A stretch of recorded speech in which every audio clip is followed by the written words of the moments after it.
this year's Esports World Cup, we're bringing you all the games you love, all the coverage you crave.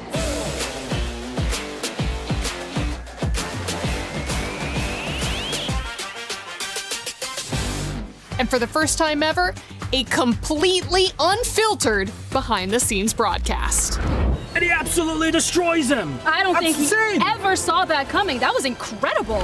This means you're getting the real coverage. I think that was with raw opinions. I'm just gonna have to say it. I think they have their heads up right now. They're just It absolutely. Yes, from broadcasters who don't even know they're being recorded. They don't know they're being recorded? Oh, what do you mean? That is insane. What is this? I'm sorry, is this a good idea? This is what we have. All you have to do is read the lines. They All right. the bed. They're absolutely the bed. I don't understand how this keeps getting allowed to take control of the space and nothing is done about it. We're gonna get fined. There's no way that this is gonna work. Don't worry about it. Don't worry about it. We do the thinking, okay? I cannot believe this job on this team. Every time you thinking, oh my, they got the game, and You know what? We're actually just gonna be bringing you the same great coverage once again this year. Nothing else. First KC fans try to sabotage me, now my own agent. Hi everyone, I'm Vivian from Team Vitality and I'm the mother of tanks.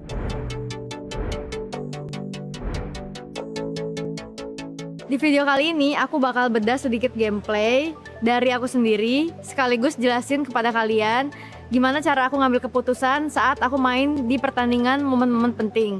Semoga bisa kasih gambaran buat kalian tentang cara aku main sebagai roamer.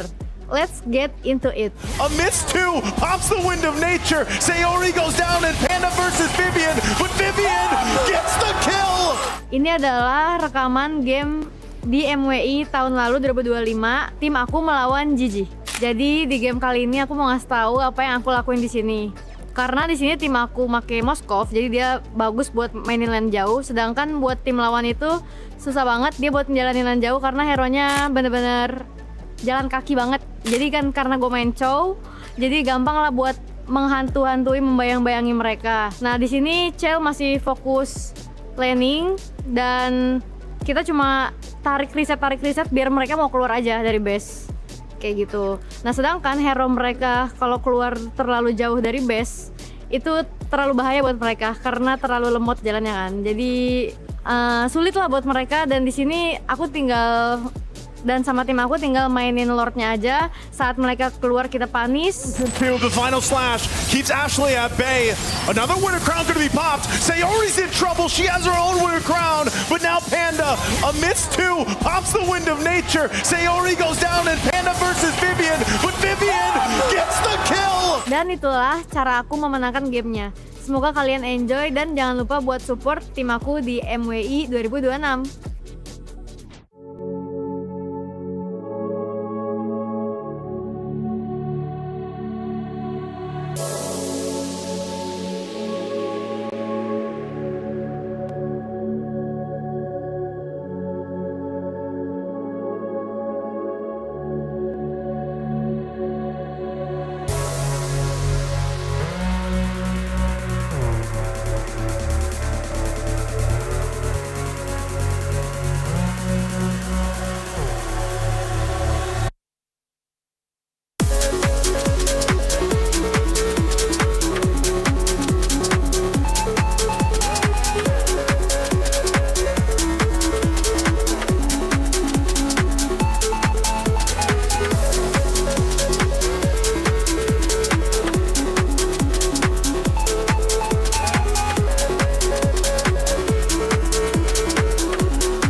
History is being made here at the Esports World Cup. MWI has shown exciting games, especially for our women. We're going to be closing this out with 2 matches. Galaxy Phoenix versus Geltec Cyber Team for a 3rd place match. Don't forget about our grand finals. We are going to see Team Vitality facing off against Na'Vi in a bitter rivalry. It's time to make some history. Let's get it started.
Yeah, this is gonna look clean. I love that angle. Let me see. Brother, that is horrendous. Damascus, it's finals day. Get your act together. What do you even know, bro? You said Vitality wouldn't be in grand finals. Brother, and you know what? They're about to meet their demise up against Na'Vi. Yeah, who won last year? Who won in 2024? The first the ever champion right MWI? now? Who won the run back from the grand finals? When they actually played against each other, you know what happened, brother. And you think you know ball like this? Vitality's winning, bro. Haven't seen the fans. You're biased because you're from France. Oui. Et alors? Comment Et alors, mon allez-vous? frère? Yes. Parlez-vous français? Yes, exactly. I speak French. Win France, brother. They're winning for the fans. Hey, guys. Show starts in 3, 2, 1, go.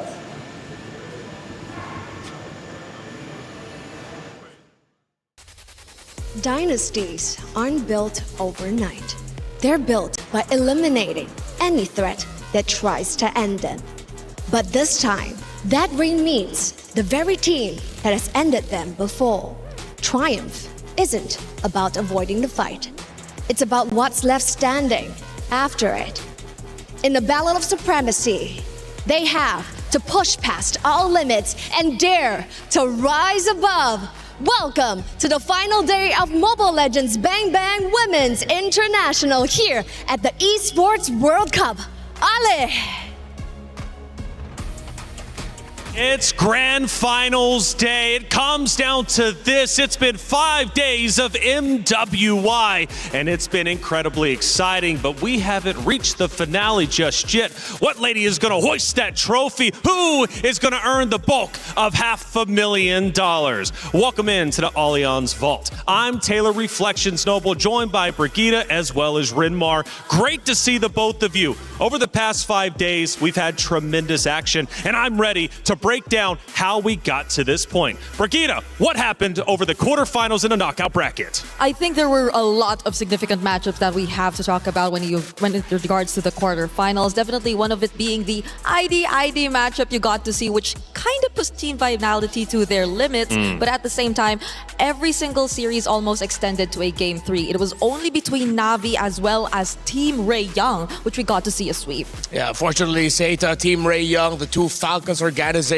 had to go home. GXP and Geltec, they had their keys crushed, but they will still be competing today in our third place match. That's right, and the third place match means a lot. We're talking a difference between $30,000, $50,000. That's a $20,000 difference if you're able to secure the win. Also, on top of that, we've got our first place matchup taking place today, and we got a grudge match, a revenge match, a trilogy from the past. But the journey to get to this point has has been grueling. Not only did you have to make it through the group stages, you also had to work your way through the single elimination knockout bracket. And the quarterfinals were absolutely brutal. And of course, the semifinals, they weren't any easier, but for Vitality, they made it look good, getting a 3-1 victory. Of course, for the other side, though, it was a 3-0 victory. Today is going to mean a lot. The MWI is always incredibly exciting, and today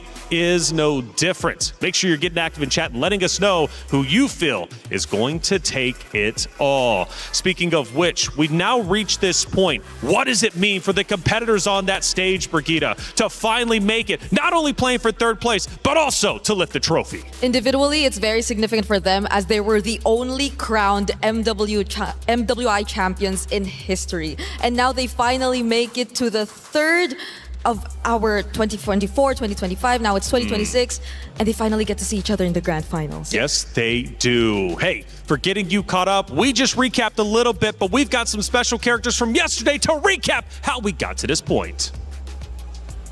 Yesterday was crazy. I think none of us were expecting it to end that fast, considering that we were already in the semifinals here at MWI. But it just so happened that GXP, the flexibility we expected from them, the cleanliness of their games were not something that reflected yesterday because Na'Vi just had a way to deal with every single one of them. Such a great performance from them, and they're finally back in the grand finals, sweeping GXP 3-0.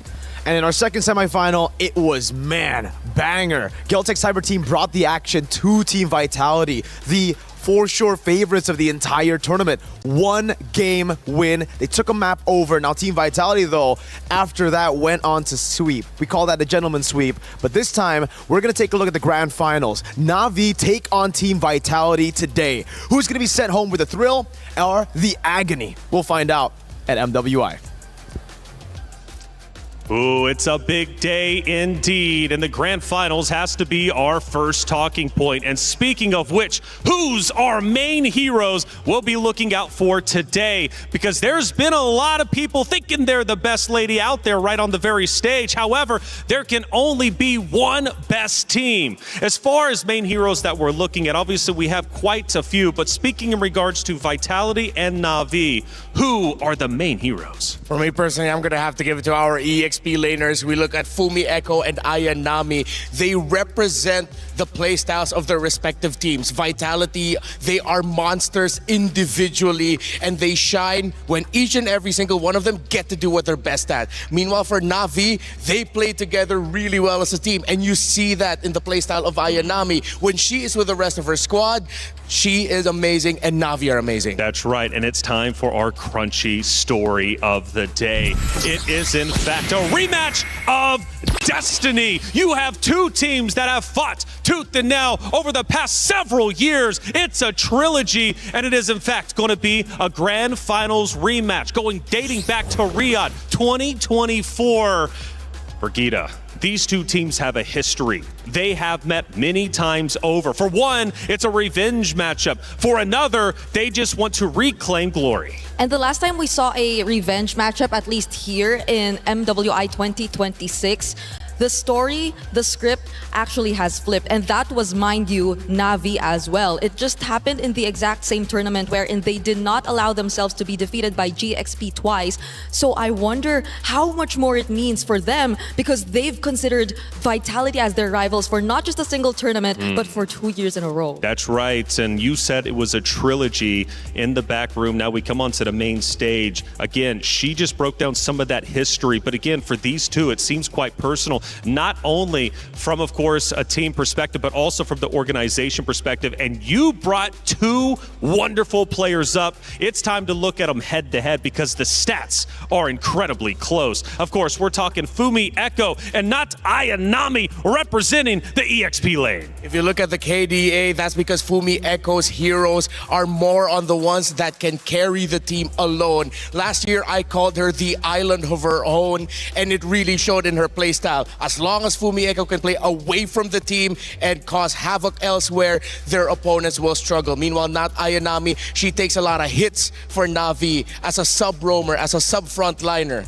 Yep. Brigida, let's take a look at some of the emotions from Na'Vi, because it has been elation. It's also been heartbreak for certain matches, certain times, right? For Na'Vi to make it to the grand finals, they had to fight hard, because at some points during the tournament, there were questions revolving around how good this team really was. And maybe a bit more on what their identity actually was, right? Because we already compared Not Ayanami, we already compared her to Fumi Echo, and I think Not Ayanami is currently leading the tournament in terms of most heroes used, yes. 10 in total, which means to say that they definitely had a bit of time trying to figure out what worked best for them, but you see it, now that they finally do have an answer, they're currently on a 9-winning streak in terms of their games, and that's a feat that you'll definitely have to get over. Phil, Na'Vi is hitting their stride, right? They're going into grand finals looking like a true contender for the championship, looking like potentially what they were back in 2024, of course, with 2 new additions as well. The competitors walked in this morning, and luckily we had Rose on site to catch up with some of them.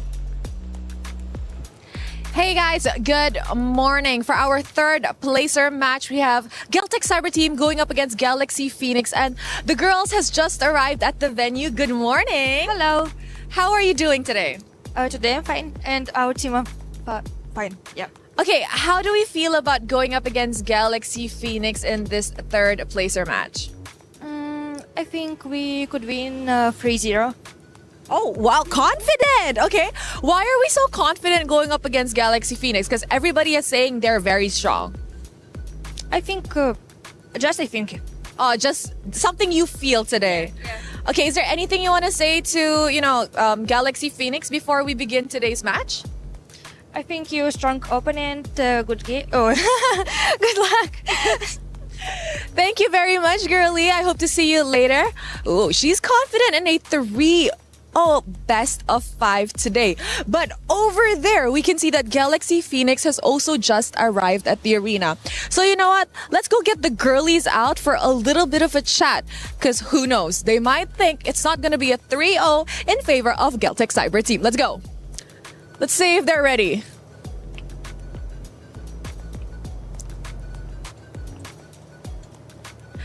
Hello, Winnie. Good morning. Good morning. How are we doing today? Doing good. We're doing good. You managed to prepare well for today's match? Yeah. Now, just now I was talking to Geltec Cyber Team, and they think that your third placer match will end in a 3-0 and they're gonna win. What do you think about that? I'll let them think what they're thinking, but we will beat them. Oh, let them think what they want to think, but you guys will beat them. I love that, Winnie. Good luck. I'll see you later. Bye. Oh, it's getting spicy in here. Let's bring the spice over to the Land of Dawn. Is in our DNA. Whenever we let it out, it becomes our superpower. Now imagine an entire city being built to supercharge it. Kadir City, powered by play.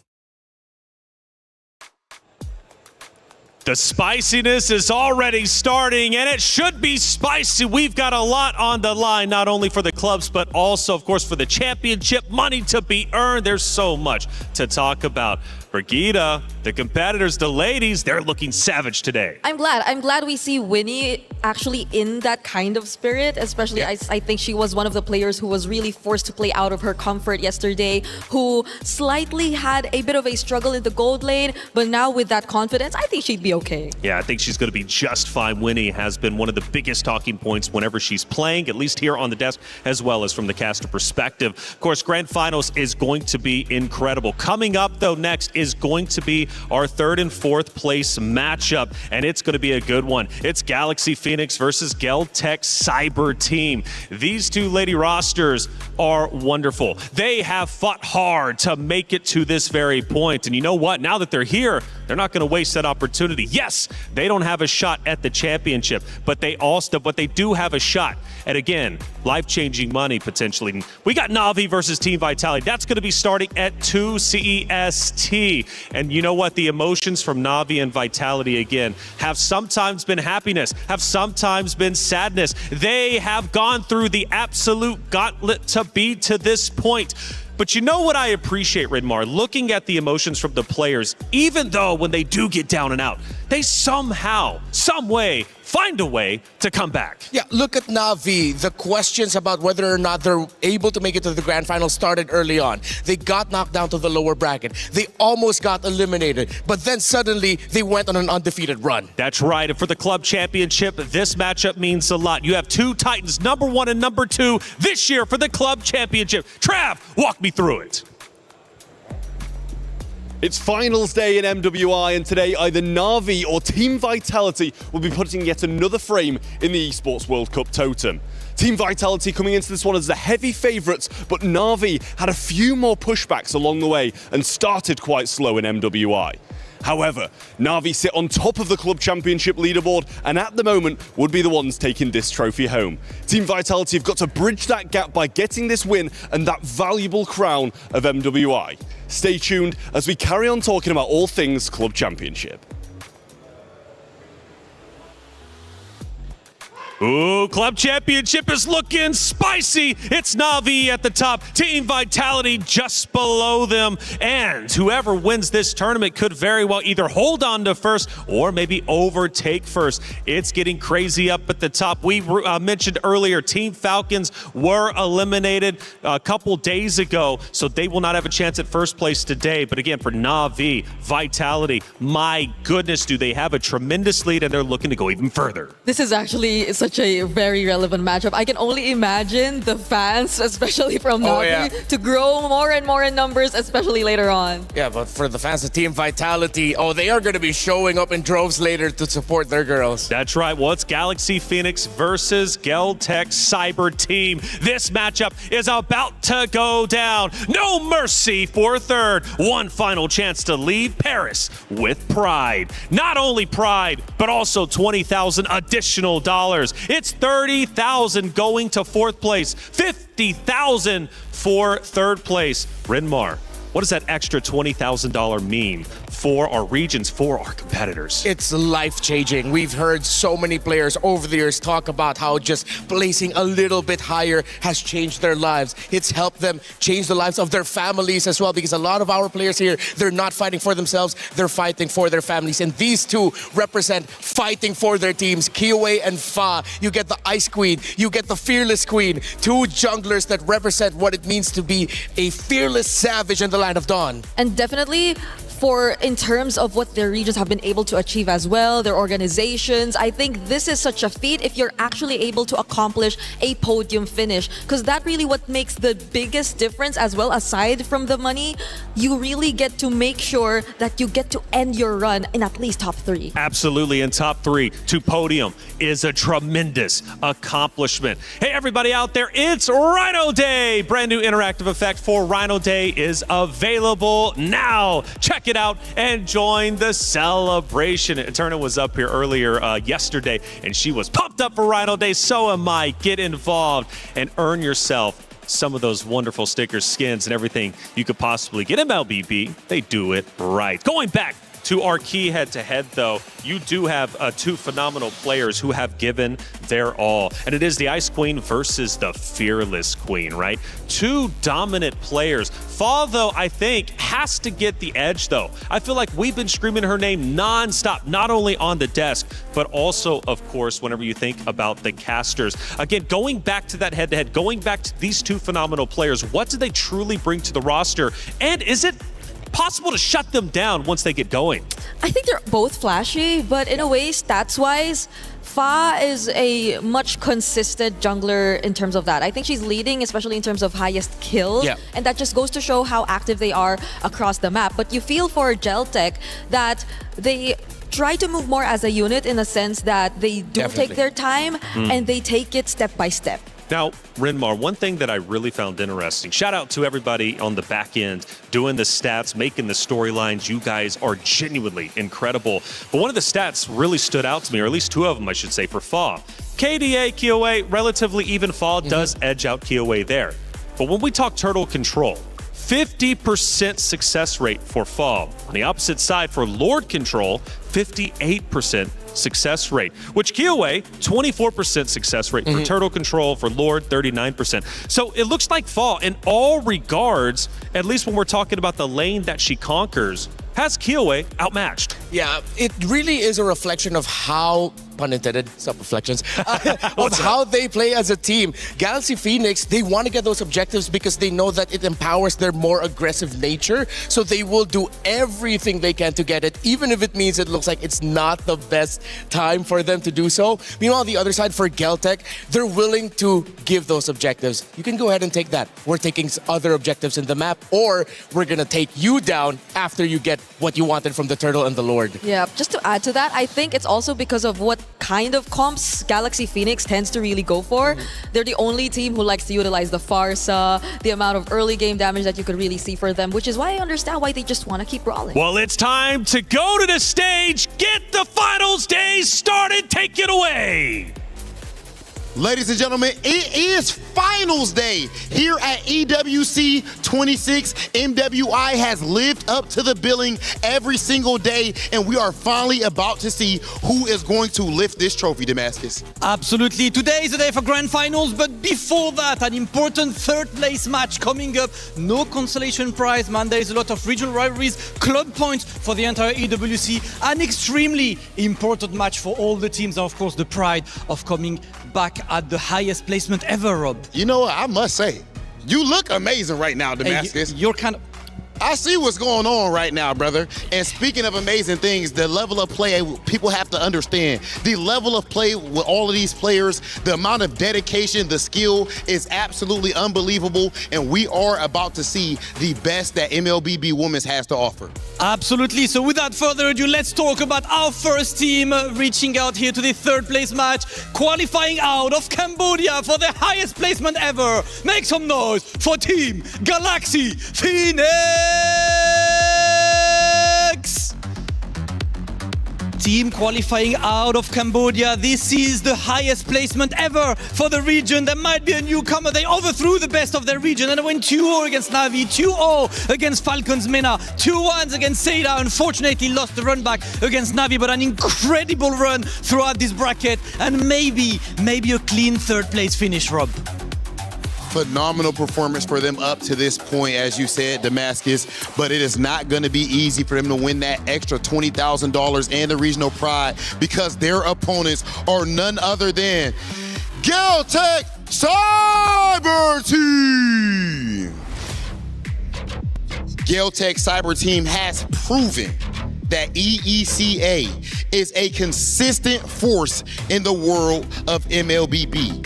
This performance has already guaranteed that they have at least matched the placement that this region got 2 years ago at MWI 2024, and now we're gonna see if they walk away with the third place finish. That said, ladies and gentlemen, it is about that time. We have our third place match officially set. Let's get into it and send things back to the desk. Ooh, Damascus, Hollywood Rob TV. I see the both of you looking great. After all, you should. It is, in fact, finals day, and the ladies have taken the stage to play for third place. But again, that's a podium finish. That is also a $50,000 prize pool, or $50,000 purse going, of course, to the winner. Two Titans have fought hard to make it to this point. Who's leaving Paris with pride? Will it, of course, be Galaxy Phoenix, or on the opposite side, Geltec Cyber Team? Now, coming into the tournament, the new meta discussion was very real, and I gotta say, it's been incredibly impressive watching the diverse hero pool we have had throughout the entirety of the 5 days of MWI. We're talking 81 unique heroes across 60 games, and you know what? Rose, I heard yesterday you caught up with Geltec Cyber Team after their matchup. Let's hear what they had to say. Now, what are the lessons that you girls have actually learned throughout this MWI that could be applied to future tournaments that you guys will be participating in?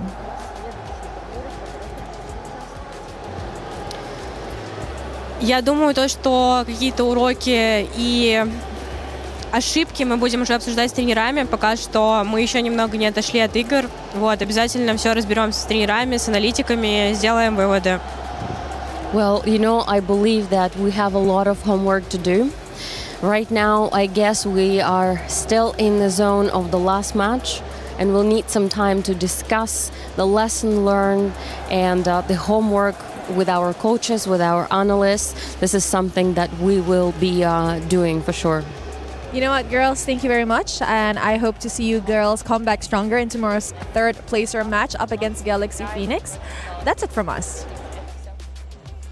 Brigida, I mentioned just before that great interview with Rose that 30 unique heroes have been used from Geltec. Number 2 in diversity across all the rosters playing when it comes to MWI. On the opposite side, though, Galaxy Phoenix not so bad themselves. 25 unique heroes. The point is, in comparison, Geltec Cyber Team barely edges out Galaxy Phoenix in their versatility and their ability to use multiple heroes, which means going into our pick and ban process in just about a minute's time, I want to say Geltec might be able to edge out Galaxy Phoenix. But that's also knowing that Galaxy Phoenix have only just recently explored their options in the gold lane. Mostly it's just been on the Claude, but despite that, they only have a 5-hero differential with Geltec Cyber Team. So I think that also just goes to show that they somewhat maybe have something else to show us. Yeah, when it comes to denying picks from Galaxy Phoenix, Geltec Cyber Team, they have the easiest job in the world right now. Belleric, Claude, and maybe the Farsa. Yeah, no. Guinevere, that's what I was looking for. Belleric, Guinevere, Claude. Take those out, and it looks like Galaxy Phoenix are uncomfortable. Uncomfortable indeed. Well, feeling comfortable is the Ice Queen versus the Fearless Queen. It was Fa versus Kiowe, and they're about to throw down. But it's not just them either, right? It's also EXP lane. Liobun versus Ling. These two will also be going toe-to-toe with each other. What kind of matchup can we expect from those two titans? Oh, it's going to be messy, but all in the best way possible because they have the same play style. They want to make the impact, hard-hitting impact right away. I agree, and I think they've really reviewed what Na'Vi done against Galaxy Phoenix yesterday, immediately taking out that Belleric. So there's really a high chance we see that trend continue just in order to make Galaxy Phoenix uncomfortable. Yep. And I also like the Galaxy Phoenix are acknowledging that you have to take away the Marcel as a possibility for Coejo. Actually, Coejo and Lemma, they play the same way. They want a lot of disruption, a lot of crowd control, constant vision. Again, when you have two high-profile junglers in your team, expect the roamers and EXP laners to want to play the same way. Now, Fa and Kiowe will be picking very, very shortly. Those are the two that we looked at for our head-to-head. What heroes are we expecting Fa and Kiowe to potentially run? And for the banning process, what can be banned in order to slow them down a little bit? Well, if the Guinevere is open, I definitely want to see Fa consider it again. But nope. Because if there's a potential Olus again for Kiowe, you might really need something to at least shut her down in any way you can. Yeah, the Olus for Kiowe, Hirara is still on the table for these two. Fa on the Ling, I'm pretty sure Geltec Cyber Team, if they're willing to give it, they're really just gonna pack a lot of picks that will give it difficulty. Kiowe has shown that she's versatile. She was the Ice Queen because of just how cold-blooded she is with getting kills. But she's shown this MWI that she can play the Baksha, she can play the Akai, she can be utility if her team needs to be. And I remember something that Kiowe told me in an interview. She said that her Olus works because the team makes it work. That it's not an individual pick for herself. It is a pick that allows the team to play around it in such a way that you're flexible, you can be aggressive, you can be defensive, you can use it as bait, and that's what Kiowe loves about playing Olus with her team. Wow, they also took out the Sora immediately upon seeing that Valentina ban. Now I'm wondering, because there are just so many options available, but at the same time, does Geltec want to consider stealing away the Claude for first pick against Galaxy Phoenix if they just really want to make them even more uncomfortable? Or are they sticking to the more normal Belleric maybe priorities, which I think would be also great for Coejo if... Oh, never mind. Yeah, they... Very first ban. One pick that Na'Vi kept spamming yesterday was the Lilia. Oh, wow. GXP just straight up banned out the Olus. But as we mentioned earlier, you're willing to give the Hirara in this scenario then if you're GXP? So the Hirara, the Claude. Still a lot of priorities open. Phoveus, Freya, Esme even. So both teams are overloaded and they'll have a wide array of choices. The thing is, I feel like they are willing to be less prioritizing their EXP lane simply because I think both these EXP laners, Ling and Liubon, have been two of the most versatile XP laners in terms of the options. They've even used the likes of a CC, maybe even an Alice, which maybe might be a priority later on. So they go for the Atlas instead. And that leaves Galaxy Phoenix with the option to still pick up the Claude if they wanted to. Yep, I think that would be imperative to just pick up the Claude and take a page out of Navi's book. Just pick up the Claude and the Lilia together here, and then just be ready to respond to maybe either a Paquito, Esme, Phoveus showing up, Freya. Again, all of the best EXP laners that we know are open. So they go for a different route. It's still a gold laner and a mid laner, but it's the carry and the gourd. At least this way you get some really good pokes. And if ever Geltec want to go for the more tankier junglers, they already have the shred with it. So damage isn't going to be a problem for Galaxy Phoenix. They now want to build around these two picks with more sustainability and a stronger front line. Yeah, and honestly, some of the tankier junglers you actually mentioned are still out there, like the Baksha and Akai, if ever they do want to go for that, since it's very considerable that you're seeing main carries from Galaxy Phoenix already, but they go lock in 2 magic damages, Eve and Harley, to complete their trio mid. Yeah, this means that Geltec Cyber Team really want to play fast. That is one of the keys to victory that you can give for Geltec. You race for the early game against GXP. You don't allow them any early game pressure. You want to be faster than them. Oh, but the Paquito though, I think this will help a lot in terms of alleviating at least whatever fast-paced early game they want to go for Geltec Cyber Team, and also a way to just keep up with the Harley in general. So they can actually mark certain people from Geltec Cyber Team through this pick, but at this point, the roam picks as well as the jungle picks for Galaxy Phoenix might be even more limited. So one thing that Geltec needs to consider is now that they're playing a Harley, they have to watch out for the Hilda. Hilda is one of my suggested roamers for Lemma if ever the Belleric isn't available for her. She has played it already. They banned out the Marcel, the Atlas is gone. If it's not going to be the Hilda and they want to team fight more, they're picking up the Minotaur. Lemma has used even the likes of a Cho and Kaja if they also just really want to go.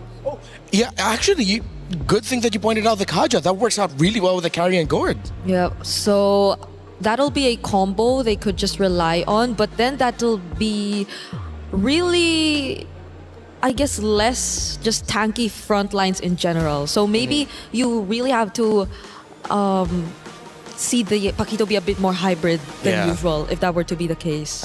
If they're going to go for the pick off in the roam, then they're going to have to go for something stable in the jungle. Yeah, you need a tank because with the Atlas there, and then if Geltec ever just bring in something tankier, it's not going to be a good time. If Geltec want to match the rotational speed, I think they're just going to end up with a Benedetta for the EXP lane.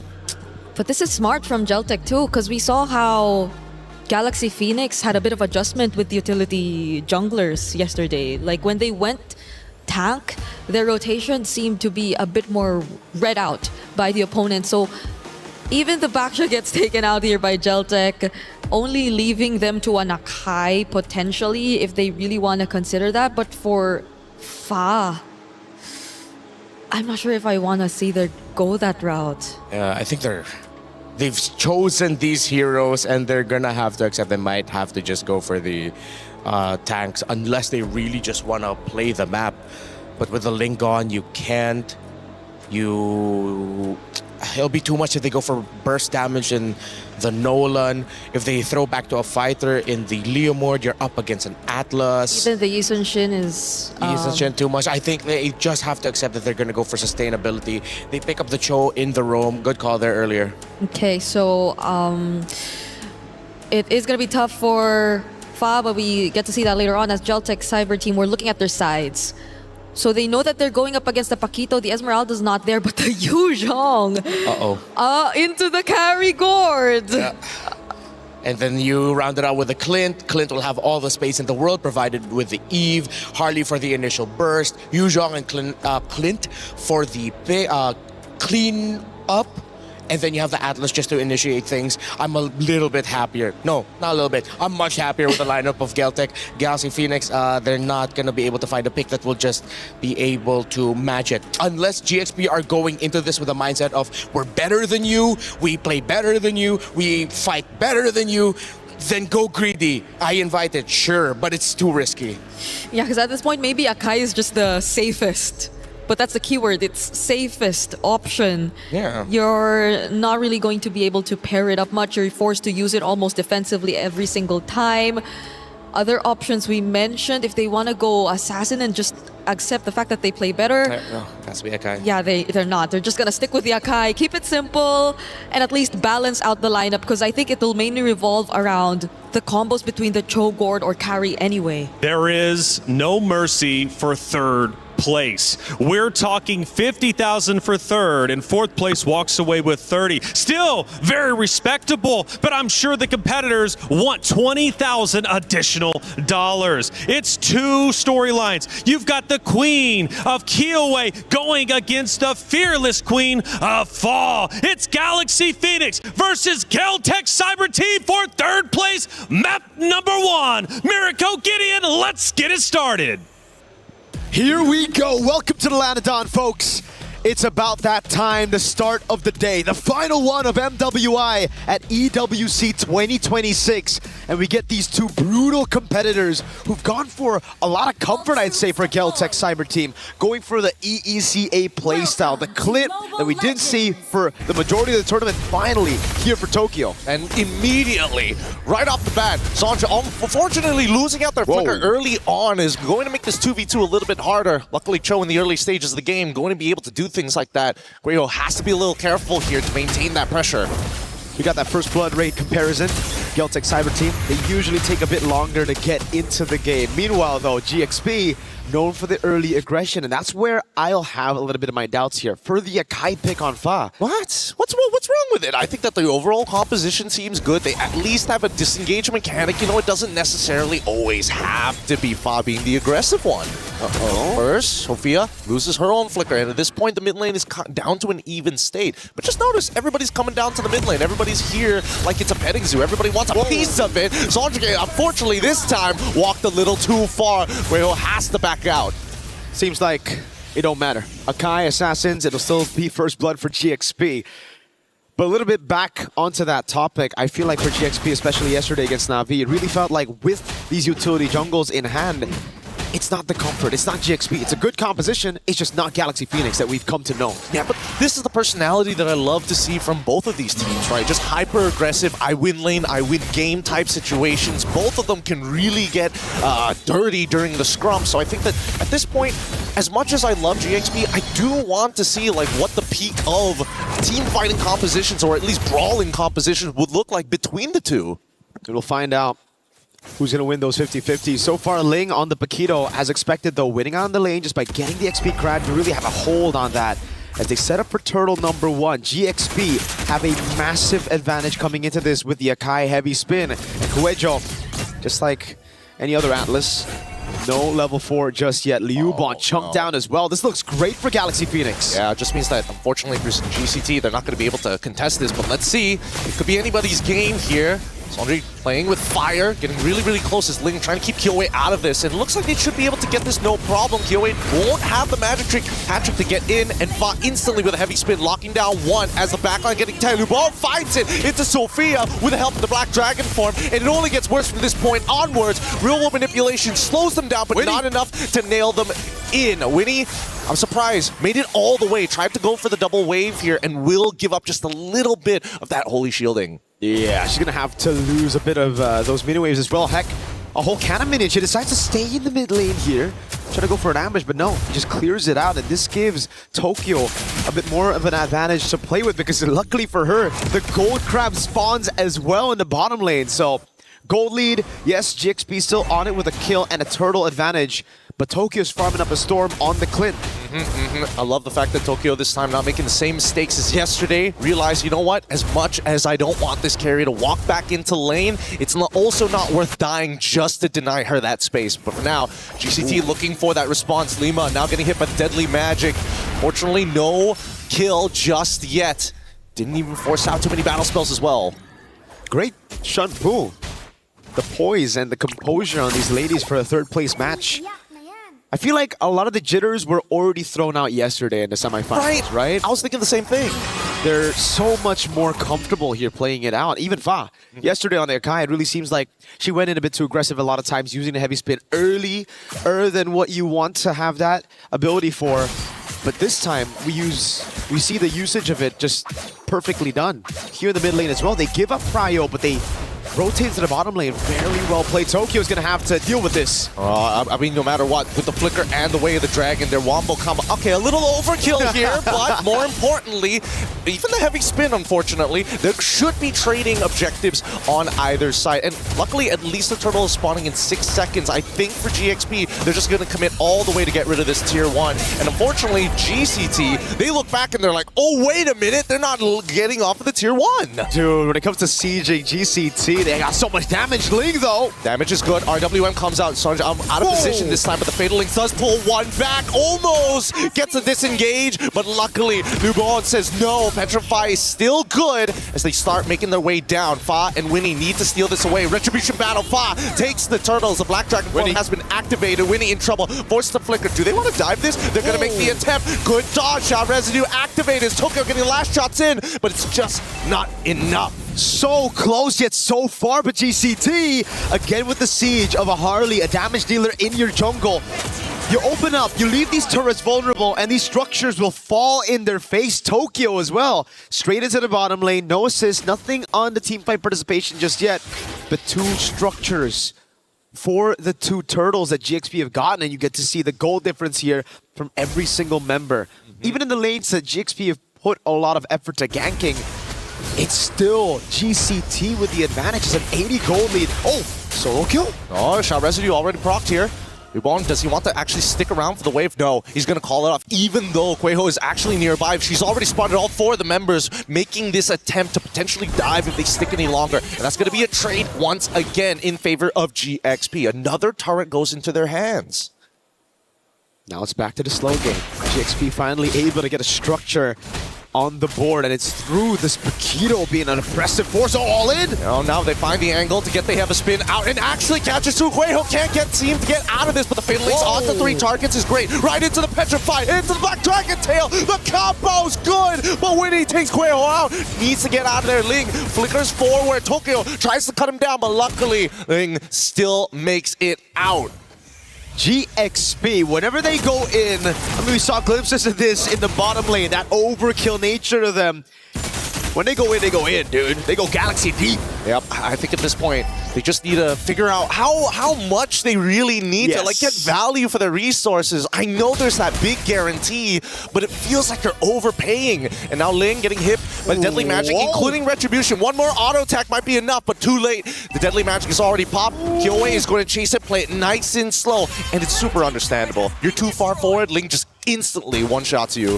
It's too much damage to deal with from both XP on the Paquito and Kyoei on the Harley. And the fun fact is that GXP just have no control to get this neutral objective despite Kyoei shown up top. And I think we got to go back to that point of the resource management here. GXP, yes, they need to calculate which abilities to use, but I think in particular they need to save the heavy spin for either a neutral objective take or to peel for the backliners. This is the entire reason they went for the Akai. Everybody's got Flicker. That's the gamble they played with. And if Fa uses the heavy spin early, that's what'll happen. Guejo just gets a massive set and she's already eyeing it. They gotta be dependable. They got Lima in trouble now, as both sides have been contesting the mid-wave here. It's going to be a free turtle for Fa as they start to open up the map. But look at the position of Ling right now as the combo is good. Quejo forced to get on out of there. Ling. RWM to make the response. Ling gets Quejo, but gets traded instead. Not that worth it. I mean, I thought maybe they could really start pushing out Sonjike out away from the mid-tier 1, but the ideas are there. It's a gamble. I see the idea, I see the vision, but I agree, it's not worth it. Definitely not here. Galaxy Phoenix, they lose their XP, one of their main damage dealers around these team fights. Someone that you need to stay on the map right now to actually get some more to defend turrets. Again, GCT, as long as they play with Sheriff Tokyo, it just seems like they're going to take these structures down every single time when you leave these structures alone. We get to see the replay again. It's the all-in here. Flicker baited up from Kueho, but Ling just walks up, getting the knockout. Not worth it. The rest of the team comes in, and Liuban, of all people, was the one to get it. We have to talk about the flickers again. Yep. If GCT are able to bait the heavy spin, even with the Fatal Links, that means that Kyoe, Liuban will have a free way to just jump in the backline, and especially with this Dragon at 5-0. It's a massive threat to both Sophia and Winnie. You know what? Let's pull up the idol list to see how truly dangerous this Dragon is actually going to be in this game. Because at this point, like, I'm looking at Winnie, she's already like 3-1. She's almost there, complete to that third item. But wow, the strongest ever going to be Sophia tries her best. Somebody needs to clean this up, but it looks like GCT get away with this huge punish for Geltech. Oh no, the flicker burnt as well. That was brutal. GXP a bit miscoordinating the resources there as well. A little bit of a bad call, I'd say. The goal lead is crazy. Lemma, though. There's only so much they can really do here. The Fatal Links right into each other. The combo is perfect. It is good. And Kyoe should be able to close this one out, even after the way of the Dragon. I mean, so far, GXP, is it the lack of information here, or is it just one mistake after the other? They haven't been able to kind of find their footing once more. This is why I feel like the Akai pick again fits their composition really well, Gideon, but doesn't seem too GXP. They're so used to having Fa on an assassin, they could go for the cleanup. Now they don't. Yep. They have Fa on someone to peel in the back, so even when you go for those bombastic plays, there's no one to really capitalize on it. I mean, if they do want to capitalize on it, they gotta make sure that combo is set, right? I think it's just a little bit of disconnect. Oh, wait, hold on. It's gonna be a Mystic Gush onto Liuban, and now they can't exactly clear the wave effectively without having to send people up. Lima's gonna try, and with this presence alone, that just means that GCT are gonna start backing away. Cho is still a problematic hero to deal with. Sophia's super trigger happy on that Mystic Gush, dude. Oh yeah.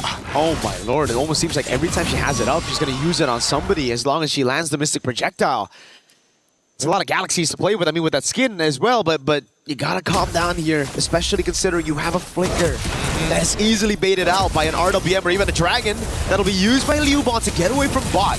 Okay, they use the heavy spin as a means to kind of delay this tower take. However, with the deadly magic as well as the RWM, it's more than enough to blast them out. Sophia even using the Mystic Gush here, not targeting the wave, but instead targeting Kyoe. Now, with all the main abilities gone, this inhibitor is basically going to go down for free. What can they do to stop it? Nothing. The Mystic Gush is already down. They don't have any resources to play with in Tokyo. Now with the Melfic gun, we were already talking about how good the siege is for GCT with their range and their double damage dealers. Lemma. A forced play coming in here, flickering to the way of the Dragon. Liuban looking to respawn onto Lima's side, pulls in the carry with the Fatal Links. Liuban takes her out. Winnie didn't have enough time to react to that play. Kueho, perfect match, cancels the animation with a flicker, instantly goes for the Fatal Link. Sophia! It's good. It's good. Deadly Magic, 1.7k, worth it. Blows them up, no problem with a Chastised Pauldron already purchased by Liuban if things weren't difficult enough. Oh my lord.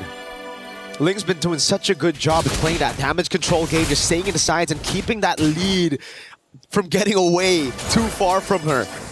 But now it's Liuban back again ahead with a Chastised Pauldron.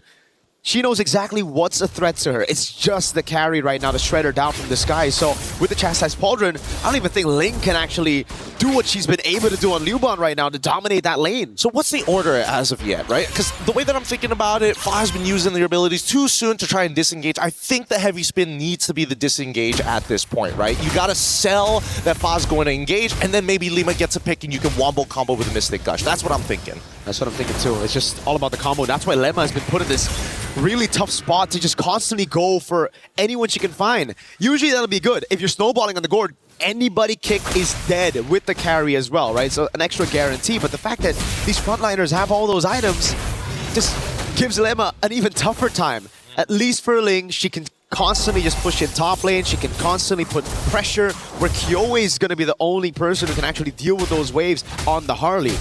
But now it comes back to GXP.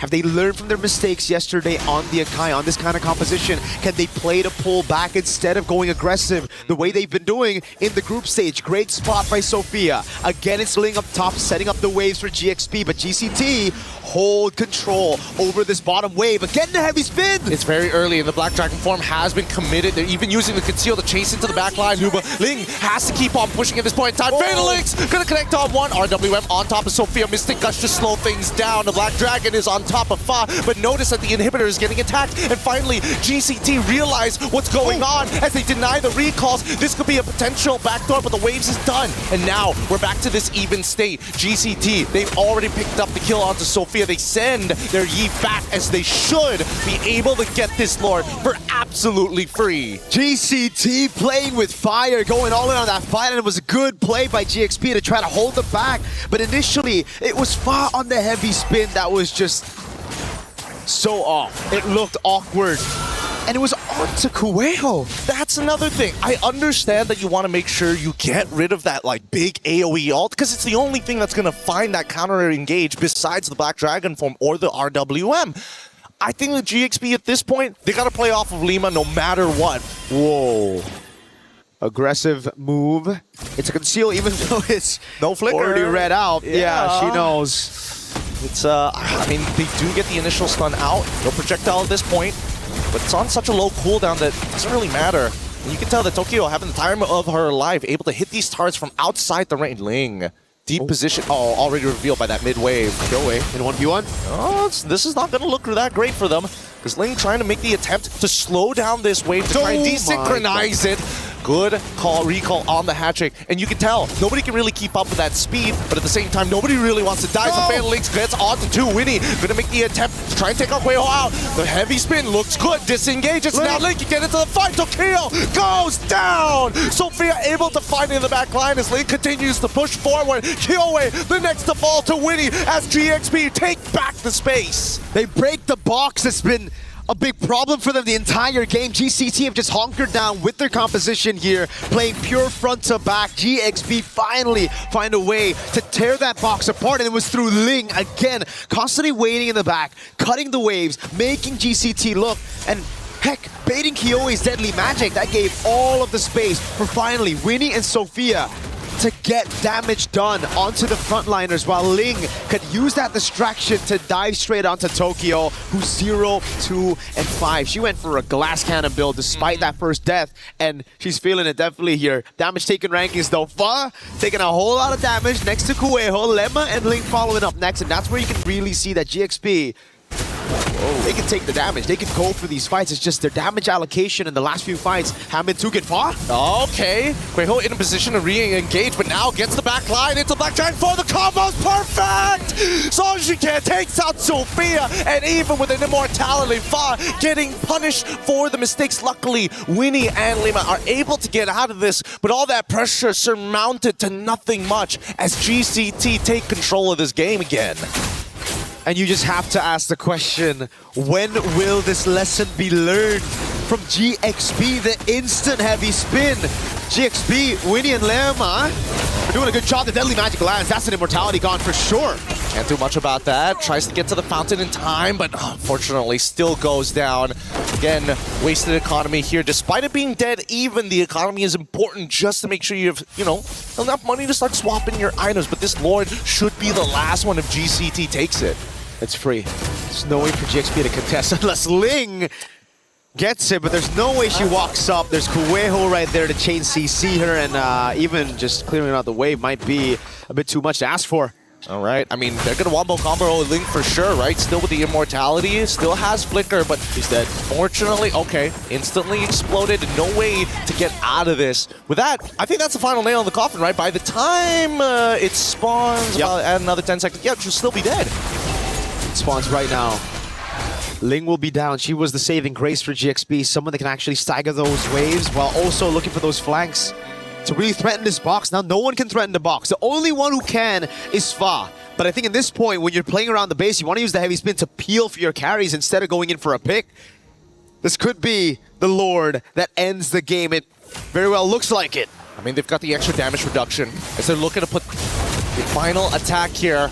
close out game number 1. GXP, they gotta be careful because, man, the damage from Tokyo, they can't really do much about it as well. Deadly Magic already out as Black Dragon form, should zone the rest. Heavy Spin finally comes out a little late, but to now, it should be over. They can't close the distance. Lima gets the kick, but unfortunately, the Lord is just too powerful. That's game number 1, going over to Galtech Cyber Team. Well played, disciplined, cold, in the nature of the Ice Queen. Kyoe dealt with it so well. Everybody as well. We gotta give props to Coelho on the Atlas. Just a fantastic job overall, and we get to see again the small weakness that we were assuming was a weakness even in the group stage for GXP. What happens when Fa doesn't get on damage dealers, get exploited hard in the knockout stage, Gideon? Yeah, again, it's a battle of holding attention, people's attention. So you make them look for half a second, they could explode and just die, and you lose the fight immediately. But adaptations is going to be key. We're going to be throwing it back over to the panel right after these messages, and hopefully they can give us an idea of where these teams need to go.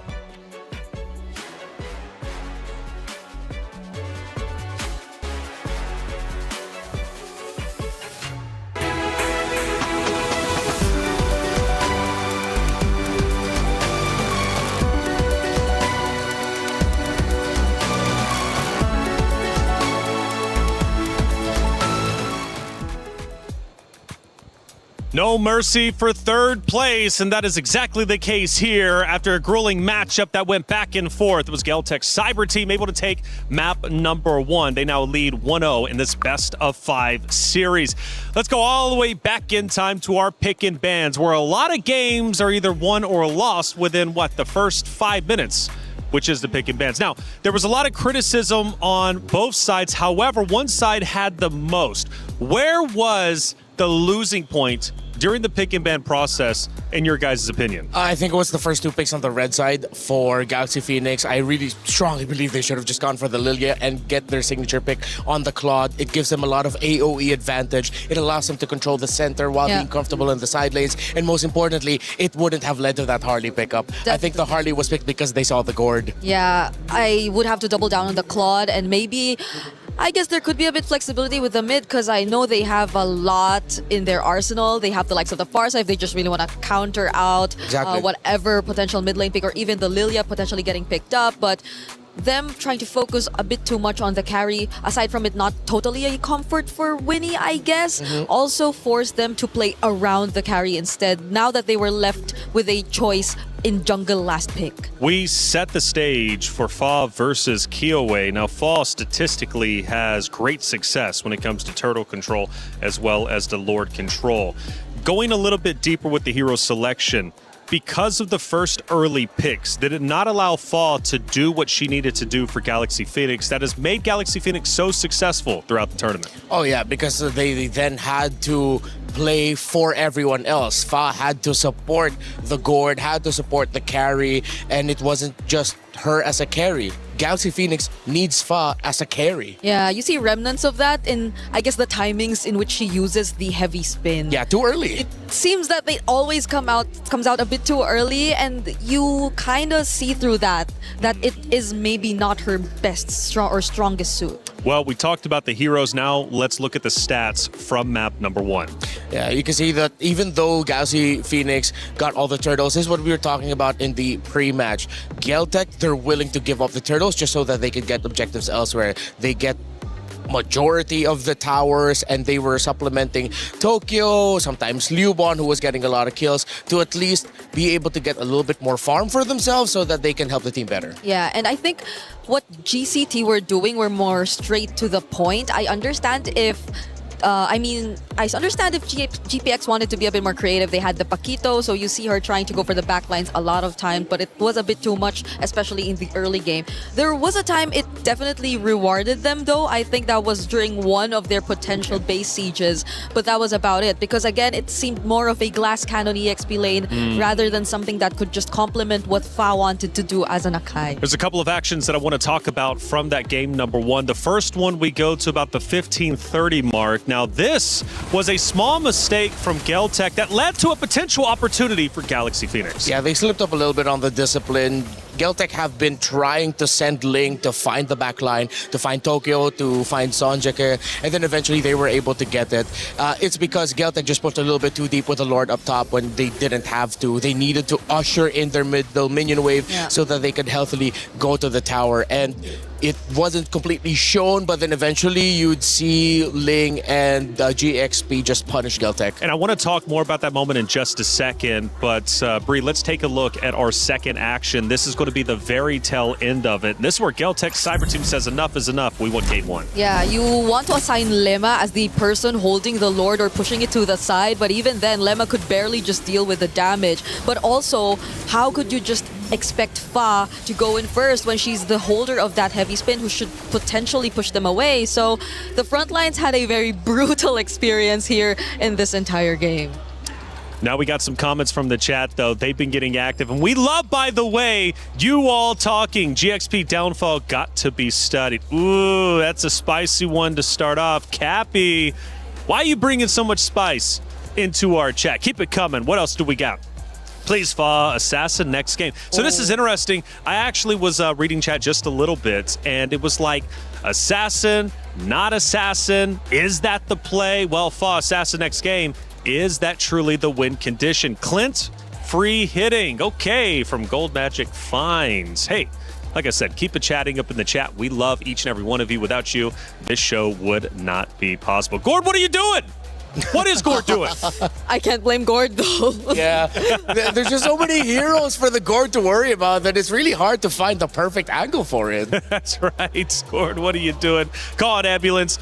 But not for me. Okay, classic. Thank you, Jonah, out there. Galaxy Phoenix, I guess, needs an ambulance at the moment, but it's okay. It's just one map. After all, the biggest Titans out there, aka Even Vitality, has even fact taken a loss, right, and managed to come back, which is truly phenomenal. Hey, you out there to check, thank you for getting involved, and you can get involved even more. 2 champions, 1 game. My Champions Pick event is now live. From July 27th, submit your predictions for the MSC and MWI champions for a chance to win 50,000 in-game diamonds and MSC 2021 through 2025 tournament skins. Don't forget to leave your picks under at MLBB Esports post for even more chances to win. Lock in your champions now and cheer for your favorite teams. My Champions Pick now live. Make sure, again, you're checking out those posts at MLBB Esports for all the updates and also to get involved in some amazing prizes. Hey, it's been a great day so far, and I believe the comms have been flowing quite well, especially yesterday to make it into grand finals, and Sadia has provided our radio comms. Aurus guys, di sini manggil. Mau ini aurus guys. Manggil lewat nih, mid-nya weh. Lihat ya, aman. Bisa enggak? Boleh ke backside ke belakang. Gas. Belakang. Gas. Nice. Lagi dong. Udah NN sih. Sampai lagi. Maniak. Record guys. Nih. Kasih. Sor.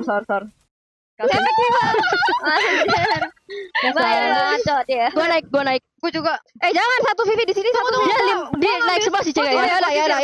Boleh enggak fight guys? Boleh guys. Ini Hylos sih ketinggalan. Lampu di bawah. Bisa enggak? Bisa. Itu bertiga. Kudanya guys. Nice one. Gas lagi boleh. Boleh. 10 ulti gue. Midnya clear out. Ini guys, gas lagi. OTW. 5 detik. Aku slow nih dia. Makan lagi. Valennya. Nice one. Nice. Lapu ini dia. Masuk guys. Aman. Wait, dapat buff biru. Kadi. Viva tolong. Pikir karinya ya. 10-52.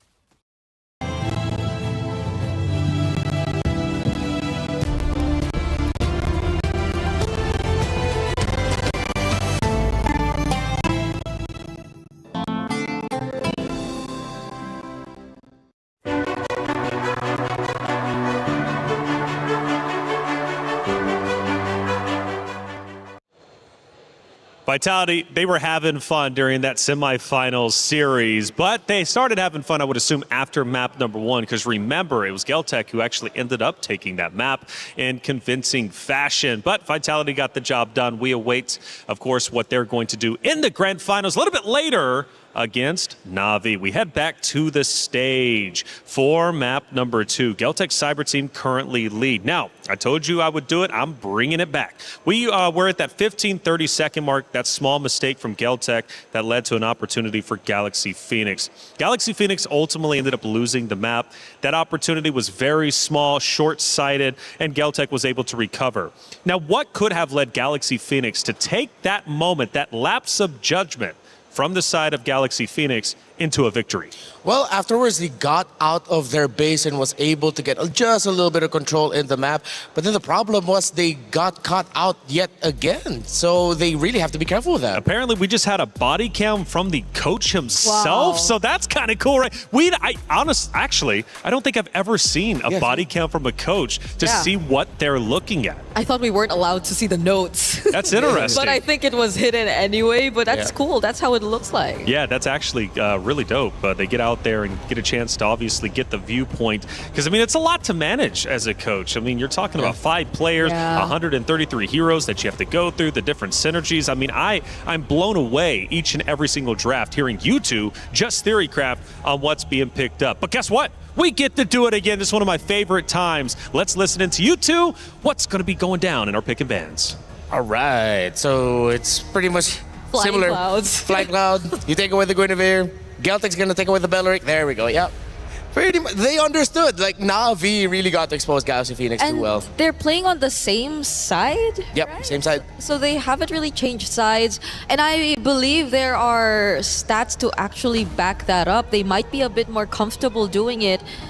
GXP has barely won on the blue side, if not 0. Like, they haven't won a single game on blue. So even now that I feel like they did the map decision, they'd rather play it in red and just maybe address some of the mistakes that they had earlier on. So they take out the Atlas. They will take out or leave open the Aulus, and it makes sense. They banned out the Valentina earlier, which is why Geltec was able to rush pick the Atlas. So knowing that they also banned the Valentina now, they understood that they needed to take the Atlas away as well. I think Geltec will be encouraged to consider their Aulus option open, but then of course, if possible, maybe just double down on the Baksha. Are we not prioritizing the Hirara anymore too? Like, was it open earlier? Yeah, it was right? open. No one picked it up. I think no one wanted to pick up because they saw the Atlas. Now this is very interesting that they rush pick the carry. Are they potentially setting up themselves to just go for jungle utility and they want to make sure it's safe? They're doing something very similar to what GXP did in game number 1, except that this time they're on blue side. So GXP will have the gourd to themselves, and both Belleric Atlas are already gone. Yeah. So what else can we expect? Do they go XP lane this time and maybe... You know, just I feel like you can keep the options open still. Just pick up your Claude. Oh, whoa. Whoa! Where is this coming from? A Khalid roam? This early? When there's so many power picks that you can both be fighting for. Phovius, Esme, Paquito, Freya, all still open. I can only think of like them potentially anticipating maybe a Mathilda utility matchup, but that isn't likely to show up just based on the carry that you're seeing right now. So what could be the plan here? Is it just really faster movements overall for GXP? Are they picking up an assassin that will move around the map much faster and switch it up as what we've been seeing in the comments so far? But Geltec won't really react to that just yet. It's just the Esmeralda and the Kimi that they lock in so far. So much DPS.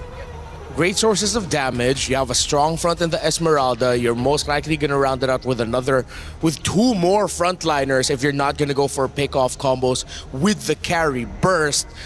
So far, Geltec has made better decisions in this draft. The fact that they get the Esme. Yeah. Not a lot of heroes right now are going to be able to handle the Esmeralda. Galaxy Phoenix can't even consider picking up a CC just yet because you don't even see the jungle. You pick up the CC too early, and then Geltek can just switch it up to an assassin again. Yeah, and they just have so many ways to kite, so you might want to be careful about that if you're Galaxy Phoenix and looking to just go for a composition that might just attempt to dive, because you don't know what the jungle or the EXP lane is going to be just yet. But knowing that this is a Khalid, they might be a bit more playful and creative around the team fights. And this Alice just proves us that that might be the way to go. All right. So at least you have some flexibility. This I like from Galaxy Phoenix. They have an option to put it into the jungle, option to put it in the EXP, option to... Those are the only roles you can put in Alice. And I thought for a second, I was like, wait, there's one more. Nope, it's only two. So they have that flexibility to work with, and that's great. You can still slot in heroes potentially like Glue if you want to, depending on who goes where. Can I just say, Coach Osprey's feeling good about this. I just know he's feeling good about this. Yeah. He did a 6-7. Like, he did? Oh, I missed that. he just did. I thought he was just We are shrugging. not bringing that back on this desk. Okay, we will not. We will not. It's way past its time. Kyoe is smiling though. That's another thing. So I wonder if this is something they already have an answer for, as they've also been banning out much of the other options in the jungle. So it could be one way or another them also trying to force it to go down that route if ever Galaxy Phoenix eventually does run out of things to consider. But so far, I think majority of the counters to it are going to be available as well if they just really want to match it. There is also a Baksha option still available for Geltek. Kyoe has previously used it, but again, there's a Gord already, and yeah, I think they will have eventually more answers to that since we don't have the gold lane for Galaxy Phoenix just yet. Yeah, there's a combo in the Kimmy and the Fredrin, but then with the Alice and Gord, it might be tough. Not impossible, and it wouldn't be a bad pick. It's just more of like, if you go jungle utility here for Geltek, you are choosing to have a more difficult time. What else can they... I mean, if it's... the Olus is also still there, if it's Comfort that they want to go for. Suyo is gonna be the jungle for GXP. So it's Alice EXP for the Esmeralda. Alright, they just choose to sustain the lane and just hold down the fort there. They have the damage profile to deal with this already. So you can just double down on... I don't think they need to go pick off, but if they go for... Oh wait, no, Kaja and Kalea were all both taken out. You don't need to go Cho. No Marcel. Yeah, no Marcel available. Coelho. Hilda's not gonna have a great time unless you just want to match the center speed. The Matilda's there. So you double down and just pick up like Matilda Barrett's. Matilda Barrett's. Or any combination similar to that if you're not gonna be going for the assassin. But they want to go assassin, just match it. Whoa. Oh, they still go for the pickoff. They find the Franco instead. Ooh, with the Alice, with the Gord, with the Khalid, having a roamer that's very static once the ultimate is off with a Bloody Hunt. Theoretically, you could see the damage-centered mindset for Geltek. But with the Alice and Gord and the Khalid already there, I think Alice Phoenix cannot go wrong with their last pick. And the burst damage you have to anticipate. Yeah. So you really have to build defensive early on, but you also have to build like maybe a Winter Crown or so, just so you could ensure that your Bloody Hunt eventually gets through. So it's going to be a tough position for the Franco right here in this game, and no matter how you look at it.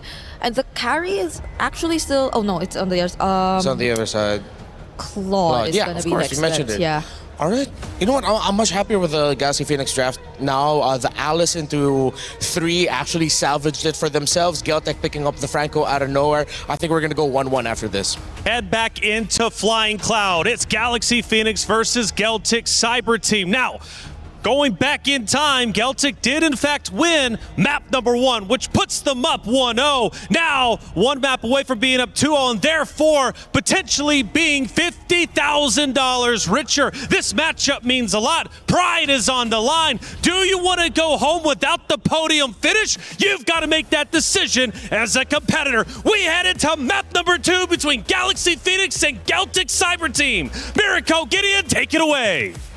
Here we go. Oh my goodness. Did Geltek Cyber Team just say we're better? Is that what the idea was with the draft? Because I thought with the Kimi and the carry, they would build up for more of these tanks up front. but then they pick up a Hayabusa and a Franco to round up the drafts. That's the thing. That's the Osprey, man. They're making sure they're giving you a 1-2 punch, but you don't see where the diversion is coming from. Now, as the early game continues to progress here, Lima is going to start off figuring out exactly where Kiowe is going to start on this map. Looks like both sides will end up towards the EXP sides of the map as well. But hey, you know, early aggressive plays, and most importantly, Lima just being an absolute nuisance has costed first blood in the mid lane. Maybe that's the vision. They know Lemma on a Khalid will probably be rotating and, you know, utilize the early advantage. Ling just takes a free turret shot and a few more hits. This is going to be very punishing. They're still trying to get on top of Sanj, and again, Lima making attempts like this. This is an early game that's not great, but they still get Sanj back. Now, trading for trades is still good, but Sophia did lose that flicker early on. The early game plays that we were expecting, not exactly as traditional as we thought. Nope, but it all just worked out for Celtic Cyber Team, especially with a Bargain Hunter on the hands of Sanjika. Oh man, that could be the... Oh man, these emblems. If only we knew slightly earlier, but even so, it's still pretty good. At this point, GXP, yes, mistakes have happened, but it's not the end of the world. It's not as vicious as it could be. I'm just more worried whether or not Sophia can actually hit level 4 on time.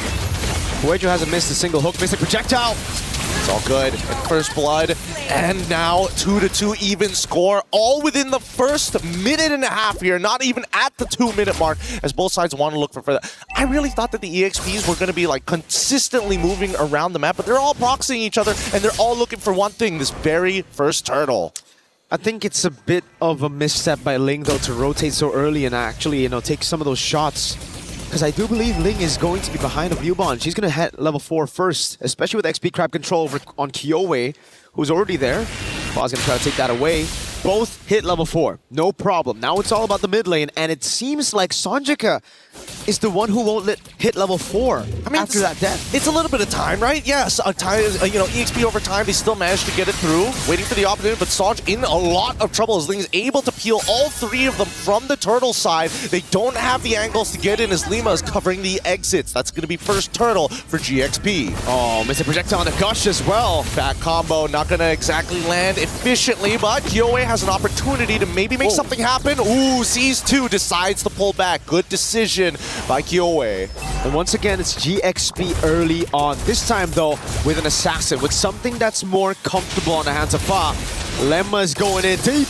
All right, now they go with the Yoki Shadow Kill, straight away flickering away to try to create some distance so they don't get run down by Sanjike. At this point, I would have imagined that the lead would have been more towards GCT, but at least GXP pull it back with that one play. Whoa! Throne Ruin coming down hard onto Cuervo. Can they get out of there? Can they punish this even further? No. The Iron Hook, too much of a threat. They back away.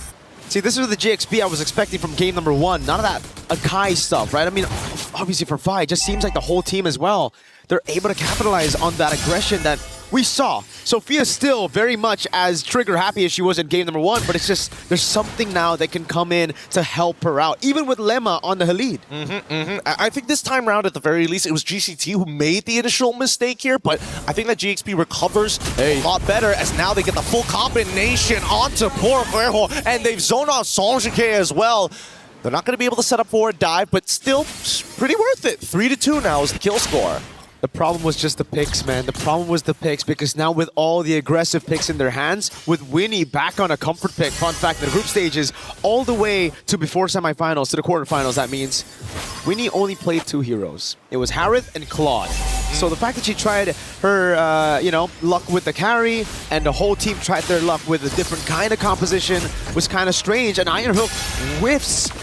At point blank range, Traction Pulse also being utilized here as Fa, not 100% sure, will get right on top. Hopefully making the call. Bunny Hunt onto Lima's side. It's good, but still able to power through with the help of Ling. They get away with the Throne of Ruin, but can they peel back as Tokyo now gets into the middle with the light wheels. Gets one into Fa. Blazing Door comes out from Winnie, but doesn't have the Trinity to guarantee the kills. Lima tries the trade, ends up dying to Kiowe. An unfortunate 2-for-0 in favor of Geltec. You cannot overchase, not against this composition, especially in a choke point with Sanjika on the gimme. The immobilization field could hit them all, and Liuban as well, catching Fa with the Falling Star Moon as she walked up, blinked forward with the Blade Search. No more mobility resources to use, and GCT are back in an okay position. I wouldn't say back in the game just yet, They just have more chances now to come back, and it's Kyowe who's waiting for a possible steal. I mean, it looks like it's going to be a 50-50, but they give it up entirely. They look for a wombo combo here, doesn't find it. Little disconjointed, throwing ruin flickering forward just to make sure that Sanjike goes down, executed by Fa.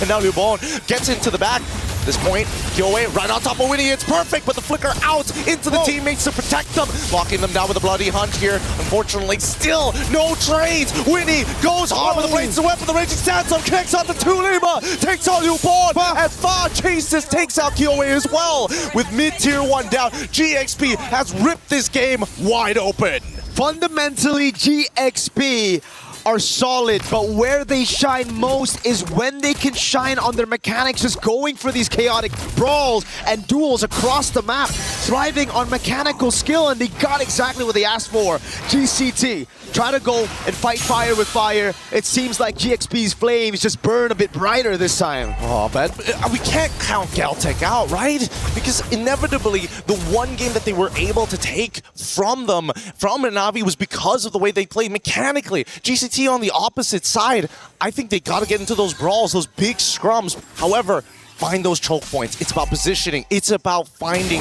the quick way to push them in together, pinch them close. Let's see this time in the bottom lane, an attempt.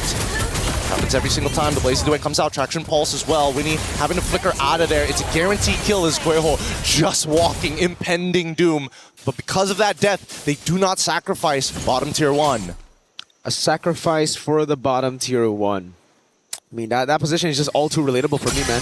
You know, gold laners in the bottom lane play safe. Kyowe! Getting chunked down to 10% of the HP. I mean, I don't know. You would have given up the tower, would you not? No, I would die for it. I would die for it, bro. Turret more expensive than my life. At least in this position as well, because they have map pressure now because of the turret still alive. Doesn't allow GCT, especially on the Franco, to go and look for these positions in those bushes. Oh, it's dangerous, but they now know that they now know that Kyowe doesn't have her shadows for at least 6 more seconds. They're gonna try and rush this down to Kyowe. Get it up in time, and yes, they do. Kyowe gets the steal. Sophia now in trouble as Lubon is trying to push him out. Ling, unfortunately, at 1 HP, can't sustain through the power of Tokyo, cutting them down with the true damage. Thank God for light wheels. GCT coming back straight up right after Galaxy Phoenix got a big team fight win, and it was through playing it a little bit slower on the skirmishes. They know if it's just all about speed, GXP would win. All out, all their resources. It requires these cycles to land perfectly with the Mystic Gush. And even, I mean, the throwing ruins. And, oh, Iron Hook from Guejo! It hits, it's good. Bloody Hunt on top of it. They're going to run down Faz. There's no more cooldowns to get away from this. This is starting to turn into a boxing match. GXP want to get a little messy, want to get real close. GCT, they got to throw those jabs out before the haymakers come through. Seems like there's no jabs being thrown at this point. It's all about pointing in the middle of the ring and slugging it out. Guejo just has that reach advantage. Oh, and it looks to be good. Lima going to try their best, but again, with the fleeting time, that Bloody Hunt just comes off too soon. Wait, the quick set God keeps it alive, long enough for the counter engage by Ling. The throne room was good, but they want to get out to Guejo. Hit by the traction pulse once again. Sophia looking for combos, and it hits, but no follow-up damage. When he's thinking about it, but with no ult, they can't do much. Fa in a 1v1 against Kyowe, gets hit by the Oki Shadow Kill, can't get out. Damage as good as Sanjike is able to back it up. GCT, these prolonged fights is exactly what they want. Oh my goodness, the Ice Queen really living up to that title. Cold, composure, all throughout. These retreats have been perfect. Every single time it's a 50-50. It's not. It's 100-0. Kyowe just wins it. Even on the purple buff, wasn't able to win it out, and it was just Kyowe with the purple buff steal, baiting out the Soul Sever, taking it away. Kuwait just looking with the Iron Hook, doesn't land it. The projectile lands, the traction pulse. It's looking bad, and now with the Bloody Hunt into the Winter Crown to make sure that Lima can't go through. The Mystic Gush comes through, and Guejo must give up her life. Sophia finds it, but at this point, GCT, the mid lane is already getting attacked as they maintain the position. Ling fails the engage, projectile connects, and GXP, they've done what they can. To the Lord they go now. And it's back to GXP now with an advantage. It really is a slugfest of a boxing match here in game number 2. GCT trying to play it a bit slower, but GXP just finding the ways to gap close. Kyowe held that bush. Good read by Lemma to walk up on it. Now it's all about the Lord. GXP have lost out the neutral objective battle to Kyowe, and now it's Lem at his own. Oh, here it comes. They go attack the backline. Lubon tries their best, however, doesn't get the clean hits as Tokyo takes out Ling. And on the opposite side, without the Oki Shadow kill, Tokyo able to take out Fa as well. No more combinations as they have broken the formation. Sanjike somehow survives, but the Bloody Hunt will guarantee as Tokyo flicks hers forward. Iron Hook, right direction. Unfortunately, just not long enough. 4 members down for the Lord. That was all good for GCT. It looked like Kyowe was zoned away, but it was just perfect because it bought enough time for GXP to utilize all their resources to secure that Lord. Then they saw the opening, they chased down, and GXP just did not know what hit him. Yep, with the Holy Shielding down on top and mid side, GXP make another attempt. Throw the Ruin, flickering forward as well, taking it. The combo's good as all 3 members from Galtech get beamed down, and they might actually find a 4th one. Unfortunately, unable to get the stun. However, they're going to still chase it to the ends of the earth. Sanjike, no passive, doesn't have that max range. 4 for nothing. Big Sky Piercer stacks as well for Fa on the Suyo. We've seen this plenty of times. The gold lead basically non-existent at 11 minutes of the game. It's only a 2,000 gold lead. They do have an advantage on the far lane, but GXP, that's what I'm saying. When it comes to just these chaotic skirmishes, they just find a way to force even the most technical of opponents to slug it out. That's the thing. It's about these combination punches that they throw. They manage to sidestep this. Thankfully, don't get hit by the Iron Hook. GXP can't afford to get hit by these big spells as they want to get it. Oh, wow. All right. Committing with the Oki Shadow Kill, forcing a lot of the members to actually get on out of there. And now the counter engage, they might be looking for it. Lubon, he wants it bad. Falling Star, move on to the backline as Tokyo takes out Ling. Lubon buys just enough time as they back away. This pick is good, but now you can see, look at Fa, looking for a counter engage. No, decides to go into the mid lane. GXP is on the run. It was supposed to be a boxing fight. GCT just threw a kick on GXP. Unexpected, another big blow to GXP's comeback run, perhaps. It looked a few times a bit too good with the Sky Piercer stacks falling into Fa and them getting back map control. But it's all about that overextension, right? When you're a chaotic team looking for brawls, you tend to also push that a bit too far sometimes. Look, if the rules are starting to bend in this boxing match and bringing in their feet, they're going for those ankle kicks. And eventually, eventually, it's going to snap in half, man, if you're not trained for these types of attacks. Those obliques, man. It's tough. It's really, really painful to get hit by one of those. And not to mention, GXP, as the combination punch team, really needs to make sure that they hit some good targets. And arguably, I want to say they got to take out Koiho, but so many times we've seen the counter engage from GCT to be much better, even without the Bloody Hunt.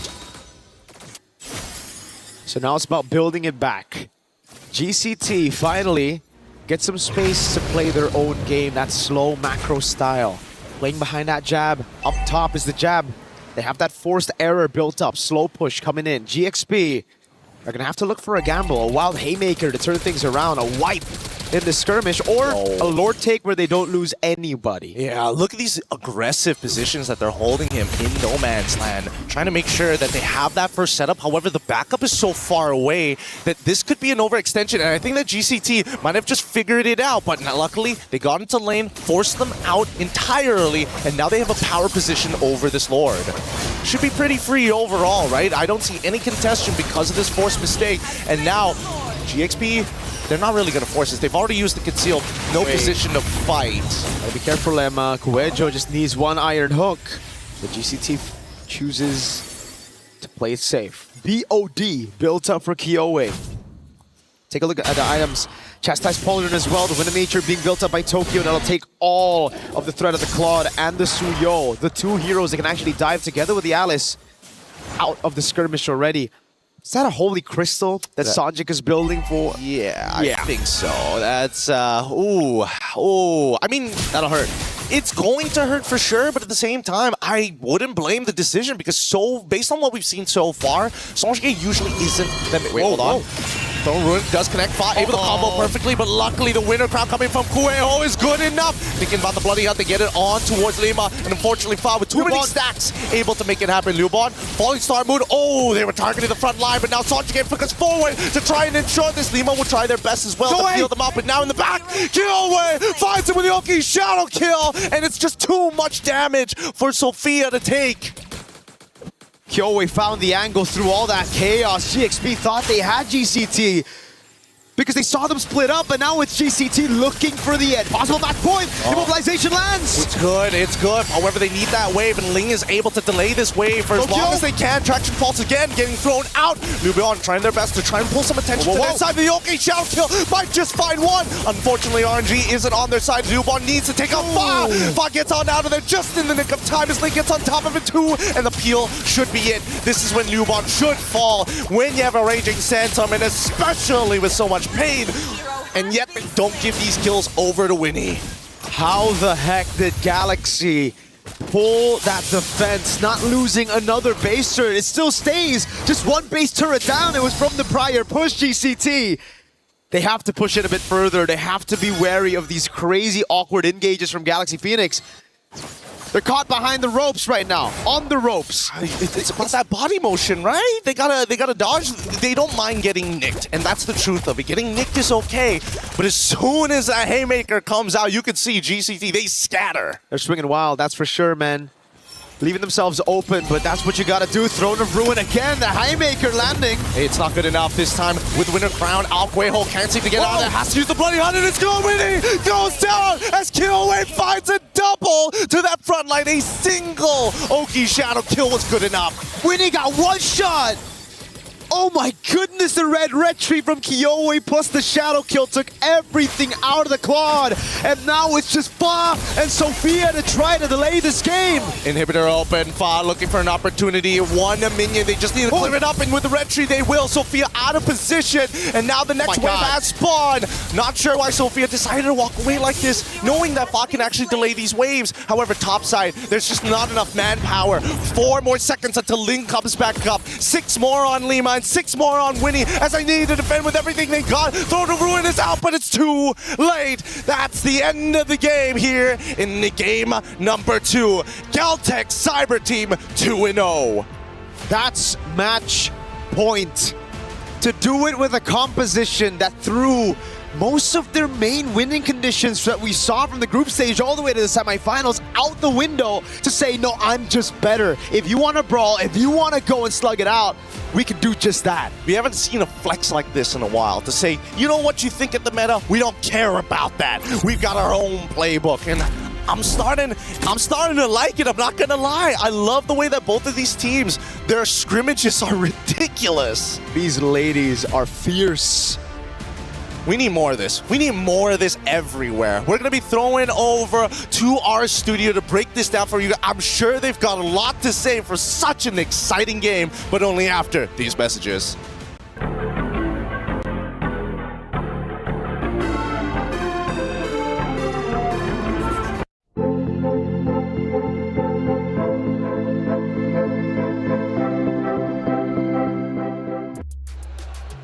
Galtech Cyber Team, they want 3rd place. They want the $50,000. The question is, can Galaxy Phoenix dig deep? They're making too many mistakes, and now they're down 2-0 in this best of 5, which means Galtech is officially on match point just like that. Hey, welcome back into our studio. Guys, it started off bad already, right? Let's go back to that first minute. Galtech finds the mid laner exposed. They take advantage of it, and from there it snowballs into Galtech's hands. Yeah, Sophia, Lemma, they were slipping in their position and they're trading in the center of the map early on, and it didn't take long for it to be translated to a small early lead. Credits to Galaxy, they were able to recover, and again, which is why personally I preferred their draft over what Galtech went for. When it was going good, you could see it happen, but then Mirko posed the question, is it because Galtech are trying to say with their draft that they're simply better? It's been answered, yes. Yeah, from the Olos to now the Franco, some of the most unexpected heroes that are not entirely part of the meta are actually made work here by Galtech time and time again. And I agree, the beginning seemed a bit too sloppy for even both of their sides. I was expecting it to be a bit more difficult, especially for Galtech, to pull off this entire idea of a Franco.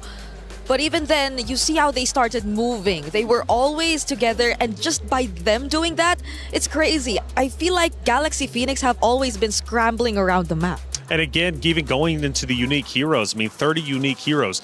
They are the second most moving team when it comes to hero selection, which is truly impressive. Again, going back to that first minute, though, let's take a look at it because this is where things truly started off bad for Galaxy Phoenix. At a time where they needed it to go well, especially given the fact that they had just come off a loss from map number 1. We go back in time to the first minute and take a look. Again, the mid laner getting exposed. I mean, we're just 40 seconds in. Yeah, where was Lemma in that situation? You have to be helping your mid laner clear. I think she overthought it and thought that, hey, maybe the Franco's gonna be going into the gold lane. Nope, and that just left you vulnerable in the center of the map. You lose your mid, you lose your roam early, and with, as you mentioned, coming from a loss, knowing that if you lose this, you're gonna be down match point, you need to have a good start or it's gonna influence the rest of your game. You're gonna be sloppy, you're gonna be taking unnecessary risks. Yeah, honestly, if you try to look at the different angles Lemma might have considered as to why she just went straight to Kyowe, you would kind of understand her, right? Maybe there was a potential early invade 2 from the Franco, maybe there was a potential that the Franco could go gold, or not entirely in the mid, because that's not where you expect the Franco to really unleash the early game potential, but that's why just so much matters when it comes to these early decisions, because as we take a closer look to whatever escalated after that, it was much faster this time around for Geltec Cyber Team. Yeah, and Geltec obviously uses that advantage. They take that momentum and they just apply it to the rest of the round. But you're right, though, Rinmar. Like, it was, in fact, of course, Galaxy Phoenix did, in fact, have some comeback moments. We now go a little bit deeper into round number 2, and we do see that it's relatively even based upon this action, right? I mean, they do start coming back. Galaxy Phoenix is looking a bit more solid, but still not so comfortable at this point. Yeah, this was when it was going good for themselves, and you see the beauty of their lineup. Yeah, I think it is also a moment wherein you get to see how eventually Geltec Cyber Team can be caught off guard, but if you prolong the team fights much to a point where you don't get to burst down anyone from Geltec and they just keep on throwing out their skills, then it becomes a favorable position for them as well, considering the carry also got the late entries. That's right, and even at the very end, Galaxy Phoenix, you can criticize how they defended their base. The pressure from Geltec was tremendous, and as they started pushing into the base, you can notice Geltec clearly was looking incredibly strong. We take a look at that action, Rinmar. Yeah, this was right after they took an unnecessary go or a fight. I believe it was in that upper Lord pit. Ling comes out. You see the idea with the combos, with what they can dish out. And with what I said earlier about mentality, at least Galaxy Phoenix, they were still willing to fight. And if you see them, when you do it layer per layer together as a team, you find your moment, it looks good, but they just couldn't do that consistently all throughout game number 2. Yeah, it's always Geltec being able to get away. I mean, I don't blame it. It's a Hayabusa. So probably the next best option really was the Franco, which is why they tried to burst her down multiple times in a row, force out the Winter Crown, and in some ways it became a bit favorable for them. But you also have to take into consideration that whatever you do, Liubon is still going to be there. She's still going to be in your face. Well, Miracle and Gideon are calling the action, and they're doing a phenomenal job, and we happen to be recording them. Let's see what kind of antics they got into during the commentary.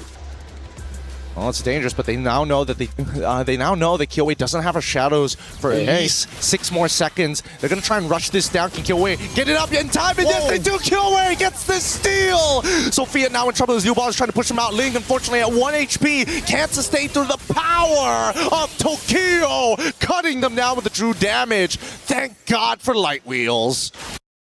Play is in our DNA. Whenever we let it out, it becomes our superpower. Now imagine an entire city being built to supercharge it. Kadir City, powered by play. It's always entertaining seeing the commentators explode with energy. Bria actually made a comment about you when we had your hey, it was okay. It was a good moment, right? When you were up there commentating. Because when you're up here, you know, you're all poised, professional, wrapped up, right? And when you're up there, you just explode with this ball of energy. I can't help myself. The games yesterday were very explosive. I think we would all agree to that. At least for today, they have been a bit one-sided though. So I'm That's really right. hoping we get a bit more of that same level of explosiveness in the next few games. Sanjike was getting a lot of attention and for good reasons. Game 2 stats. 90% kill participation. That shows how well gelled together Geltec was. They played together as a team. They played around their Franco. They knew that they had 2 carries to work with through the Kimmy, through the carry as well, and they played around each other so well. Yeah, there wasn't even a Sky Piercer in that lineup. Yeah, I didn't think need it. it was just pure team fighting and winning out, and that's what gave them the advantage. Man, Geltec is on fire. Coming into this, quite honestly, I thought Galaxy Phoenix was probably going to be the favorite, but Geltec says otherwise, and they have been looking phenomenal. Hey, we've got the EWC survey on your screen. Scan that QR code and give us feedback on what you think about the broadcast. What do you think about the Esports World Cup as a whole? We would love to hear your feedback because, again, for you all out there, you're the ones that make this worth it. We go back to our stage, and it's now serious business for Galaxy Phoenix. They're down 0-2, and they are forced to come back. Geltec is absolutely on fire. Little mistakes here and there, maybe hero selections going bad for Galaxy Phoenix. They've got a lot to fix, and they've got to fix it quickly. Yeah, I hope they can shut up the haters and just prove, no, they're not better than us. Maybe equal footing, and then eventually get to the point where you can prove that you are better. I really Because hope so far, I have not seen the Galaxy Phoenix that wowed us, that gave us that surprise joy of, wow, where did this team come from?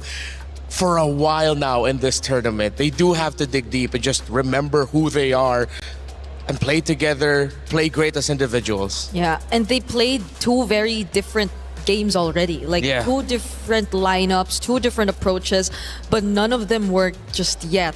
So we really are looking for that same GXP that we saw in the first 2 days. Sophia got isolated. She got punished. Again, we go back to the main storyline, and it was the fearless Queen of Fa.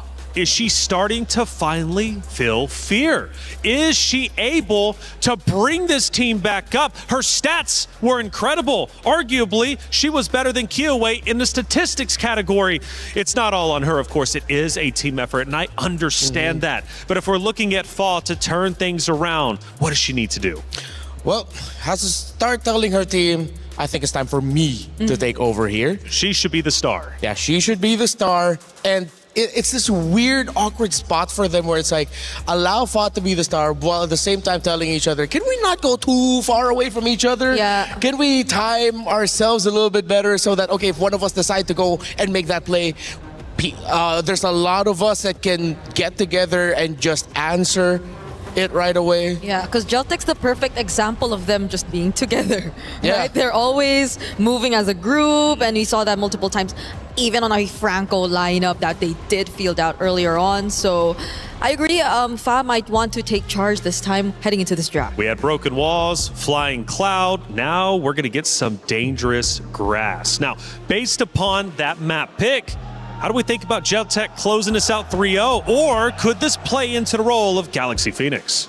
Ooh, if it's dangerous grass and Geltec that we're talking about, I might as well think that this will also be one of their more favorable maps if they were just to talk about their sheer rotations and abilities to move around the map and just catch Galaxy Phoenix by surprise, because they've been doing that very dominantly in the previous 2 games. And now I'm just wondering if they will just allow the possibility of another assassin type of comp to come through for Geltec. I have one very simple suggestion for GXP. You're going up against a team that are playing around each other too well. They stick together a lot. I know Gord is great, but can you please pick up a Lilia? Or even consider, hey, if you want to go for something greedy and you play for a little bit later in the game, maybe pick up a Sicilian. Okay, that's like my bias for the pick alone, but come on, a Lilia, please. Okay, Eve gets picked up here though, so the range will definitely be a problem to deal with for GXP as they get to decide on what their first two picks are going to be this time. I feel like this should definitely be the time to Claude, right? Yeah, you pick up the Cloud now, you get that comfort pick, and then you pick up your assassins and then diving EXP laner, or maybe just an EXP laner that can hold really well, help dive alongside whatever the assassin for Fa will be. You don't need to pick it up this early. Just get the Claude, get the Lilia. We're waiting for them to get these two picks that they could center their draft around. But that also leaves us with a question of, do they leave Fa's pick for second phase all over again? Do they rather flex Fa in the jungle rather than put her on a pick that's comfortable and play around it? But they get the Harith. Just get the glue, Giltech. Get the glue, get the Phoveus, one of those. Even the Esmeralda would be great. You have so many options available to answer. And that's also knowing you're playing into an Eve lineup too. The Eve is the first pick. You see what mid lane, what box could potentially be established for Geltech, but this is still the route. I think they have counter engaged. Yes, they go for the Khalid, but even this hasn't really worked for them earlier on. Now it's more and more boxes. It's a Hylos and an Esmeralda. Again, Geltech, they play together as a team. It's so good. They have pretty much won the first phase of the draft. I don't know what's going on. Okay, at this point, please, Lilia. Maybe I would be okay with the Valir, but I would love a Lilia at this point.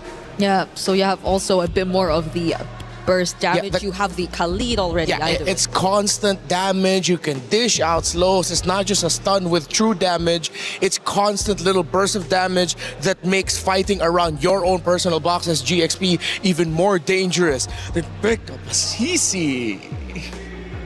I think matchups we see in the EXP lane are already slightly, or they attempted to at least balance it out through the CC, but I feel like it's still gonna be tough either way.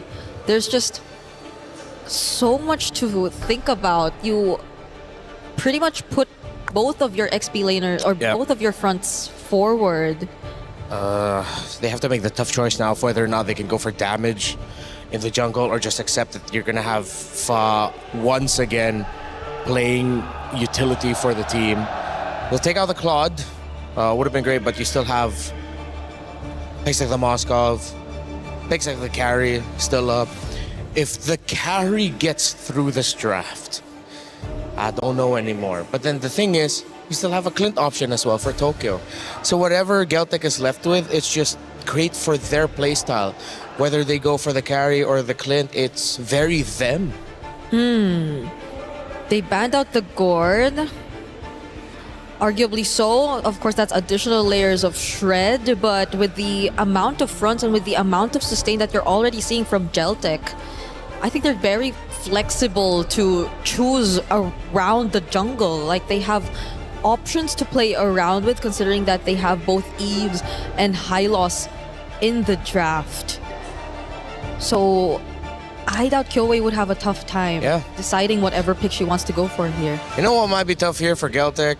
For Galaxy? If ever Geltech, just pick up a Hanabi or something. If we're looking at it from like a team fighting perspective, they don't really have a lot of hard CC. The Hanabi with her own personal shield, paired up with an Eve. You have the Glorious Pathway as the Hylos. It seems like it's a good time to be a Hanabi. But again, it's at this point, Tokyo will just pick whatever she wants personally. For the jungle, okay, maybe once we see Red 4, we can have a better idea of what they might want to lean into jungle-wise. Yeah. Because as of the moment, it seems a bit too broad. Just take out the Ling, so even one more of Fa's comforts get taken out. I am looking at what other picks she previously used, but it's just mostly the Yi Sun Shin that's left that kind of worked out for them. Because you might not want to see the Akai a second time around in this kind of scenario. It, on paper, might be okay. But if you're looking at how Galaxy Phoenix have been working around the sequence of the team fights and the layering overall, then that just puts more and more pressure on their draft. I'm glad they finally picked up the Lilia, but that definitely should have come in sooner. And look how quickly Geltic Cyber Team picked up the Granger. They know that their box is way too good. If ever the Akai comes in for Galaxy Phoenix, I think it might be tough for them because it's sort of counterintuitive to what they want to be able to do with the Lilia and the Harith. You want things to be coming together, not getting pushed away, unless they are really good with being able to build down the members of Geltic. And here comes Leomord for the first time in MWI. Oh, is Leomord gonna carry Geltic to victory and all the way to the third place? It's Hylos and Leomord too. Oh yeah, it's the double horse combo, courtesy of Team Liquid, the men's side. Well, this could end up very, very fast.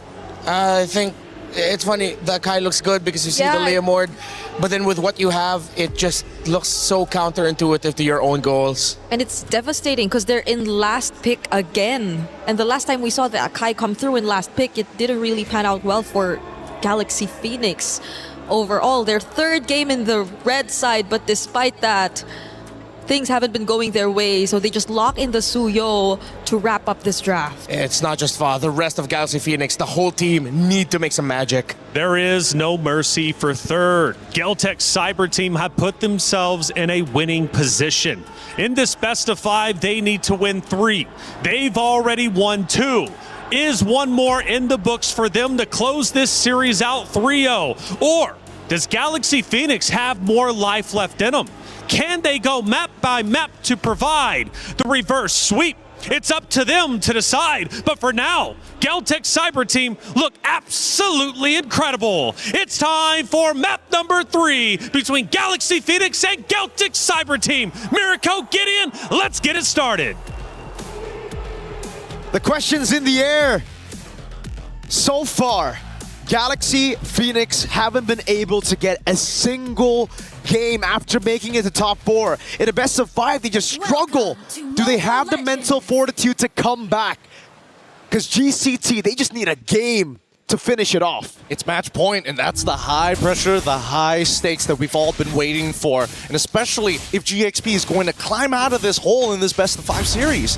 Overall, I am a little worried, but at the same time, there are some interesting adjustments, right? Adaptations that we are seeing. 31% first blood rate compared to 42 on the opposite side. You got that increase, you know, the first blood earlier could be first blood here, but Lemma flickers out the safety. That means, though, mid-prio will be pretty good, but Fa, sneaky, straight up into enemy jungle after sending Lemma up top to delay Kiowe. And that's the thing, we were talking about it in game number 1 and 2. We recognized that the attention span seemed to be all over the place, and in game 2, they started to weaponize that attention span. Now, it's about dealing false information, feeling like you're really about to catch somebody, and then you notice, where's all my camps down on the bottom side? Top 10 unpleasant surprises of all time right there. Bargain Hunter for Sophia, and it's double sprints for GXP. Not the vengeance you'd expect from Ling. I understand it, though. You really want to try to utilize the mobility to rotate around. Kyo is just desperately looking for level 4, gets stunned up by the Blade Surge and chewed away from a possible level 4. That means Kyo is going to have to look for a kill. Lemma doesn't have Flicker, but GCT cannot threaten Lemma enough. I don't know. Now, I think everybody's getting a little antsy. That's a very early retribution. For what? Even. For what? And no need to use it for now. GXP on the opposite side. Let's look at the EXP, because so far it doesn't look like he is able to be able to deal with Lubon just yet. Not until we're expecting to see that War Axe or maybe Anti-Heal. Really depends on the scenario. But this very first turtle, seems like everybody is looking for a piece of it. Kyo is going to have to go for this Lizard before level 4. But GXP are taking a bit too long to set up for the neutral objective just because Ling was behind in level. At least Fa's got a level lead with the Suyo, so it's a Soul Sever plus a Retry advantage. GXP finally utilizing this lead right now to go straight for it, but Kyoe's finally hit level 4. Ooh, it's a good curtain call here, lockdown 2, and even the Revitalize being thrown out. Quail trying to get on out of there, Ling able to find and gets the trade. Can she survive it? She does, saved by 5. Now the real one manipulation, able to clean up 1. Lima, quick sand guard, keeping him alive. Kyoe in trouble! No! And Lima still finds it. Lubon can get it. Able to flicker forward. 2 2 for 2. Despite everything that happened, 2 for 2 trade turning into a 3 for 2 trade, and now Winnie able to get so much money down on the bottom side. It's almost like it's deja vu every single game. Galaxy Phoenix go for Turtle 1, they get it, but the team fight is lost. Then you see Winnie, who doesn't rotate, get goal down below, but this time Tokyo got a kill and an assist. A few of the other times, Tokyo hasn't been able to be active now. It's a dive perhaps on Winnie. Zaman Force already utilized. Now Lemma can't get close. It's a little dangerous there. There was a moment I was thinking whether or not they were going to use the Glorious Pathway early on, but they just use it as a disengage mechanic. At least before, in the previous game, Winnie got dived instantaneously after that turtle. This time round, a little bit more counterplay for the laners. Sophia making sure that Quajo just taking so much damage, already chunked to 50% as Lima continues to make Kyowe's life difficult. Already with the Phantom Steed, but that's only going to trade ult for ult. So annoying. Lima on the lead. It happened as well earlier in game number 2, and they actually won the early game. So it's the same story here with even more mid-pressure because of Lilia.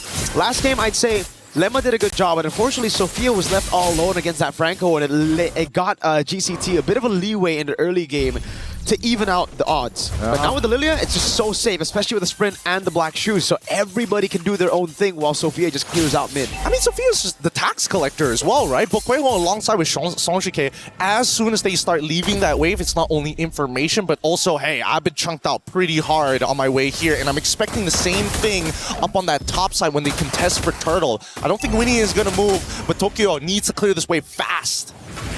Let's see it. Faz already on a neutral objective. Kyo is level 6. Faz is going to be 2 levels ahead if she gets this neutral objective, but they reset. Oh, Phantom Steed already being called out. They're trying to peel backwards, and this is exactly what they wanted to do, right? Get the ult out, start moving forward, and look in through the mid lane. Lima trying to open up this map. Glorious Pathway to try and slow them down as the turtle now in under contestation. Fa gets it, and Ling zones away Kyowe in time. Can they get the kill though? Ling gets away just barely. They might look for the dive here. They need to get something on the map. And it might just be a few more hits on the turret. Tokyo already with the Sky Piercer. That should be first item, right? Is it a Fury Hammer into Sky Piercer? Seems like it at this point, right? It's only 13k overall total. Let's focus the items and yep. There we go. Hunter Strike already complete. Man, this is going to be a little difficult because now that Tokyo, again, they're trying to make sure that Tokyo not only does not die, but is able to ramp up in terms of money so they have a stronger finisher after their big combos with the RWM. And again, it's Geltec Cyber Team always doing such a good job despite GXP getting all of the neutral objectives. They're efficient. They're very efficient. They capitalize and convert on these objectives like it's nothing. Winnie in the bottom lane trying to siege. Now, if she waits a bit too long, could be disastrous because it is an Esmeralda.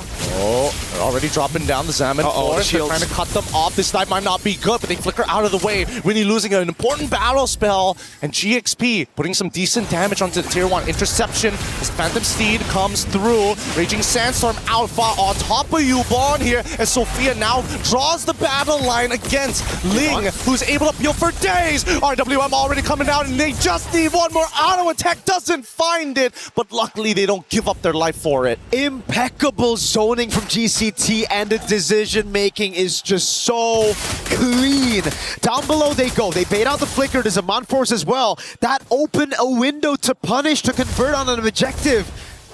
No structures for GXP. They can finally get on the board right now with a turret up top, but with the bottom wave pushing again, it forces Winnie to stay put as GCT will have a man advantage coming into the final turtle fight. Look, it's still fancy footwork at the end of the day, and it's only 6 minutes 45 seconds. I don't know how long they can keep that up. It's just high tension so far. But let's look at the goal difference because the majority of that goal is leading into 2 different sides. But it's so minuscule overall. Phantom Steed, in trouble. Ling already dead, and now they're going to go for Sophia after the black shoes, sprinting the opposite direction as Tokyo is going to chase them down with the help of Kyowe, who finds the double. This should be a free turtle, but is there going to be a trade back? No. The only trade is a tier 1 down below, and I don't think it's worth it at all. There's no way for them to get to tier 2.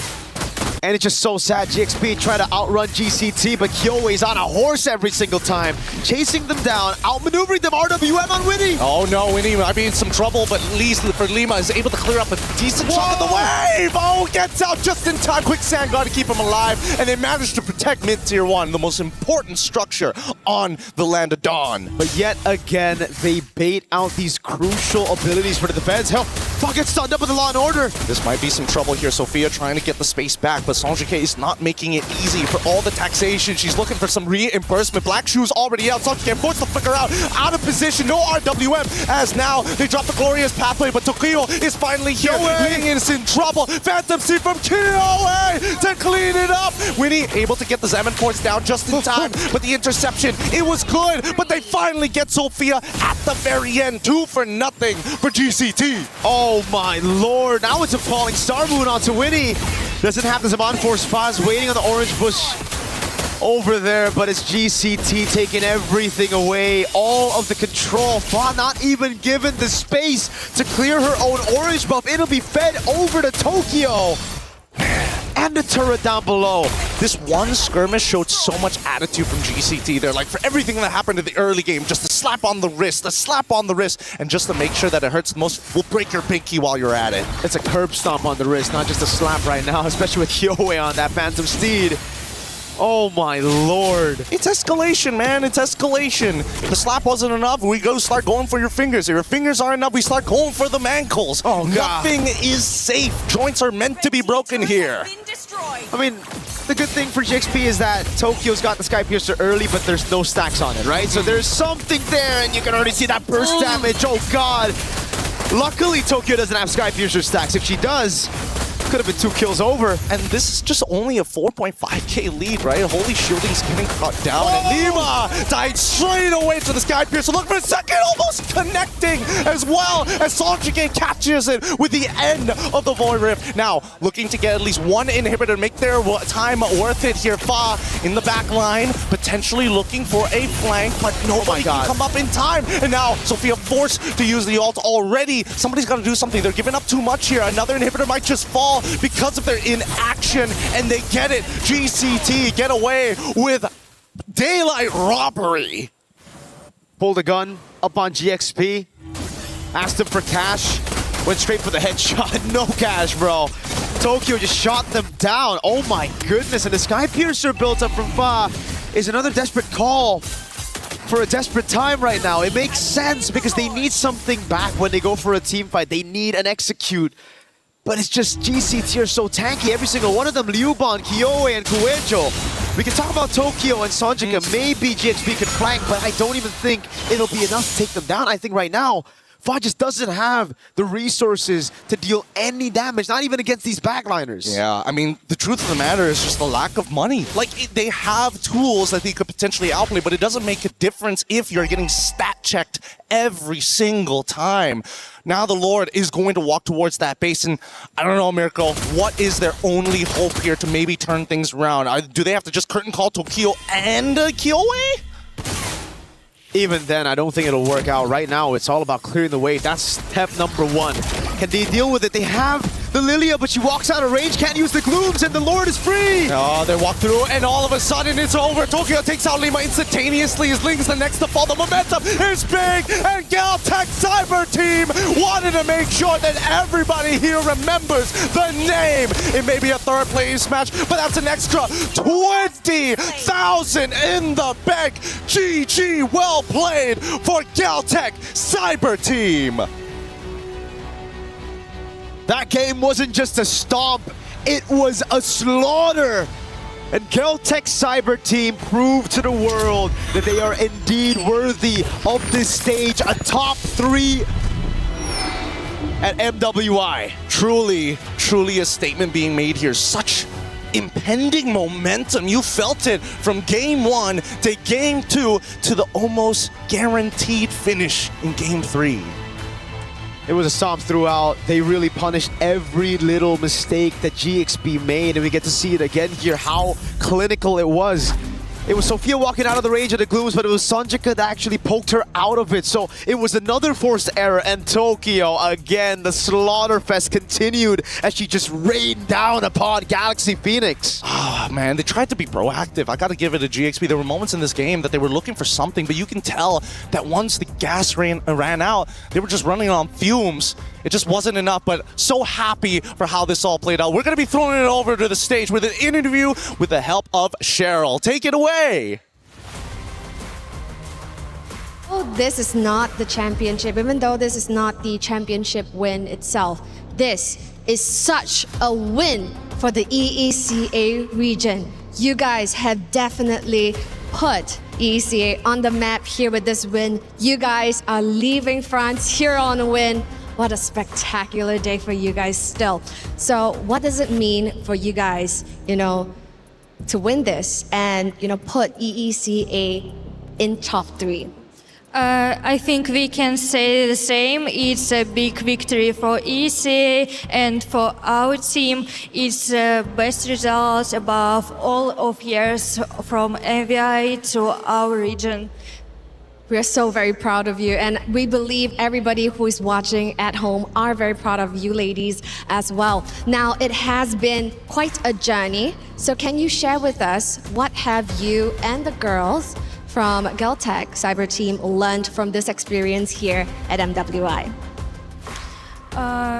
In my opinion, the best experience what we have at this tournament is the practice of our teams from other regions like Philippines, and it's the best way to be stronger.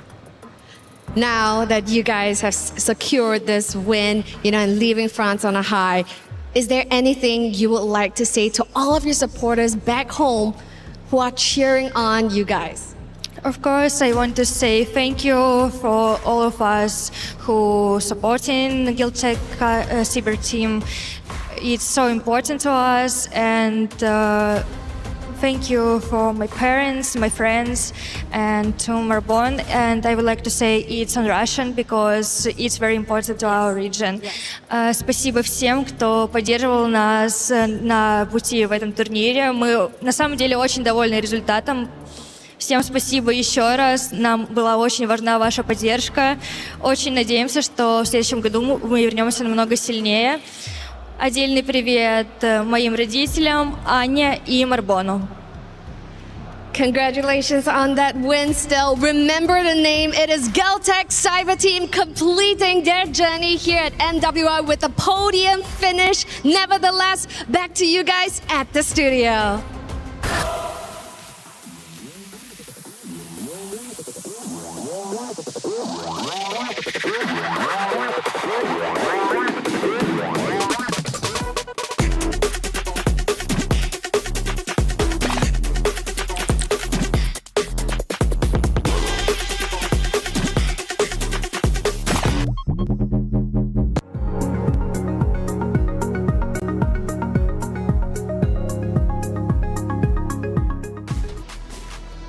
Geltec Cyber Team came into the tournament with a mission. It was to gain the championship. Yes, they might have fell short, but they end up accomplishing some incredible feats. We're talking third place, walking away with $50,000, a tremendous amount of pride also for their region. Geltec Cyber Team, congratulations for your podium finish. For the fourth place of Galaxy Phoenix, you should also celebrate your accomplishments. Making it to top 4 is a tremendous accomplishment in its own right. And walk away with your head held high and be proud of what you've managed to do in the 2026 MWI competition. You ladies are some of the best in the world, and you need to understand that. Please walk away with your head held high. Hey, big accomplishments from Geltec Cyber Team, though. A 3-0 victory is tremendous. We talked about what it meant to not only podium, but also earn that additional $20,000, not only for the players, but also for the org themselves. Yeah, Geltech Cyber Team and especially KOA after her performance, star-making performance in MWI 2024, missing out in 2025, coming back here with a team of, at this point, rookies for an international competition, solidifying the fact that the top 3 regions for women's MLBB after MWI this year are EECA, Indonesia and the Philippines, and of course we're going to figure out like where they are going to be placing after the grand finals. It's a massive achievement and what a journey for them. And they did shout out these particular regions too, because they believe that it's been one of their best experiences here in MWI, if not the best. The fact that they were able to also experience how it's like to play against different regions, the more stronger regions that they would consider for themselves as well. And it's unbelievable because Renmar did point out that this is Kyoei's return, but it's also her return alongside a bunch of rookies, and they did not play as if they were rookies nor newcomers to the professional scene at all. Not at all. Kyoei was a tremendous talking point throughout our entire tournament. Now getting to celebrate Galaxy Phoenix. I know I had to do the thing. I had to put the pressure on Fa, right? But that's just, hey, look, I want to express that as commentator talk. Fa has been a tremendous competitor in this MWI competition. And I understand they lose 3-0. But we have to celebrate Ling, Fa, Sophia, Lima, Winnie for their tremendous accomplishments throughout the bracket. Yeah, for Cyber Phoenix, I think a lot of the results that they got after the initial wins came from a lot of respect from their opponents. They saw what their Belleric Guinevere could do, what it means to take away the comforts of Lima and Sophia, give them a lot of difficulty so that in turn Fa would have a difficult time.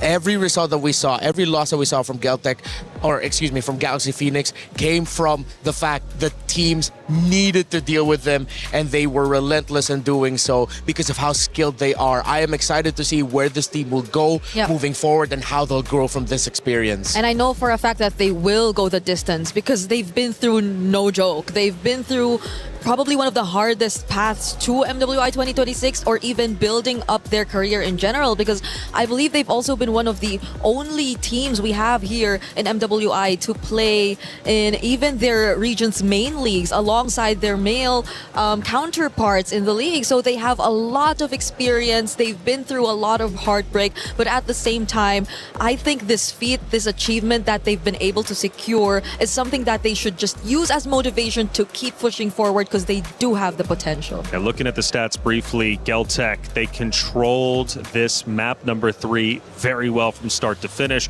Reminiscent of the first 2 maps that they played nearly flawlessly. There were brief moments of Galaxy Phoenix coming back and striking while the iron was hot, but it was Geltech consistently taking back control to earn not only this map number 3, but also the best of 5 series as a whole, winning 3-0. Again, we celebrate the accomplishments of all of these ladies, these competitors who have done such a tremendous job over the course of 5 days of competition. Now, as we bring it back, let's discuss that map number 3 and what ended up unfolding, right? Because you look at the stats, obviously, Geltech, they pretty much dominated the map number 3, but there has to be some positive notes from Galaxy Phoenix.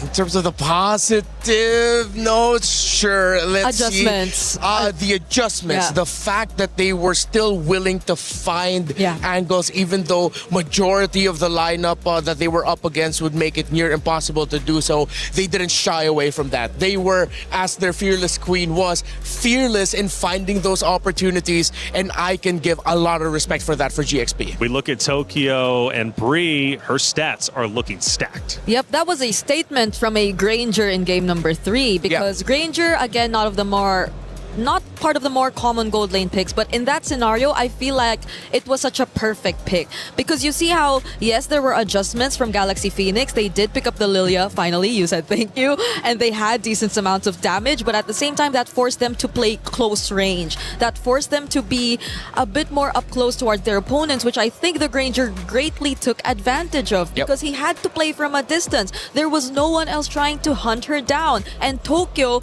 in that game, probably one of the biggest problems, aside from the fact that both the Hylos and the Leomord were just running through this lineup of GXP.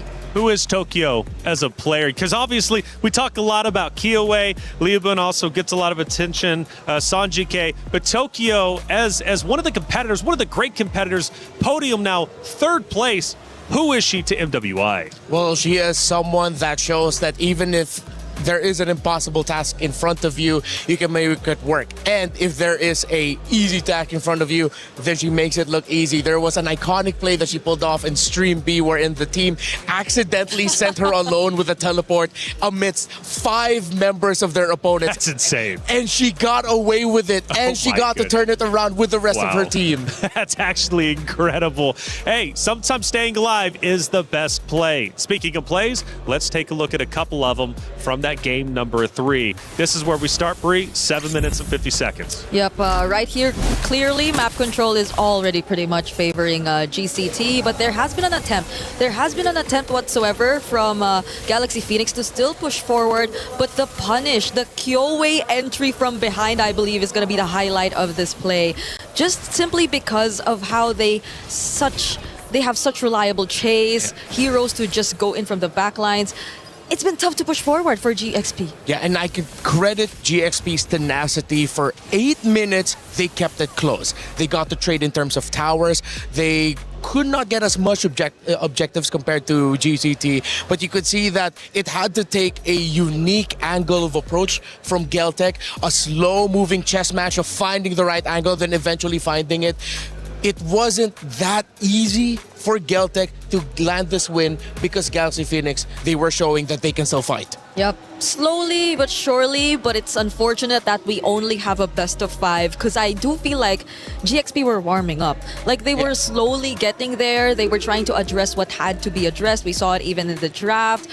Bit by bit, but it was not enough, and it's unfortunate because they had such a strong start, they had such a great introduction to this tournament, but it had to end this way, which I guess is a really good learning experience in such a way that they really find and see firsthand what needs to be improved in their lineup. Yeah, I think tenacity is a great word for what obviously Galaxy Phoenix was able to bring to this tournament, continually retaliating to what their opponents were throwing at them. This series might have went 3-0. Make no mistake about it, Galaxy Phoenix is still one of the best competitors in the world when it comes to our lady competitors. Now, of course, there was a second moment throughout that game. We now go towards the tail end of things, and this is when it becomes a reality for Geltic Cyber Team.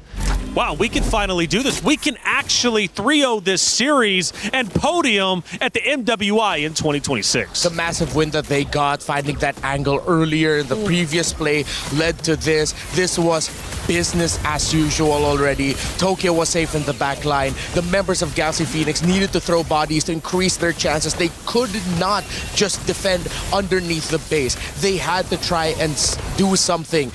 Tenaciousness, but I feel like a better way to describe them, to add to that, is they are unrelenting. They are relentless in their pursuit of trying to find victories. Yeah, it's just unfortunate because they were really relentless, but at the same time, I felt a bit of a panic towards the end too, because you saw the glooms already laid out there. Could have been one of the best ways to deal with the Lord, or at least reduce some of its HP, but it all popped a bit too early, so they weren't even able to utilize it, and it got all the way to the base, which made the defense 10 times more difficult for GXP at that point. Well, GXP, again, a phenomenal job as a whole. Top 4. We celebrate Geltic Cyber Team, though, with their 3rd place finish. And what a tremendous finish it was. Going back to what you said at the very beginning, Renmar. $50,000, especially for some of these organizations and players, is quite literally life-changing. And the beautiful story for some competitors is that they're playing for more than just themselves, right? They're playing to potentially support their family, support themselves, maybe start fresh in life, right? And that's the beauty of MWI and these prize pools that are so significant. You know, it really is a tremendous amount of money. We take a look at the emotions from the players, and you can start to grasp at how important it is for these ladies on that very stage, right? To win, to come in and compete, and again earn what could be life-changing money. They came in here poised. At first we thought it was nerves, but it really looked like they were just cold-blooded, as similar to their own personal Ice Queen, and it showed in-game. They were business as usual, honestly. Every time they ended a game, you don't really see the more exaggerated reactions. I'd say it's just them, I guess, trying to remind themselves that it's not over yet. There's still a game. It's something that we still have to remind ourselves of, because you really can't lose you can't lose that momentum. You can't let go of your focus, especially in such a high stakes match. Yeah, you can feel that they were clearly thinking, job's not finished. Not yet. Job finished?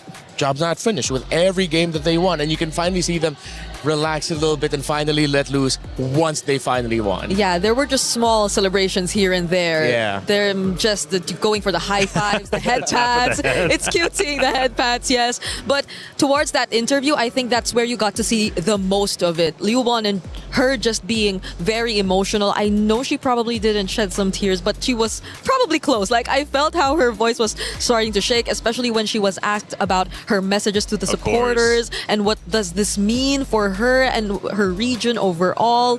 So it's great because now you see how all these emerging regions are actually trying and already proving a point. Yeah, I mean, especially when you see those post-match interviews, even more so when they've won, you know how hard it is hitting, especially. Let's take a look at our team stats head-to-head. Galaxy Phoenix versus Geltec Cyber Team. They will trade off a couple of times. Obviously, the win rate for Geltec is going to be higher naturally as the winners. But it's actually quite interesting to see the red side win percentage for the side of Galaxy Phoenix. Yeah, especially blue, right? Yeah. That whole series, they never played on blue. Yeah, they always just played on the red side, and I think that was just them constantly choosing it, and then at the times Geltec even choosing and realizing that they are better off on the blue side here. And Galaxy Phoenix just unfortunately, despite being on their comfort side, could not find the right sequence, the right priority of hero picks to make it comfortable for them in game. It felt like a lot of their choices was just them choosing the more difficult road of being able to land wins. And in their game 2, which for me personally was their best draft this entire series, you saw it, they just couldn't fully execute it. Still, we saw the glimpses of what could have been. I guess Coach Ririth had to deal with a bit too much going against Coach Osprey. Yeah. The swerves in the drafts, the sudden flexes, I guess, took us by surprise a lot of times throughout this series. So who would have expected, right, that Geltec still had those cards up their sleeve? Yeah, it's interesting, isn't it? Because Coach Osprey has been such a big talking point for Geltec. And again, coming into it, and I bring it back into conversation, you know, throughout our tournament, we have seen so many different heroes selected. It's been incredibly unique, and Coach Osprey is a large reason why Geltec was number 2 when it came to overall hero selection. We've got a lot of great people in the venue, including Rain. Come back in, brother. By the way, it was nice to meet you yesterday for the first time. I know we've seen each other virtually, but you kind of came over, and it was great to shake hands with you. Rain, what's going on, man? Hey, third and fourth, it's done. Yeah, I'm good. It's 3-0, and also you're looking good, man. When I see you in front of me, I feel like this guy is so handsome. Okay, Ray, and we didn't plan that, by the way. He just came up with that on his own. Witness me. Hey, Ray, I appreciate you. It's great to see you, man. Yeah, 3-0, it's a big shock, right? It was a best of 5, but we only get 3 maps. Yeah. We've been celebrating Geltec Cyber Team and just how good they are. Third place to podium. I mean, such a tremendous accomplishment.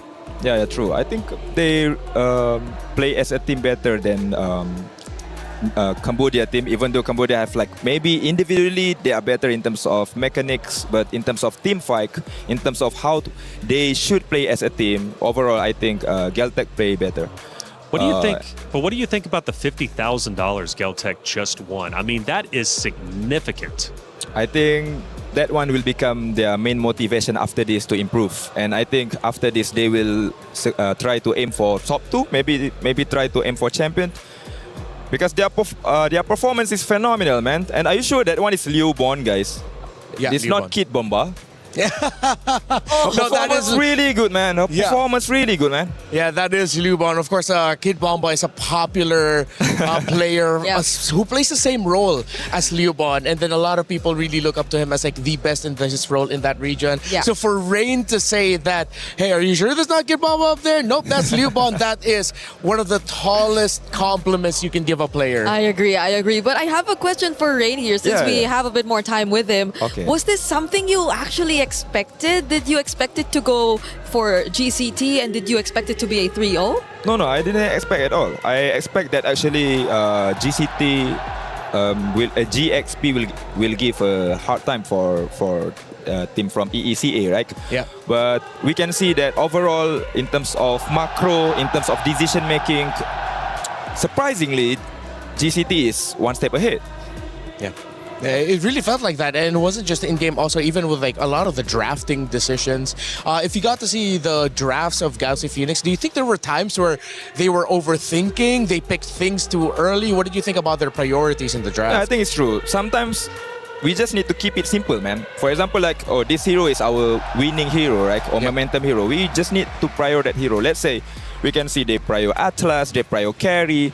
We know already that the identity, the gameplay for GCT is quite clear. They know how to win. They know which hero they should pick. You know, one of the things we've been bringing up is just how many unique heroes have been used throughout the entirety of MWI as a whole. I mean, it's felt fresh. You know, the new meta came in. We were kind of curious how it ended up playing out. Have you liked the versatility you've seen from the ladies competing throughout the 5 days?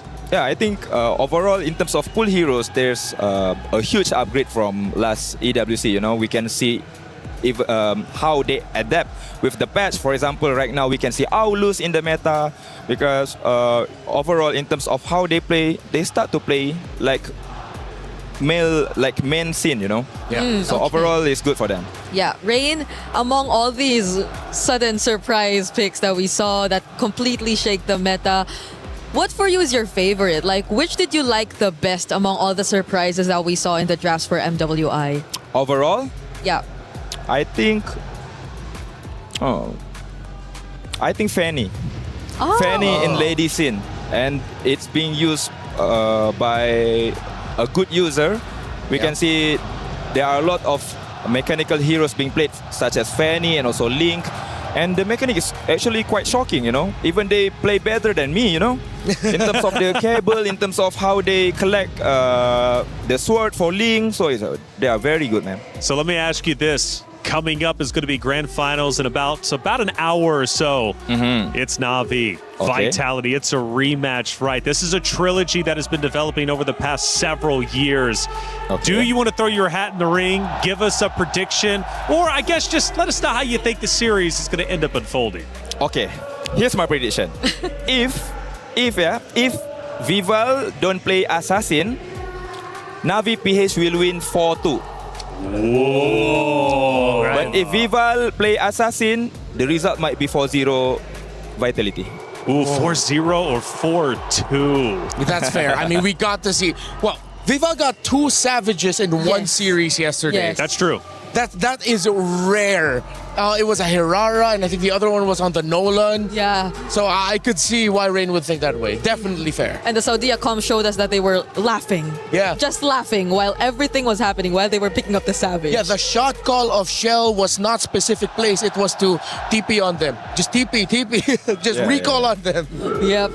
Well, Rain, obviously it's been great having you in the venue. I guess last question, you're in Paris. I don't know if you've been to Paris before or not. Either way, have you been having a good time, man, getting out there, seeing all the sights? Yeah, I have really good time. I went to Eiffel Tower last night. Okay, great. So after this, maybe I want to try the pizza. Pizza.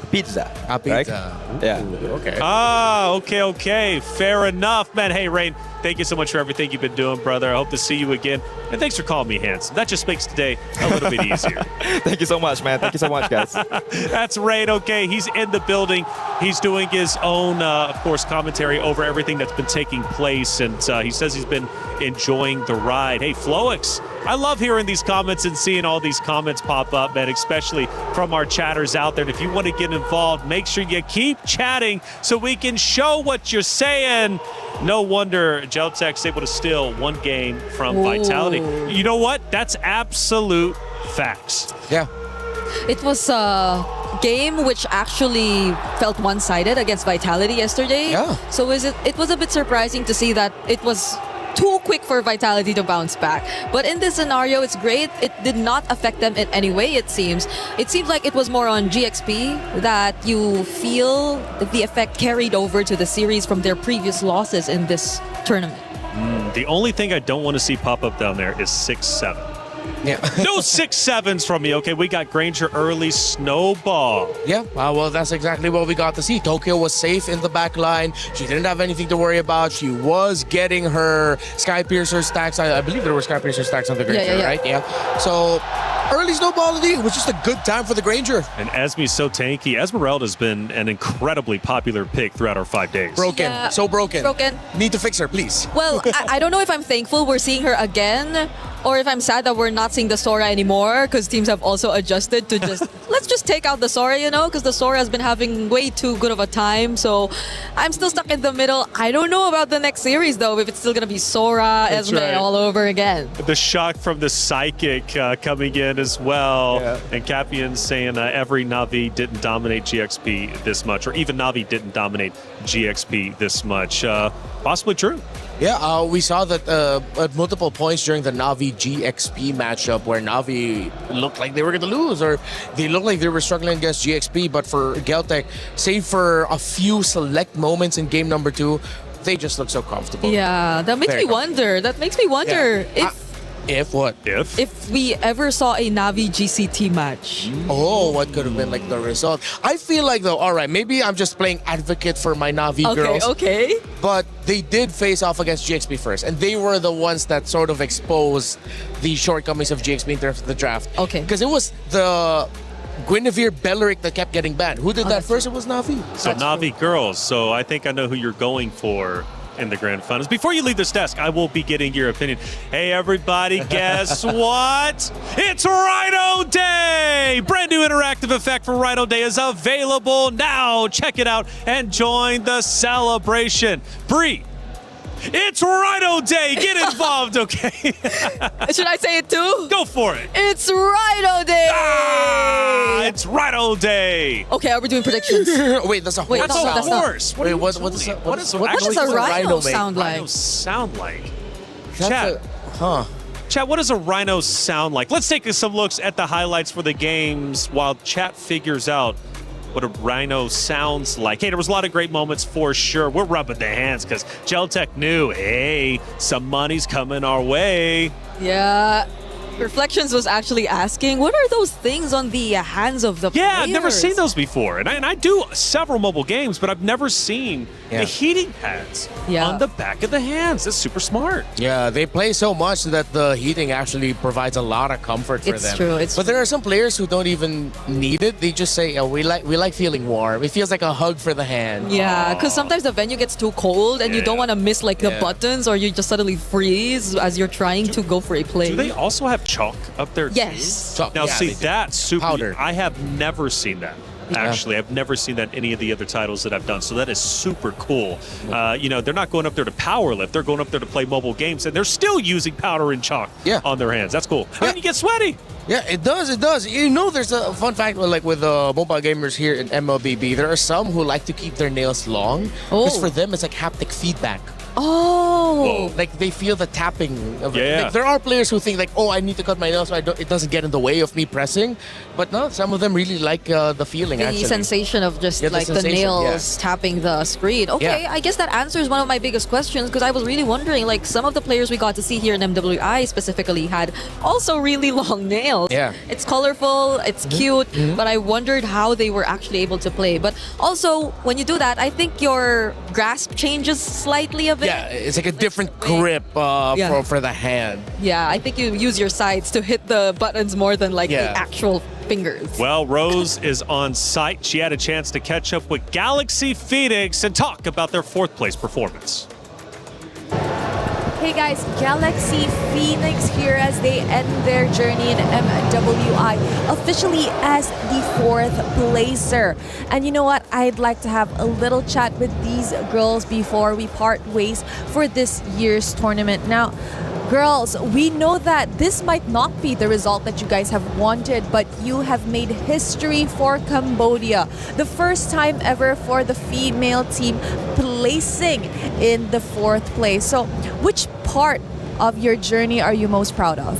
បាទអញ្ចឹងប្រហែលបងប្អូនមិនសប្បាយចិត្តនឹងលទ្ធផលដែលបានទទួលថ្ងៃនេះប៉ុន្តែជាប្រវត្តិសាស្ត្រសម្រាប់ប្រទេសកម្ពុជារបស់យើងអញ្ចឹងការជាប់ទី4 ក្នុងការប្រកួតឆ្នាំនេះតើអ្វីដែលធ្វើឲ្យអ្នកទាំងអស់គ្នាមានមោទនភាពជាងគេ មោទនភាពបំផុតហ្នឹងគឺចំពោះour friendship like ការយើងខិតខំប្រឹងប្រែងជុំគ្នា support លើកទឹកចិត្តគ្នារហូតមិនថាហ្គេមចាញ់មិនថាហ្គេមឈ្នះ I'm most proud of our friendship that we built over this time and how we've really worked hard together and we've stuck together even if we won or lost a match. I think that's a very important aspect that we completely usually miss out on. Friendship is something that we do improve on over time as we are playing in a tournament together. Now, I gotta ask, entering this tournament, a lot of the people were saying that, you know what, Galaxy Phoenix are definitely a newcomer. They weren't expecting much. But as you guys ended the tournament, people were starting to say you guys were the dark horses. So what else can we expect from Galaxy Phoenix moving forward? បានអញ្ចឹងមកក្នុងការប្រកួតលើកនេះគឺអ្នកទាំងអស់គ្នាថ្មីប៉ុន្តែគេនិយាយថាគួរឲ្យចាប់អារម្មណ៍ហើយគួរឲ្យកត់សម្គាល់អញ្ចឹងតើទៅមុខទៀតតើយើងត្រូវកត់សម្គាល់លើអ្វីខ្លះសម្រាប់ក្រុមរបស់អ្នកទាំងអស់គ្នាទៀត សង្ឃឹមថាអនាគតទៅពួកខ្ញុំនឹងធ្វើឲ្យល្អជាងនឹងទៀត we will show our skill in the future and hopefully I'll achieve the #1 next season. You know what? I do hope to see Galaxy Phoenix come back stronger. You know, Winnie, I know that you said you treasure the friendship a lot. Is there anything you want to say to your teammates? អញ្ចឹងចំពោះ Winnie ដូចអ្នកស្រឡាញ់ហើយនឹងមានការកោតសរសើរចំពោះ friendship មិត្តភាពដែលបានបង្កើតនៅក្នុងក្រុមរបស់អ្នកអញ្ចឹងមានអីដែលចង់និយាយទៅក្រុមរបស់អ្នក ចា៎និយាយថាខ្ញុំស្រឡាញ់ពួកគាត់ខ្លាំងណាស់អត់ចង់ឲ្យពួកគាត់សម្រាប់ទឹកភ្នែកដូចខ្ញុំទេ I want to say I love you guys so much and I don't want to see you cry like I am. I'm pretty sure they love you so much too. Winnie, anything you want to say to the Khmer fans back home that truly supported you guys in your journey? ខ្ញុំគិតថាពួកគាត់គិតដូចគ្នាអញ្ចឹងតើ Winnie មានអីដែលចង់ជូនដល់លោកអ្នកបងប្អូនដែលនៅប្រទេសកម្ពុជាដែលជា fan ខ្ញុំអរគុណសម្រាប់ fan ទាំងអស់គ្នាដែលគាំទ្រខ្ញុំតាំងពីដើមដល់ឥឡូវនេះហើយសុំទោសដែលខ្ញុំអត់បានធ្វើបានល្អនេះសិនណា Thank you for all your fans for your support up into this time and I'm sorry we weren't able to perform better. Thank you, sir. Thank you very much to Galaxy Phoenix. I know this is tough. Ending on a loss is never easy, but I hope it fuels you girls to come back stronger next year. That's it from us, guys.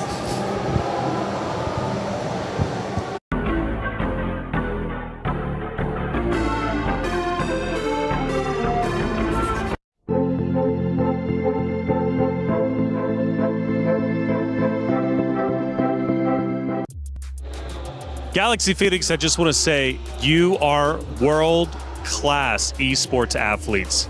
Keep your heads up. It was such a pleasure watching you. I know it hurts to get fourth. However, again, celebrate the fact that you made it that far. Think about the teams that you beat along the way and think about what you're going to be able to accomplish in next year's competition.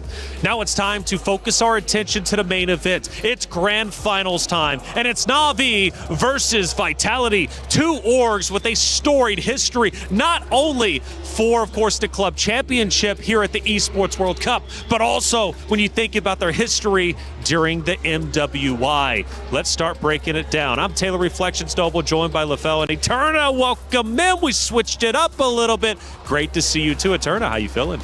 I am feeling great. I am feeling excited as well. What? She has so much energy. That's crazy. That's awesome. It is, because it's a rematch from 2024. Like, That's right. Na'Vi and Vitality have been in this position before.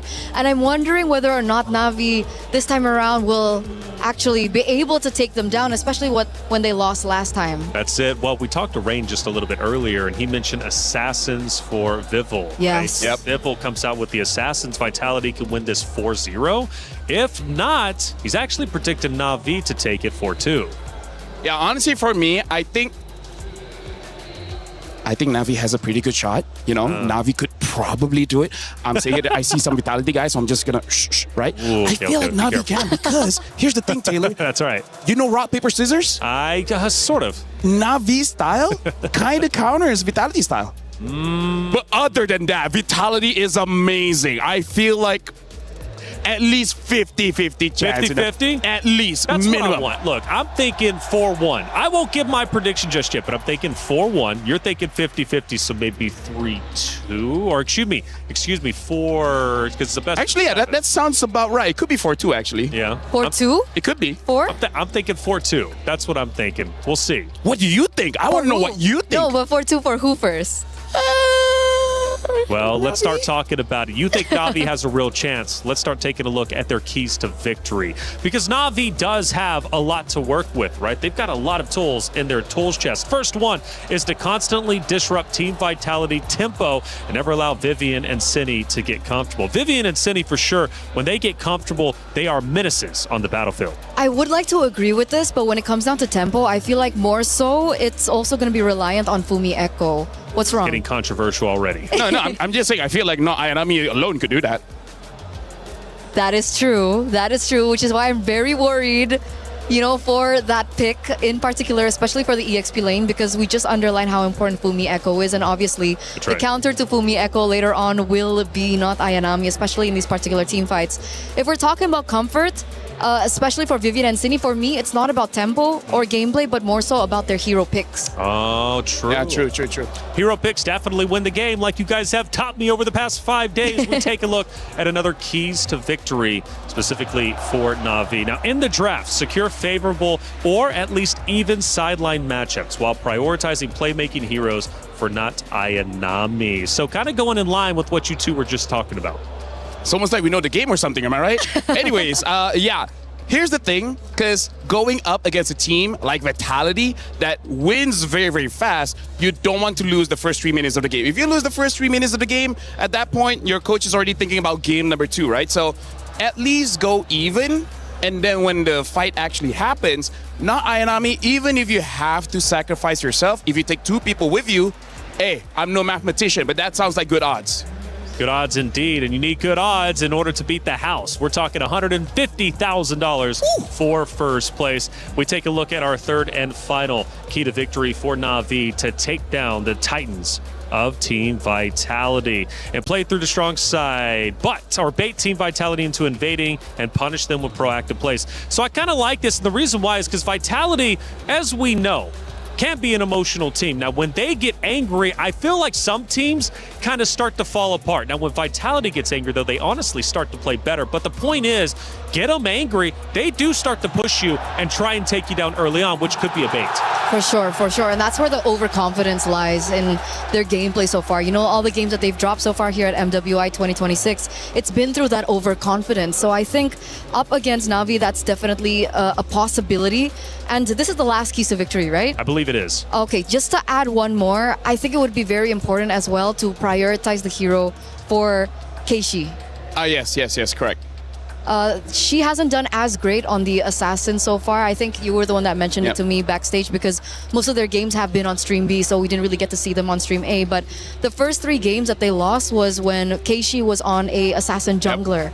So perhaps, you know, transitioning into the tank jungler meta for Keishi would be the way to go. We take a look at not only the emotions, but also the fans. We are on home turf when it comes to Vitality, and the Vitality fans, when they show up, they are loud. And one of the things, LaFell, that I mentioned for the plethora of teams facing off against Vitality is they've got to drown out those drums, drown out the chants, because it's not easy. Once you start listening to that, it can really throw you off your game. 100%. Like, here's the thing. You got to come in here headstrong. That's why I like one of the keys to victory as well is try to bait Vitality, because here's the thing.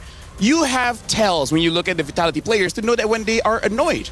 And I feel like if Navi really wanted to, they could annoy them just a little bit so that by game 2 and game 3, they will go for those weird picks and then they start overextending, and then they can take advantage of that. That's right, Navi, a great team. We take a look at some of their winning moments. They're happy, they're joyful because they know that they made it back to grand finals. 3 out of the 5 players winning in the 2024 MWI, and actually taking down this Vitality roster. So they've done it before, and they look to do it again. You know what's interesting? This is so deja vu just because not only is it the same matchup in the grand finals, but actually the meta that we have right now is quite similar to the meta in 2024. So it's very odd how in 2024, during that time we see the Lings. During that time there's a Roger. Now we don't see a Roger just yet, but it's very different from 25. 25 is all tanks.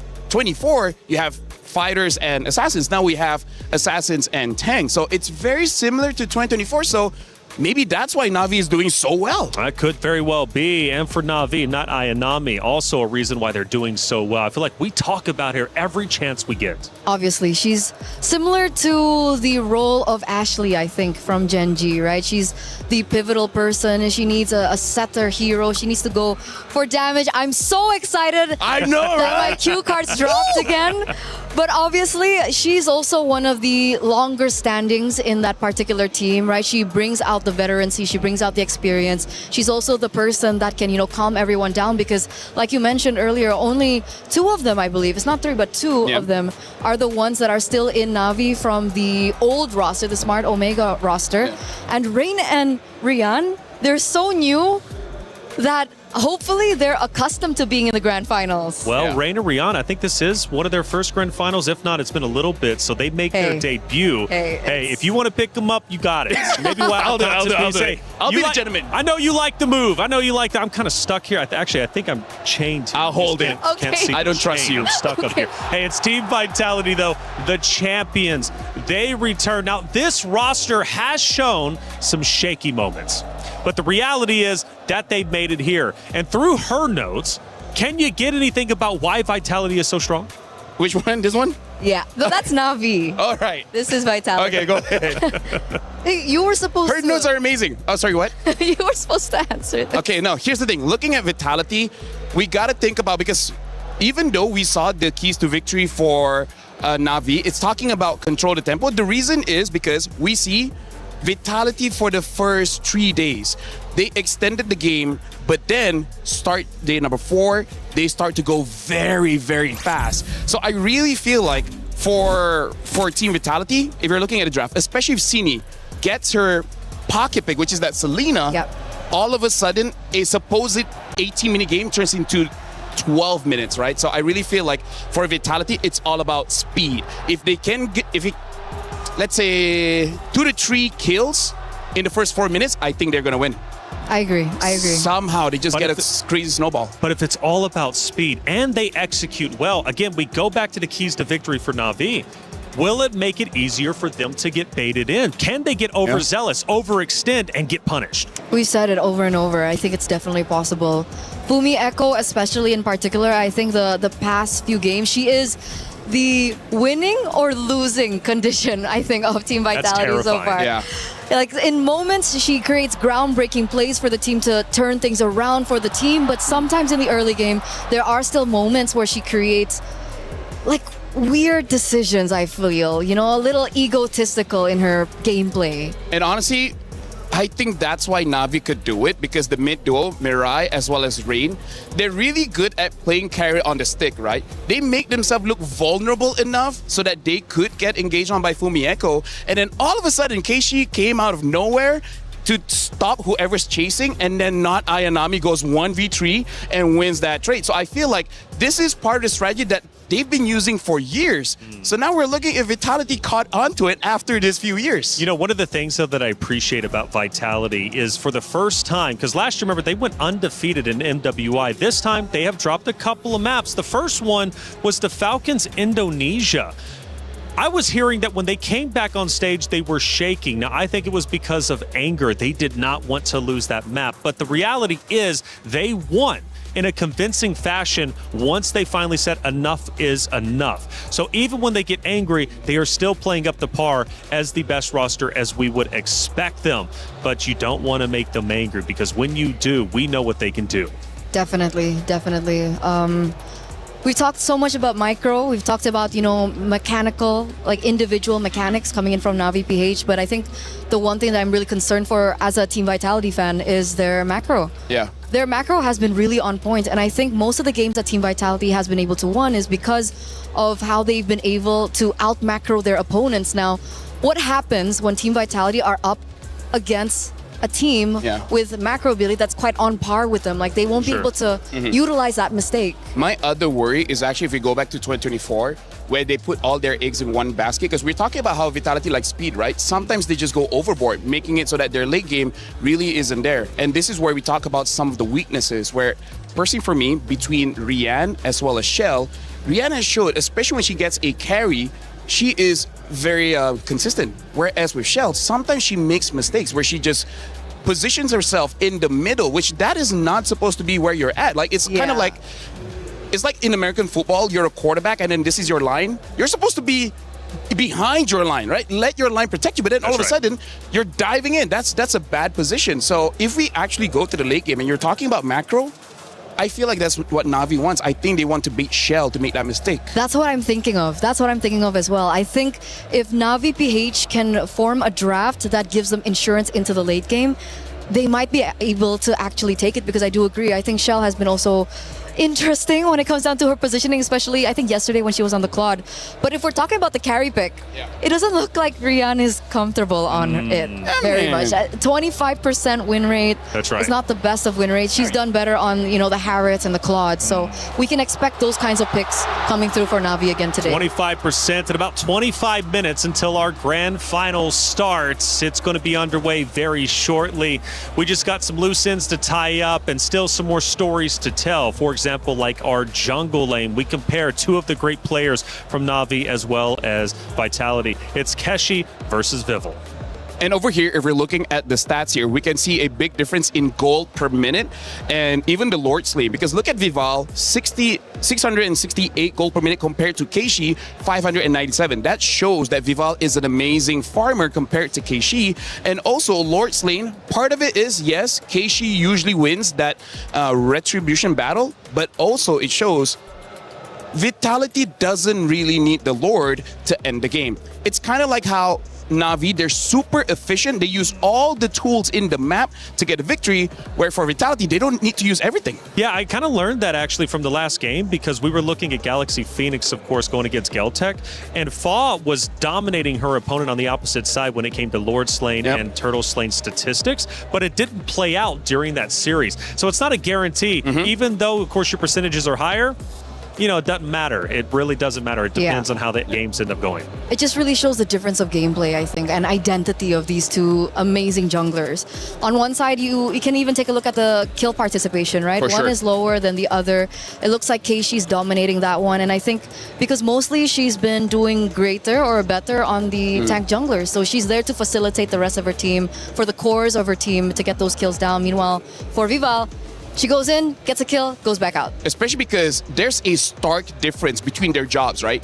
They have the same occupation, but they don't have the same things of result. Yes. We'll talk about that later, yeah. That's right. It's the rematch of destiny from Riyadh to Paris. The rivalry comes full circle. Who will claim the throne? Will it once again be Navi back in the winner's circle? Or will Vitality continue their reign not only in the MWI, but also the female scene when it comes to MLBB? This is the Battle of Titans. And you know what's amazing about this is the fact that they have different styles, right?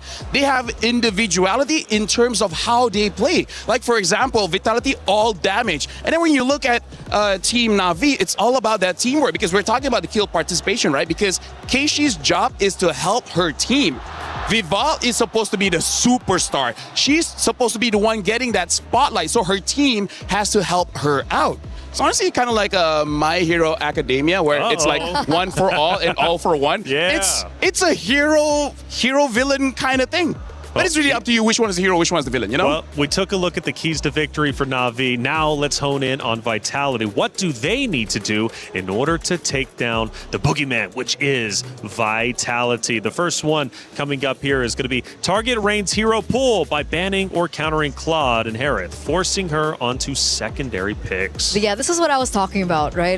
The hero pool from Rian in particular. Again, 25% win rate on the carry. So let's say one picks the Claude, you ban out the Harith, then if Rian's forced on something uncomfortable like the carry, especially if, let's say, Viva wants to go for an assassin, it actually might work in their favor. I feel like the only reason you would take out the, leave the Claude open is if Vivian is willing to pick up something like a Cho. Because I feel like one of the reasons why they've been winning so much on the Claude is because here in MWI, there's not a lot of heroes that actually does knock-up to cancel out the Blazing Duet.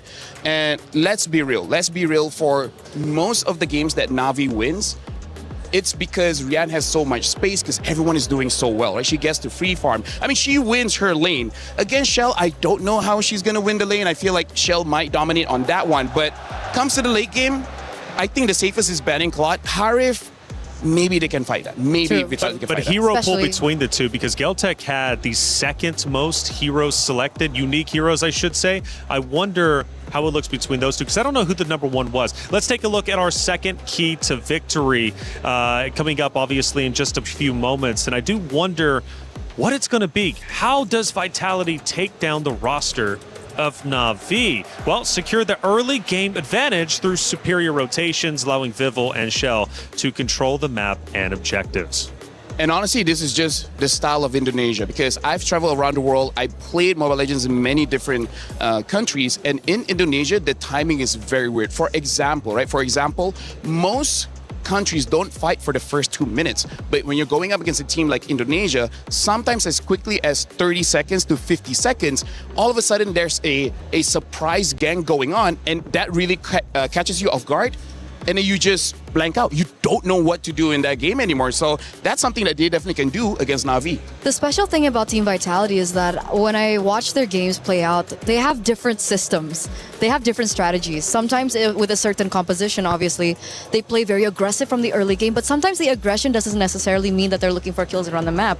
Sometimes it's map control. Sometimes they're invading the enemy jungle. Maybe they're taking away certain creeps away from the enemy jungle. So it's not necessarily just brunt force and violence coming in from Team Vitality. Sometimes it's more macro-heavy style that I think Na'Vi PH also need to be very wary of. Yeah, the ganks and the backdoors can have you chasing Ghost and really take away from your game plan set at hand. Let's take a look at our third and final key to victory for Vitality to overcome that of Na'Vi. Give Fumi Echo the resources and heroes to dictate fights through aggressive playmaking and mechanical outplays. Fumi Echo truly can be a key to victory in her own right. And I gotta say, this is where we gotta see the drafts, because both Fumi Echo as well as Not Ayanami have been performing well on same heroes, right? The Freya, especially that Alice, man. Even though both really like to do damage, but when they have that Alice, it's a work of art. 4 people get caught by the Throne of Ruin, 5 people get caught by the Throne of Ruin. Like, this game is just gonna be setting up to see who's better. Is it Fumi Echo or Not Ayanami? That is the question, and we're actually going to hone in on that a little bit later. Let's start taking a look at some of the comments out there leading in to the grand finals, and I'm super curious what they have to say. You know, chat sometimes gets a little bit wild, right? But some of their comments have been great, actually, and it's been a pleasure hearing from each and every one of them. Hello, Jep. It's I'm not Ayanami, or in not Ayanami we trust. Just give her setup and burst heroes. You know what? I really feel like we need to pull her to the side and be like, you know, next tournament, could you remove the knot?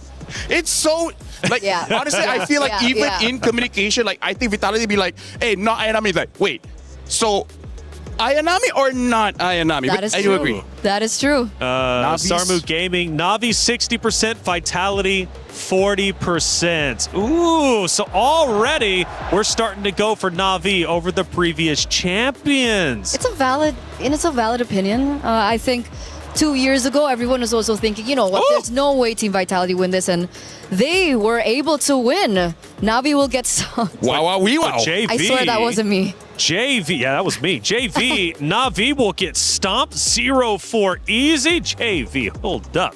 I do like me some spice, but is that too spicy? Hey, to be Portland's with us, it says 4-2. I really feel if Navi gets under the skin of Vitality, here's the thing. If Navi wins 2-0, I think they're going all the way. All the way. I think Vitality cannot recover after getting 2-0'd. That's actually crazy to say. So because we've seen them come back. So you think Navi up 2-0, it's done and dusted. I think 1-0, it's still okay. I think it's still possible. I hope so. 1-0 on a best of 7. Yeah, like we can go reset. We've been in this position like a million zillion times, but 2 games in a row might be a little difficult for them to actually come back. One of the win conditions. Assassin. Vivo play Assassin, win 4-1. I agree. Yeah. I feel like it would be so crazy if we see her on a Baxia or an Akai. I think Akai might show up. I think that's going to be a because it's contested one of her pick. best heroes. Yeah, And it's both of their, strong heroes. It's both Keishi's and Vival's. It seems like Vivo, a lot of pressure on her back. Actually, she's the one too, like the Vitality fans, when they show up, they love to cheer her name. Hey, Grand Finals is going to be underway in about 15 or so minutes, but the Esports World Cup is massive. There's so much taking place, and we've got an app to keep you all informed. He thinks he can come in here and play my game. Let's go. He knows nothing. Let's go! Tyler Wine, you're done. This is my ladder. You can't climb it. It's better than me at Hearthstone Masters. You're going too far now. Your eyes buggy. Your elbows ashy. Is that airline? That's an L airline. Somebody better hold me. Okay, yeah. Do something then.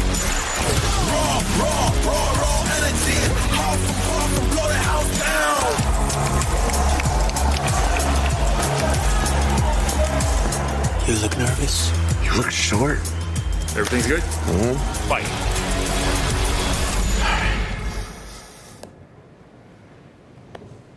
Okay.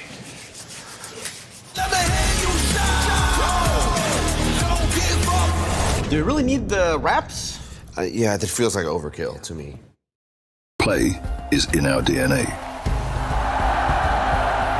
Whenever we let it out, it becomes our superpower. Now imagine an entire city being built to supercharge it. Kadir City, powered by Play. The Esports World Cup truly is special each and every year. Now we went global. We're in Paris, France, and it's been truly a phenomenal sight. It's been great to get out and see all the sites and MWI as well. Hey, think you can call it. Go ahead and scan that QR code. You've already been calling it in chat. Make it official. Scan the QR code and get involved. Who will win the match? Who will win Grand Finals? 2 excellent teams. And honestly, you can't be wrong either way. Obviously, you can be wrong. Yeah. But I think at least in the beginning, if you're making a pick right now, I think both teams are a great call. And it could go either which way. It's a rematch that's been dating back since 2024. The MWI, where Navi was able to secure the win. Vitality, though, they remember that. They are the champions. But let's not forget, they kind of do want revenge on what they lost out on 2 years ago. Oh yeah, definitely. Like I feel like in their rooms, it's just on the ceiling, just to remind them like, y'all lost. Like, that's right. Imagine winning that you can finally rip it off of your ceiling. Speaking of, by the way, we have the My Champions from Muntan. Some people is very close to get that 50,000 diamonds, by the way, because I feel like that's right. I feel like based on history, a lot of people actually went for Vitality, because I feel like Navi after last year, not a lot of people have trust against Navi. They thought he would flop again this year. Sure. Well, it could happen. Who knows? Rose, though, I know, has been out there in the venue. I don't know what she's running into, but apparently she found some attractions. Rose, what are you doing? Hey guys, Rose here. I'm about to bring you on a tour over here at Hall 1 at EWC. And as you guys can see on my left, this is where we played basketball the other day with Rob, Damascus, and Trav. On my right, they actually have some M8 merch. Now, I'm gonna bring you guys through the arena because there's so much to see and so much to do. Now, as we are approaching, on my right, this is the information counter. So let's say you guys come to the Paris Expo, you guys don't know where is stage 1, 2, 3, and 4. Perfect. You can ask the kind ladies and gentlemen working over here. And I'm gonna bring you guys to somewhere actually really, really fun, which is potentially my favorite place. Now this might look boring and plain. Oh my God, the crowd is crazy. Now this might look boring and plain, but actually they will paint on the champions from every game every week. As we can see over there, week 1 has already been painted on, and week 2, our MWI champions are on the way to the Wall of Fame. And as we continue our journey to the front, there's so much more to see and do. Now I'm gonna bring you guys to somewhere really fun where you guys might be able to win some prizes. Okay, as I am approaching this area, this is actually called the Quest booth. If you guys scan a QR code, you will be able to play 2 things here. First, you guys can spin the wheel after you scan a QR code. And if your number matches the prize, you get a gift. And over here is what's exciting. This is called the vault. You have to figure out the combination 1 try, and if you unlock the vault, you guys get a special gift. Now, let's continue our journey, shall we? Whoop. Okay, so on the right side, we have the sponsor booths. You guys want to win something from our sponsors? They have a ton of activities for you guys to do. We have the Lenovo Legion and so much more. But my favorite part, it's this. This is where we get the merchandise related to EWC. On my back, we have the team merch, and on the left over there all the way, those are all the EWC exclusive merchandise. Honestly, it's so much fun here in Paris, and I hope you guys can check it out live in the flesh. That's it from Rose, throwing it back to you guys. Bye.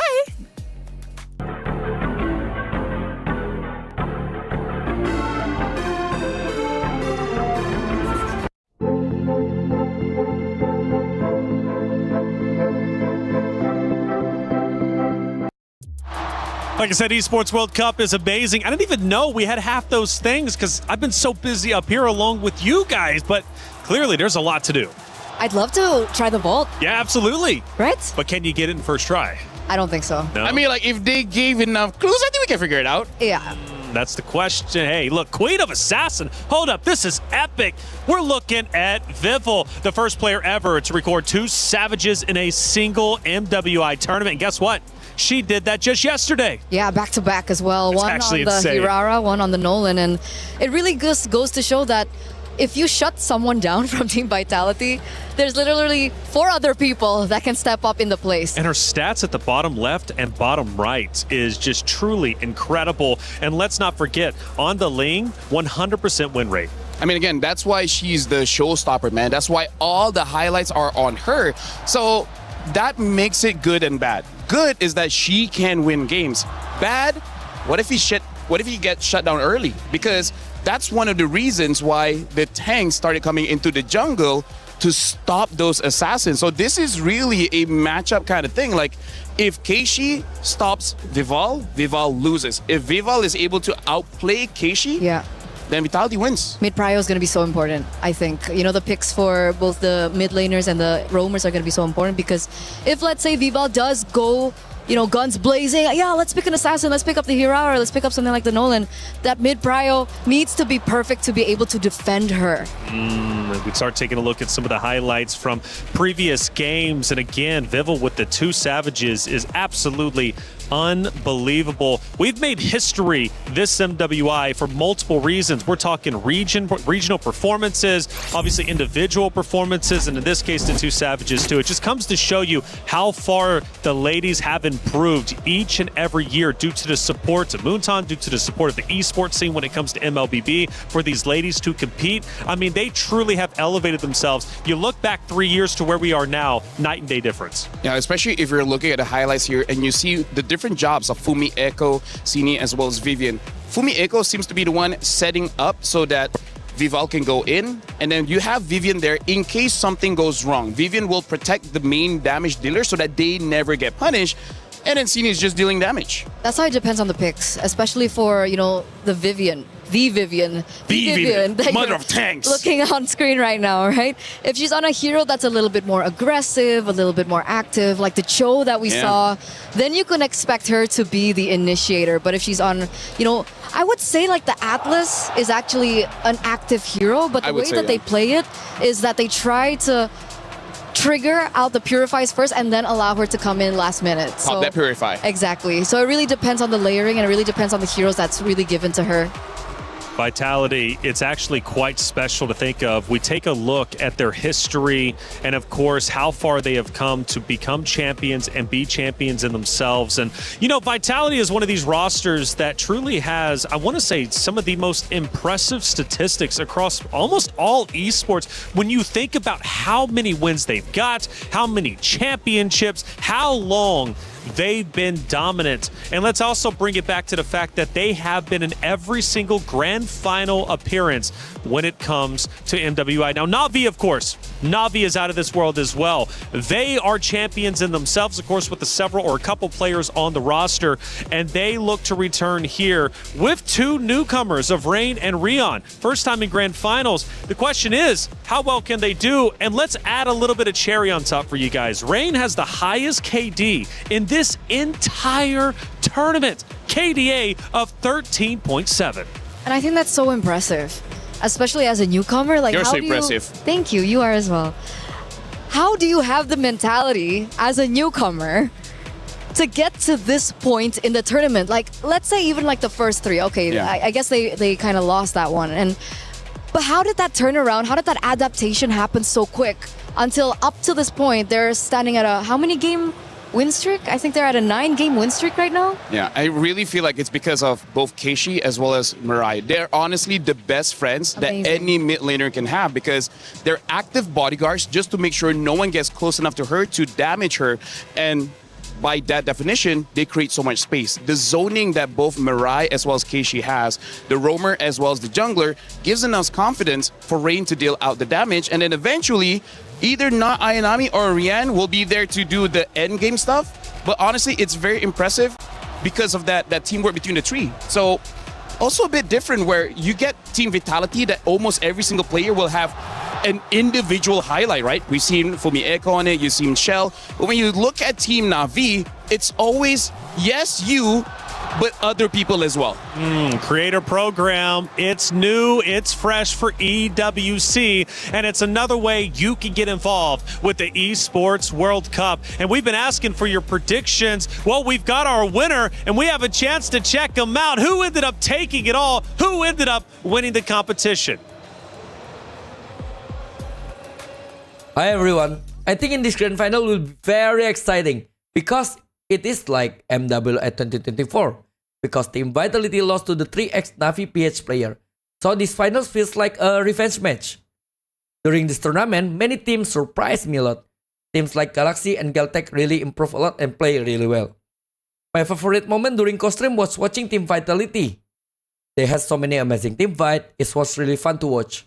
And one more funny thing that I had, since I'm co-stream, is many people said that Guy, the god laner from Zeta, is look like me. I think that's really funny. I cannot wait for the grand final. Good luck for the both of team, and may the best team will win.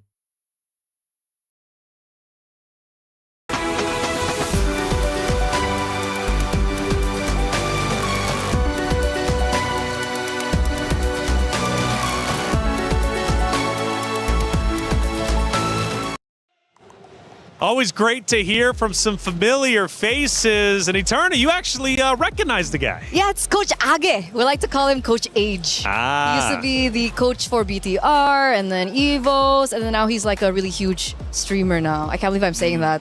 Sorry, we're close. It's weird. It's cool, isn't it, how we continue to move up when it comes to esports. Grand Finals is just moments away from going onto that very stage. Let's take a look at Vitality in their dugout because they're getting ready. They're chanting away today, and they are ready to enter the stage for the grand finals. There they are. Teamwork makes the dream work. Of course, CIO also coming in there too, Denny Ingles, who has been a big supporter and on that stage so many times, not only before, but also after Vitality takes the stage. Of course, the competitors of Na'Vi also ready to go. They're feeling good. They're feeling confident, but confidence only takes you so far. It's also about the execution. So let's get into it, guys. This is about to be grand finals time. $150,000 on the line. Second place walks away with $90,000 as well. But the reality is that's a $60,000 difference. And honestly, looking at the dugout just now, I kind of feel like Na'Vi has to be prepared because I look at Vival's body language, and this is what she shows when she's locked in.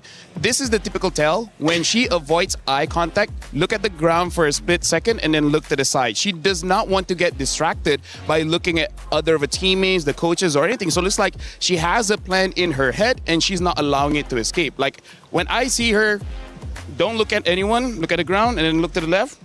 That shows that she's locked in. Locked in. I didn't know he had a degree in body language. Of course, he's got a degree in everything. I'm autistic. Okay, well, you know what? I tell you what, this is going to be a great grand finals. And not only because $150,000 is up for grabs, but also Sony MVP. That's an additional $25,000 going their way. A tremendous amount of money that could be life-changing for so many of the competitors out there on that very stage. It's going to be a great grand finals, and I'm about ready to get it started. Are you ready to get it started? I am super ready. She's super excited. I You am see how she just excited. throws away her cue cards? It doesn't matter. Honestly, like we've been waiting for this since day number one. A lot of people expected it, but now it's actually going to happen. I've casted MWI since the first time, where it was just in a mall. Oh, yes. I remember that. Online. It was nothing like this. So to be here again in this position, to see just everything develop. In Paris. In Paris, it's mind-blowing. I can't believe it. Feels like I'm dreaming. And the fans are starting to come in. My goodness, it's getting packed in here. I'm going to love this. The energy is already increasing. The tension, you can cut it with a knife because you have two Titans about to throw down. It's a historical matchup that has been dating back years and years now. It's Na'Vi versus Vitality. And even for the club championship as well, we're talking a lot of money at stake. And both of these rosters for the club championship race are currently number 1 and number 2, which means winning this could very well elevate you up to first place or secure first place even more over the Titans such as Falcons, for example, or many others like Gen G. This grand finals has many implications. A lot of money on the line. Lifting that trophy.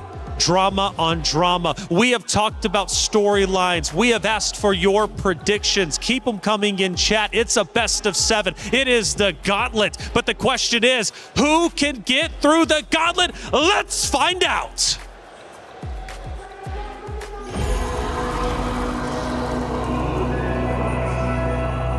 Destiny is not given. It is earned.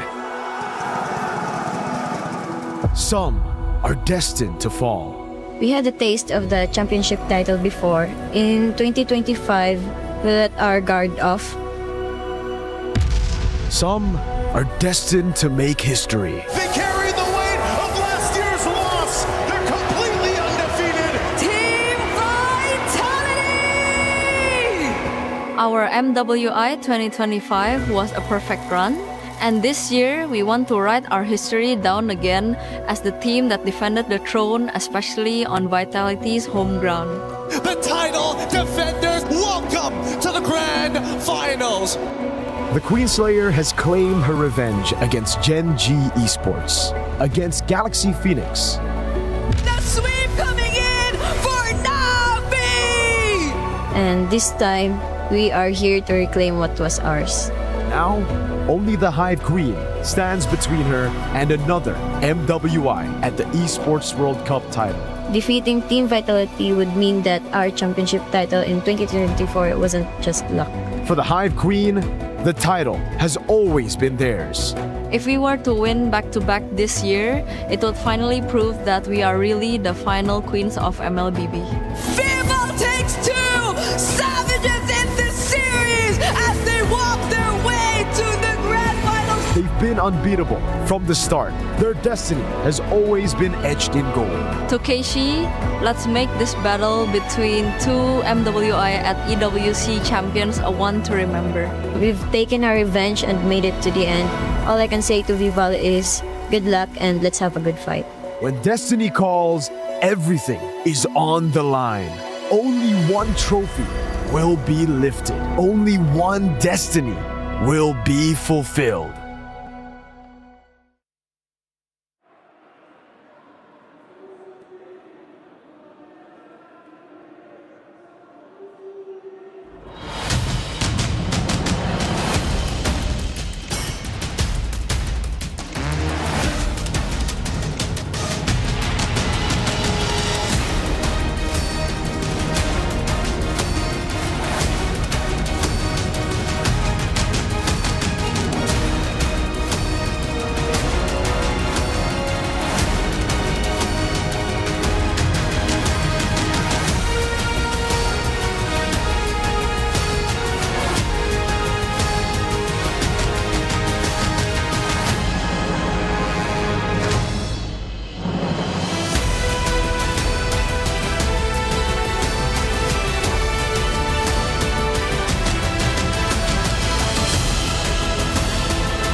Ladies and gentlemen, it is show time here at the Esports World Cup. We started out with the 16 strongest teams in the world of MLBB, and now we are down to our final two. I am one of your hosts, Hollywood Rob TV, and I am joined here with the immaculately dressed Cheryl. Cheryl, how are we feeling going into grand finals? We're feeling great. A resurgence 5 days in the making. Na'Vi, Philippines, has been sent down just in their very first match here at MWI 2026, forcing them to claw out of the brackets to be standing before us here today. Whereas on the other hand, a dynasty who has reigned for years, and right now, that throne is being tested to see. And those are the exact same people who has taken that throne from them. This, ladies and gentlemen, is the grand finals. Let's take a look at who do we have here. Okay, now that the stage is set, it is about time to bring out our first team. Our next team is the 2024 MWI champ, the fighting pride of the Philippines, Pinas Long Malakas. Make some noise for Na'Vi! 2 years ago, Na'Vi shocked the world. They did not ask for respect. They did not ask for glory. They snatched it. And now destiny has brought them back for this very moment. For Na'Vi, for the Philippines, and for themselves, it is time to make history once again. Will they be able to topple Mount Olympus like they did in 2024? There is only one way to find out. 2024 champions, the tenacity, the grit, the dedication, the blood, sweat, and tears that it took to get to that point, and now they are here to show that nothing was a fluke. Back in grand finals for the second time, and you can hear the Vitality crowd making a lot of noise, but in the end of the day, the game is played on the phones.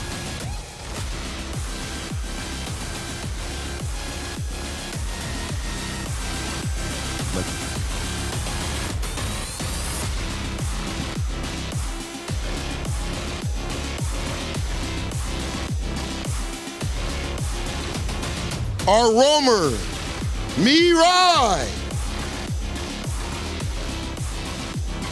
Jungler, Kashi. EXP laner, not Ayanami. Gold lane, Rion. And mid lane, Ray. Now, of course, our next team, our returning champions, we do have something very special. Damascus, what's going on with the people? Guys, I am in the middle of the crowd. Of course, I had to be with the beautiful club. The Vitality supporters came out in full force because it is time to welcome the opponents for Team Navi. Listen, guys, vous êtes prêts? Un peu plus fort, vous êtes prêts? It is time for Vitality!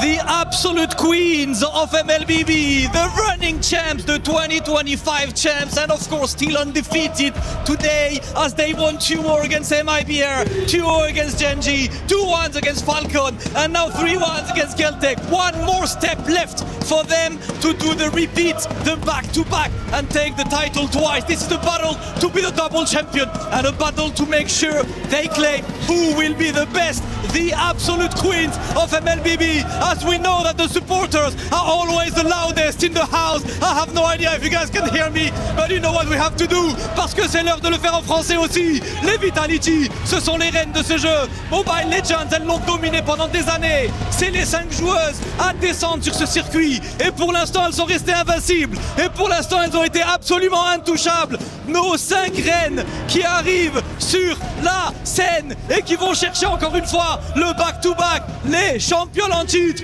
Vitality!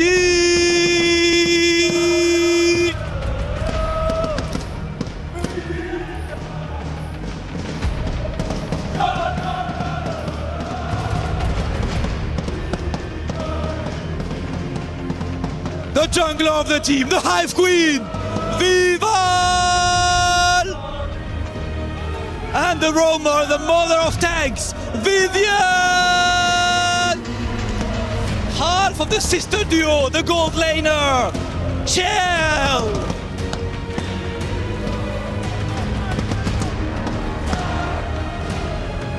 Potentially the best EXP laner of all time, Fumi Echo! And of course the other sister, the mid lane queen, last year's MVP, Tini! The crowd is ready right here. We can hear the hive buzzing. Let's hear it from the players. City, this is a rematch that we never asked for. 2024 champions going up against the 2025 champions and in your home ground of the Hive. Anything you would like to say to Navi Philippines? Let's both do our best and have some fun in the game. Let's do it, Ale! This moment, you hear the crowd. You guys are back in grand finals, going against who many believe to be the favorites going into this tournament, but you have beaten them before. How do you handle the pressure in a moment like this? I think pressure is normal, that we gonna play confidently. Okay, ladies and gentlemen, we have officially heard from both teams. I believe it is time for our face-off. Ladies and gentlemen, let's get to it. Navi, right here. Vitality as well. Face to face. You guys can come up just a little bit, just a little bit. Oh yeah, oh yeah.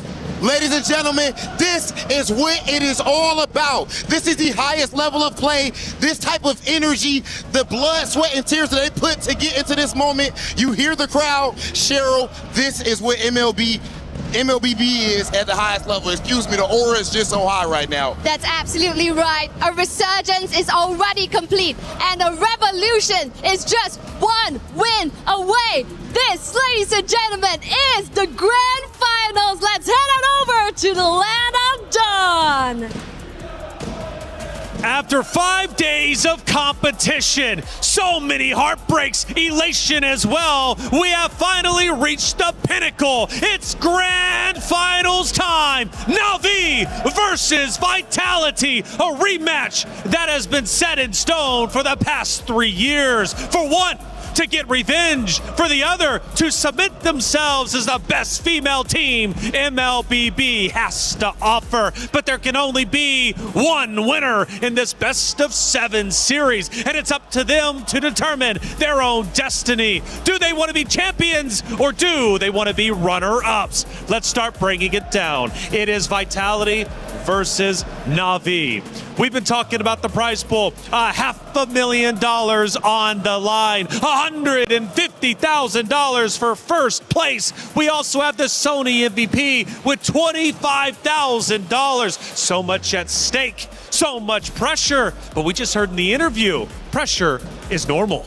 And they have to have that mentality. They have to have that mindset coming into such a high stakes game. And it feels like looking at them both up on stage, it's like they were both destined to be here at that stage right now. It's all about being comfortable when you are uncomfortable, because in this kind of situation, there's a lot of things going on in your head. The challenge is how to pick and choose which one you really got to think. And that's why I'm looking forward to the coaches, because KCS as well as King Salman, so far in 2024, that was the big talking point. The draft, they messed up. This time, we cannot allow such shenanigans. They faced off in the middle. They stared their opponents in the eyes, but they are undeterred. They have full confidence in their ability to win. The Vitality fans on screen now, they've been going crazy. They've been going insane, and the drum has been beating to the victory of what can be Vitality. For Navi fans, I say, get loud and support your roster, because you're going to need to be louder than the Vitality squad on the opposite side. Here we are, the opponents, the competitors, getting set up on the stage, getting ready to go through the gauntlet. And it is the absolute gauntlet. LaFell, a best of 7 if it goes to the 7th map. These ladies will have been playing for many hours. You want to talk stamina. Stamina is a real thing. Oh yeah, 100%, especially the mental stamina. That's why a lot of veterans in a best of 7, they really know how to pace themselves. That's why I would say in the first 3 matches, they use a very simple to execute draft, as well as they don't mind going to the game, let's say 20 over minutes, just because they're testing out their opponent's stamina, especially if somehow you've been winning a lot of that game. You just slowly chip away their mentality, especially Vitality has been doing this for years, but for Navi, not everyone has been doing this for years. I actually have a fun fact. Team Vitality are used to a best of 9. Oh yeah, that's true. Yeah. Yes. So they've played a best of 9. A best of 7 is something that they're definitely comfortable with. And that's why I like that you point out Navi PH here. This is really going to put them to the test. And if they want to be the best, they have got to beat the best. Got to beat the final boss, and that is Vitality. We go to Flying Cloud for map number 1 to set the tone, to set the stage of our grand finals for the 2026 MWI competition here at the Esports World Cup in Paris, France. This is going to be a battle to the death, and we've got the Queen Slayer. We've got the Hive Queen, Vival versus Keshi. Vival versus Keishi. We've been talking about her picks, and that's why it's so important for them to get the side that actually favors them. Because for the past 4 or 5 days that we've been seeing them in MWI, there is a significant win rate on red side. Yeah, and honestly, I kind of feel like part of it is because you want to get the early combo as well as that potential counter pick in the very last slot. Especially because we see Team Vitality, they have some pocket picks like that Selena.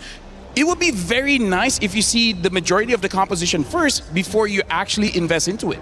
And not to mention that if you're on red side, you can go for more pinpoint bans. Yes, 100%. Yeah. Right, you can dictate the drafts from there, you know, figure out what the enemy wants to pick first on blue side. So the red side, blue side, that's something that we have to look out for in this best of 7. As well as Not Ayanami versus Fumi Echo. Now, one of the things you all mentioned is Fumi Echo. If she's performing well, of course, the side of Vitality is doing great. If she starts to drop the ball, well, they run into problems. And the same thing could be said for Navi. These two Titans are about to face off. Funnily enough, Taylor, the thing that I'm predicting here is that honestly, those two, they won't fight against each other. They will actually fight the jungler. So instead of Keishi playing fair, fighting 1v1 against Vivol, I think she will ask not Ayanami to be the one fighting against Vivol. And I think it's the same counter argument. We see that the highest KD is Rain in Na'Vi Philippines. So I feel like Fumi Echo, her job is to avoid not Ayanami and go straight for Rain.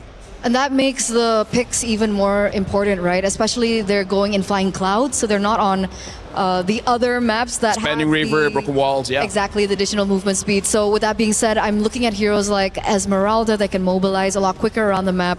Terizla's very difficult, like the impact is there, but movement speed is definitely not there. So Sora might also come into play. These are just some predictions before we get into the first draft. For the Grand Finals debut of Rain and Rion, they have made it to this point. They have played phenomenally well. But we have to admit, there is a different level of pressure playing in the quarters of knockout, then to semis, ultimately the grand finals. That pressure can either make you into a diamond or it can crush you under the weight of the moment. Personally, I think Rain will be okay. Rian is the one that I'm a bit worried about because Rain is surrounded by Murray as well as Keishi. If something bad happens, they can pick her back up. But Rian, she's a solo laner. She's going to be playing weak side, meaning that not a lot of rotations going on her. So if she lose a 1v1 against Shell, I don't know how she can recover. If she can, hey, props to you. You deserve to become a champion. And because of how aggressive Vitality has definitely played, especially with the mid rotations.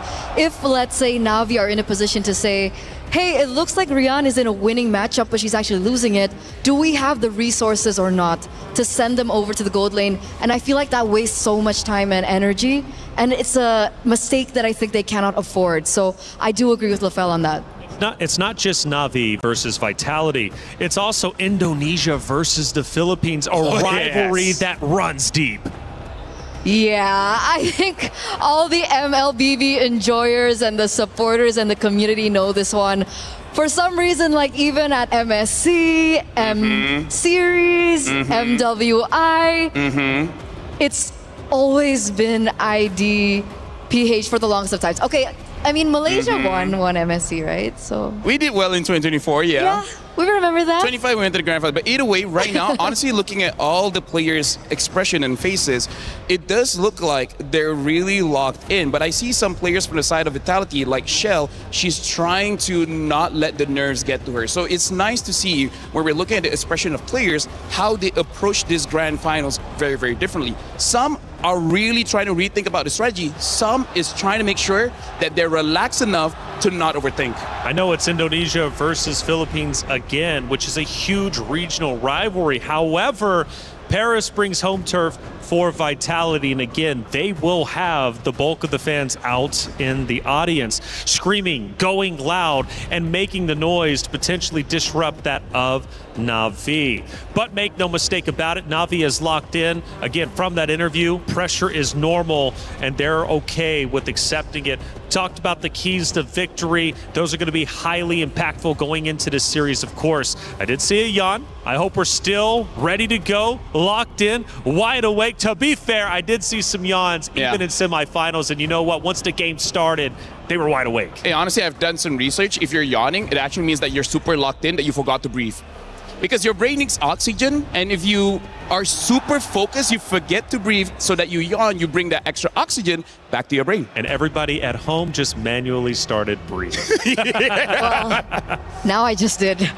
Right? I mean, like, hey. Now I'm breathing manually. Thank you Guys, if you guys are watching, don't forget to breathe. Don't forget to drink water. If we're talking about Indo as well as Philippines here, we really got to talk about the style. And this is one of the nice things about MLBB. There's not one way to win the game, right? There's multiple different ways. And I feel like, especially having the Vitality crowd here, it can be a weapon for the Vitality players, because if they get, let's say, 1,000 gold ahead, the adrenaline spike that they're going to get from the fans will increase that advantage more and more and more. And it might even discourage Na'Vi, where they're like, wait, are we sure we want to go for this fight? We might lose. Like, that hesitation, Eterna, can really stop a lot of plays. I feel like not Ayanami's been in this position before. A lot of times. I think she's okay.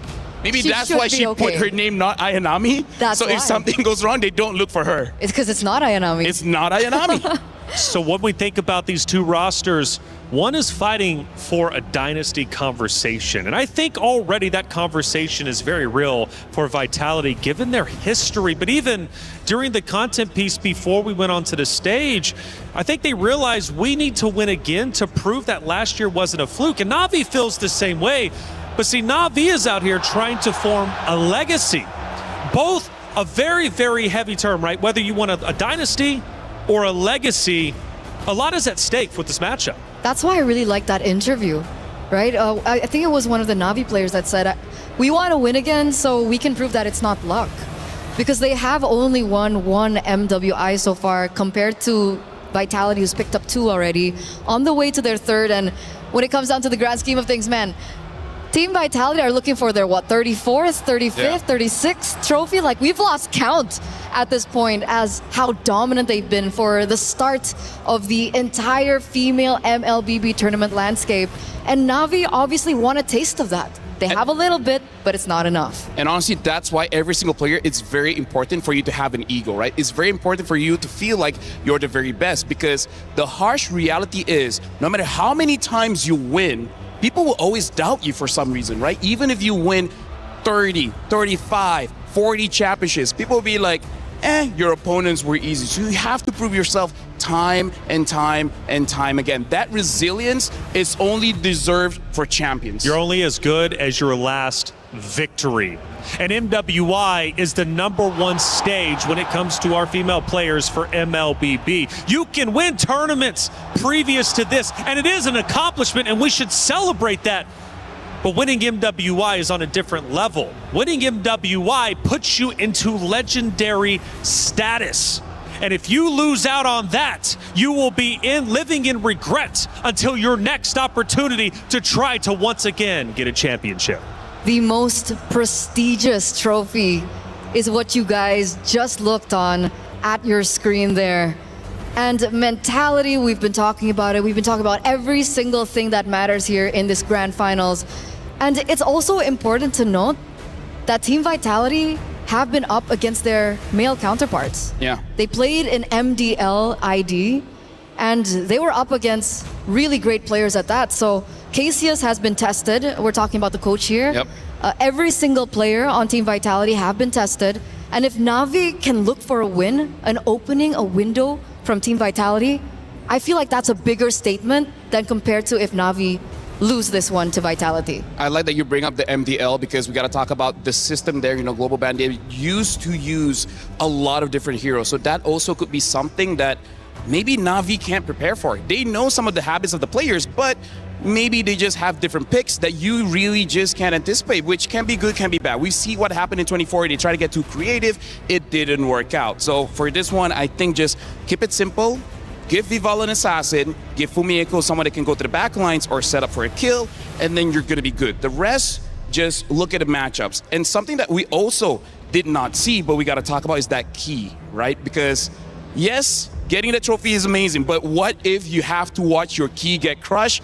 Not only did you lose, not only are you the first loser, that's right, your key is going to get crushed. That's going to be heartbreaking. Which it is. It is truly heartbreaking. I always say it, sometimes it's better to lose very early on versus losing at the very last opportunity and having that key crushed when you knew just moments ago you were protecting it, it was in your hands. That is absolutely brutal. And let's not forget, you can use up to 3 crushed keys for your own trophy. And you better believe if Na'Vi wins, they're using Vitality. If Vitality wins, they will be using Na'Vi. That's another element that you have to also account for. EWC, it's brutal, but being a champion is tough. It's never easy.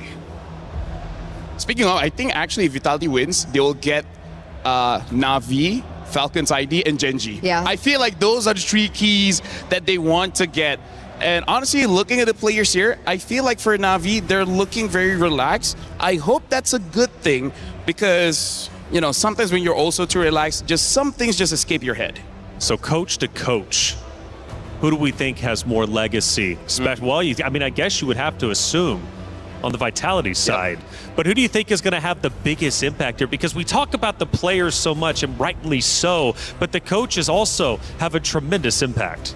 So I'll talk about King Salman. You can talk about Cassius here. King Salman, sometimes he does go for flexible picks in the first three.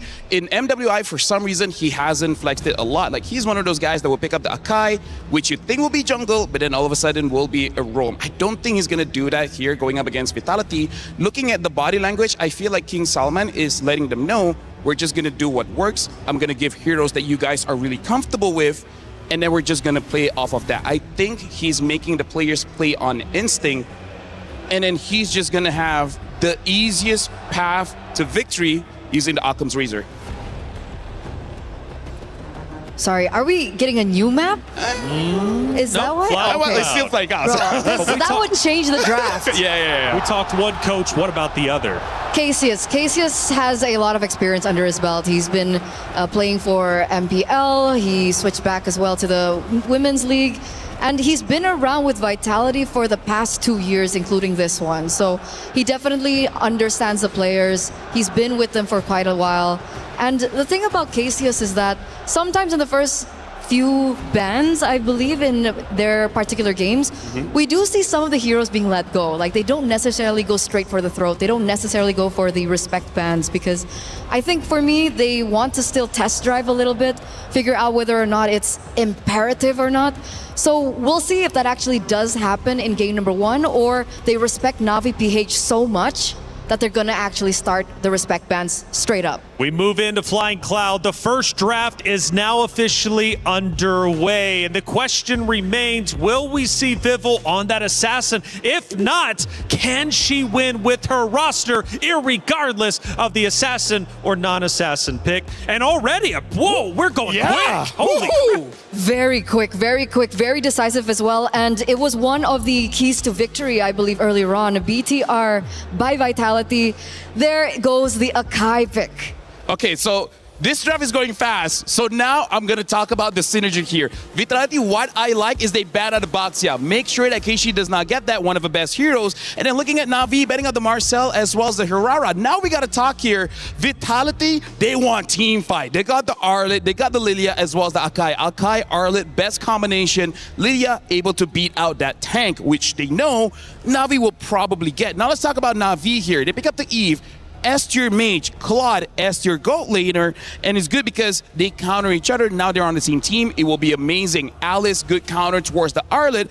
Also, one of the best heroes so far in MWI. And remember how much we highlighted the mid-trio rotations coming in from Na'Vi, if in case they want to try and pressure Vitality, especially in the early stages of the game, which is why the Yve pick here is very important to that.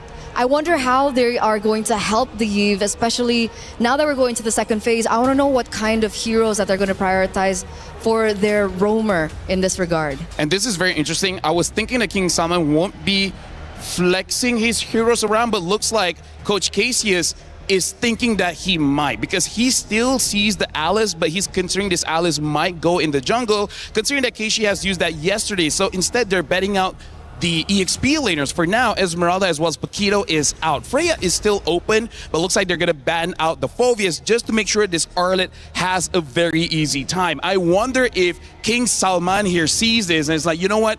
We thought of the Alice going into the jungle, but maybe it's better to be in the EXP just to match with the Arlet. Because I got to tell you, Eterna, you got to respect Fumieko. If Fumieko is able to get out of lane for that first turtle, it's going to spell trouble for Na'Vi. Definitely mid-game, late game, it's going to be very difficult to control there for Na'Vi. But obviously, there is still some room, but Glue gets picked out. It's looking like it's Alice jungle, and that's why they set up for the carry ban for Na'Vi. Intelligent, but it looks like VTR by Vitality have a Bruno on their side and the Belleric. They know that there's dive coming in from the Claude and the Alice and the Glue. They pick up a lane bully of their own in the Bruno.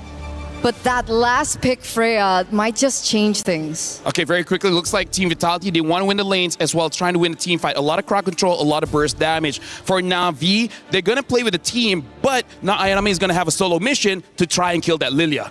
Both teams have been champions before. Both teams want to be champion again. For Vitality, it's about protecting what is theirs. For Na'Vi, it's about regaining what they lost. It's the rematch of destiny. It's grand finals for the 2026 MWI. It's Na'Vi versus Vitality. Let's get grand finals started with Miracle and Gideon. Here looking over the land of Dawn, history is about to be made here. Both of these competitors have been looking eye to eye since 2024. 2025, they missed up their chance, but here in 2026 for the Esports World Cup's our very own MWI Grand Finals, we have Vitality facing off Na'Vi. And of course, let the games begin. It can't get better than this. A grand finals in MWI between the champions, at least 3 of them from the same roster of 2024 and the defending champions of 2025 in the home court of Vitality. It's going to be tough because we can already hear that extremely loud crowd here. I can't even hear you. It's tough, I'm not going to lie. But these fans, they're happy to see Vitality already on the big stage. But the real question is how they're going to adapt. How have they learned so far? By first blood rate comparison, 64% expectation for Na'Vi to take it away. Which is kind of crazy because then you'd think Na'Vi are the more aggressive teams. But if you look at the games of Na'Vi, it's because they play it so slow that first bloods come around for the first neutral objective. Let's see whether that's going to be the case. Looking at the emblem set overall, we have a lot of Wilderness Blessings coming out from the mid laners as well as roamers. They want to be quick across the map. But other than that, really, this Bruno on this Master Assassin making sure that Shell can bully it out and might even find a 1v1 here that's in her favor. She didn't win the trade necessarily, but she was able to get the wave in a very, very good spot for her to continue to bully Rian on the Claude. Down below as well, some rotation from Vival, and this is what we're talking about, man. Chell, as long as she's able to build those stacks, getting those crit, Rian, every time she walks up, she's got to be careful, but there you go. The Warrior Boots instantly for Rian to deal with Chell, and it'll certainly give her a lot more to play with in this lane. It's so good to have in the lane. They got to protect themselves as much as they can. Now first turtle is about to come through as we see at least Mirai. I think this is going to be a bit of a problem. Like, how are they going to deal with this glue? I don't necessarily see the angle to stop him other than booming. At this point, it's kind of like ignoring the Patrick. Vival's just going to have to go in for the red tree. 50-50 against Keishi. Ayanami doing a good job. Zoning for me Echo away from this fight. That's going to be the RWM dropped down by Reynes. That's going to be City walking up with the glooms as well. Vivian and the rest of the team coming down as Keishi wins out the red tree battle. And now it's a big fight happening. It's looking good. Heavy spin's even better. And now they want to get to the back when they've already found first blood. Vivian! That's the first blood rate coming around. That's a slam 7 to pass off to City, who's going to get caught with no black shoes. Ayanami gets the double. Vival's next in the chopping block. And it's a big triple for Ayanami. And so far, Na'Vi more than happy with the way that they want to play their comp. They want to chase down their targets, get their resources out. And unfortunately, if the engagement is just a little too good, Vitality doesn't get that chance to retaliate. Not until Vivian hits level 4. We mentioned it. The reason the first blood rate is so high for Na'Vi is because they're so objective. Usually when you hear objective and first blood, it doesn't go hand in hand, but for Vitality, they fell right into the trap of Na'Vi, again, setting up for that 5v5 and then taking it with this Freya. I cannot mention how important, I can't mention it enough, how important this Freya is in a draft team. It really is, and that's why I was so surprised during MWI. We didn't get to see as much priority on this Freya, on top of the fact that I guess everybody was trying to figure out the meta. Everybody was trying to figure out what was good. But let's keep in mind, the standards are there for a reason. And now we see that Vivian trying to open up this map. A lot of the motions coming in from Na'Vi needs to start leaning towards Rian's side. They want to unlock her from the lane because so far, a bit of an EXP lead and now RWM. Yep, the black shoes come around. Orsini to escape, so it's an ult for ult to Keishi. Seems like she wants to go for a bit more of a chase. And there you go. It's just both teams going back at it. Chell, though. Wow, starting to really dominate this laning phase against Rian. Yeah, it's looking very, very nice here. If they can just maintain this for another 5 more minutes, it will net them some pretty good profits. Not to mention on the opposite side, let's not forget that Ayanami is currently 3-0 and wants to snowball this lead. They want to kind of get her out so she can start dominating the jungle side as well. So well played by Rian, though. Right after getting bullied, knows that she has enough with the Festival of Blood in their kit to just sustain back up, and she builds up a freeze with a rotation earlier as well from Mirai. Gold Crab, though, still will be monopolized by the Bruno. it will be Vitality who will look to go for the second turtle. And now it's about that pin down, right? Can you pin Keishi out? The thing is, with the Throne of Ruin, you get that CC immunity to get past the heavy spin. Oh, wait, hold on. First, they got to deal with not Ayanami, who's already been chucked down to 50%. Forced to use the ult early here. Now the contest is going to be hard. They have to go for the fight with the timer on Valkyrie Descent already. Vivop in the back line. That's going to be pure retry. Keishi wins it out again, despite the Wrath of the Dryad already used up the Throne of Ruin. Got her into safety. Fumi Echo able to escape. Slams him in the pass as she goes to the mount on Vivo. And now Vivian is caught in the midst of it all with the Revitalize. Oh, they're trying to hold it down. They could look to wait for the final slash. They have it, and now they get it onto Keishi. Final slash with the Vengeance. Now Ayanami going in straight under turret, picking up the mega kill. Not enough damage for Vitality as Mirai goes in for the dive. Under turret, taking a lot of those shots and still able to get away with the pass. Meanwhile, up top is Shell going for the dive on Rian, but she gets away in time as in the bottom lane. Keishi continues the chase, cuts the wave so that they can go for tier 1 in the bottom lane. They got to be tactical with this on all sides. In the middle of the war, what's happening in the side lane, Jail finding a slight advantage here and should be able to unlock herself and start double waving. At this point, Na'Vi had really good ideas. Even initiating a potential dive on that bottom side could have net them even more. But for now, let's call it quits. It's still a solid 2.3k. With the heavy spin, you guarantee the retry, but when Keishi just pops in CC immunity, both Wrath of the Dryad and heavy spin, they really got to start staggering it, maybe poking Keishi before the fight, but it's just so difficult because there's so many people to zone. It's not just Keishi, it's also not Ayanami. Yep, I mean, let's not forget about Mirai, right? This glue is going to be frustrating, and they have no dedicated way to kind of melt down the frontline tanks. If they engage, it has to be an all-in type situation, if not a bait for some bigger spells from Navi's side. But as we see the game continue to progress, now that they've unlocked both sides at this stage, and unfortunately for Claude, they still need to get the tier 1 up top side before he's done here. Na'Vi is putting a lot of emphasis towards this top side. 22 more seconds until the next turtle spawns. Man, Vitality are playing a scaling game already this early on with Bruno and Lilia. Thing is, Na'Vi scale really well into the late game too, and if they give them that big of a lead, not Ayanami capping Fumi Echo as of yet. 6 minutes in and 48 seconds, Fumi Echo with a gold crab to even things out a bit, but it's still a big 1k, so how do they even deal with just the Freya? Look, they need to just change CC. Fumi Echo understands, hey, I'm not here to kill the Freya. All I'm here is to slow her down. I will need the rest of my team to kind of follow up to ensure this death. But with that Purify, it can be a little difficult, right? If played well and timed well, can get rid of the stacks, and more importantly, the mark, so that Fumi can't just dash around for free. Vivian gonna try to go for the Rapid Dryad now, pops it in, but again, it's Keishi with the CC immunity. Vivian caught everywhere, all alone. Vivil's trying to peel in the back of the lines, but Vivian's just gonna get shredded down by not Ayanami, as the rest of the team will funnel into mid. Oh, now Vitality, once again, they just move their way. They tried to pinch them on with Mirai as well, but Vitality made the right call. Having to back up here, not trying to interact with these fights. And even Keishi just showing up, just saying, hey, I just want to see what's going on in your jungle, sir. Shell's got no damage to deal with that. Keishi can walk in the jungle, blink in, and take everything away from Vitality. Even Vivil's struggling right now against this glue. Mirai's gonna try to go for the take. Luckily for Vival, she's still able to secure it for herself. But look at the top lane, falling as well. Now the structural advantage on top of the turtles. Oh no. Shell's just tickling Keishi, especially when she gets into these minion wave. Throwing a Ruin used, trying to bait them into a long fight for the cut for the rest of the team from Na'Vi. Mirai's gonna go in with the dash now. Cyclone Eye, Vivian with the Rapid Dryad onto the back already as Mirai cannot go for the mount, but she actually does under turret. That's a big mistake as Chell's able to flicker out the safety, and Mirai's gonna go down. Now we're sitting with Black Shoes, caught in the RWM, and now the Blazing Duets. It's all good. The backline's under attack with no RWM. They're now attacking the mid-tier 2. Fumi in the back off to Rian.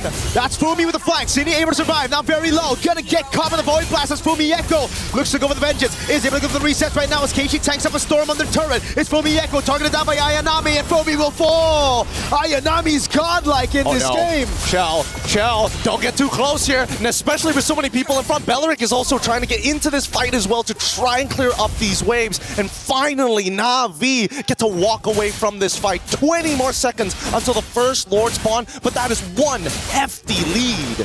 And it's because of the 2,000 almost gold lead between the XP. Ayanami 7-0-1.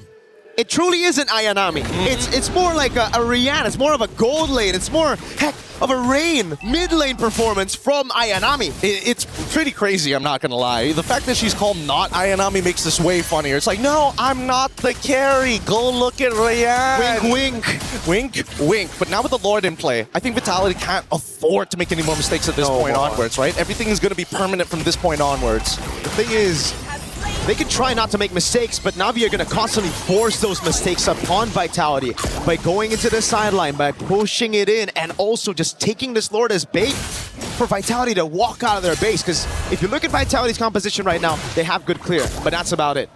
Well, even when we're talking about clear, right, it doesn't come at, well, maybe Shell has got probably the easiest way to clear these waves. However, it's not AoE, and it's not exactly the fastest, especially once we get into the 20-minute zone. Ideally, we do get there for the sake of Shell, but at the same time, I don't think Na'Vi is going to allow that to happen. They're going to start sieging, and I have a sneaking suspicion that Mirai might just flicker in underneath inhibitors. At least the Vitality fans haven't lost hope. It's game 1 out of a best of 7, and they need to also conserve some of that energy, unless the French are just built different, man, because God, their energy is oozing back to stage as well. Dude, the Vitality fans have been all around here at EWC, whether our stage or other stages, they are audible no matter where you go. And for now, Na'Vi really taking the time to deny resources, but I love the chump check that Na'Vi is doing. It's like, if you really want to engage, try us while we still have this 5k lead. We will stat check you every single time. As long as you don't kill not Ayanami, we can make it work. They're defending the tier 1 in the mid lane really well. The Holy Shield down below has already been taken out, and that's a Melfic gun for Chell. Rian finally completing that 3-item power spike, the Swift Trinity. 11 minutes in. It's all about the dive. Not through descent. Coming down right now as Vivian's able to pop in rapid with Dryden. And the CC immunity is already used up with a throw in a ruin. Now Vivo tries to cut them back. Mirai's going to be caught under turret. Cine walks up as well, but Vivo's going to get cut down by Nada Ayanami. And now it's Rain in the midst of it all, taking the damage from Cine with the black shoes as Keiichi sticks onto her.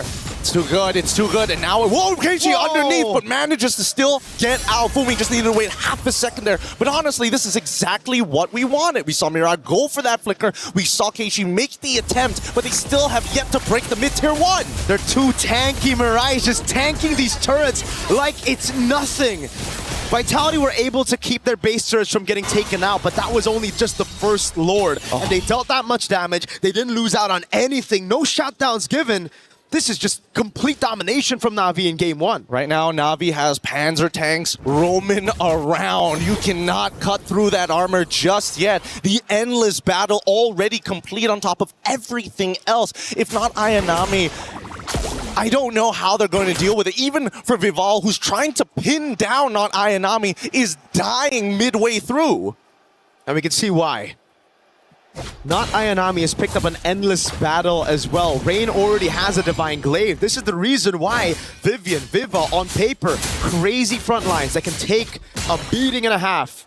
Not against this composition with this much of a lead right now. It's just too much to handle. 6.1k, but it feels like it's already at that 10k mark, but it's not entirely hopeless for Na'Vi just yet. Shell can still pull through. They just need to max out on their items. However, it will come at a huge investment as both sides contest for no man's land. Again, Na'Vi just doing a brilliant job forcing the errors on Vitality. Vivo's going to try to go for the pin on Mirai, and it will work out. They will get Mirai, but now it's the Lord already taken for Na'Vi at the cost of just their roamer. They don't mind this. Whoa, dangerous stuff from Rian. Able to respond in time with the BMI, but for now, with his 3 and 10 score, Vitality, trying to defend, and Rian making a play. Oh God, right in the RWN, the Blazing Duet. Now it's the kite back for Vitality as Keiichi pops in that skill 1, had already used the throw in a ruin. Double 0 and 9, setting up perfectly for the rest of the damage dealers of Na'Vi. And the worst part is that now that Fumiko is gone, it's only just the Wrath of the Dryads that they have to worry about. The Heavy Spin was also used in the middle of that interaction, so now that Na'Vi sees all of these checkboxes being ticked, outer turrets will be destroyed, a guaranteed inhibitor on bot side. Can they convert this even more? Can they find that winning fight? Yeah, Chell really wanted to clear this Lord before he got the charge, but it will be guaranteed in the end. Lord with the Trident charges into the bottom lane turret, giving Na'Vi the far lane advantage for the next Lord. Now in the tier 2 in the mid lane, it's Rain and Rian. The double R's working big together. It's all about defense again for Vitality, but we know from Na'Vi in the semifinals and the quarterfinals, after taking a loss to Galaxy Phoenix, they've learned it is just back to discipline, back to playing the textbook game after getting a big lead at the start. You know, it's time to call Zipper and pull up the item list real quick. We need to see where Shell actually is currently in the game, because while you see 4 items already complete and the Winds of Nature recently being purchased by Rian. Love that. Until we see a Winds of Nature on Shell's side, I don't think there's that guarantee, you know? Big auto attacks, but if you get hit by that fully stacked Blazing Duet, how do you protect yourself? At this point, I don't even think she can go for the Wind of Nature. There's just so much damage to deal with. It's not just Rian, right? You go for the Wind of Nature, then what are you going to do against Mirai, Rain, and Keishi when they go in on you? At least you can flicker out of those, right? The worst part, I think, has to be Mirai. I think that's like, if you get caught, there's nothing you can do. You're praying that you flicker out of the way, but at least the Winds of Nature can protect you from not Ayanami and Rian, which we're very used to seeing jumping into that back line. Mieko with final slash already on Rian. Oh, gets away with the vengeance. Now it's going to be thrown to ruin. It's Mirai is able to flag in the back line. Finding for Mieko and Vivian. Now goes to the straight to everybody else, but Vivo is able to push her away. Now Rian with the blazing duel! And they got him! They got him! Keishi just needs to get back out of there. 37 more seconds until the Lord, and this was the perfect angle. They found the pinch, they found the pull, but worse yet, they needed Vitality right into the corner. You can flicker out of one. You choose which one, and Na'Vi throw all the other 4 abilities at you. Now with Cine, can they clear? Na'Vi are not going to go straight for the Lord, playing it here just to try to get a little bit more pressure before the Lord spawns. But in the end, Vitality still have good wave clear when there's no RWM and any of those zoning tools. They're going to have to breathe for a moment, because this next contestant is going to be extremely difficult for Vitality. Na'Vi has got him in a little bit of a chokehold as that bottom wave needs to be dealt with at all times, and Na'Vi instantly rushing this down. The beauty of having a Freya on your side. Quick work of the Lord.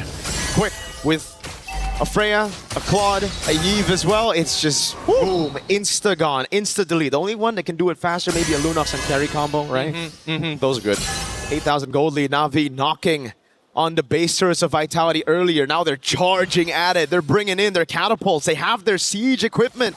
And we get to see the replay again. Yeah. What went wrong here? A lot of it just comes down to the formation just breaking in half, right? They had to decide whether to be on the left side or the right side of the purple buff pit. And as soon as they got broken in half, that's where we started to see problems. I think that at least for Vitality, they need to recognize, yes, there are ideal fights, but there are some key problems that they can't deal with. Number one is Mirai. If they commit any ultimates to Mirai, it's not going to work out mathematically to deal with not Ayanami. And yet, here we are, Lord pressing in. That's a big resource spent already, man. Na'Vi were able to bait out the final slash. Now it's Mirai under turret, down below. It's the Lord already. Vitality trying to keep these base turrets alive for as long as they can. Are to be able to throw the ruin! Coming down, but it's only going to land on 2. But that's going to be Vivo with a heavy spin, pinning them down, and that's a good taunt onto Keishi. But it's Rian with a killing spree! It's not over just yet. They want to get that mid inhibitor first. The Lord does go down, and Vitality might have to respond here and now. They want to go for the brute force onto the base turret. They take it down, but Mirai so low as Chell is going to go down. Very long run. Now with the Rose go mid here, Rian gets her down, and it's a killing spree to Rain. Revitalize is already through, and Vival trying their best, but the base is under attack. Na'Vi say objective. They stick onto the crystal. They lock it down, and they don't give Vitality a chance to come back. It's game 1 secured in this best of 7. Okay, lesson learned, lesson learned. Na'Vi, they've got something up their sleeves with their 2 side layers, and not to mention the access to the Freya. That's something that Vitality have got to remember for this upcoming matchup, because dear Lord, Fumiko, difficult after that first death, so difficult to recover. Super difficult, and I just think it's an Arlet thing, right? It's always about snowballing early. If you don't get it, you're kind of chopped. Well, we're just going to have to leave the panel to discuss about it. We're throwing it back to the studio right after these messages to break it down for all of y'all.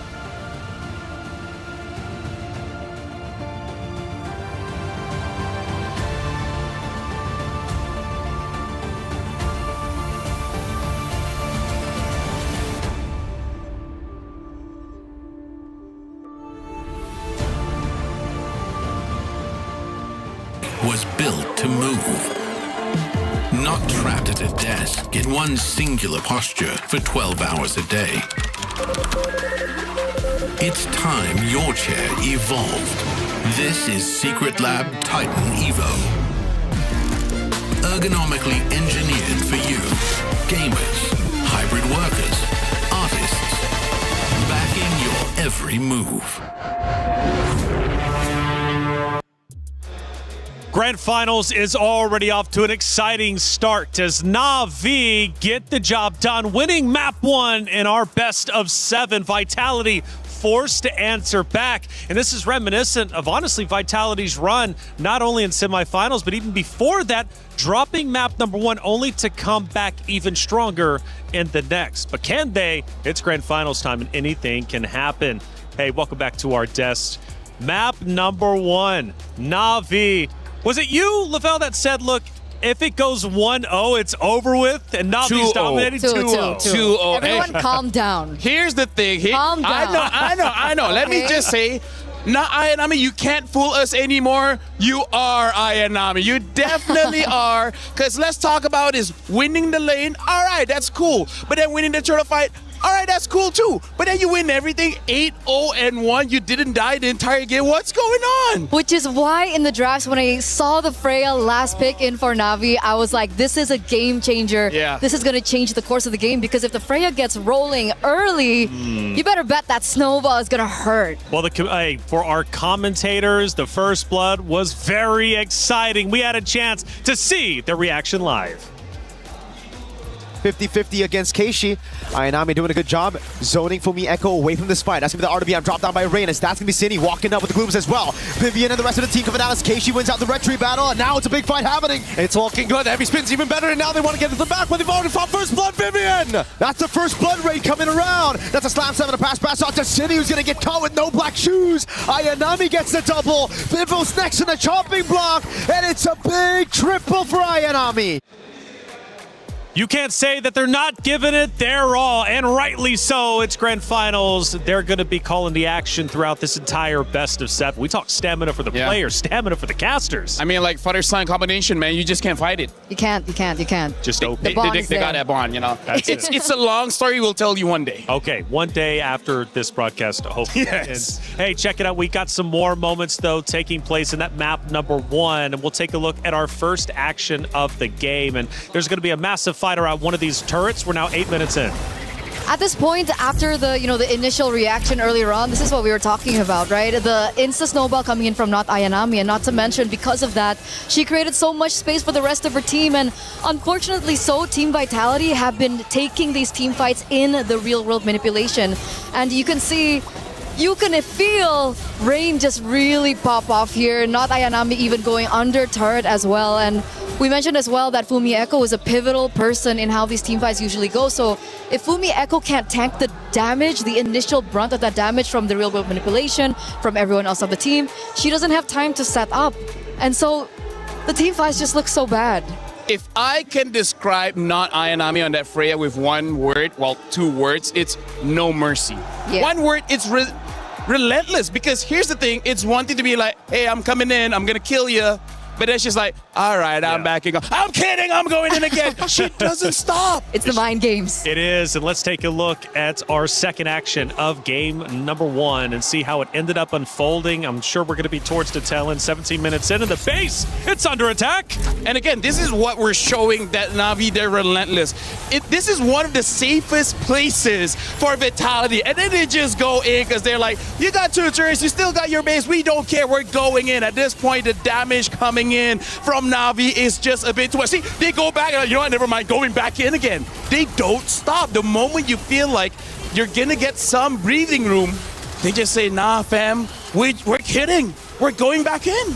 And you can tell Rian is so comfortable as well on the Claude, because after all that opening coming in from not Ayanami, you would think that, okay, the initial brunt of the damage is done. She's the core, but then you completely forget about Rian on the Claude, and she just goes in ham. Wind of Nature, blazing duet into the back line, and Shell has nothing to offer in that situation. Tough break for sure. What is chat saying? Let's take a look at some of the comments after that map number 1. We got some spicy picks. That glue. Yeah, glue. No, I'm just kidding. No, honestly, there's nothing that you can do against that glue, bro. You don't have the right kind of damage to take that glue down. So how do you take a glue down? You kill him before he jumps on you. But that's so difficult without something like a carry, without a Vexana. With the Lilia, you can kind of do it, but you kind of want to kill the jungler Keishi, but then I don't know, man. That was a rough game one, I gotta say. Well, what do we think about this? That Eve combo with Alice jungle is just too good. Wow. It's the boxes. It's the boxes. They're playing within the boxes. We saw it in multiple highlights that we saw earlier as well, right? Real world manipulation comes in, or the Thorn of Ruin comes in first, but then just the layering of both of those skills are enough for the front lines of Team Vitality to really suffer, because like we saw earlier on, they went Vival Akai. What is she supposed to do in that box? Emotional moments, obviously, from our players out there on the stage, and rightly so. I mean, there are so many emotions between these two rosters, Na'Vi and Vitality. They've got a long history, and as we take a look at some of them, obviously, the pride out there for Vitality is intense. However, Na'Vi ignores the noise. They come in with a mission, and they take map number one. After all, during the interview, they did say pressure is normal, but is Vitality truly feeling the pressure now? I mean, first of all, hey, shout out to the headphones, man. Helps out with the noise. It does. But that's one thing that I really want to mention now, especially after that first game loss that unfortunately Vitality had to go through, is that after they won last year, MWI 2025, a lot of people out there have made both statements that said the only reason that they won that year was because they never even met Na'Vi in the grand finals. So this is their time to prove. And obviously the pressure is definitely there. You can even see, That's Shy, by the way. Shout out to passion. Shy. If we interview you, I'm going to take off my earphones, but shout outs to Shy. Shout outs to Shy. Shout outs to the player at Na'Vi celebrating the moment they finally took down Vitality in that map number one. Phenomenal job coming out from the ladies on the very stage. They'll continue to battle, however, got to win 4 games. It's a best of 7 after all, so still a long way to go. We're talking 3. We go to the dugout. This was just before they took the stage, celebrating once again, getting together, and hugs are needed, especially in tough moments like these. Explain No, it's not. It's nothing. I don't want to be professor in body language again. I can teach you after this. Okay. We take a look at Rain and her stats, and remember, she's got one of the highest KDAs in the entire tournament. 92%. And again, honestly, if you look at the items, after she got that Ice Queen 1, it's basically over. Because for Team Vitality, they have a lot of front lines. And then if you're stuck in the real world manipulation, that's basically GG's. Yeah. And then Divine Glaive, and then Wishing Lantern. Imagine being a frontliner. It's a nightmare. It's I'll over. tell you what is not a nightmare, but a blessing is our Level Up series. And it covers everything Esports World Cup. This series is truly special. You need to check it out. A lot of people are haunted by their past. I'm inspired by it. They're not just playing for themselves, they're really playing for their entire family. They have defeated their demons. They have crushed the curse. There. For every click, every clutch, every respawn. We were there for the years of grind, and we're here. Now, the proud founding partner of EWC. Powering the biggest event in gaming, shoulder to shoulder with the world's best. Making history. Greatness deserves a stage. Lenovo Legion. Reach your impossible.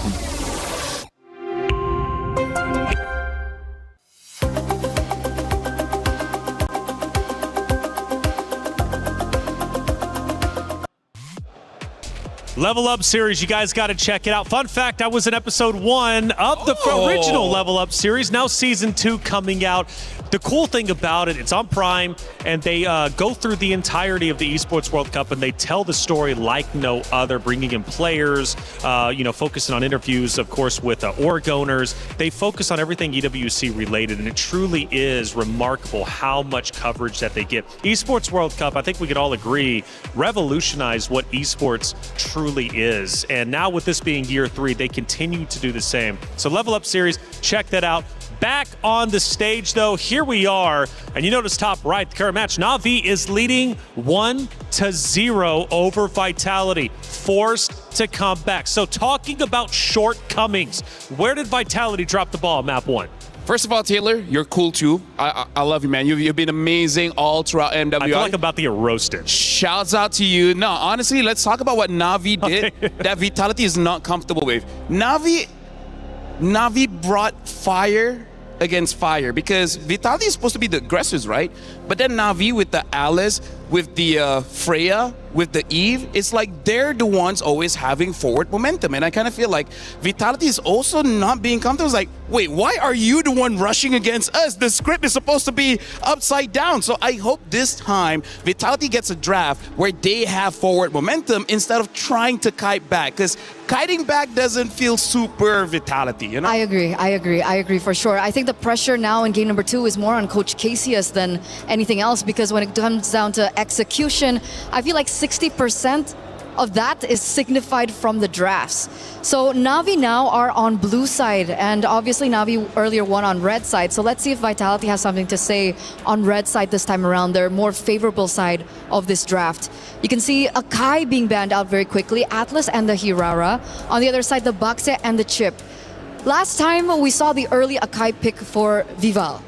Can we expect an assassin this time around to help facilitate what you mentioned, which was the early aggressive tempo that we usually see from Team Vitality? Honestly, hopefully, because Akai as well as the Baxia is out right now. The tank junglers that are left is not really great. They are A tier at best. Something that I will keep track of is Vitality banning out this Chip. The Chip creates a lot of pressure onto the side lane and in the jungle, but I don't know if it's super necessary here going up against Na'Vi. I think this is a bit of a risk, but again, it's only game number 2. We'll see whether this works out or not. Right now, Marcel has been banned out for Na'Vi. Quite a few heroes are still open, notably the Freya, the Esmeralda, as well as the Paquito. So there is a lot of EXP laners open. So I think that's part of the strategy here that both teams are saying, hey, just now the Freya was a little bit too much. We're going to leave some of the counters open just in case. So what would be crazy if Na'Vi go first pick Freya here? Like they just double down on how they found success in game number 1, but they go for Esmeralda actually. So technically it is quite similar. They both are very dominant in that lane. Obviously the Freya has an additional, spice to it because they can still flex her. Esmeralda though has been very, very impressive as well in the lane and very just pressure heavy in the lane too. I would say specific for this meta right now, Esmeralda has a winning matchup against everyone, even against the Freya. Of course, it's still a skill matchup, but after Aya Nami's performance, I feel like she's got it on the wraps. Right now for Vitality, seeing that the Esmeralda is there, I wonder if they still want to get the Paquito because they've used that sometimes against the Esmeralda, but on paper, the Paquito should not be winning, so they pick up the Alice instead as well as the Claude, and I like it just because this Alice is an absolute power pick for MWI. In fact, Montan, if you're hearing, get her an MWI skin, man. That would be cool. She deserves it. She definitely does. She's a bad person, but other than that, she's cool. Kimmy, I wasn't expecting this Kimmy pick. I thought they would go for the Yves. If they wanted early rotations, faster at that, I would have expected them to go for, the Yi, but they go for the Kimmy instead. The Harith does show up, and they do have the ability to do so because they are the ones that have picked up the Esmeralda first. Harith, Claude matchup finally. I mean, is JK rolling in the building? Why are we building a Harry Potter composition here? It's all magic damage coming in from Na'Vi. So the front lines of Team Vitality should not have any problems building up an early read in armor and then start winning the fights. I gotta say, Na'Vi, this is pretty high risk, high reward. If they win the first 3 minutes, hey, that's it, GG, right? You can get all the turrets basically for free. But if you don't, it's gonna feel pretty bad very, very soon. So let's see the last pick in for Team Vitality here. Are they the ones to commit to the Yves? They go for the Beleric. They do see that there is dive coming through from the Esmeralda and the Harith. It is going to deter the Harith by just a bit, but they do still have to have an answer towards the Kimmy. And that's why maybe we do see the Alice first in by Vitality. Yeah, I'm still thinking this is going to be Fumi Echo's Heroes. I don't know whether Vival has a chance to play with that. Let's not. Yeah, I feel like Na'Vi, they should be a bit threatened. Like maybe ban out the Eve and then one jungler here because I'm really not entirely sure. But having a Harith, having a Kimmy, for now, it feels like it's not a bad game for a red 5 Ling. I mean, we'll see how the draft turns out. If there's not a lot of crowd control, I'm looking at Ling, I'm looking at Hayabusa, I'm even looking at the Nolan here. So I feel like Vitality is having a good start on making sure Vival gets a good matchup. Which is why I think if that's the case, they do need to set it up for her, right? They need to go into the bans for her. But interestingly enough, it's the Bauman ban instead. If they want to set up for something like an assassin, I would have expected, you know, like the Hylos or maybe the Cho ban come through for Na'Vi. But the fact that they ban out the Bauman, what is this signifying here? I think they're really trying to make sure that there's no tank jungle for Na'Vi here. If they ban out the Barats, it kind of forces Na'Vi to be a little bit more creative, no, in the jungle. And the fact of the matter is, Keishi hasn't done so well Outside on the of tanks. assassins. Yeah. So I feel like this is a interesting, you know, loophole to it. I want to know if it works. Yeah, honestly, with the Kimi as well as the Harib, it would be nice if you have a tank. They even banned the Fredrin, so they're kind of forcing, if you want something, it has to be a Barats. Matilda is still there, so they can go for Barats Matilda, but that's 5 magic damage. There's basically no physical outside of the Barat Stomp, so I don't know if they want to go that heavy onto the magic damage, because 2 defense items is kind of enough to shut your composition down. They're definitely putting them in the spot. Now, Na'Vi, if they want to nail them down by just a bit, I would expect maybe the Lilia being banned out alongside the Eve. If they want to have more control in the mid lane, that's definitely an angle that I would expect. Going back to the jungle pick for Keishi, is there room for a Kyoe signature pick? Is there a room for like an Aulus or even like an X-Borg or... Do you want to see that, considering she hasn't tried it yet? Hey, who knows? Maybe they've scrimmed with it. I mean, like, I Right? feel like a safe Suyo. No, Suyo's not safe. There's so much magic damage. Honestly, I have no idea. I think a Hayabusa might still be okay-ish. I really don't know what is going on, especially because Na'Vi has put so much egg in the magic basket here. So I feel like it's better just to pick up your mid. And then after the last 2 picks of Na'Vi, I would feel a bit more confident picking up whatever they're already planning in the jungle. Well, I mean, Ling's banned, so they're not allowed to pick that up here in this second They game. still pick up Nolan, no? They go early Nolan, so no surprise factor whatsoever for that jungle matchup. It's actually the mid lane that we're still waiting on. Do you think it could be like a Selena last pick in for Cine? I feel like they kind of have to, because even the Valentina won't be all that great unless whatever roamer or mid they pick up makes it super valuable. Yeah, I'm thinking it might be the Selena. It's very risky though. Going up against a Kimi, if they have a very good roamer like a Hylos, I gotta say it's gonna be very difficult for that Selena. So I don't know what about Vitality's draft for now.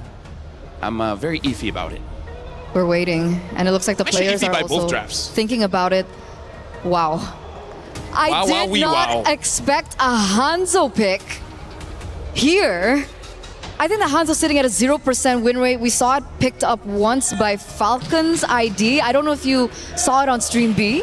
Yeah, Stream B has, so there's a total of 2 picks for the Hanzo for now. Both have not won. Okay. It will look okay in the first, I don't know, 6 minutes of the game, but then afterwards, you kill the Hanekage so fast that it loses its value. Right now for mid pick, I think this lineup is screaming, let's try to end latest by 14, and Vitality, they do go for that Selena. So right now the problem is, once Vitality loses that mid prio Eterna, looking like a 2-0 for Na'Vi.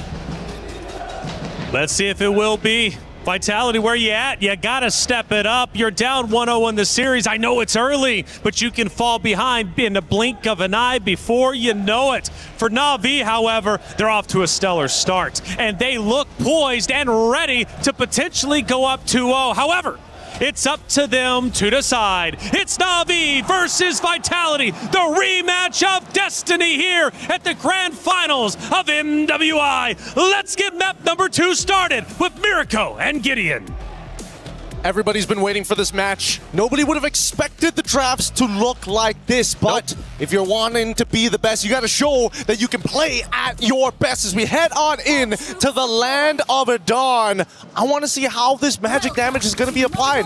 Both sides have interesting ways of applying it, but Vitality, they need to accelerate. They need to close the game off with a snowball. I don't see any other way. And LaFell broke it down real nicely. Their scaling isn't as good, but at the same time, it's all magic from Na'Vi. I agree. I mean, they do have the Hanzo, right? So if they do make it to the late game, yes, scaling is on their side, but also they'll also have much more to play with, not just pure Harry Potter. Is that what he called it? Harry Potter. Harry Potter draft. All right. Bargain Hunter on both mid and gold. Rain and Rian. Again, even though they're scaling, they want to try to make it a bit quicker, you know, trying to get those very pricey items quick.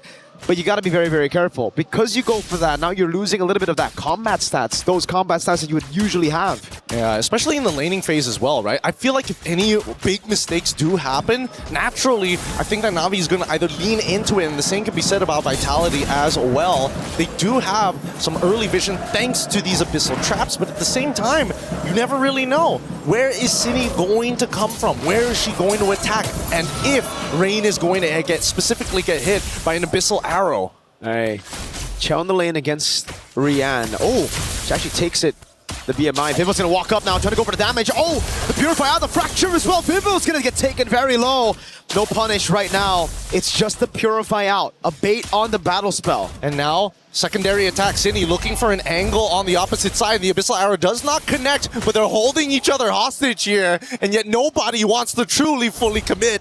Oh, that could have been really good. They already got the Purify out, but Rian's a bit too aware for that, knows that this mid lane's been missing for a bit too long, and that means it's full prio for Na'Vi.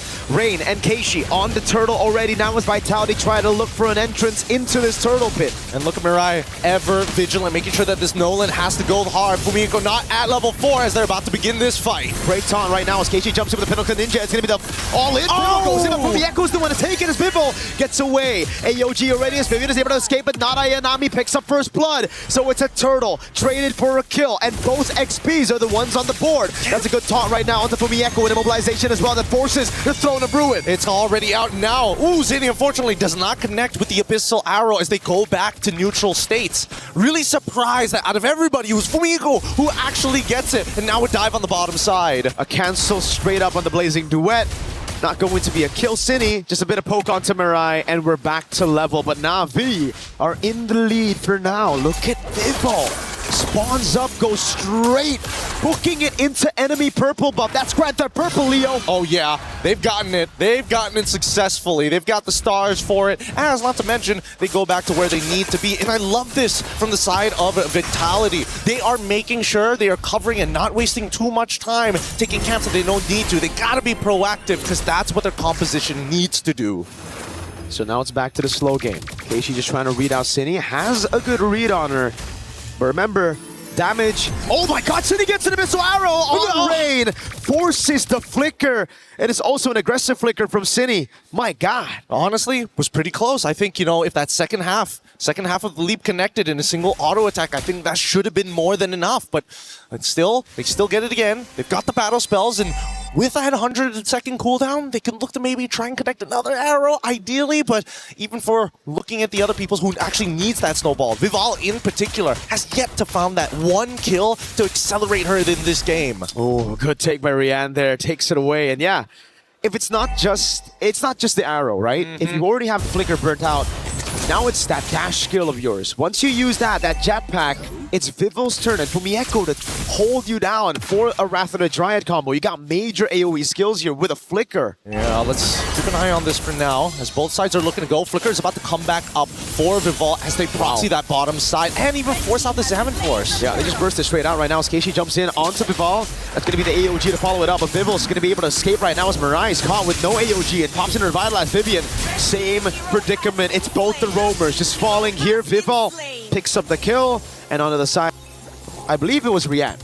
This was an interesting sequence because both sides had two separate ideas. The arrow connects the Throne of Ruin. That's what we're talking about. The flicker as well. Not even like close to. Wait a second. Bottom lane. Shell's gonna go for the Blazing West straight up onto Rian. Vival's waiting in the bush right now. Rian actually reads it with the Synchro Fission.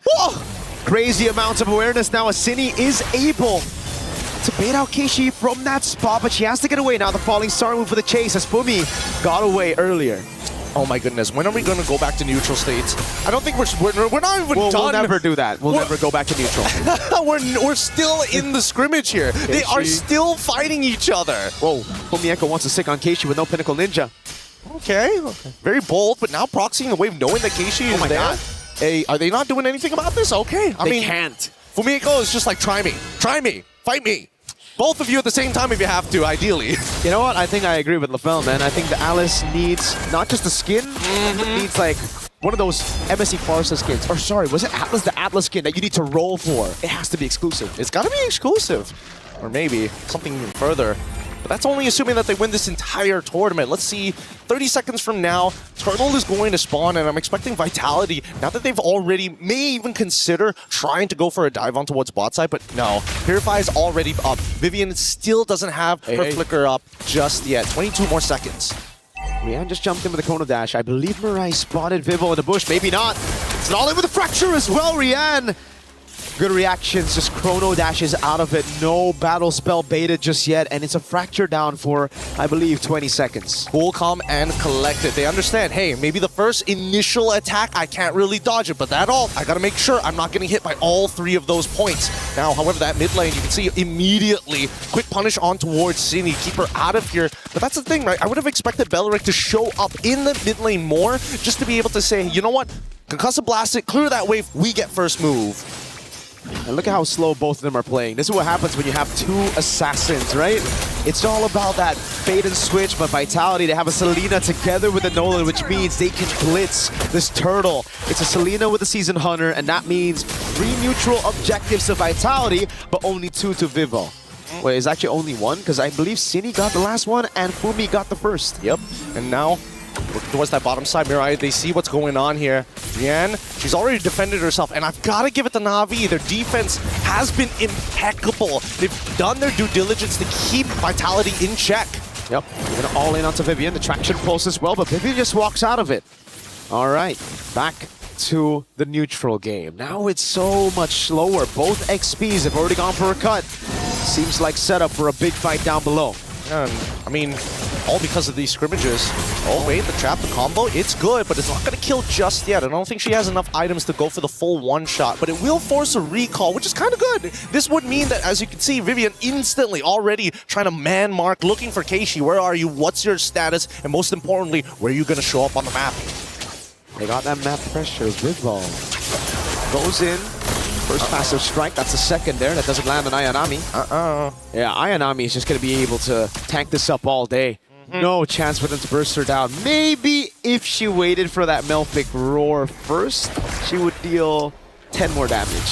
Just a little bit more. I mean, let's pull up the item list to really see whether or not it would have been the difference maker. Because if there is a lot of armor, actually, right? Honestly, that would have been it. That could have been it. But overall, it's still a dangerous game. Radiant armor already completed by Fumieko. Every single person who has Radiant armor, it's going to be way harder to deal with.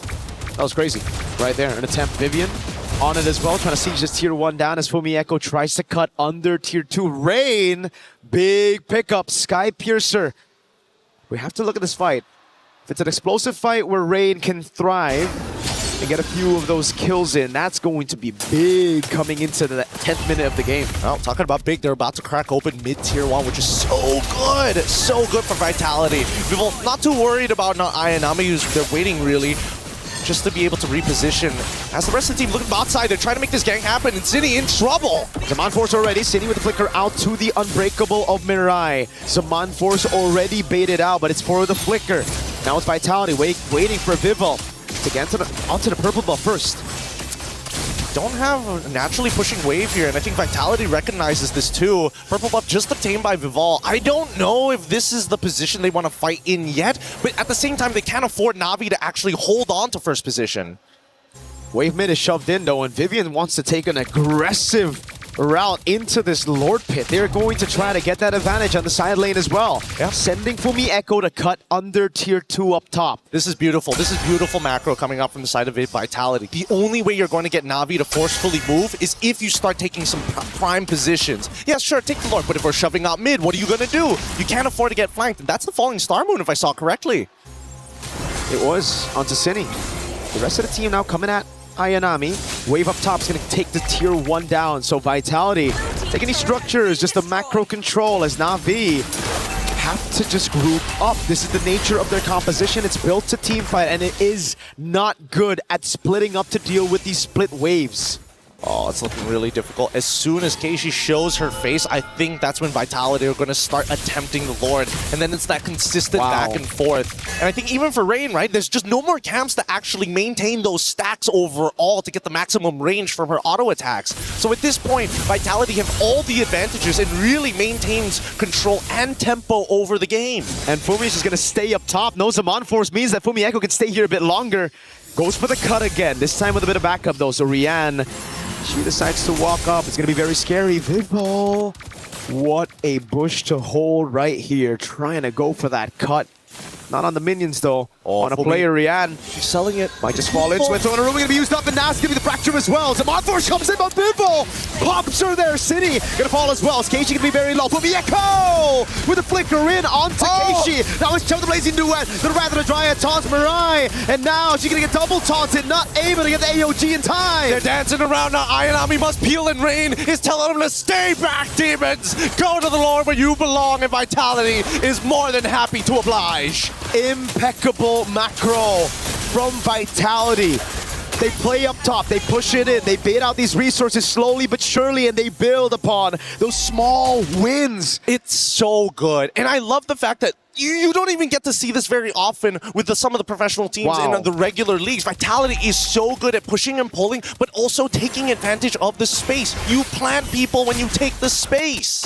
It's just ridiculous how good they are able to execute this very difficult to execute composition. The Abyssal Arrow really lands. We gotta breathe, and even a Zaman Force coming out from Rian here. I don't know if Na'Vi is losing composure, but you can also tell that Vitality, they're not slowing down with a 6K lead. Oh god, good taunt there. I don't think they're gonna lose on composure just yet. They have a very good composition to bring it to the late game, but the Abyssal Arrow lands again, and the Wrath of the Giant is just barely missing out on the front line. Vivian with the Blazing Duet, escaping away. The Blazing Duet comes in from Chell, and they burst Rian down through the Zaman Force. Keishi with the jump. Vivo able to escape right now, but Keishi chomps her down and gets a shot. It's Cindy running away as Keishi continues, but she ran out of time as Chell goes into mid, takes the base turret down, and it will be just one base turret with the First Lord. Honestly, all things considered, pretty good from Vitality. They get an inhibitor, they put both of them really, really low. They got a kill onto Rian, which is even more impressive. And not to mention, all they had to sacrifice it was Vivo, who was already doing significantly better than Keishi all throughout this game.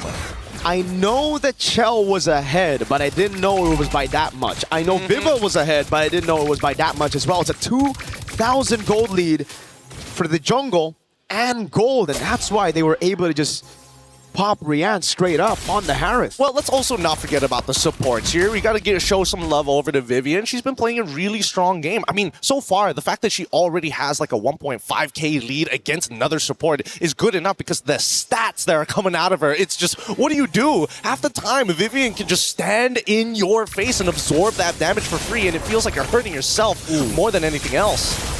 They still got a composition to play in the late game. They're going to be caught now. Pops in the Wrath of the Triad, finds everybody, but there's no throw in a ruin. The Alice is in the bottom lane, and it is a punish from Na'Vi over on Vital. Oh, damn. They got to be a little careful here. They can't just take the free shots coming in from Gel. That corrosive side will build up, and eventually you won't be able to escape from this Claude. At this point in time, at least 30 seconds left on the clock before the next Lord actually spawns. And I would say that from Navi's POV, they're a little bit off from getting those full items. Do they notice, though? Uh-oh, Cindy's gonna run. The arrow slows Keishi down enough, but look, yes, it's Vivo. Maybe Vivo gonna be caught now. Mirai goes in with the conceal. Too many dashes for the Nolan with the purple buff. She gets away. It was a risky move. She was waiting for the real body of Keishi to come back there. Hey, let's not forget that even Na'Vi had a sneaking suspicion of, hey, we don't see where this Nolan is. Yeah. Now we need to make sure we cover our backs. Look at that burst. My goodness. It's all up to Keishi though. Oh, whoa. Ninja. She hasn't entered the AOG as well. Vival's gonna have to go for the steal right now. The 50-50 goes to Vival. Blazing duet in the winning crown already as Mariah's already used the AOG, and now it's a Throner Bruin, only locking down one. It's a blinking forward again as Vival tries to stop from the side. They're trying to chase them all the way through. Ayanami falling star move. Vival gets right past them, and we're finally done with the chase. One singular wall keeps them separated. Oh, the arrow lands on terrain. There's no one there right now, but Zaman Force has already been baited out as the Lord spawns in mid. And Keishi's back up. She's gonna try to go for a little bit more poke, but she just gets caught. Oh, almost a good read on that body. I don't know, because right now, if Vitality want to take advantage of the fact that Rian doesn't have that Salmon Force, they need to start pushing this wave right now. It's low, it has a low cooldown. It's going to come back in time. It looks like Vitality want this synchronized wave. Salmon Force already out. Fantastic pull by Na'Vi onto the Lord, into the bottom lane, but the Lord will already take down that base turret together with Vival. Now she goes on to Ayanami with a helmet shell, tearing through that health bar. It's the Abyssal Arrow again. That doesn't land. Vival's already down. Throwing a ruin, lands on two right now as Shell pops and blazing went onto Ayanami, and she's going to get bursted out by Vival. But the rest of the team now comping down onto City. Chell will be taken out by Keishi. This is Rian's moment. She can turn this all around. They've cleared the wave. They've cleared the problems. And now they hold strong. A near clean wipeout as Mirai just made sure, you know what? At least we know for a fact that Fumieko, she's out of there. 3 base turrets, but Na'Vi show more than signs of life. They got signs of winning this thing with a comeback. It's the scaling that we were talking about from the start, Gideon, that is now really showing. Rian's doing ridiculous damage. Rain as well, and especially with the help of the Crystal. Oh, they're bursting through Fumieko! They can do it. Forcing the winner crown. Mariah's right there, but Fumieko has to burn the flick, which means she can't use it aggressively for the next 120 seconds. Oh man, the Lord is going to spawn, and Fumieko is still not going to have her flicker back up. Dom Eyes repurchased here. What can you really do about this? They gotta breathe for a second, because as we see this game progress, I'm thinking of bad habits that they can exploit. And so far, I think that Vitality has really wrung out all the tricks in the book. I don't see any other mistakes being made by Na'Vi, and their defense has been immaculate now that they've figured out the lines of attacks that we see consistently from Vitality. Divine Glaive pickup for, I don't know if it was Rian or Rain, but I saw Divine Glaive, and either way, that'll really help this Harry Potter composition. The magic damage, it only is a problem in the early parts and when your opponents snowball. Once you get into those crucial penetration items, don't matter how many defenses you got. Radiant plus Athena, they'll shred through it all. Yep, they just gotta make sure that they can survive. Biggest damage so far, and not to mention that at least a quarter of it is gonna be true damage on top of it all, thanks to that Starlium Scythe. It's going to be difficult to play, but at the same time, it's really risky to open up the map, unfortunately, for Na'Vi. They kind of have to wait for Vitality to make that first move, but if they don't probe, nothing happens anyways, and they lose free objectives. Vitality still have the advantage, though, because of that base turret down below, right? It's going to be auto-slow pushing, which means they can continuously just reset the Lord and play it slow. The mid-wave as well is going to be crashing down, and they find the Abyssal Arrow on Mirai. Fumieko doing a good job zoning. Now Keishi pops in Pinnacle Ninjas. Fumieko's going to be caught, but has the blink away from the untargetable. But look at Vival. Already hiding back in the spot. I'm pretty sure they saw at least the dash, and yes, they check it open. Winter Ground's already used, and they go in further. They split them up, and now Mirai with no AOG is going to be caught, but still, with the fracture! They deal with immortality. Fumieko, in the midst of it all right now, has the Throne of Ruin, pops in with a crown. Keishi has to go away, but Vival's going to be going in for the chase. City! Finds an Abyssal Arrow, lands it on Rain. Vival's right there to capitalize. The base is exposed, and Ayanami cannot deal with this. They're going to have to leave Kenshi by himself. Start proxying that mid-wave. Kenshi, can they do it? Keishi's going to try to clear out these waves. There's just too many members on her.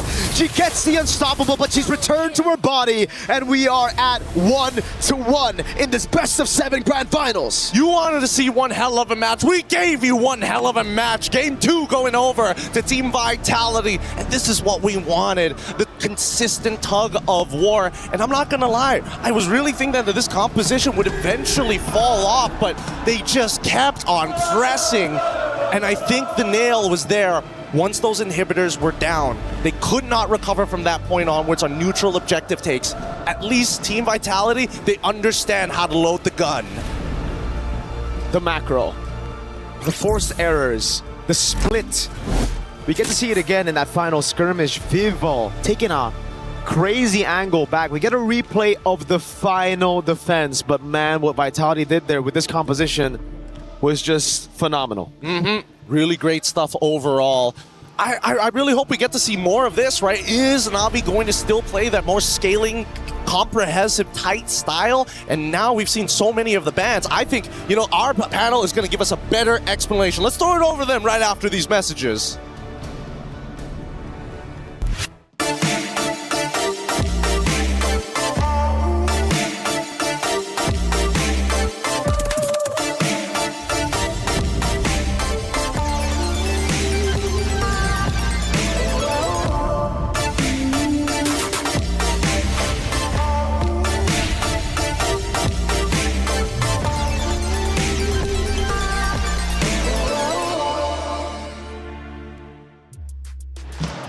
After a relatively long game, Vitality ties up the series 1-1. We've got a series in front of us, and it could, in fact, go the distance. It's a best of 7. Do we get 7 maps? Let's find out together. Hey, welcome in. I'm Taylor Reflections, double joined by Eterna as well as LaFell. Good to see you guys once again. Hey, what was one of the win conditions we talked about? What put Vitality in home court for you, LaFell? It was Vivel on Assassin. What does Vivel do? Goes from tank to assassin. Hey, they get a win. Finally on the Nolan. You want to say something? No, all good. I want to hear you talk. You can talk right now if you want. I love your voice. Go ahead. Thank you. Anyway, Oh, she's blushing. we finally get the Nolan. And remember, it is one of her comfort heroes. I wouldn't even say comfort at this point. I think it was one of her power heroes being able to get that Savage on, and it really changed the tempo of the game. But of course, one of the main focuses was how they were able to facilitate the Nolan. And why LaFell was so adamant with the Harry Potter opening when he saw the first 3 picks from Na'Vi. Na'Vi! Hey, can they come back? That's the question. The casters have been pouring their heart into each and every moment. And there was one moment that took us all by surprise, including Na'Vi. It was Vivel hiding in the bushes, and the casters give their reaction.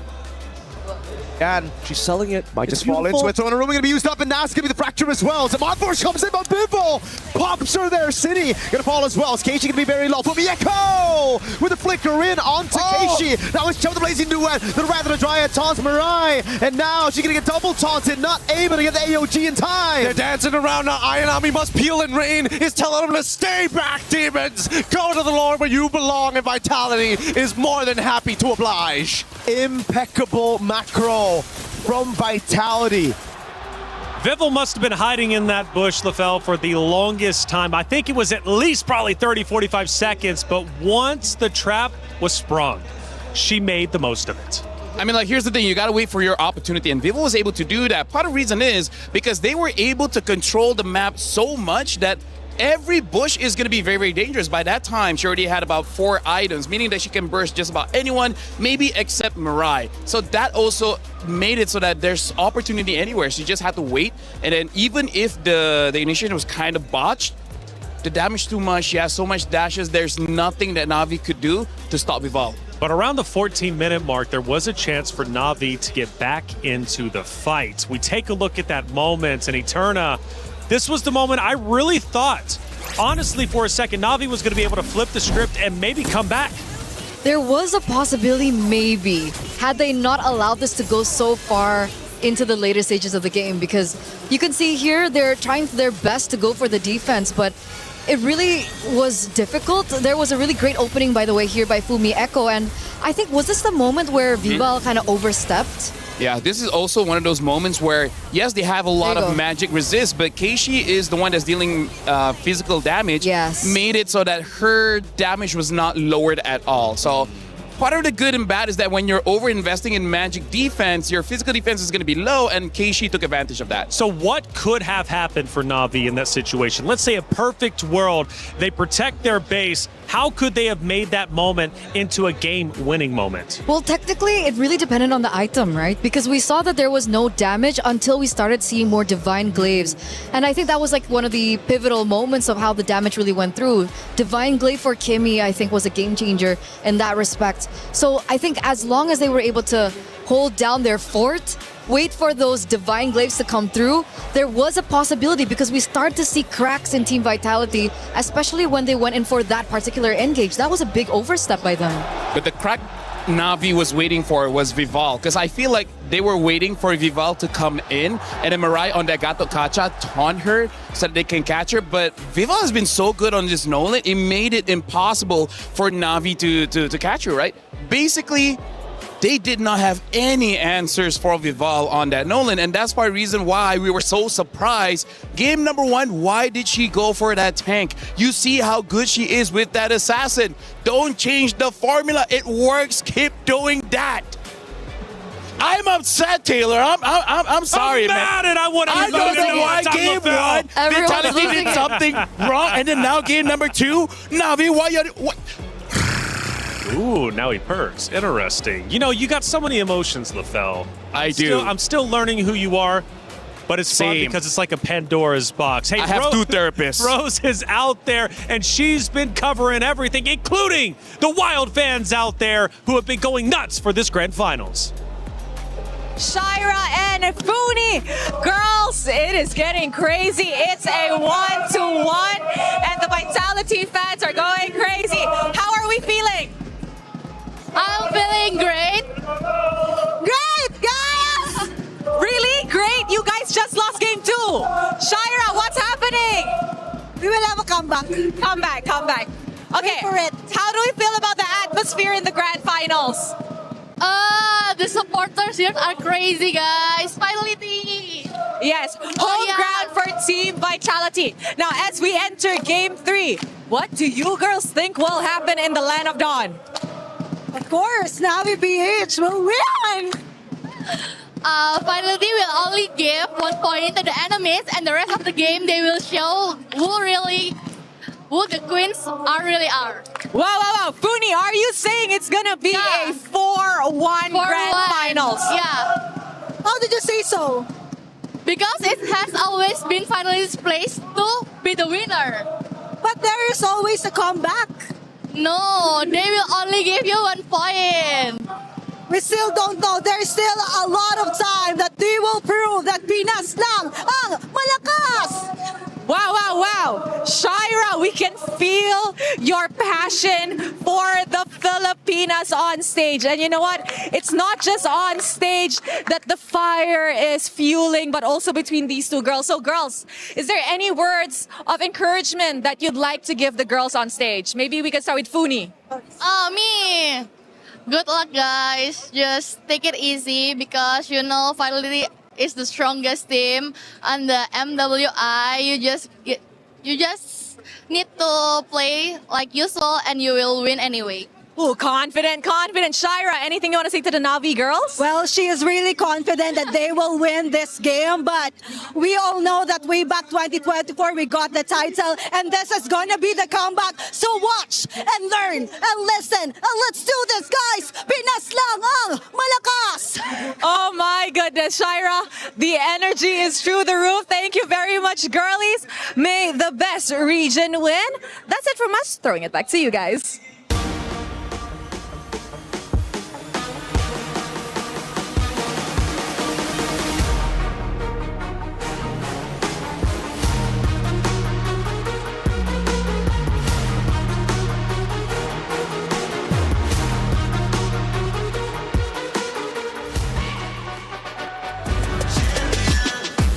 Ain't no regular thing. Came for the ring, you know what I mean. You see my name in the lights, better get right, I'm champion.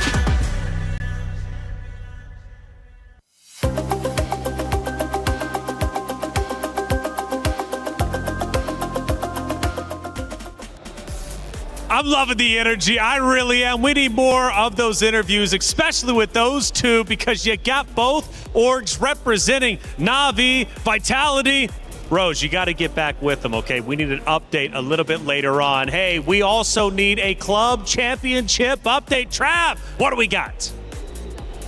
We're into the grand finals of MWI, and it's looking likely that Na'Vi are going to go back-to-back at the Allianz Vault, but I've slipped away. I've made my way over to the Lenovo Legion Gauntlet, and Chris is here to update us on everything Dota. Yeah, club championship-wise, there's really not a great deal to touch on from what happened yesterday with Falcons, obviously, in that surprise loss going out in the quarterfinals. That was a real shock to a lot of people's systems, especially considering they could have picked up some valuable points to catch up to some of those squads. There was no other real contender for the club championship sitting in and around Dota. You've got BB team right now who are on stage. They could go, if they can go on to win, they can compete in it, but they're only within like 2 or 3 games, so they're not necessarily going to be over towards the top side. BB, though, are currently, well, slamming Vici Gaming, who did beat Falcons and upset them yesterday. So kind of showing Falcons may well have struggled even if they got through today, but those extra club championship points would have probably went a really long way. Yeah, well, it sounds like we're going to have a few shake-ups here and there when it comes to the club championship leaderboard at the end of this week, but we'll see how things progress. Back to you guys. Thank you, Travis Taunt, for the update. Taunt sounds pretty good. Hey, he's been my good friend for about a decade, and I gotta say, man, he's a great talent. Thank you for the club championship update. We'll be keeping you up to date as much as we possibly can, including here with Na'Vi and Vitality. Series score 1-1. Na'Vi won game number 1, but Vitality answered back, and now the series becomes that much more serious. Now, as far as the series go, Vitality, they have been known, at least in our tournament over the past couple of days, to drop map number 1, but be flawless after. LaFell, is this one of those moments? Here's the thing, I gotta say, Taylor, they gotta stop building PCs with just graphic cards, man. They need everything else. The thing that I didn't like in game number 2 coming in from Na'Vi is that they're just drafting the same thing over and over again, meaning like magic damage and then magic damage and then magic damage and then just one physical damage. There's no balance, right? Thanos himself said balance is needed all across the globe, and Na'Vi didn't listen, and that's why they lost. So this time, you know, balance. I think they can deserve the risk, right? They deserve the risk? No, like they can. All right. They can afford it. They can afford Remember, the it's a best of 7, it's not a best of 5, it's not a best of 3, it's not a best of 1. So they tried a certain strategy, it didn't work out for them in the very end. And the fact that they're once again on first pick on blue side gives them more of an opportunity to start dictating how the drafts are gonna go. So just a quick reset, go to game 3. Yeah, but I gotta say, Freya is like pretty cool. You know, she's a Valkyrie with swords and wings, a lot of life steal, a lot of damage, got longer range than usual. So I don't know, I kind of feel like that worked really well game number 1. I would like to see it in game number 2. Crazy suggestion, I know, but hey, sometimes just hear me out here, because in terms of the bans, it has not changed so far. We still see Akai, the Atlas, as well as the Hirara ban coming in from Na'Vi for Vitality, but they got a chip still, as well as the Boxia. So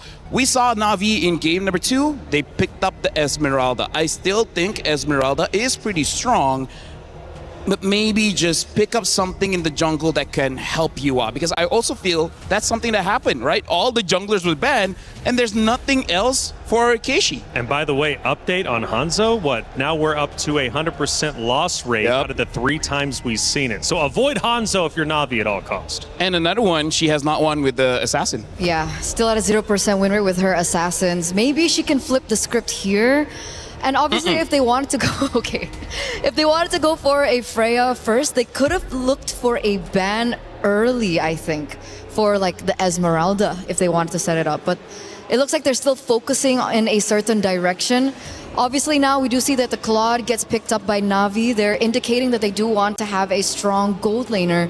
But of course, there's so many other things that they can respond to here. Team Vitality.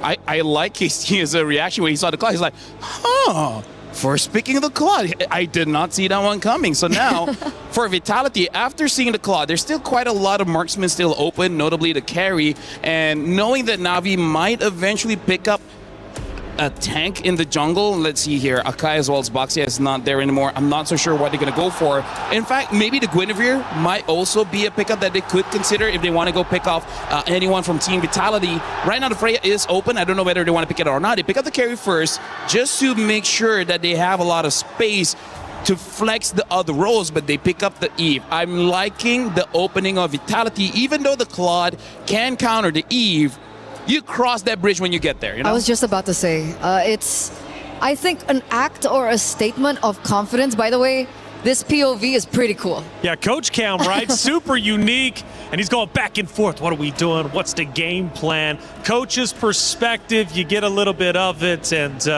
like I said, I've really never seen this in an esports production. Yeah, it's brand new. I wish we could see their notes. Well, I guess they're not the type of people to bring notes. But if there were notes, that would be kind of interesting. I'd love to see what they have on their notes. But back to this, carry Valentina very early here, as well as the Belleric. So they already have a strong laner there with the Claude, and obviously they do want to have some more to play with, especially if they want to go strong side Claude. Obviously it's really difficult because you are up against the carry, but the Valentina will be able to utilize her creativity. I think the clear is still lacking as compared to the Eve and the Belleric. What do you think about the clear from Belleric?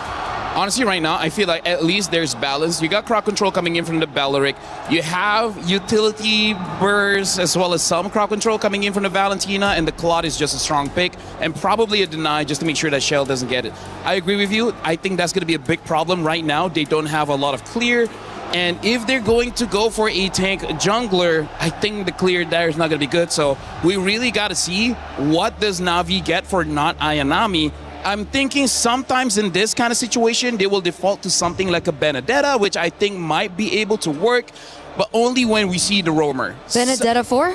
Not Ayanami. Okay. Yeah, so for now, looks like the Paquito has been locked by Vitality. So mid, gold, as well as EXP has been showed by Vitality, so not a lot of flex anymore for their lineup, pretty honest, but I think it's still very, very strong. For Na'Vi, their options are still open, which is good and bad, because the bad, they don't really have an identity just yet. I'd love to say, going back to your point about the Benedetta, that it shows for Na'Vi, but against the Paquito, I don't think it's the best of ideas. I think now, with the Paquito shown so early, they go for a Freya ban, which is exactly what they do, and perhaps they want to eliminate the Esmeralda here. Because if they want the Paquito to be strong side for Fumi Echo, which we have seen them set up for, this hero really needs a little bit of help with the drafts.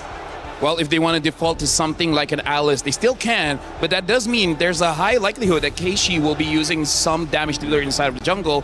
The good thing is, looking at both draft here, I feel like a Ling is definitely possible for either side of the drafts here, so, you know, it could be something that they want to consider. Okay. Ling, an option on the table for both teams. Guinevere eliminated, so you mentioned the Guinevere earlier on. The Guinevere does get sniped out here for Na'Vi. BTR though, I really do think, there you go, Esmeralda being banned out. Na'Vi, so Alice? Is Alice what we're thinking about for the EXP laner? Do they go Arlet here? Part of the reason why I'm thinking of the Alice, because we're playing Expanding Rivers. Expanding Rivers, just make it say that there's going to be a lot of fight around the turtle. So whoever has more AoE, CC, as well as damage, they're going to be looking pretty good in this lineup, which, by the way, Vitality with that Eve, personally for me, automatically wins the first two turtles. Having the Paquito really helps out because you're able to deal a lot of damage onto the jungler, making it non-contest. So that's part reason why I'm liking Vitality's draft. In Expanding Rivers, when you have a draft like this, gives you good control over the first two turtles, and that's going to help you quite a lot to set your tempo all throughout the game. And that's why it's already nerve-wracking for Na'Vi at this stage, because we don't even know what the Mother of Tanks is going to utilize. And Na'Vi, they smell this, they understand this. I think Gwyn, other than of course being a ban against Vival, which technically we haven't seen Vival on the Gwyn. Oh wait, we have once, but only once on the Gwyn. I think it's more so as well respecting that potential. If they already have a strong Yve in the mid lane, if they have another roamer that is also very strong, what is the winning condition for Na'Vi? I kind of feel like that Gwyn ban also signifies that they really don't want to use Purified or prefer to go for a Flicker here. So now for Vitality, knowing that they probably don't want to run Purify, if they get a roamer that can engage fast, that's going to be great. They pick up the Bellman here. I don't know how to feel about this. Yeah. We just talk about how great she is on the Assassin. At least Bellman has damage. If she goes for War Axe first item, then hey, maybe it can still work out. We don't know what the EXP laner of Na'Vi is. So the fact that they went Bauman already, and we don't know what the EXP laner is from Na'Vi, Bauman could just as easily walk into death traps of crowd control. and just completely be irrelevant in the game. Yeah, no, I'm with you on that one. If they have like one other source of crowd control, which I feel like they most probably will have, they pick up the Yuzong here as well as the Nolan. For now, again, Na'Vi does not have a good track record just yet using assassins. We'll see whether this time they flip the script. And what if they do? I think that would be a huge statement for Keishi. I'd love that. I'd love that storyline. Vitality last pick. We get the show of the mother of tanks. Hey. This is oppressive. Here's the thing, you ban out the Gwyn, it shows that you don't want to use Purify, and that's why the Cho is valuable here. At first, it was Na'Vi who struck and said, "This is our series." But then Vitality answered back, tying the series up 1-1. And now we go into Game 3. Who will once again take the lead? Will it be Vitality for the first time, or will Na'Vi take it back for themselves? It's time for Game number 3 of the MWI 2026 Finals. Mirko, get in, take it away. Thanks, Reflections. We're already here to cover game number 3, and we're already excited to see how this is going to start playing out, because when you look at compositions of this caliber, the question is who can perform better in lane? Mid trios, so important this time around, but with a Bauman, there's just so much more you can do. How long you can stay on the map, so much sustain. We gotta figure it out, man. It's not just the sustain, it's also the classic Leo. Shove it! The ultimate lethal counter. You go for that insta-retry on the neutral objective. So Na'Vi, the advantage that they were coming in to game number 1 with, the fact that they have CC immunity and a 50-50 clean, they won't have it here. Plus, obviously, that mid-prio. And then we also have to talk about the physical defense shred that has been moved from first skill to second skill. So Chell and Vivian, with technically Vivian also has a physical shred. So this is just going to be Fumi Echo wreaking havoc, especially because she went lethal ignition. Yep, it's just a lot of damage. However, they have to coordinate it well. They got to mark their targets as soon as they can. And not to mention the fact that they already have lethal ignition just goes to show, hey, I don't mind just touching you for a little bit, but you will get bursted down. And speaking of bursting down, Shell already doing a very good job getting a lead in the lane. Yeah, not the best of lanes there in terms of matchups with the Claude against the carry. That's why they were so comfortable picking up the carry with the Yve, knowing full well that if you want to try to counter the Yve, you're going to have to go Claude, but that means the lane will be given over to Vitality as Fumi Echo tries to bait not Ayanami in. Vivian with a walk-up as well. Concussive blast onto Ayanami, putting a lot of damage on her, but Fumi Echo's going to get caught. Mirai, great backup, Vivian. Escaping with the Shunpu, and it's Na'Vi who strike first. Beautifully played, and this is right after Ayanami actively took a trade against Fumi. So again, just trying to drag out and wait for those cooldowns to come back. Rian, unfortunately, taking so much damage. All of this just to try and get somewhere close to the wave. And that's a big one for not Ayanami. Now Na'Vi have proper setup to actually stun Vival down for the first neutral objective as Keishi starts it, and the Dragon is up. Black Dragon Front gonna be used up straight up into trying to zone Vival out of the turtle pit. Vival's trying to escape right now, but he's gonna be caught by the damage again. Lethal counter in the rectory. Vival still gets it despite it all, and the jungle falls as well. Now it's Mirai caught under the RBM as Vivian walks up, but now she's caught in the RBM. Immobilized in that zone. Fumi Echo with Cine dropping down bombs. Again. Oh, up top. Whoa, Rian ends up dying for it. A solo kill for Chell. Sokolil. Vitality strike, and in one fell swoop, despite the small wins from Na'Vi in the laning phase, they couldn't convert onto the big objective.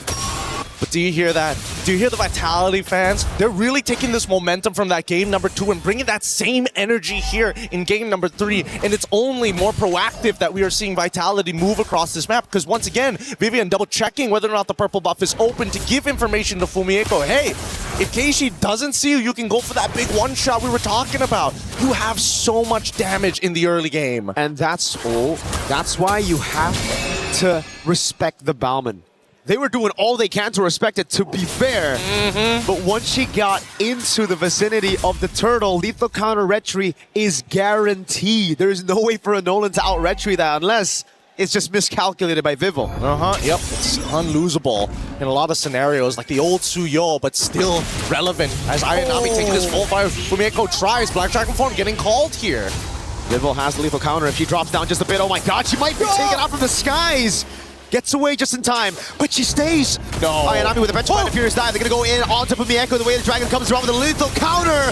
Shove it. Vivo picks up the kill up top. It's Cine. Caught in the 1v3. Can she escape? She flickers out to safety past the RWM. Oh man, that was a game of Dance Dance Revolution for sure. You're able to sidestep basically everything and still maintaining a good amount of health. However, Shell needs to get back into this lane, and Na'Vi is denying them that space. Vitality need to make some choices. They still have to deal with the turtle down on bot side, so they cannot commit everything to alleviate space on top. It's free. Maybe Rain can deal with it with a splash of damage. Vivo with the red tree. Vivian still trying to buy as much time as possible, just being an absolute nuisance to Keishi in the jungle. Just gotta show Just gotta show that presence, and I think that's the beautiful thing here, right? Khalid, show all of the... My God, Vivian! Wait, potential dive here. Renee, gotta hold on to that BMI. You can't show exactly where it is. As long as you don't show it, Vivian ain't gonna engage on you for free. Oh, what is that damage, my guy? Right through the XP crab as she gets it, and she bursts Ayanami down. Hey, gotta be careful. Gotta be careful. They've got a pretty significant... Hey, a one-level lead in EXP is a lot for a lot of these laners. And not to mention, with that lethal ignition, it's a lot harder for not Ayanami to win this out. Uh-oh. Mirai with a walk-up. Great read on the dash by Mirai. Baits out the flicker. Mirai tries to go for a little bit more now, but look at the backup from the rest of the team. Cine and Vivo has already rotated towards the top lane. Na'Vi not able to get that trade in structures. Finally, Vitality said, you know what? They're putting so much pressure on you. Just take the mid wave. Cine is going to swap lanes with you and maintain that. Mirai should be... Oh, no. Wait, the Dragon lethal counter. They're going to try to feed it over. Mirai gets a massive taunt. Oh, it's a cancel. The amazing duet. Straight into the knockout striker for Mieko. Can they get anything off of this? No, they call it off. And Vivian getting disrespectful. Ayanami's thinking about it. They know they don't have the way of the Dragon, but the RWM is still in play. This is going to be a Nolan with no purple buff at 5 minutes. Up top, it's the carry. Chell taking a structure down below. It's from Mieko. These side laners work in double time. Again, this is what we were expecting in the Balmond versus Assassin matchup, especially when an Assassin needs purple buff. We've seen it happen many times already. Oh my God. No way they're going to commit even further than this, right? I mean, Fumieko's barely taking any damage, but even so, that's really because not Ayanami just doesn't have the items yet. I want to see what items Pumieko is on right now. Oh, no wonder. Hunter Strike and a Legion Sword already. That has... I think it's a Sea Halberd. Yeah, I think it's going to build into the Sea Halberd as well. There is an argument that maybe you could lean into it later on and look for something else. I honestly kind of feel like Fumieko can even go for a Malefic Roar if she wanted to, but I think the smarter option is for the anti-heal. Even Keishi is having a little bit of troubles here as Cine now joining Vivian in this Roman expedition. And, oh, Vivo. Into the bottom lane, they just burst her down even through the Petrify! And the Furious Dive, the lethal counter didn't even land! No, they try to go for compensation on Vivian. That's Sajid Kundo. She runs out of the Wrath of the Dryad and baits out the RWM! Chell with the punish, now they all punish! Chell, it's an all-in, but Pumieko in the back line, and Vivo's just waiting in that tier 2. Vivian getting the way of the Dragon on Keishi! The awareness is just crazy from Vitality. That was a planned play from literally top all the way down to the bottom to corral the sheep right into the mid lane. They are capturing Na'Vi right now. And I think the Na'Vi, they got to be proactive. I think, unfortunately, the choice of ultimates here needs to be maybe not just the RW, maybe even arguably a Way of the Dragon if necessary. Vivian, she was the one who baited everything out. RWM, the Wrath of the Dryad, and Chell flickered forward. That's how comfortable she was. Now they're going to go in for the dive in the bottom lane again. Rian hasn't had the best of games so far. Pumieko just waiting for the double dash. Knockout strike. Oh, lethal counter from Vivo. Now it's the retaliation. Now it's the punish. You did that to our goal laner. Now you must pay. RWM was saved from Cine. This is ridiculous. Vitality. What? With the... Oh, no. They canceled out the recalls, but at least nothing is punishable at this point. But Vitality, they're starting to mess. They've kind of downloaded a little bit of the tactics that Na'Vi has. They're recognizing some bad habits and some... Well, I have noticed a couple of pathways when they're on autopilot. Their pathing is becoming a little linear now. In normal situations like that, Gideon, you're 5 to 12. You get a kill on the Paquito, it should be a good trade.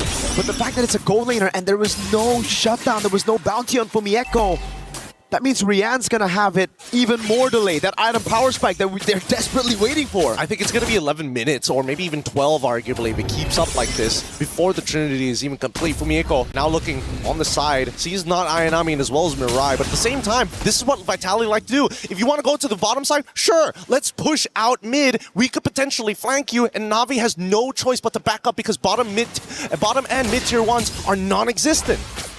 Oh, that top wave is looking good right now. Maybe jumps to Jikundo. Oh, a big miss, a big whip from Cine.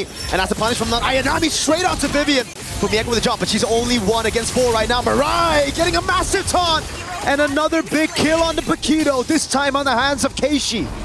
Okay. They end up losing 2 here, but is Na'Vi going to force the scenario? Because again, that top wave is still pushing, so Vitality can hang around here for as long as they want. If they are able to tax the health enough, maybe they can get Na'Vi off of this. Whoa. Ayanami's gonna walk up again. Gets covered the lethal counter.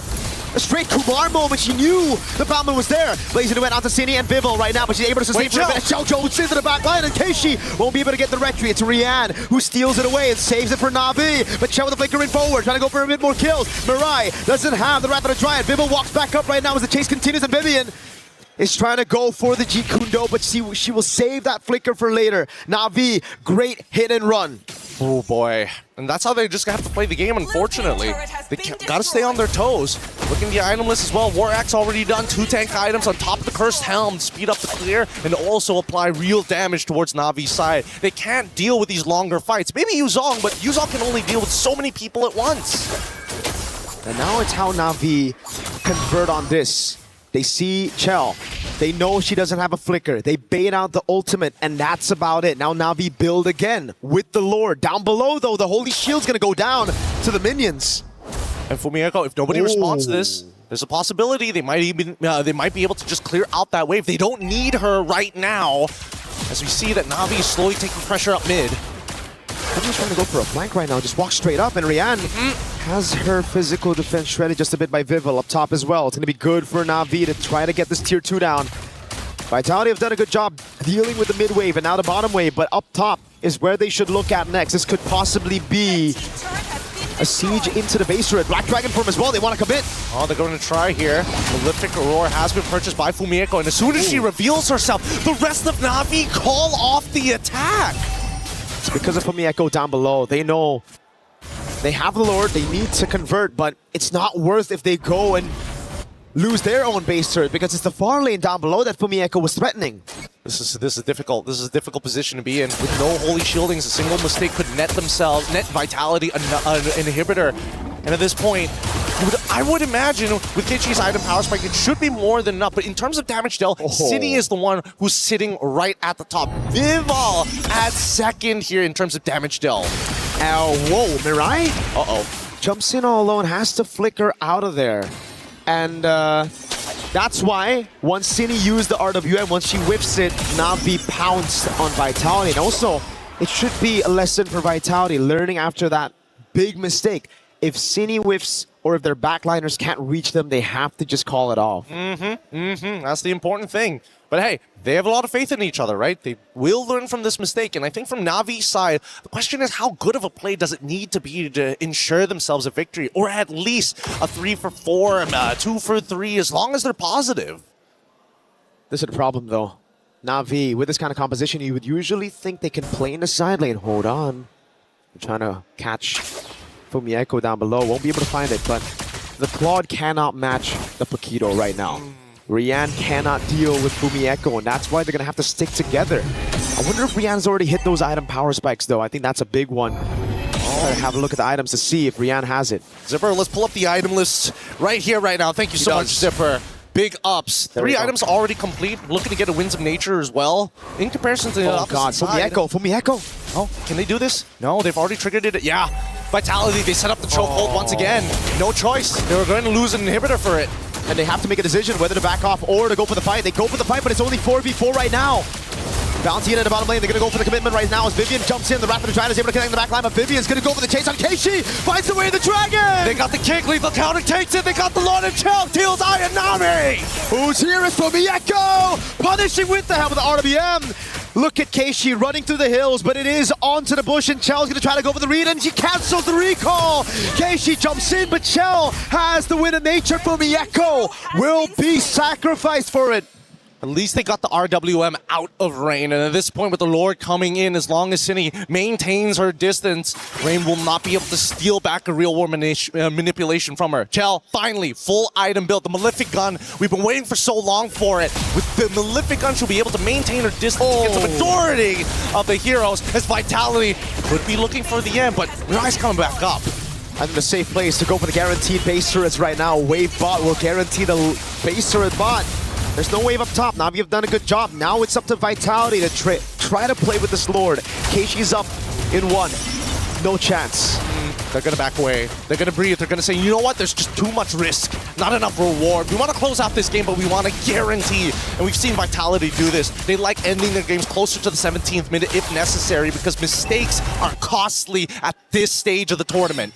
And that's why Rain is crucial in these skirmishes. For the Lord, if they wanted to go for the gamble on the Lord, they need some more CC, some peel. Not for their backline or for Keishi on the retry. Because the team did such a good job. Mirai already got the Wrath of the Dryad, not Ayanami as well, sticking onto Vival. But Vivian was doing the same on Keishi. But that's the thing, I really think it should be not Ayanami going to deal with these waves rather than Rain in these scenarios, because at least you have the Black Dragon form to kind of just run through. But Na'Vi understand, hey, the Black Dragon form is going to force Vitality to back away, or maybe that's what it's supposed to do, but with the guarantees on this Balmon, like the collateral is so little, there's so little risk. It's a difficult scenario to be in. Very difficult. I'm literally trying to figure out a way for them to catch like something off. Like, unless Mirai can flicker in with a Rapid or Dryades to catch Chell alongside Fumi. But the problem is Vitality purposefully make sure that they are split apart. And with no War Axe, there's no reason for Fumieko to ever peel for Chell. Just play to kill. There's too much that they have in their arsenal right now, especially with the 5,000 gold lead. And the Lord is spawning up top again, so that wave in the bottom lane, it will already be a threat just having a Paquito on the other side. Now that it's a base turret taken out, that's free push onto bot. Fumieko could just wait in bush, and it will already be a mind game for Na'Vi. They're constantly going to be thinking, is the Paquito gonna punish us bot if we move towards Lord? Or is the Paquito sticking and using that? I mean, they got to start doing their protocols right now. It takes about roughly 12 to 13 seconds to get right from your spawn point all the way down to the end of the lane. So they need to start clearing out these bushes down bot side around that timer just to make sure that Fumieko moves away. And once she's done, then slowly start clearing up to the Lord side. Because of the expanding rivers as well, it just gives Fumieko so much to play with. He's a race car, bro. Just flying through, flying through. The Queen is here. And now we wait. Wait, do they know? Oh my god. Whoa, whoa, whoa. Oh, right through it, lethal counter! No way, she tried to be at my forward to go for the poke on City as she overextended, but it was just a bait. Now it's a free Lord. And with Rian down, I believe Vitality are just going to go for the straight push.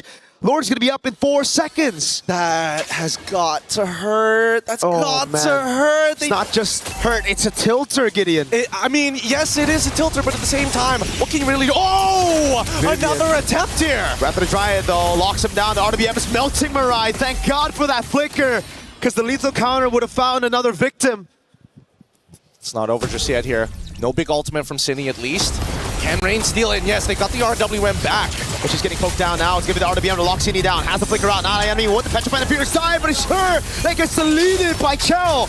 Last baser up top gonna be taken down as Mirai tries to move up forward for Rian to clear.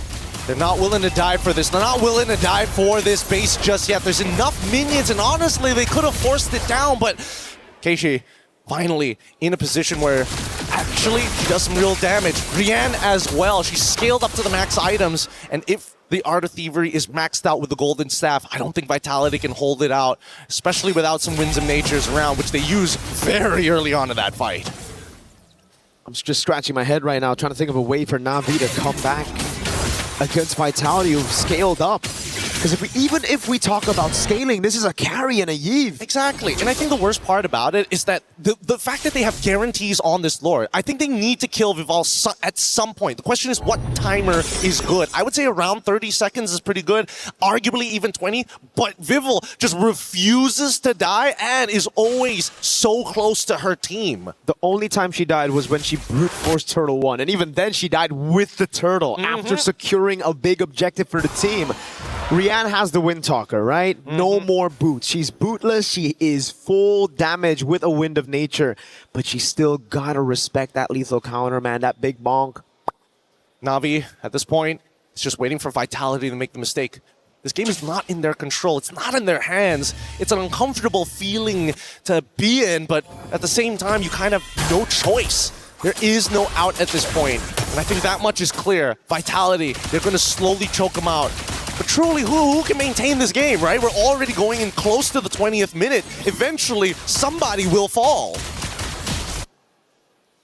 Na'Vi have to try to either gamble it around the Lord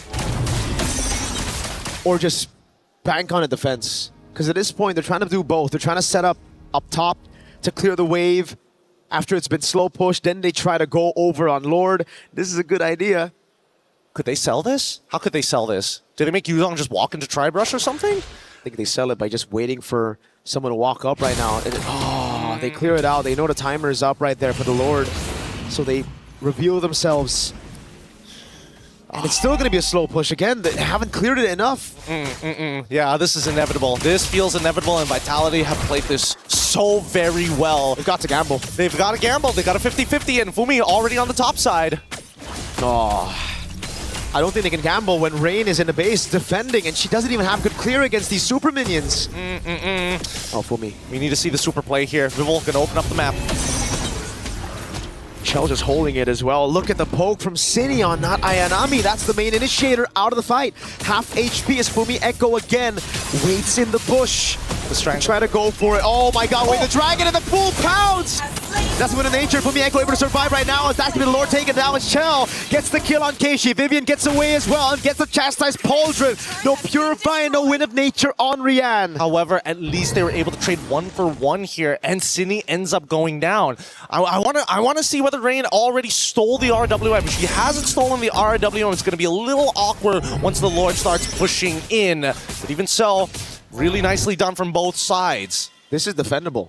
30 seconds on Cine. They're going to have time to build up. Now, the question is for Vitality, do they want to bank on a 4v4 instead of waiting for Cine, right? Because if they wait for Cine, this Lord is as good as gone. Yep. And I mean, big issue is that Cine won't be able to participate in the fight like fast enough. And no chance. Unless Vitality just starts slowing, they can't slow their own Lord down. And Na'Vi, they don't mind it coming in quick. Yep, 10 seconds on Keishi, so it is going to be the gamble. If they can go for a fight before Keishi spawns, and Fumi Echo jumps in. Knockout strike is off! With a crown already used up as Rianne goes for the damage again. Damage reduction coming out as Fumi Echo is able to survive, but now it's Vivian caught on the top. Still able to get away with Jikundo, and the Black Dragon form comes around as Vivian is going to get taken very low, but it is Na'Vi staying in this game. There's still the second wave that we have to worry about. This is where Cine now comes into play with the RWM. They might be able to do something here with it, and they still have the Way of the Dragon. No IMU from Rain, no Wrath of the Dryads coming in from Mirai. Oh, wait a second, you're right. Second wave, here we go. Ultimate's already down, and they still have Cine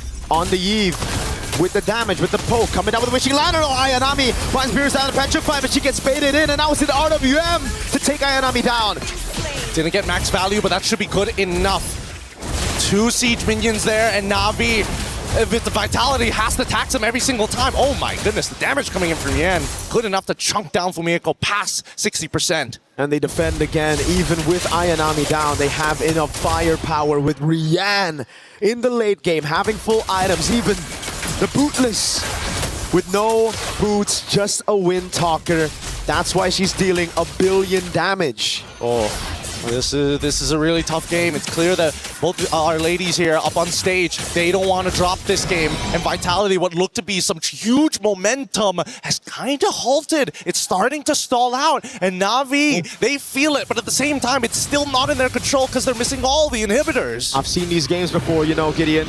A game that was dominant to one side, but a team just holding out all this time. It was also a yellow team against a sort of orange-yellow team, so it's kind of similar. Very, very similar. It happened in M5. Oh, it's an all-in around from the Echo. Keishi finds a pick together with Mirai.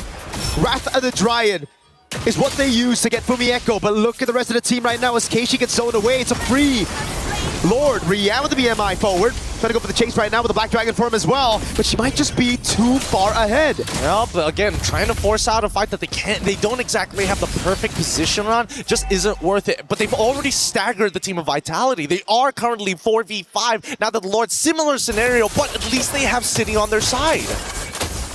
It's all up to Rian, 1, 5, and 4, but the KDA doesn't matter when you've managed to make it to the 24th minute of the game. You have all your items. This is the time for Rian to find that redemption.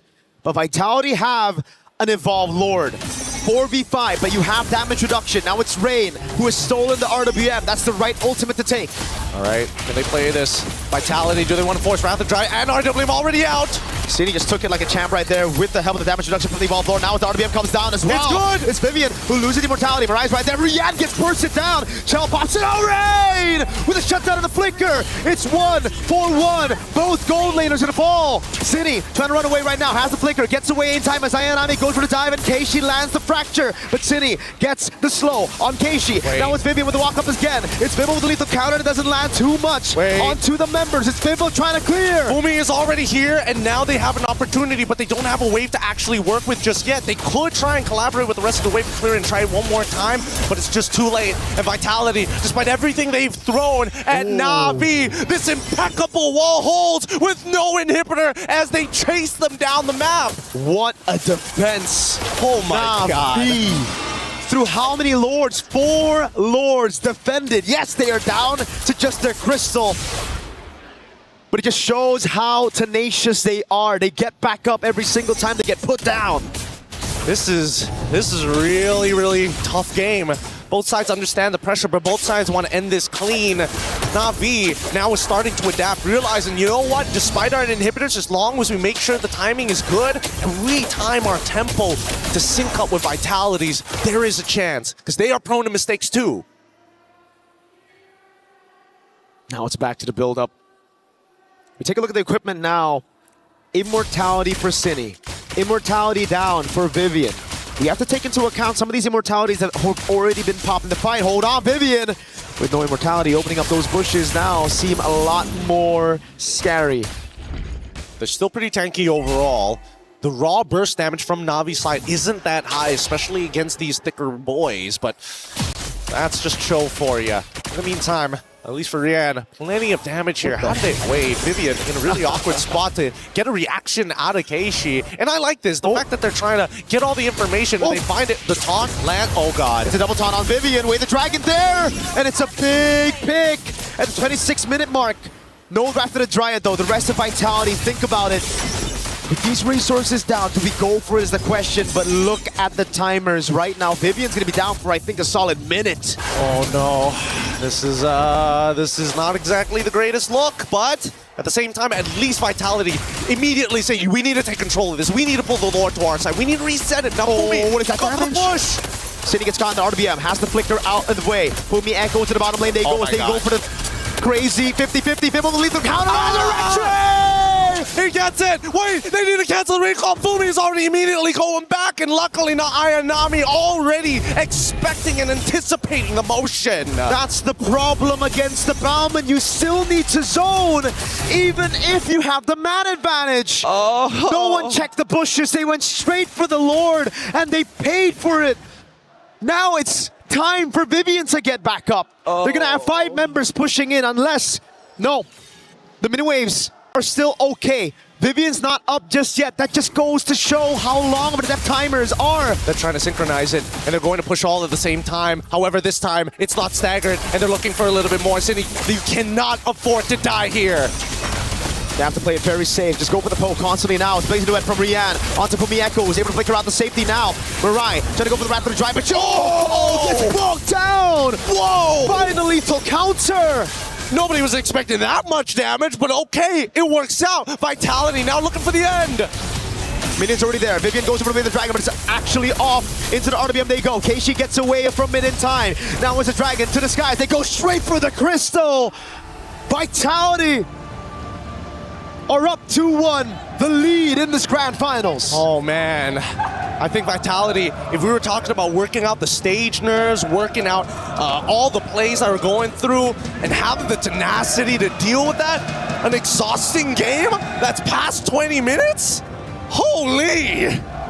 What's frustrating is if you're KC, you're thinking, I'm losing these red trees, but in reality, already lost? That's a Bauman. Yeah. Just threw a Bauman. You need the team to zone, and nobody opened up for KC. It's just, you can't, there's nothing you can do about it. There really is nothing much you can do about it. But let's look at this one more time, because Mirai, down to a literal third of her health, instantly dying to the lethal counter. It's so ridiculous.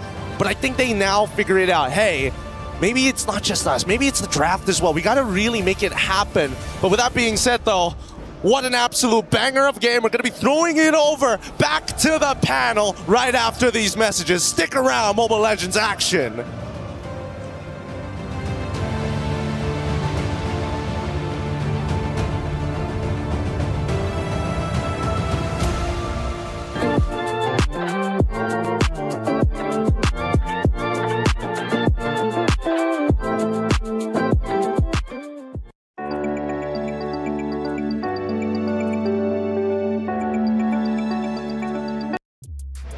If you weren't entertained before then, you should be at least entertained now. An unbelievable round, the longest round we have had yet for the MWI in 2026, going nearly 30 minutes. Back and forth, Na'Vi refusing to budge until the very last seconds of the round number 3. I am blown away. MLBB has been incredible, and I have loved watching it over the past 5 days. But that has to be the best map we have seen yet. It turned out so close.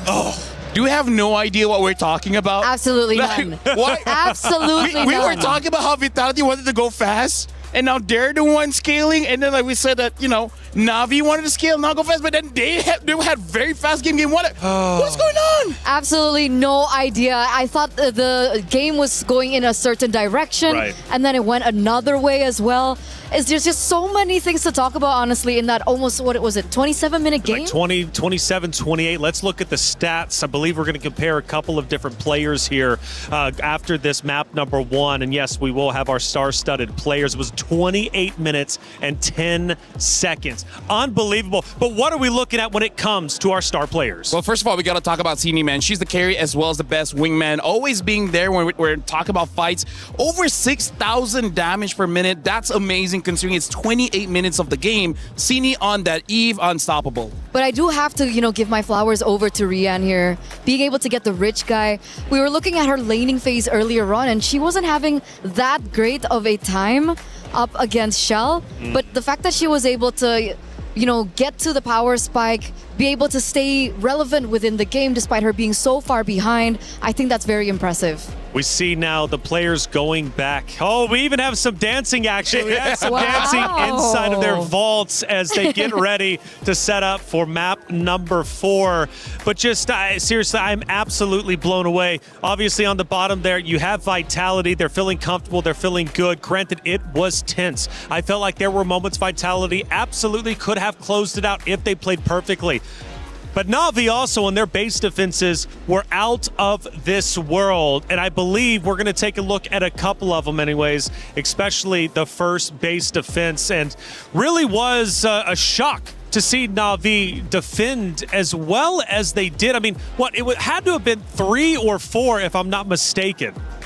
Yeah, and honestly, we talk about this backstage as well, where this is such a long game. This is going to be the turning point for this best of 7 because let's put this into perspective. This is 28 minutes, and this is only the 3rd game in this best of 7.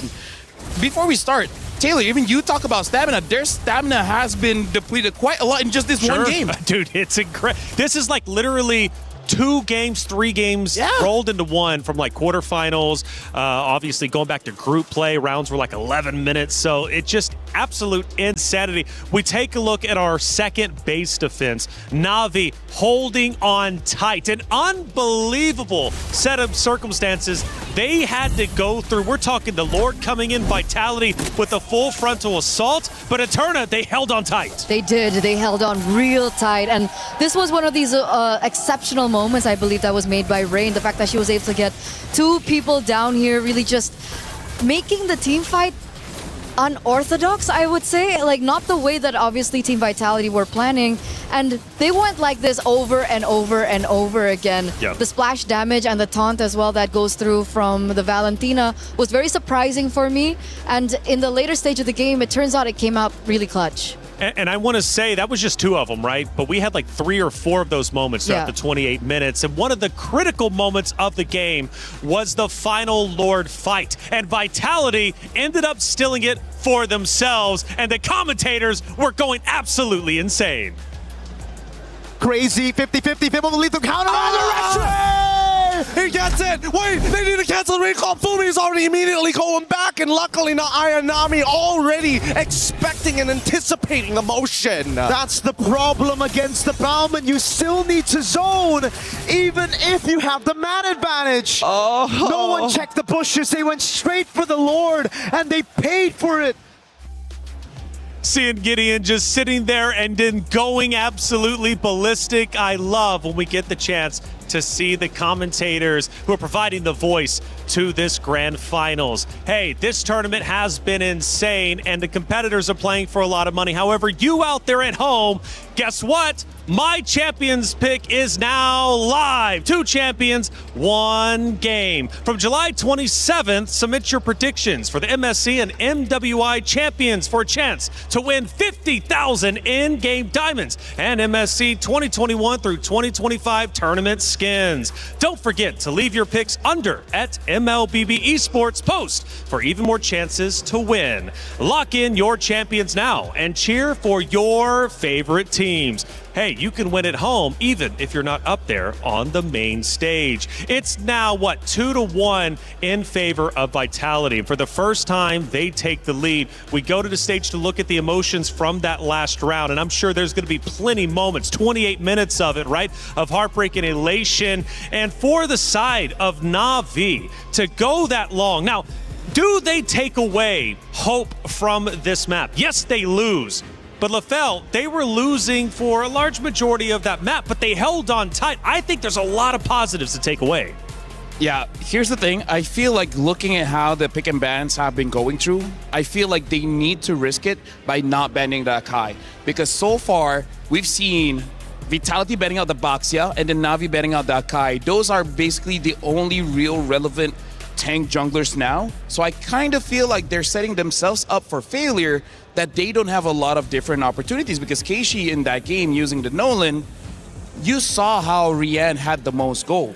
And that kind of just shows me as well that unfortunately Keishi was not able to farm that much. So I feel for game number 2, you don't want to give match point, try to get a tank. I agree. I think the tanks have been working so much better for Na'Vi, and surprisingly so. If they do still want to go for Assassin Jungle, if they still want to play with that flare, at least help the Nolan out. Because if you give a pick over to this person that you're looking at right now, again, that's right, the mother of tanks, something like the Cho, despite her kind of, falling behind in that 2v2 in the mid lane in the early game, she did still have the opportunity to dive into the enemy jungle, pressure the Nolan so much in the early game that Keishi really didn't have a chance to look for her star openings, to farm the way that she would want to farm and eventually get, the power spike that she wanted. So, yeah, do they just resort back to jungle? I don't know. That's a good question. I mean, Vival, there's been a lot of questions about whether or not Vival should run Assassin. Should she go tank? Well, she went the opposite direction this time. It ended up working out. Now check this out. The dynasty of Team Vitality. Next target, MWI at EWC26. LaFell, all those trophies lined up, but there's one spot missing, and it's MWI 2026, and now they officially have the lead. I gotta say, Vitality made our designer's job a bit difficult because they could only fit 20 there. They could only fit 20. They wanted to put 30, 40, but it's like, okay, we gotta put this out, this out, this out. We're just gonna put like what? That's like 3 to 4 years worth of trophies. Right. And yeah, honestly, at this point, they don't need any more, but hey, that'll be nice. We're back to the stage where we just left off, a 28-minute game. So much back and forth. Great base defenses from Na'Vi, but the relentlessness of Vitality ended up paying off in the end. They now lead 2-1. Now, LaFell, I'm going to go to you real quick, and the reason why, because you were making some spicy predictions before the series started. Now, you said if it was 0-2 in favor of the side of Na'Vi, series was done with. Now it's 2-1. What do you have to say? Honestly, with this kind of momentum, Vitality could take it because Na'Vi, for some reason, game number 2 and game number 3, they look a little bit lost. It looked like they're not entirely sure on what they're supposed to do. And maybe that's why, again, we don't really like them using the Assassins. It's not an individual thing, it's a team thing. Speaking of team, shout outs to Gideon as well as Mirko, doing a great job so far in the 3rd place and now grand finals. Looks like it's going to be a long one. Hopefully it's a long one. Hopefully. But I have to agree with LaFell, more so than just the gameplay alone. I think going so close to winning that previous game and falling short, I feel like the mental blow is definitely for Na'Vi this time around. And remember, they're fielding in some new players as well. The experience that Team Vitality have definitely will bring them even further come this next game. Now, a lot of attention has been put on Vivol, and she's kind of flip-flopped back and forth over the 3 games that we've seen. But she's shown versatility, and now she's had success on 2 different hero picks. What do we expect going in to match number 4? By the way, just before we begin this, I just want to say that the person or the team that has gotten red side has won. So back-to-back Vitality were on red side, and now Na'Vi are the ones back on red side. Hopefully, this means that we're going to another game. Yeah, honestly, that first 2 picks is super viable to the point where I kind of feel like first pick now might be one of the best is actually just to take that Eve away because in the previous game, Vitality was able to get the carry as well as the Eve so quickly, making it so that they're looking very strong as they move forward. And now the carry gets banned out, so Vitality might even consider first picking the Claude and opting just to fight against that Eve because without that carry, the Claude isn't really all that scared to move forward and actually use the Blazing Duet. That or they might be setting up for another Akai pick. Like something of that sort, like a tank jungle because Baxia's open, Akai's open as well. Hopefully we don't get it. Yeah, I'm not a fan. I'm not a fan. I know. I feel like Na'Vi should be the one using Akai. The Eve gets banned though, so I think Vitality, Claude would be great, but if they want something like a Paquito and Esmeralda, I can accept that. Because right now, in terms of the power picks, there's a lot open, so I feel like no matter what, Na'Vi will have the advantage anyways. And that's probably one of the reasons why Red Side has been doing so well, because a lot of power picks are open, and like I said, they're going to pick up the Claude here, and without the carry, what's next on the table? Maybe the Esmeralda would be okay. I think Paquito's a little bit too risky here, come first phase, unless they save that for second phase. Freya, I mean, like, you won game number 1. It was an MVP performance, and never again? Nani? I like the Freya.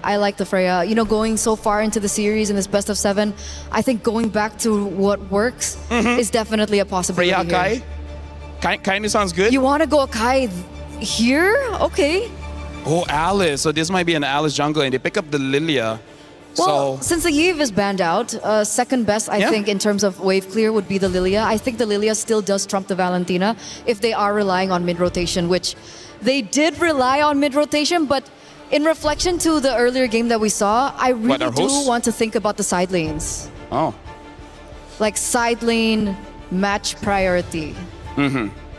Yeah, so for now, we've seen in game number 1, in terms of the side lanes, was 100% won by not Ayanami. I would say the previous one, the Paquito coming in from Fumeko, did die early on, but then redeemed herself, come to the Turtle. So I agree with you, the side lane is going to be pretty important, but I do have to say, for all 3 games, the gold laners, they haven't been super pivotal in the match. For now, Esmeralda as well as Atlas has been picked up. So now both side laners for Vitality has been shown alongside with the Atlas. Na'Vi might be able to ban out a few mid laners just to make sure that his Lilia has an amazing time.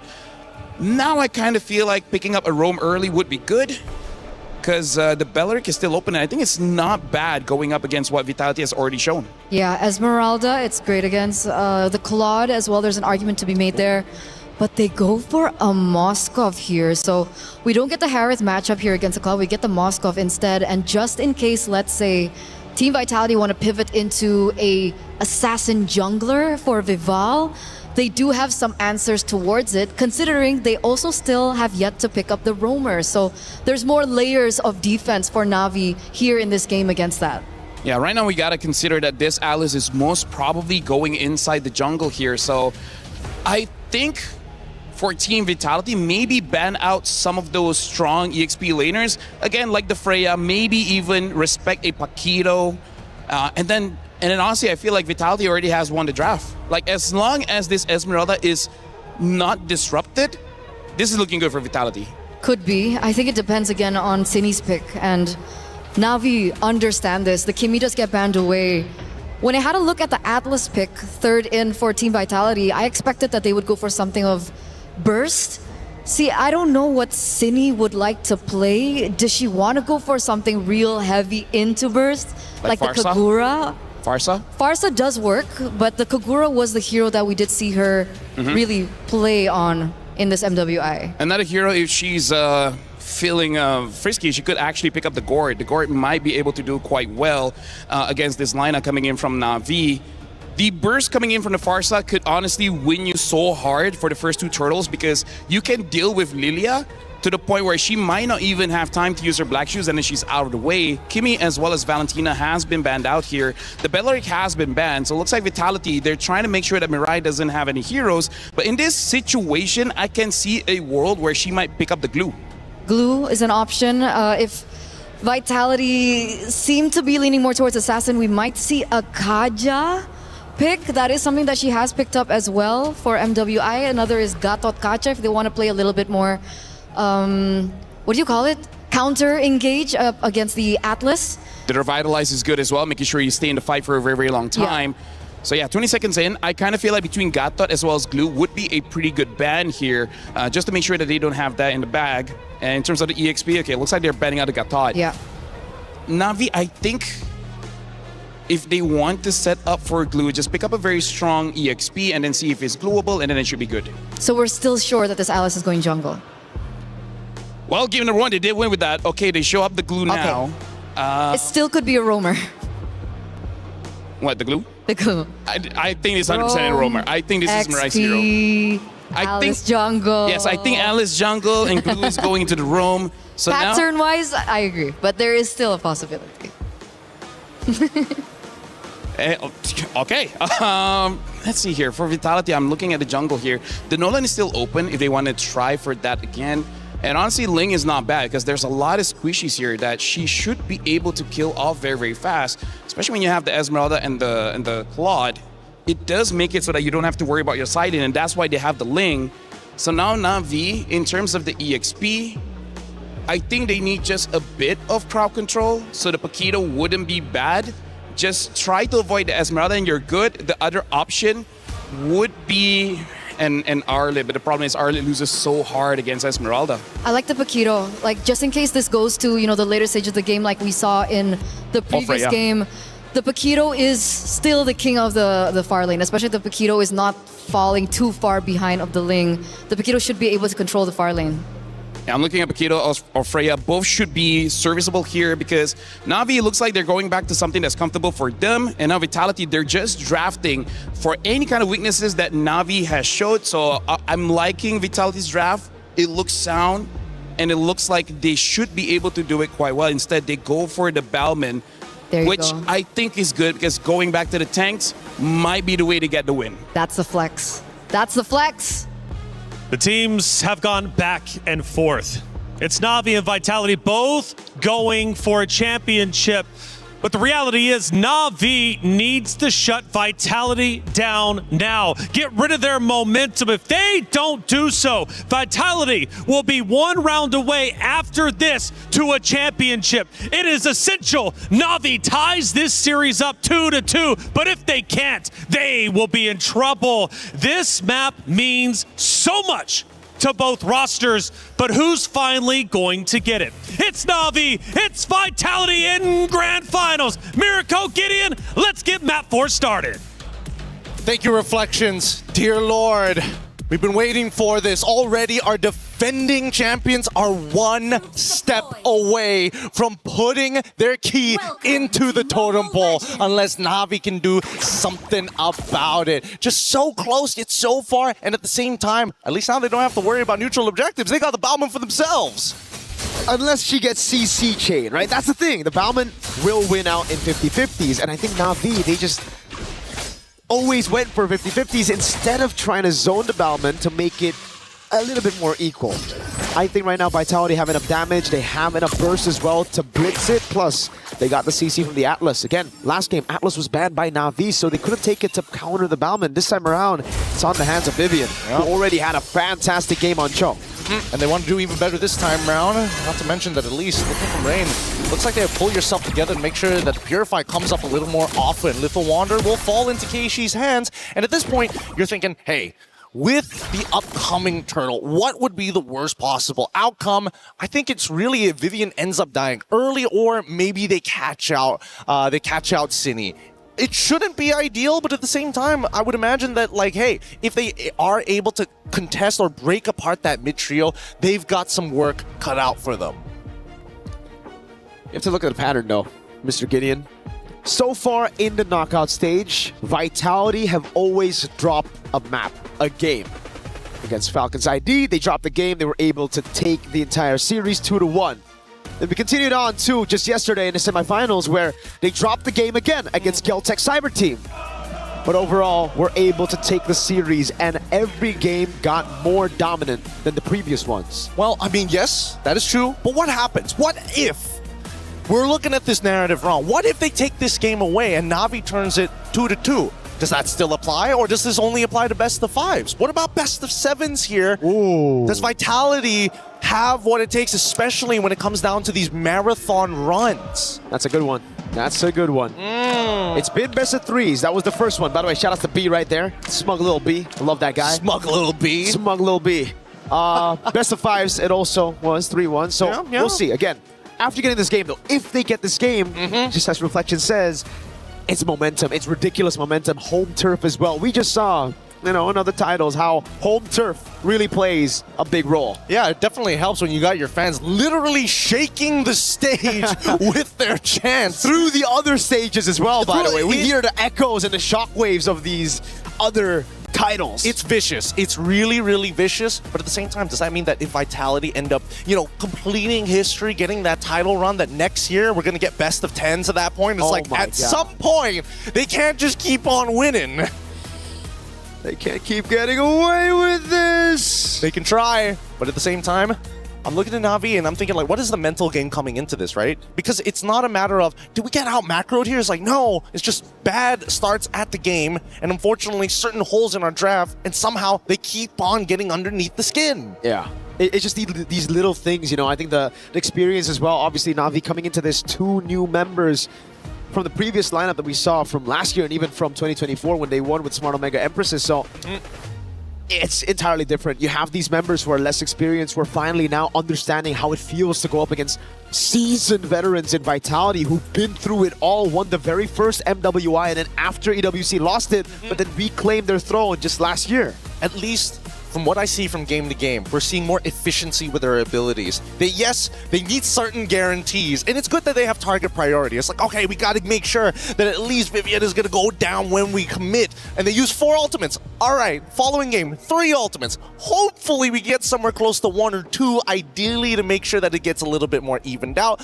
But by then, Team Vitality are already at high heat. So at this stage, now that we're already thinking about it, maybe they could look to punish a different angle. Maybe even better, they start flipping the draft on them to make sure that their adaptations is always 1 step behind. Honestly, if we're just looking at the drafts, game 2, I really thought it was going to be Navi's win. I'm not gonna lie, I thought the exact same thing. And looking at this composition, I honestly see how Navi can win. I would give the advantage a little bit over to Navi in this game, just because there's no one to assassinate. This Ling, I expected to come out game 2. Game 4, they pull it up here against a Lilia who has black shoes, against a Moskov who should be able to just jump out of the Tempest of Blades and also pinning her down. A Glue, Bauman, Alice, those are self-explanatory. Yeah, and I mean, both of them, and they even went with Purify. Not even Flicker, Purify, just in case they get hit by the Tempest of Blades for whatever reason, or even better, get hit by, well, Atlas as well. I mean, the Fatal Link Switch is going to be really deadly and something that they have to keep in mind. But I'm curious, who's Mirai's target at this point? Obviously, you want to go for Ling if you can, but at the same time, it doesn't sound like a bad idea actually getting on to someone like Esmeralda and completely pulling her away from the fight. And I think in this game particularly, this Glue is going to have to itemize a little bit more defensive, because if you go for the classic Cursed Helmet into Glowing Wand, or heck, Glowing Wand first, there's a ton of damage that will obliterate you before you can even go for the mount. They got to keep a lot of things in mind here. Thank God for the Vitality fans maintaining the energy in here, making sure that nobody is going to get a little sleepy or getting bored in that audience, especially with a chant like that. These French fans, man, these Vitality fans, they are something, certainly. Their energy throughout the day. They've been like this all the way from the morning. It's consistent, and I love that so much. We're from Southeast Asia, and even then, some people, they got to start cycling out the super fans. Look at that trophy. I'm just... You're taking it all in. Taking in the atmosphere, that trophy with the crowd all chanting. I want to learn some of those chants, man. By the end of today, we got to at least get one chant down. I don't even know what exactly the chant is. I'm trying to figure it out. It's in French. It's in French? It's in French. Oh, no wonder. No wonder. But even so, I love the energy. Let's look at some of the tournament stats here so far, especially for Vival. One of the big standouts here for her performance with a KDA 5.38, 25 total Lords, and 27 total Turtles with a 666 GPM. I think that's so far the most impressive hero pool that we've seen. I think it's very impressive if we take into account the fact that she's been playing on utility jungle for the most part. Only a handful of Assassin games and we're back in the land of Dawn. Okay, here we go. It looks like the game state hasn't changed too much. No major advantages and no first bloods. Once again, keep in mind that Cindy, every single time that I say, hey, Selena, if you don't hit those arrows, it's going to be useless, Cindy somehow is able to make it collide to the right target. It's almost magnetically. Yeah, just hold on to my mid lane. Got that abyssal arrow landing constantly, man. It almost feels like a target skill when she's on it. So weird. It's strange. Maybe the hitboxes just level up. I don't know. But at this point, here we go. We haven't seen a first blood, and we're expecting at least something here on the first turtle take. Yeah, Vivian's on there as well. They're trying to delay this for as long as they can because they know, I don't think... Oh, what? Go with the steal, no retry! Oh, a disaster to the start of the game. They're able to pick up some kills at the end of the day right now, but the turtle didn't go to Na'Vi. Fumi Echo gets another on top of the turtle, and now it's Rain. Who's next for Fumi Echo? How? What happened? Oh my God. I think if we pull up the replay, I'm fairly certain Keishi got hit by the falling star move. Vival got in quickly and retreat, and it was just the auto attack. We need a replay of that if we can, you know. Oh, thank you, Zipper. Thank you. Here we go. Keep your eyes open, okay? Hits. Oh, it's the whistle arrow! No way! Every single time you count out this Selena, somehow squeezes out the perfect amount of value. Oh my God, it's a target lock ability when it's on her, man. How does she find that? Literally threading the needle! In the middle of...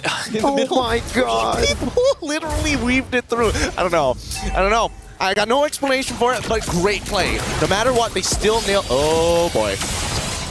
That's the thing, right? On the glue, when you're up against a Ling, just Tempest of Blades and oh my God, Fumi Echo, you stole a turtle already. Calm down.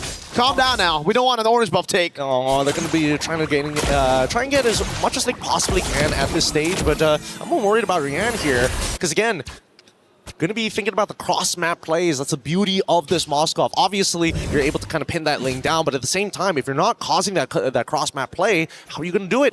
Or they can even set it up as a bait to maybe cause Vival to go down and commit to something.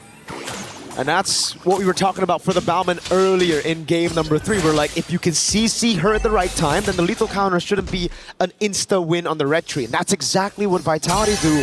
Though I really thought it was going to be more on Turtle 2 when Atlas gets the Fatal Links. Turns out, nope.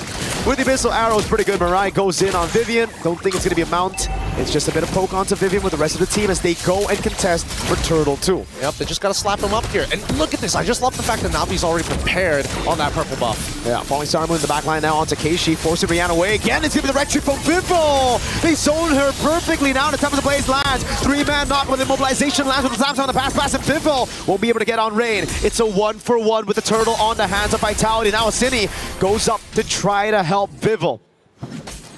Dangerous game here for both sides. Keishi, unfortunately, that lethal counter was just a little short. Couldn't get it past it as Vivian pulled her away in the middle of that fight. Vitality's already looking in pretty good shape here, but now this 1.3k lead, we should know what to expect at this point. We've already seen it happen 2 games in a row now. And you can't even blame Keishi. You got a Falling Star Moon that you gotta dodge. You got Vivian who's constantly on you, and the rest of the team, they were trying to peel too. It's just they don't have the resources to peel. This is kind of a composition made to dive, made to look for damage, especially Ayanami. It's just tough because Vivo can just pop in Tempest of Blades, orange buff, there you go. It's a take with a lethal counter. That's what you want to see. But unfortunately for Bauman into the Ling matchup, it starts to become a lot harder once Vivo is in a position where she's 2 levels ahead of Keishi. Every single time you want to take a buff, as long as I can force you to use your ult on your buff, you ain't touching mine. Now look at the shove from Chell. Double lane for Rian, trying to get closer. Finding a way to close the gap on goal. Chell, though. Oh, this is a greedy move. She gets it, and the VMI back, despite the Spear of Misery. Nicely done, nicely done. It's all these small little wins that are just going to start stacking up.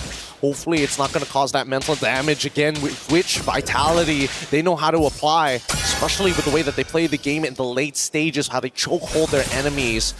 But now, I would imagine that Vitality, ideally, they need to start getting this lead back. And so far, we do see that Rain getting zoned out by Fumieko pretty early on into this bout, as there's only 10 seconds left until the next turtle. Ayanami, oh man, Sini's just so aware. Spots her instantly with a trap. Ayanami forced out of the bush. Lethal take already earlier for Vitality. That gives a little bit more vision to the rest of the team. Navi got tempo in the mid lane. They're going to have to dance around for a little bit. They didn't set enough Abyssal traps. Asini is going to hold on to it for now. They don't want to have the perfect position around this lurk because there's no reason to be around this turtle at this point of time. And wait, hold on, bottom side. Looks like Rian, you're taking a good chunk of that Blazing Duet. Asini, it's going to be dirty if you land it. The SOD lands, but whoa, Rian goes for a Vivo. Sees the angle. Oh no, Rian in the bottom lane. 3 members coming around, and it's Cini who picks up the kill. Na'Vi weren't even on the turtle, so it gives Vitality a way to still respond to this. They have hope. They got to clear this out really, really quick. No Finch points as well. Fatal Link knocks her up. Again, this time it's Keishi who still secures it. Gets a double on the whack as well. All right. At least Navi was able to get something off this. Yes, it did come at the cost of a little bit of scaling time, but it's not the end of the world. And Cini just trying her best to get away from the scenario that Rain is trying to force upon her. No flicker. Uh-oh. The trap lands. Cini gets an arrow as well. Now it's Vivo with a walk up too. He's going to go on to Rian. Tempest of Blaze ready. Rian just spawned. She just got back in lane. And she is dead. Cini gets traded over, but I think for now, Vitality will think that was already a lost cause on the Selena, so we get one on top of it. Outplayed, and I can't believe it. I can't believe it. Cini, just great awareness overall. Set it up perfectly for Vivo, and that's exactly what you want to see, especially when you know, hey, I'm playing Selena. My usage isn't to be consistent damage. I'm a little bit of burst, and I don't scale very well in the late game, but you'll love these stuns. Rian doesn't like it. I don't think Na'Vi likes those stuns, man. I mean, Rian could have purified out of it, so... She's got to hold it, man. She's got to hold it still. Listen, if it's Abyssal Arrow, don't true. use it. If it's Fatal Links, that's when you use it. Yes.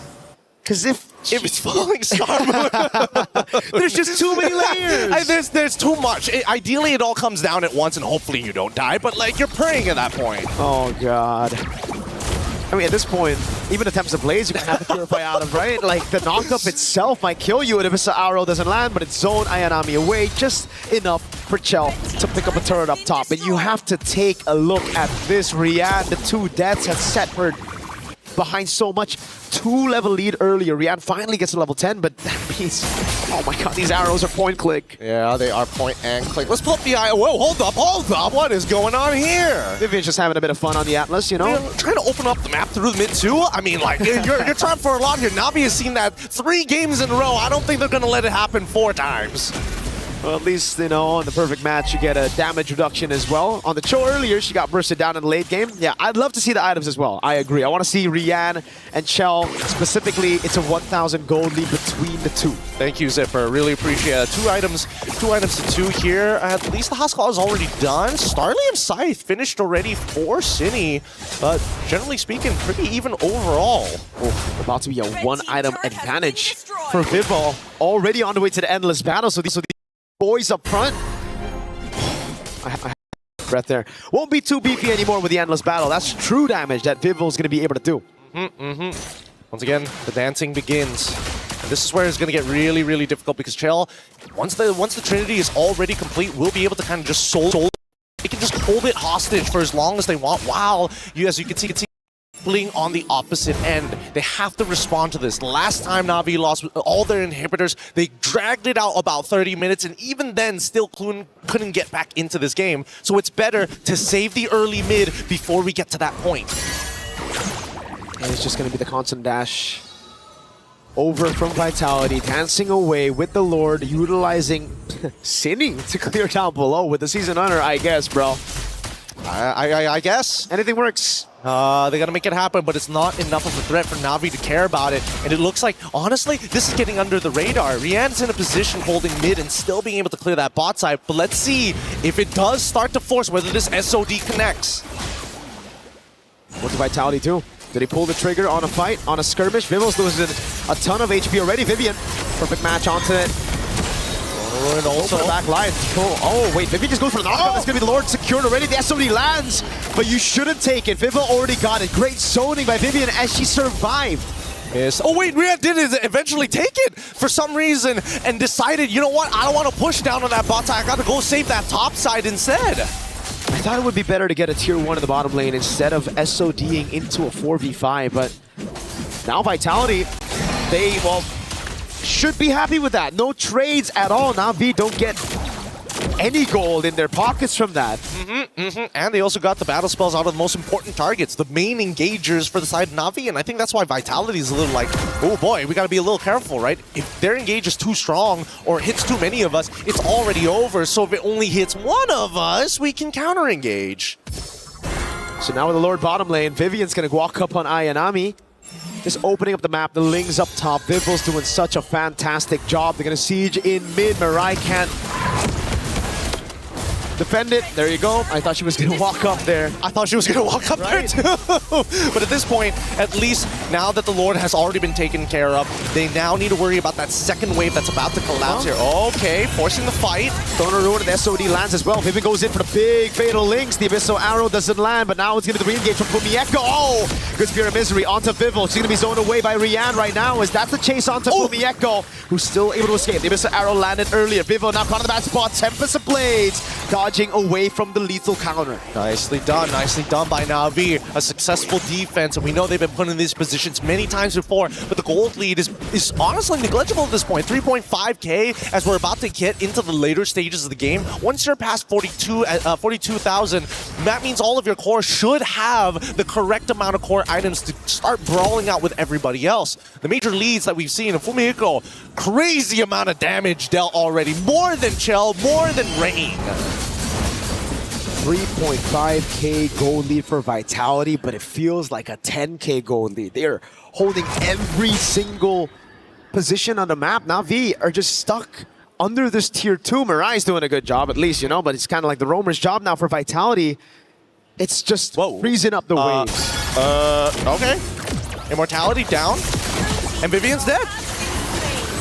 Do we just say classic Vivian or what? This happened twice. I think it has to be classic Vivian. Don't worry. But honestly, it comes at almost little to no loss. It's not like it was a fat shutdown anyways. She flicker. Yeah, and which is pretty big. Well, that is true. I can't... Ooh. Is that unforgivable? I'll forgive it in like 96 seconds.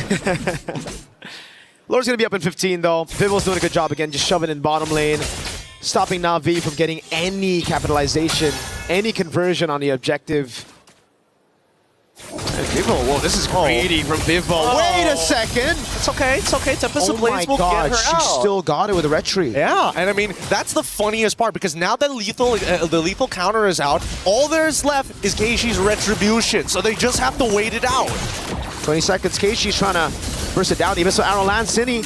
And go for a bit more poke now as Na'Vi go for the gamble. Straight up on the Lord, but Fumiyeko's going to do a good job. Falling Star Moon to the back line right now, zoning them in the back. Forcing the slams down to pass, and now Cine walks up with the missile arrow. 8 seconds for the Retribution on Bivol. Ayanami with walk up again. Vivian doing a good job zoning.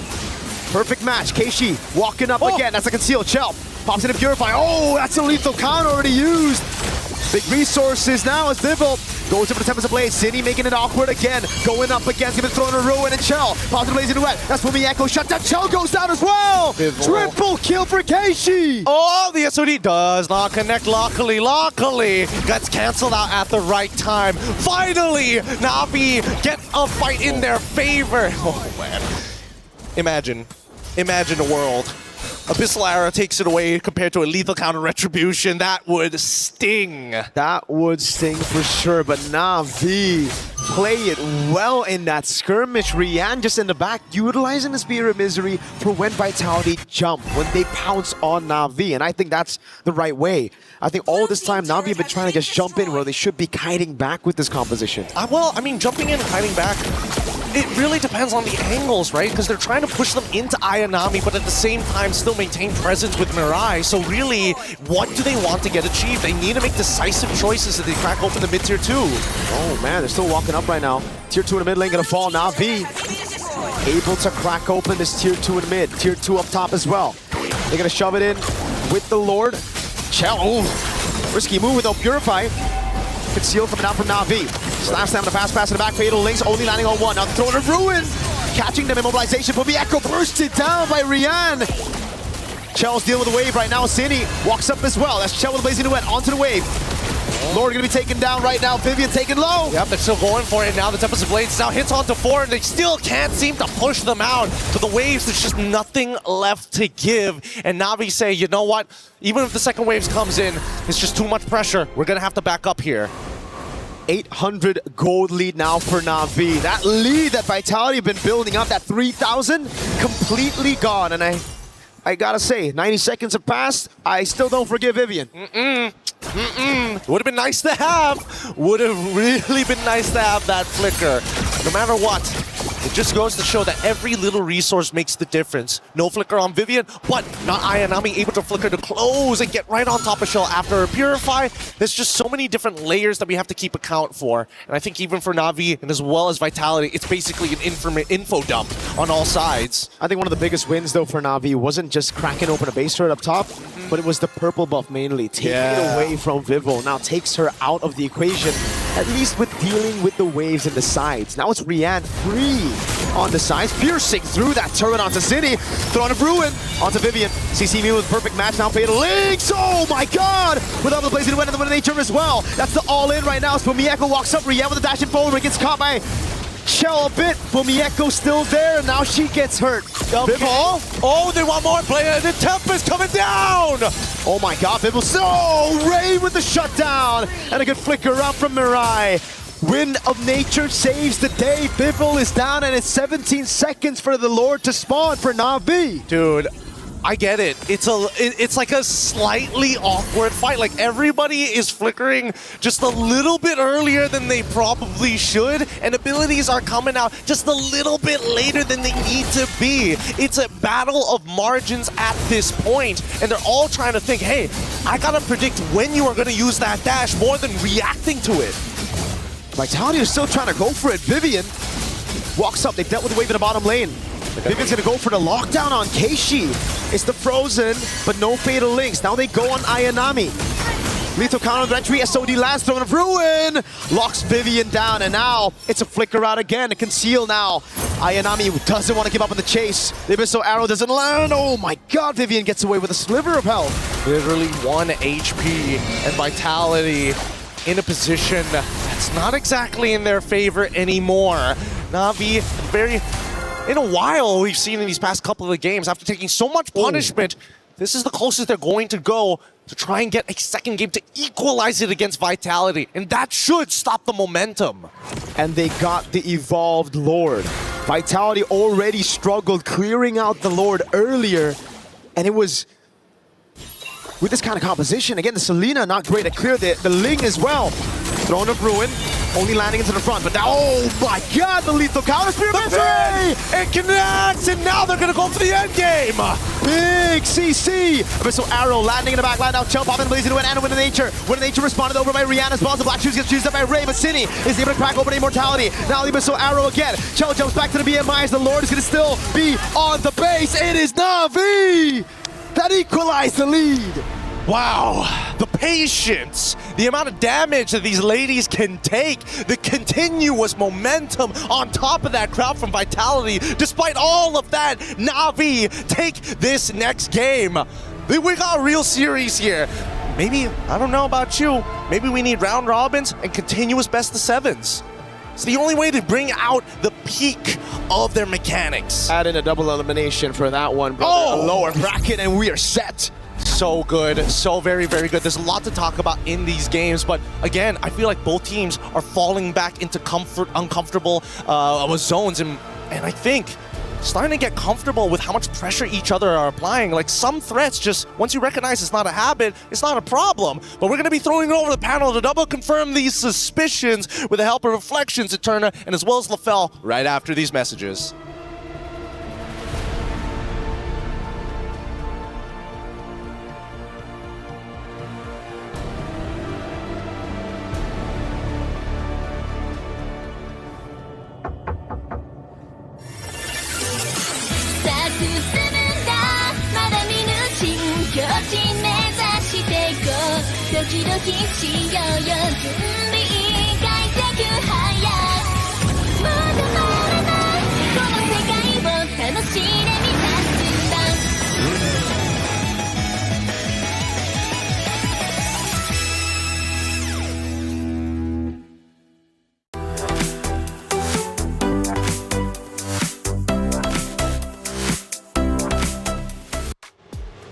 Oh, there it is. I said it, Na'Vi. They needed to answer back, shut down the momentum of Vitality.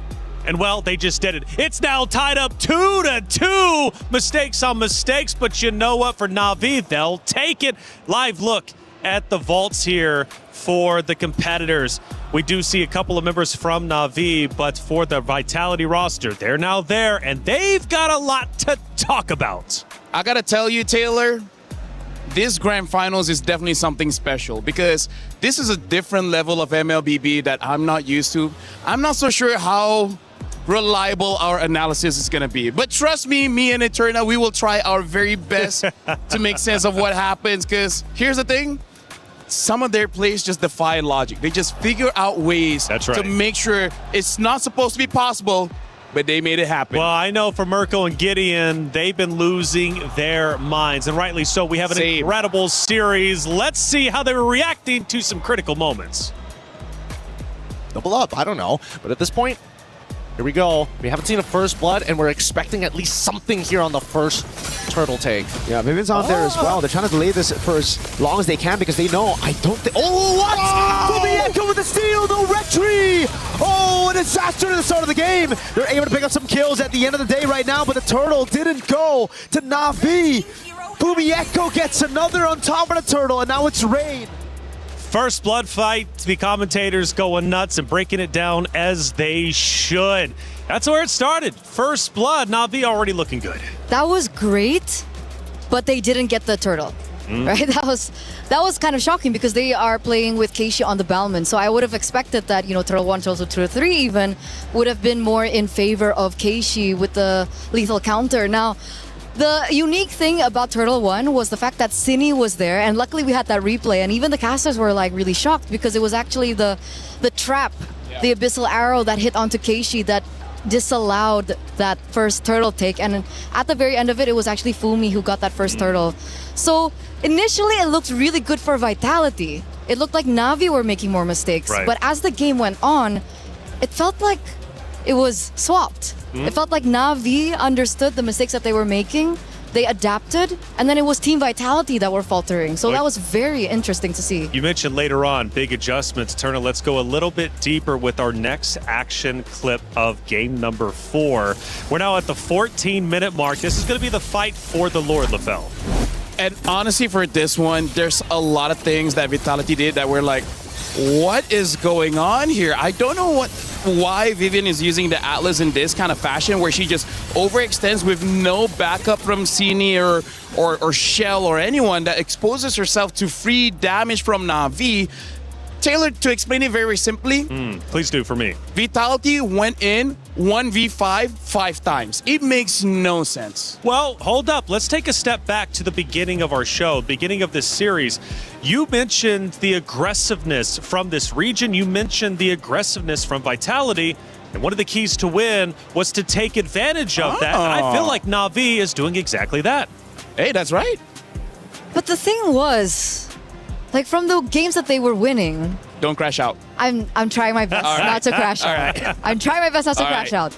But it's usually calculated aggression. It's usually still aggression with a certain motive in mind. Either they want to, trade for objective or trade for just something else on the map, structure, anything. But here was so weird. Like Vivian got caught out so many times. I even heard Gideon mentioning Vivian just doing Vivian things, and that's not a good thing. Very interesting stuff happening here on the main stage.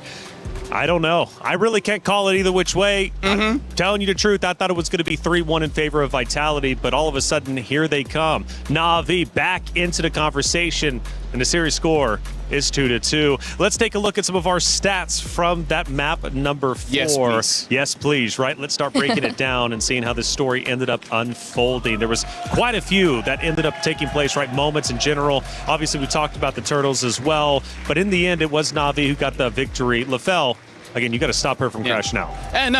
Honestly, she has been doing amazing. She's been doing great. Speaking of doing great, let's look at Rianne. Oh my goodness, her on that Moskov. 94,000 damage. Look at how many times she stunned Team Vitality to the wall. That was nothing that they could have done. And unfortunately, Viva only 44,000 damage dealt. We didn't see the items, but she did not have a Malefic Roar. I don't know why she opted with no penetration in her build. I think she underestimated. I think so too. She started to underestimate Na'Vi, and it really hurt her at the very end. And going back to the Rian point, oh my goodness, she learned resource usage and when to use it. Right? There were times in the early game where she was very pressured, but she finally realized that she has Purify, and then she saved most of her kit to make sure that the counter engage can still happen from them. Now, on this very stage in week number 6, we're going to have a special title, and it's called Chess. I'm sure you've heard of it. Rose had an opportunity to sit down with a very special guest, French chess Grand Master Maxime Bashir Lagrave. Rose, come on, what did we have to say? Hey guys, we have a special guest here at MWI. This is MVL. He is a chess grandmaster for Team Vitality. How are you? I'm good. I'm having a blast here. You're having a blast. How do you feel watching MWI so far? Yes, I watched the semifinals yesterday. Oh. And I'm watching today, and also, with the team as well. So it's really nice to see the BTS of what's happening, and it's a big fight, so I hope we prevail. Yes, now, MVL, I gotta ask you, do you play any other games aside from chess? A few, like I played a bit of FIFA mostly. I tried Rocket League, but not too difficult. It's not for everyone, I understand. So, you know what, I gotta ask you, what do you think about, MWI and all women's league? How do you feel about it? I think it's great. In chess we have a lot of tournaments also only reserved for women. So, but hopefully it happens at the EWC in the next few years, but it's not up to me. Okay, that's interesting. I never knew that there was a lot of female-only tournament for chess. Yeah. You know what? I love the women empowerment. So, I want to ask you, is there anything you want to say to the girls from Team Vitality who are playing in this grand final stage? Oh, I mean, I believe in them for sure. I see they win almost every match. They're big favorites, and I can see they play well, and it's a big fight.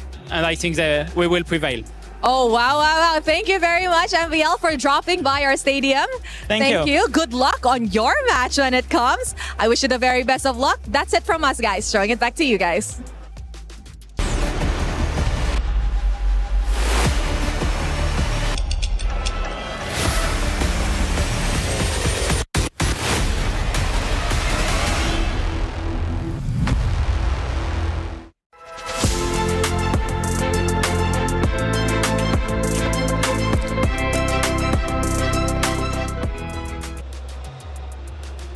The beautiful thing about the Esports World Cup, you never know who you're going to run into. That was Maxime Vachier-Lagrave, Vitality player and French chess grandmaster, who will be taking that stage in week number 6. Thank you so much, Rose.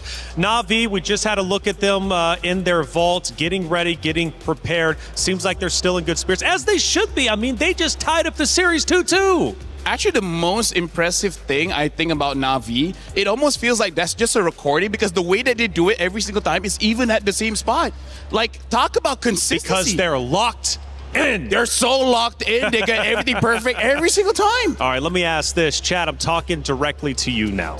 It's 2-2. Now, I saw earlier in our comments popping up on our screen that you were thinking it was going to be a blowout one way or the other. Now it's 2-2. I'm going to dare you. Post your prediction in chat. Who's taking this? Is it going to be Vitality or Na'Vi? Because at this point, Eterna, I have no idea. Neither do I. Same here, man. 50-50 all the way. We're here for the ride. You know, we're just going to enjoy ourselves as fans. That's right. Because here's the thing, I really feel like we got to expect the unexpected. We cannot count the chickens before they hatch. Exactly. And what I do want to say here right now is I think this has got to be the closest grand finals that we've had in a while, especially for MWI. So 100%. Yeah. Everyone else is getting to the same level, Yeah, and I love it. Because last year was a 3-0. The year before that was also a 3-0. Yeah. So yeah, we haven't had a 2-2 or even a map 1 from one of the other rosters. It's always been a complete blowout. So this is the most competitive year, which again goes back to the communities getting involved, the scene getting better. The ladies are improving each and every year, and I'm here for it. As we go into the pick and bans, this is a serious map. And the reason why, we're tied up 2-2. This is a best of 7. You need to win 4 out of the 7 to be a champion. Whoever wins this next map is going to be on match point, series point, championship point, LaFell. I mean, like, it's insane, Taylor. I got to say, you got to get me a longer chair because I'm already at the edge of my seat. I feel like I need more room here. We'll get you two. Eve as the first pick here, which I really respect because, again, the first pick, Eve, definitely the best mage right now with range, with damage, with control. She does everything plus more. And now, I think they're trying to force Vitality just to pick up that Claw because Rianne with that Moskov, she showed up. She know when and when not to use that Purify. She's always in control all the time. I was about to say that maybe they picked up the Eve to deny that Claude pick, right? Put them in a position where they're like, hey, this is a situation where I pick one for another setup to the Claude. So Na'Vi now have the potential to pick up the Claude. And if we had to compare the performance coming in from Rian compared to the Moskov, I think she's way more comfortable on the Claude. So really good setup there by Na'Vi. Balman, though, very quick pick in. And Cici. So Esmeralda, I think earlier on was a menace. Wildcards, she was also a huge menace. And it got us thinking, you know, what are the counters towards this Esmeralda? And it turns out, finally, we get to see the Cici show up. And we see that the Esmeralda can struggle against the Cici. Eterna, I think what Na'Vi is seeing is some cracks from Vitality. Right now, the way that they're drafting looks like they want to force fights. I think they're starting to see Vitality's mental stamina starting to go down a little bit, so they're trying to force that. Look at how easy the heroes of Na'Vi is right now. Right, Babel, you press the second skill, you move around. CC, you press the first skill, you move around. And then Eve, you just, you know, poke with your first skill. So right now, Vitality's showing up with the lane, the Esmeralda, as well as the carry. I gotta say, it's not the hardest hero or hardest draft to use, but I feel like Na'Vi, they're self-aware that they might have some fatigue, and they're trying to force that onto Vitality. This is, I would say, a very good read by King Salman. So what you're saying, force the fatigue, aka speed things up, keep getting in their face, keep getting aggressive? Perfectly, that's perfectly described, yeah. Which is why the Balman comes in clutch here. It's very simple. Neutral objective takes should be easy as well. And seeing how difficult it was for Vitality to close out the game despite them winning early, Na'Vi, I think, has definite chance here in this particular game. Harith gets eliminated there, though. So Claude is still available. Do they want to also take away the Claude? I do have one concern. Vitality feeling the pressure now. Do they turtle up, go with maybe some comfort picks, or maybe slow things down a little bit too much? If you want to slow things down, whatever your mid laner is going to be has to be able to clear the minions long enough. Because I feel like Esmeralda's a front line, great. You have carry for the shred. You already have the Ling to execute whoever is in the back line. Whatever their mid lane is going to be, it should be a pick that helps them turtle up so that eventually if something goes bad, right? Their early game is bad, their mid game is bad. Give enough time for the carry and the Ling and the Esme and it will work out. Because my word here, Turna, all three of Vitality's picks needs farm. They need the items. This is looking like Vitality hoping we go over 20 minutes. But I'm worried if they do that their composition is too short range. Yeah. Because I could see Na'Vi going Beleric here. Imagine the dive, right? Yeah. Ling needs to dive. Carry needs to be in vicinity. Esme dives as well. If they go for something like the Valentina, which obviously can hold her own, I'm just worried that they're way too short range and their composition can be countered. So going back to yesterday, I remember there was a pick and ban process between two different teams, and you mentioned this is either going to be a 9-minute round or a 30-minute round. Is this one of those cases? 100%. I feel like as long as Vitality doesn't pick up something like the Selena, we should be okay. Because Selena has horrible wave clear here. And yeah, if they wrong pick a mid laner here, this is 100% gonna end latest at 12 minutes. So what are the options? Honestly, Lilia is not bad. Because again, yeah, it's short range. It's not like the best option you would want. If you're courageous, you can go for something like a Farsa, because no matter what, you need early burst. You need someone that don't need no items and clears waves. Right now, they only have a few seconds left. Yeah. If they want, just pick up a tank now. Pick up a tank, and they pick up the Minotaur. Okay, so not the best pick at slowing down the game. Let me just say that. Like once Minotaur has Flash of the Oasis +1, they can team fight. That will look great. But right now it doesn't look that great. They have a little bit more leeway, I think, in the early game because of the fact that the Minotaur can go revitalize. So there is a little bit more versatility in the lane. But again, this mid lane is going to be really important. Do they want to pair this Minotaur up with someone that is strong in the back line? Like, do they want to go burst, like something like Gord and so on and so forth? Because if they go Farsa here, I feel like the Farsa is super vulnerable to both the range up against the Yve and as well as the CC that can go into the back line. And now they have to think about the Kalea on top of that as well. So right now it's like, oh, you guys got an advantage with heals. Now we also have a heal in the form of Kalea, and this time it's going to be easier for them to catch the Ling, the carry, as well as the Esmeralda. So this is one of those cases, maybe if you pick up a Valentina, it will still be okay, because one of the advantages for the Minotaur is that jump, it does quite a bit of damage, and then a Valentina should be able to burst them out. And the important thing is the counter engage setup. Yeah. I do understand that the Gatot is banned here, and Vitality have already forced in the Minotaur. Luckily, there is no Gatot for the Kalea, but I do still see a layer of counter engage setup that can happen if Vivian is patient enough with her Minotaur. And now the Lilia does get picked up.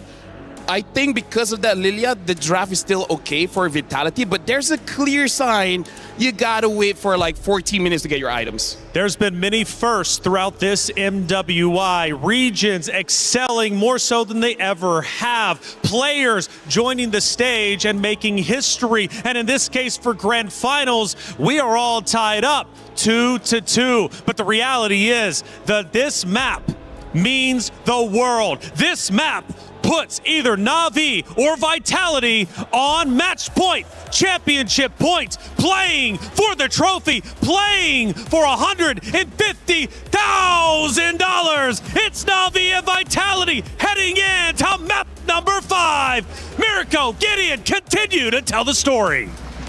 Big money is on the line for whichever one of these teams is able to close it out. Initially, I thought maybe we're getting one step closer to that door, but Vitality, unfortunately, they missed and failed, allowing Na'Vi to now sit eye to eye. We get into this game, and Mirko, I mean, the draft, that second half, a little funky here. Yeah, we were talking about it. The Gotham Catcher ban really looked like it was a setup for the Kalea pick. It would have been great as well, right? I mean, the CC, Bauman, those two, really. Very vulnerable to a single target lockdown, especially when you have a carry already. So they picked the Minotaur instead. I am guessing just more on pure neutral objective control. I mean, a lot can be said about it because, like, they could have pivoted a couple of times. They could have gotten rid of this Moskov because they already had shown the Ling. So this is why I think that second half, that first half was okay, but that second half was a little strange. But now that we're already in this, notice that Ling already taking marksman emblems, fighter emblems traditionally for that Balmon. But on that bottom side, both fighter emblems, they do not want to give up this space often. And even Rianne, this is still a tough matchup despite having making sure that she has the Master Assassin.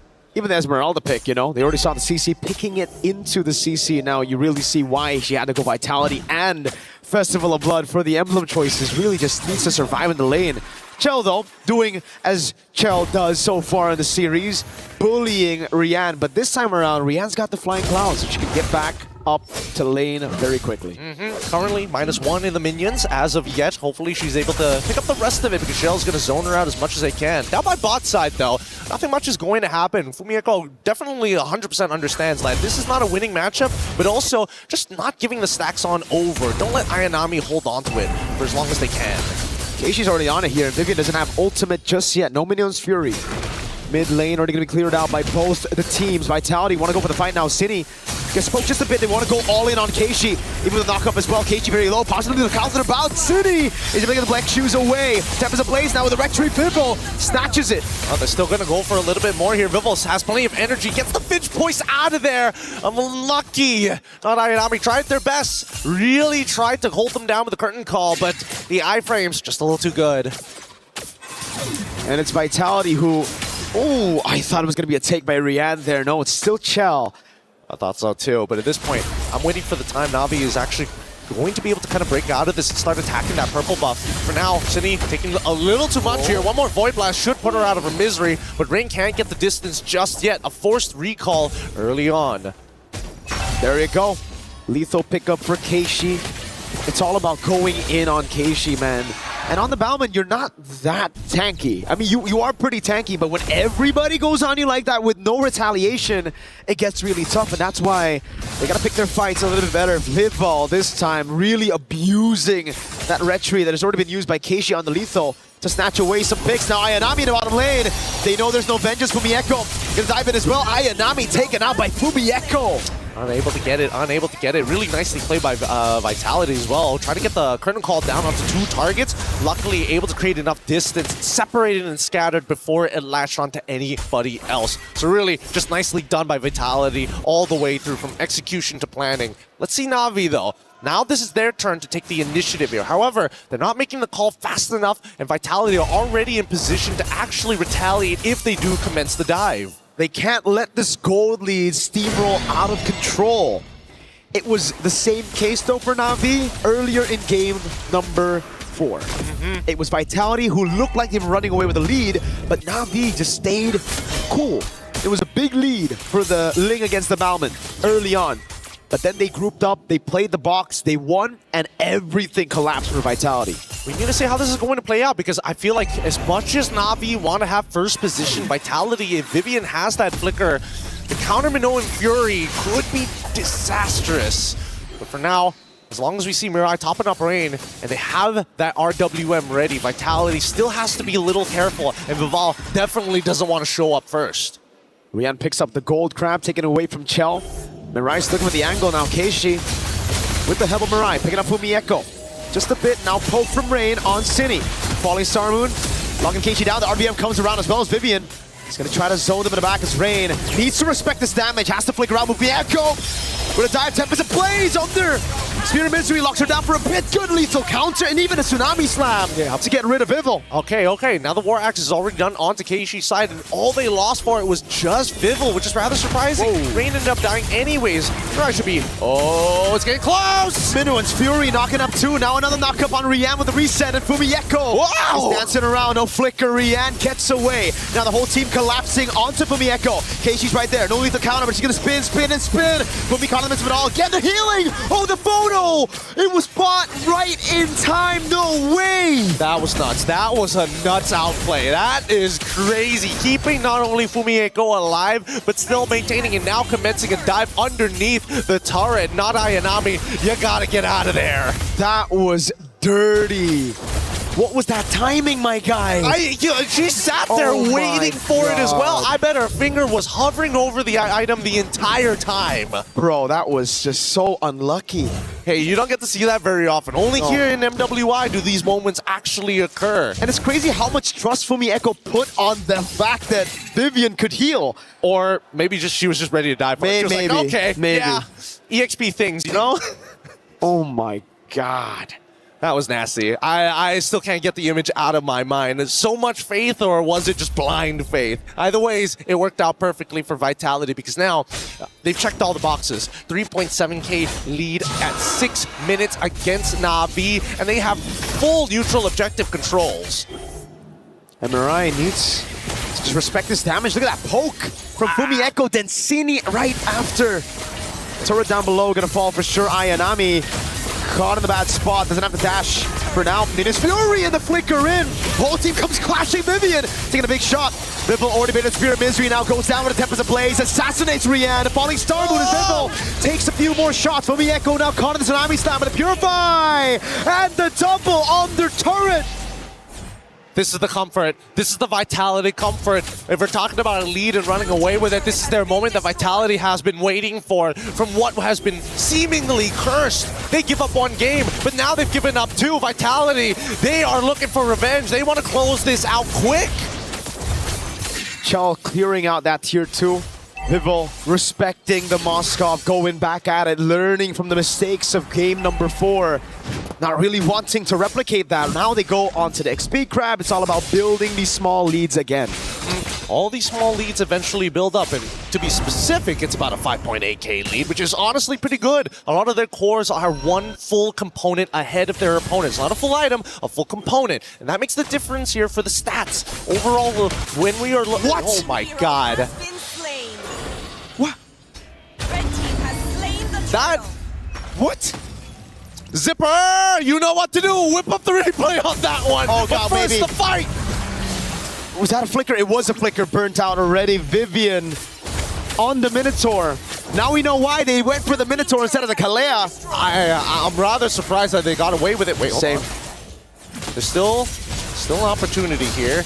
We'll get the replay in just a little bit, but that's really unfortunate. I wouldn't have imagined the Kalea would have gone down as quickly as they did. Exactly, that's why I'm like wondering, that was just Chell alone, right? There was no one else. Yeah, so I guess just didn't notice it until it was too late maybe, or maybe Chell's already at 3 items at this point. I mean, it's a 7.3k at 27 and no, not even 3. Not even 3 items. It's just Radiant Armor just isn't enough. Equipment already. Into the bottom lane they go to take this turret down. Chell gonna cop an SOD. Fumieko doing a good job zoning right now as they get caught with the RWM, but the Black Juice comes around for Cine, and Vivian's right there to provide heals over to the rest of the girls. Tier 2 falling in the bottom lane. Now just one more tier 2. Oh, they actually keep it alive. Minions was cleared out. Okay, that's still fine because that means Na'Vi has to commit somebody here to actually deal with the wave if they really want to save it. And in that case, Vitality has time to kind of do other things. And in this case, for Ling, it's going up to that top side for Vitality. Oh, We just saw the Retribution come out. Okay, not bad. That means purple buff should be pretty free for Vival later on once she pushes this wave. There you go. Wave bot dealt with as well by Ayanami. Seems like Vitality really wanted to take that orange buff, and that's why they didn't want to go for just that one hit on the turret. Vival, though, does she know the Retri is off? I think they saw it for sure. It would be really cruel if the rest of Vitality didn't tell Vival that the Retri is down. Oh my god. Oh, with a flicker as well. Now the follow-up. Boom, Tempest ablaze. And all the blaze for Vival. Holy shield gets her out, and it's a Finch poise. You can't tell me that wasn't beautifully done. You can't tell me that wasn't beautifully executed. Knowing that even if she took and lost 90% of her HP, once that Holy Shielding breaks, they go out. RWM's already in. Falling Star move for Echo, but this shouldn't net to anything. Just gonna walk out of there. Real quick on the Esmeralda. Walking out of it. Na'Vi still have good clear. We have to talk about that, right? It's Yves and a Moskov.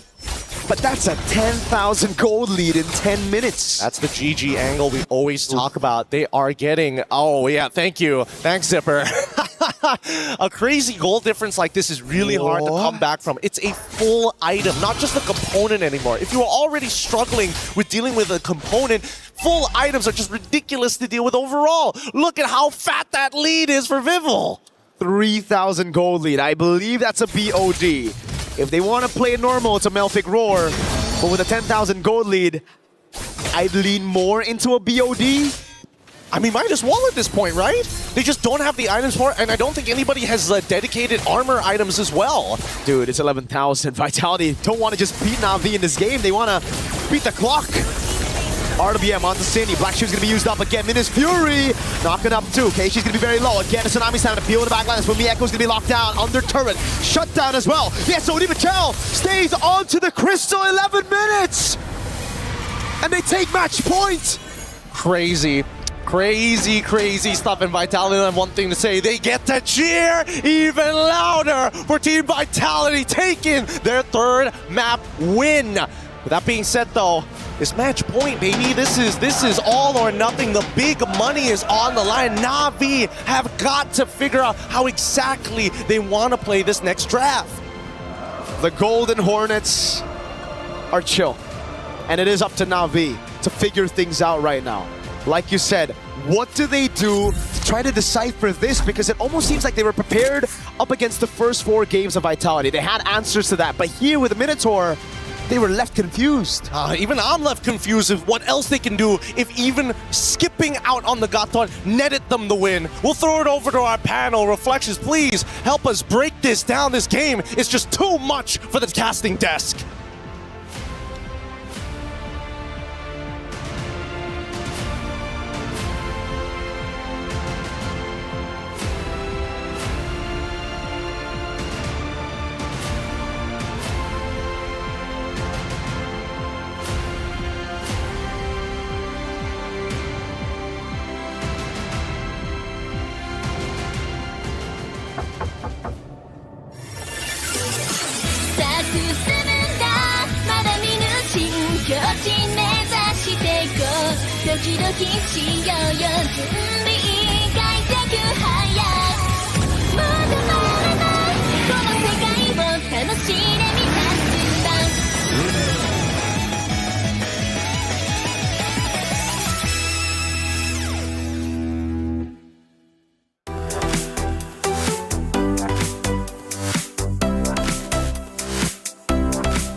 Absolutely unreal. Vitality now on championship point. 1 map away from taking this series, going back-to-back in MWIs, and once again making history.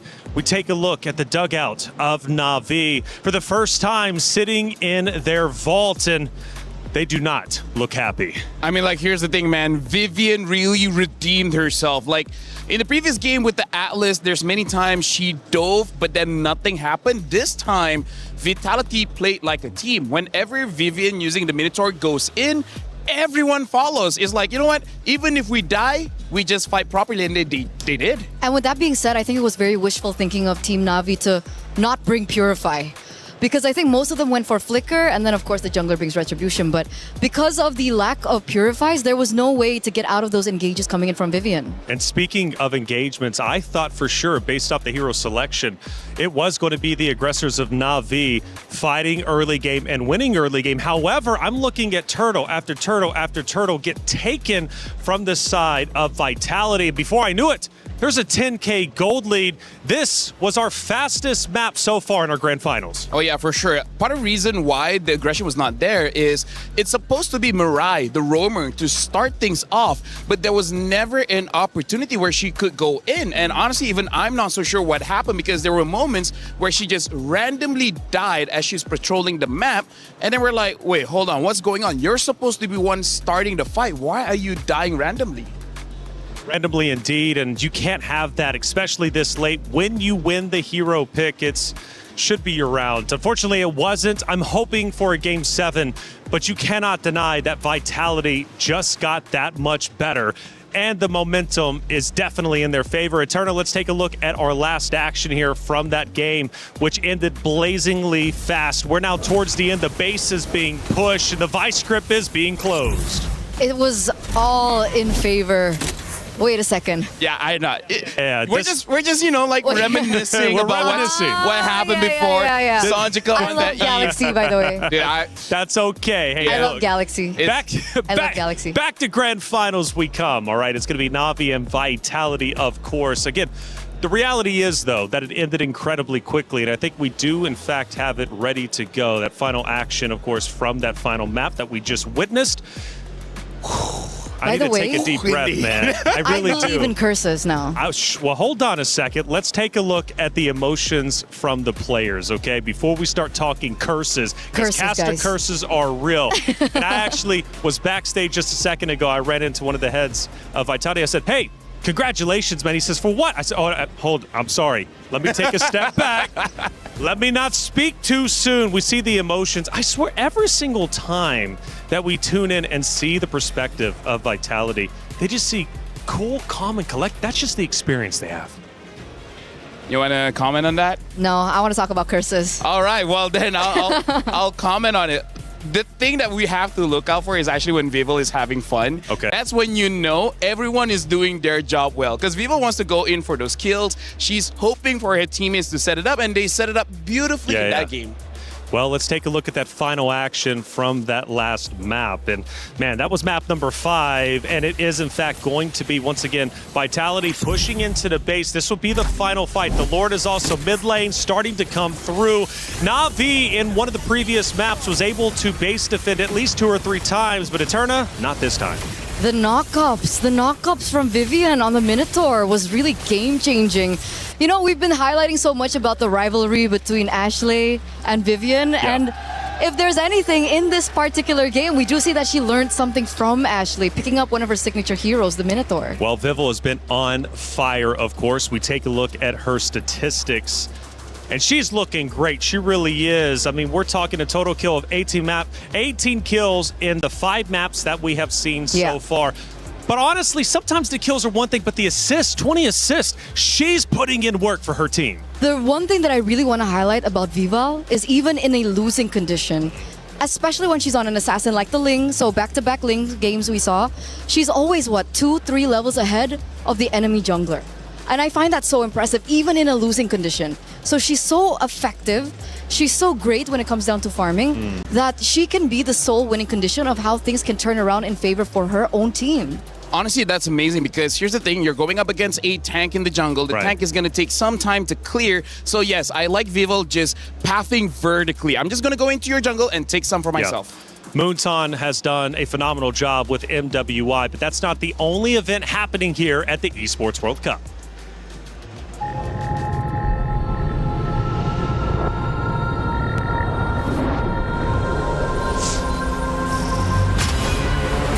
In the past, we were always in Asia. This year, we came to Paris. What stories are still left untold? Kami sudah membuktikannya, tapi ini baru permulaan. Tiada siapa akan ingat siapa nombor 2. We need the win. Bukan sekadar keinginan, tapi tekad. Hindi ang pag-abot sa tuktok ang pinakamahirap. Ang koronang mahirap ipagtanggol. What happened last year became fuel for us this year. This time, we bring it to fight and finish it. A new lineup, new chemistry, new fire. Once champions, not settling for podium finishes. World champions, defending MSC champions. As the final boss of MLBB, can anyone stop them? Names have been made, stars have risen, but now they need to show the world what it takes to rise above. This time, the world is bigger than ever. Like every year, new challengers step on to the world stage. Some carry the ambitions of 2 continents. Some fight for the pride of home turf. Some have never stopped chasing the throne. So who will finally rise to clinch the title? This is where unresolved stories find their ending. A new shot at glory. One more chance at redemption. We are back! Kali ini, sekali lagi. Wala na tidak. Pareho lang ang chance namin. No one is untouchable. Let's fight. Buktikan ako kalau bisa. 2 champions, 1 game. Paris breaks through limitless possibilities.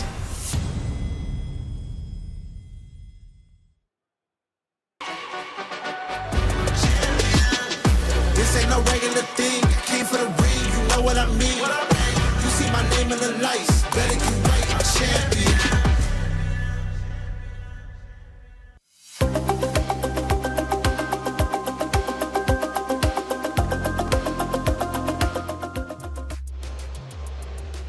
It's nothing but MLBB for weeks on end here at the Esports World Cup in Paris. We take another look at the Allianz Vault where the players are currently at, sitting in their dugouts, getting ready to take that stage, and they officially have for what could be the final time, depending on what Vitality has up their sleeves.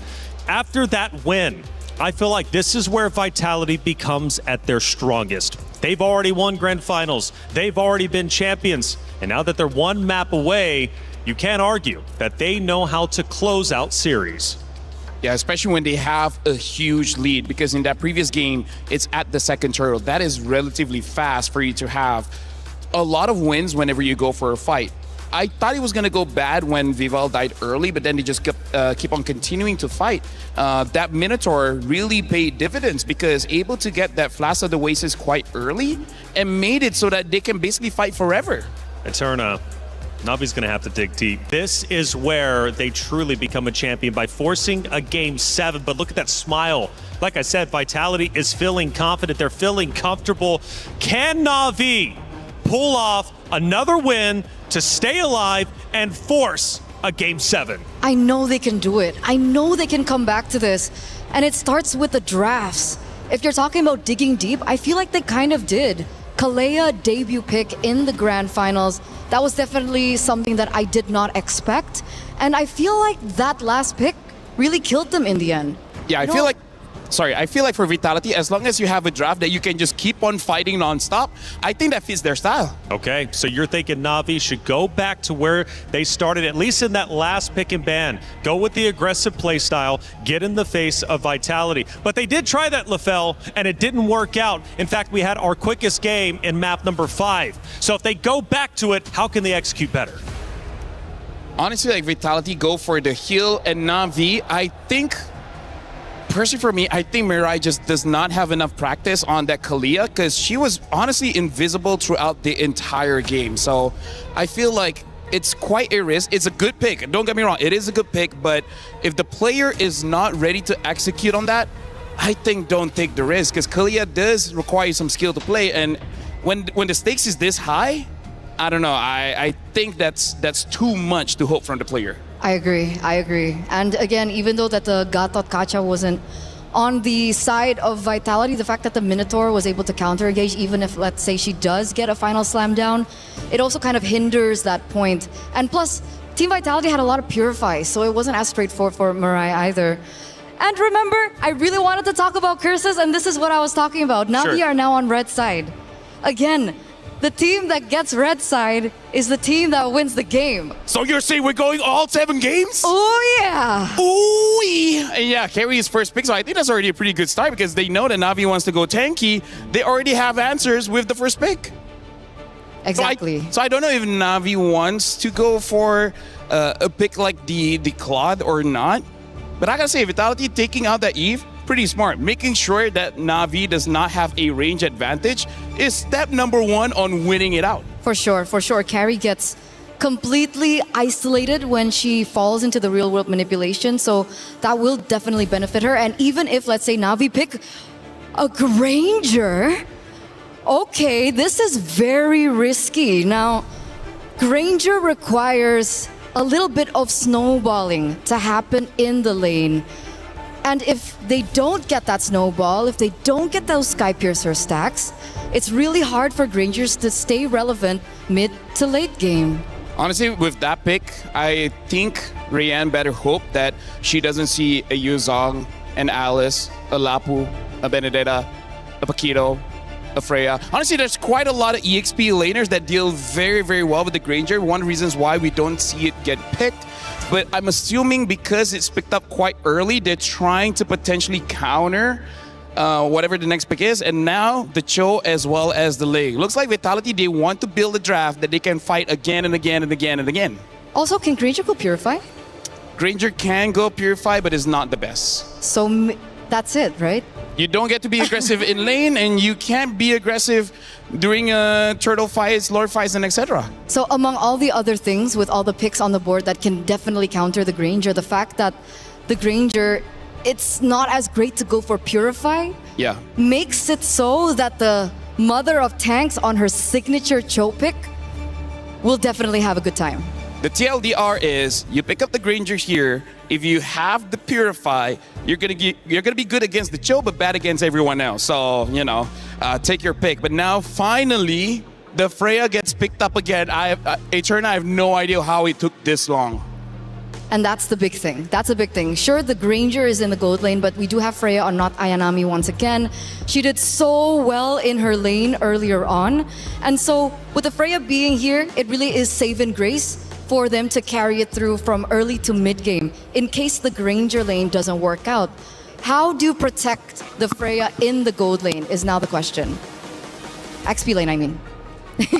I feel like based on what happened in game number 1, they're hoping she doesn't need help. I feel like not Ayanami on this Freya is supposed to grab everyone's attention so that hopefully the Granger gets some breathing room. So I'm thinking they're just hoping her mechanics is going to be enough, but that means Vitality just might make a draft that they just, go to the EXP lane quite a lot of times. But as long as she has that vengeance, the first gank, I think she can survive no problem. That's why they banned the Valentina. On one side, you already see the Cho being picked up by Team Vitality. Really good at early game rotations, fast clear, really aids in the mid laner. And if they had the Valentina on top of that, I think they would rotate a lot quicker. So the Yve and the Valentina are now out. If they still want to go hands into that kind of strategy, I would also think that the Lilia might be another thing that they want to take out as well. Yeah, no, honestly, at this point, with what Vitality has, they have many different options in mid, and one of them is definitely that Lilia. But interestingly enough, Vitality, they themselves ban out the Lilia here, so I wonder if they want to go for the Selena. I don't think you necessarily need that. The Phoveas get banned out, which honestly is not a bad pick here because, Phoveas is one of the counters for the Freya. So now for Navi, in terms of their mid pick as well, they need something that can protect themselves so that, doesn't get attacked by the Cho, doesn't get attacked by the Ling. I'm drawing a blank. Are they going to try to force like a Kimmy and then hope they can just move forward all the time? I don't think that's a great idea. You know what's a hero that we haven't seen this entire series? What, Valir? Jushin. I feel like if anyone uses Jushin, it might be Vitality. Because Zushin for Navi, I'm not so sure they can pick up a lot of heroes here. Cho has a lot of dash, even the Ling has a lot of dash. So Makes sense. Yeah, I think they're not going to get a lot of value. And now the Alice has been banned. Honestly, pretty smart, considering the Alice could still be picked up as a jungler. That's true. There's still flexibility. Oh my god. Oh, well. Actually unreal, by the way. Yeah. So actually unbelievable. The Jushin gets picked up for Navi. It's kind of like we called it, but also we're like warned against it. Yeah. Well, because it's the only hero that she's picked up that hasn't been used, and I think the Kimmy is a little bit too risky here. but the thing is now Vitality can pick up the Kimmy because Kimmy does quite well against the Zushin. They can pick up the Gord as well. They pick up the Terizla. We haven't seen Terizla for a while here. Going up against the Frey, you're not going to be winning the lane. You're just going to survive. Yeah. So what does Cine pick? Selena is still open. You mentioned the Kimmy already. Kagura is another hero that she's utilized in MWI. And it's going to be a Valir. I mean, you did say one hero we haven't seen is Valir, and Well, it works. It makes sense, It right? makes sense. Atlas, anti-CC as well for the ult, so it doesn't necessarily have to bring Purify. Up against the Freya, it also makes sense. And you know that this is going to be a tank, right? You know that Na'Vi is going to be bringing a tank, so that Valir is going to be helping out a lot. Especially you have the carry as well as the lane. You don't need more damage. You just need some kind of disruption. And now the Akai gets picked up. I feel like this is going to be the final game. Oh, that's a heavy statement because the reality is for Na'Vi, they are knocking on the door of a second place finish. For Vitality, however, one map away, one win away from securing the 2026 MWI Championship. Can they do it? Can they get the job done? Or will we get one more map? Mirko, get in, let's find out. The world holds their breath as they see this next game.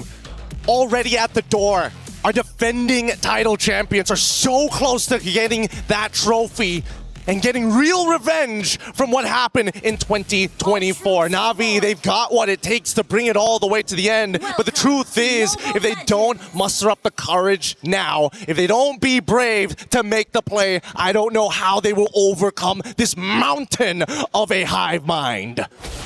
And the Golden Hornets look strong. The Golden Hornets look very convincing. They're coming off of an 11-minute end just earlier for match point.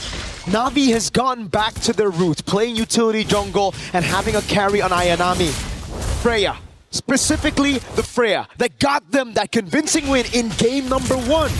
I'm surprised it took them this long to finally get that Freya back, but at the same time, we've seen the back and forth and the many different strategies that have been utilized. This one feels comfortable to Na'Vi, and I want to see how much this comfort is going to make the difference, because Vitality, even in the early stages of the game, they're still pretty dangerous. And all comes down to, I think, Vivo on the Ling. It's something that we've been talking about a couple of times, right? Vivo, on utility or on Assassins. Which one do you like better?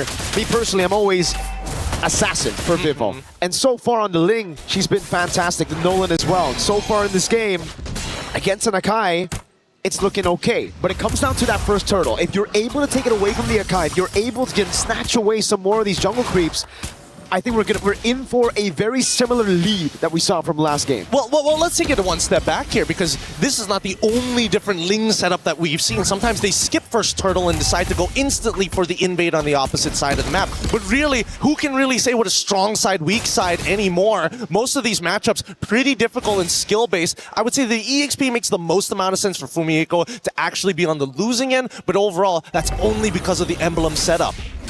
So let's see it. Na'Vi, obviously the ones first onto the turtle. This composition is built around neutral objectives. Fumihiko's not even for. Ayanami is captured in this XP. Vitality, no entrance to this turtle. Vivian taking a whole lot of damage already. Cine trying to go and provide some focus. Vivo's waiting in the bush right now. Oh, she steals it away from Keishi. Headbutt at the Tempest of Blades now. Keishi's caught in the flames of Cine. Now the stun as well. Ayanami with first blood under. Navi's been baited out as Chell is already rotated from the gold lane. Well, this is chaos. Let's go down to the bottom side. Hey, not Ayanami, casually 2v1ing two people at once in the middle of that fight and even finding that first blood. But now, with no means out, honestly, it might have cost her the entire laning phase now. And it's just as we said, just as we assumed.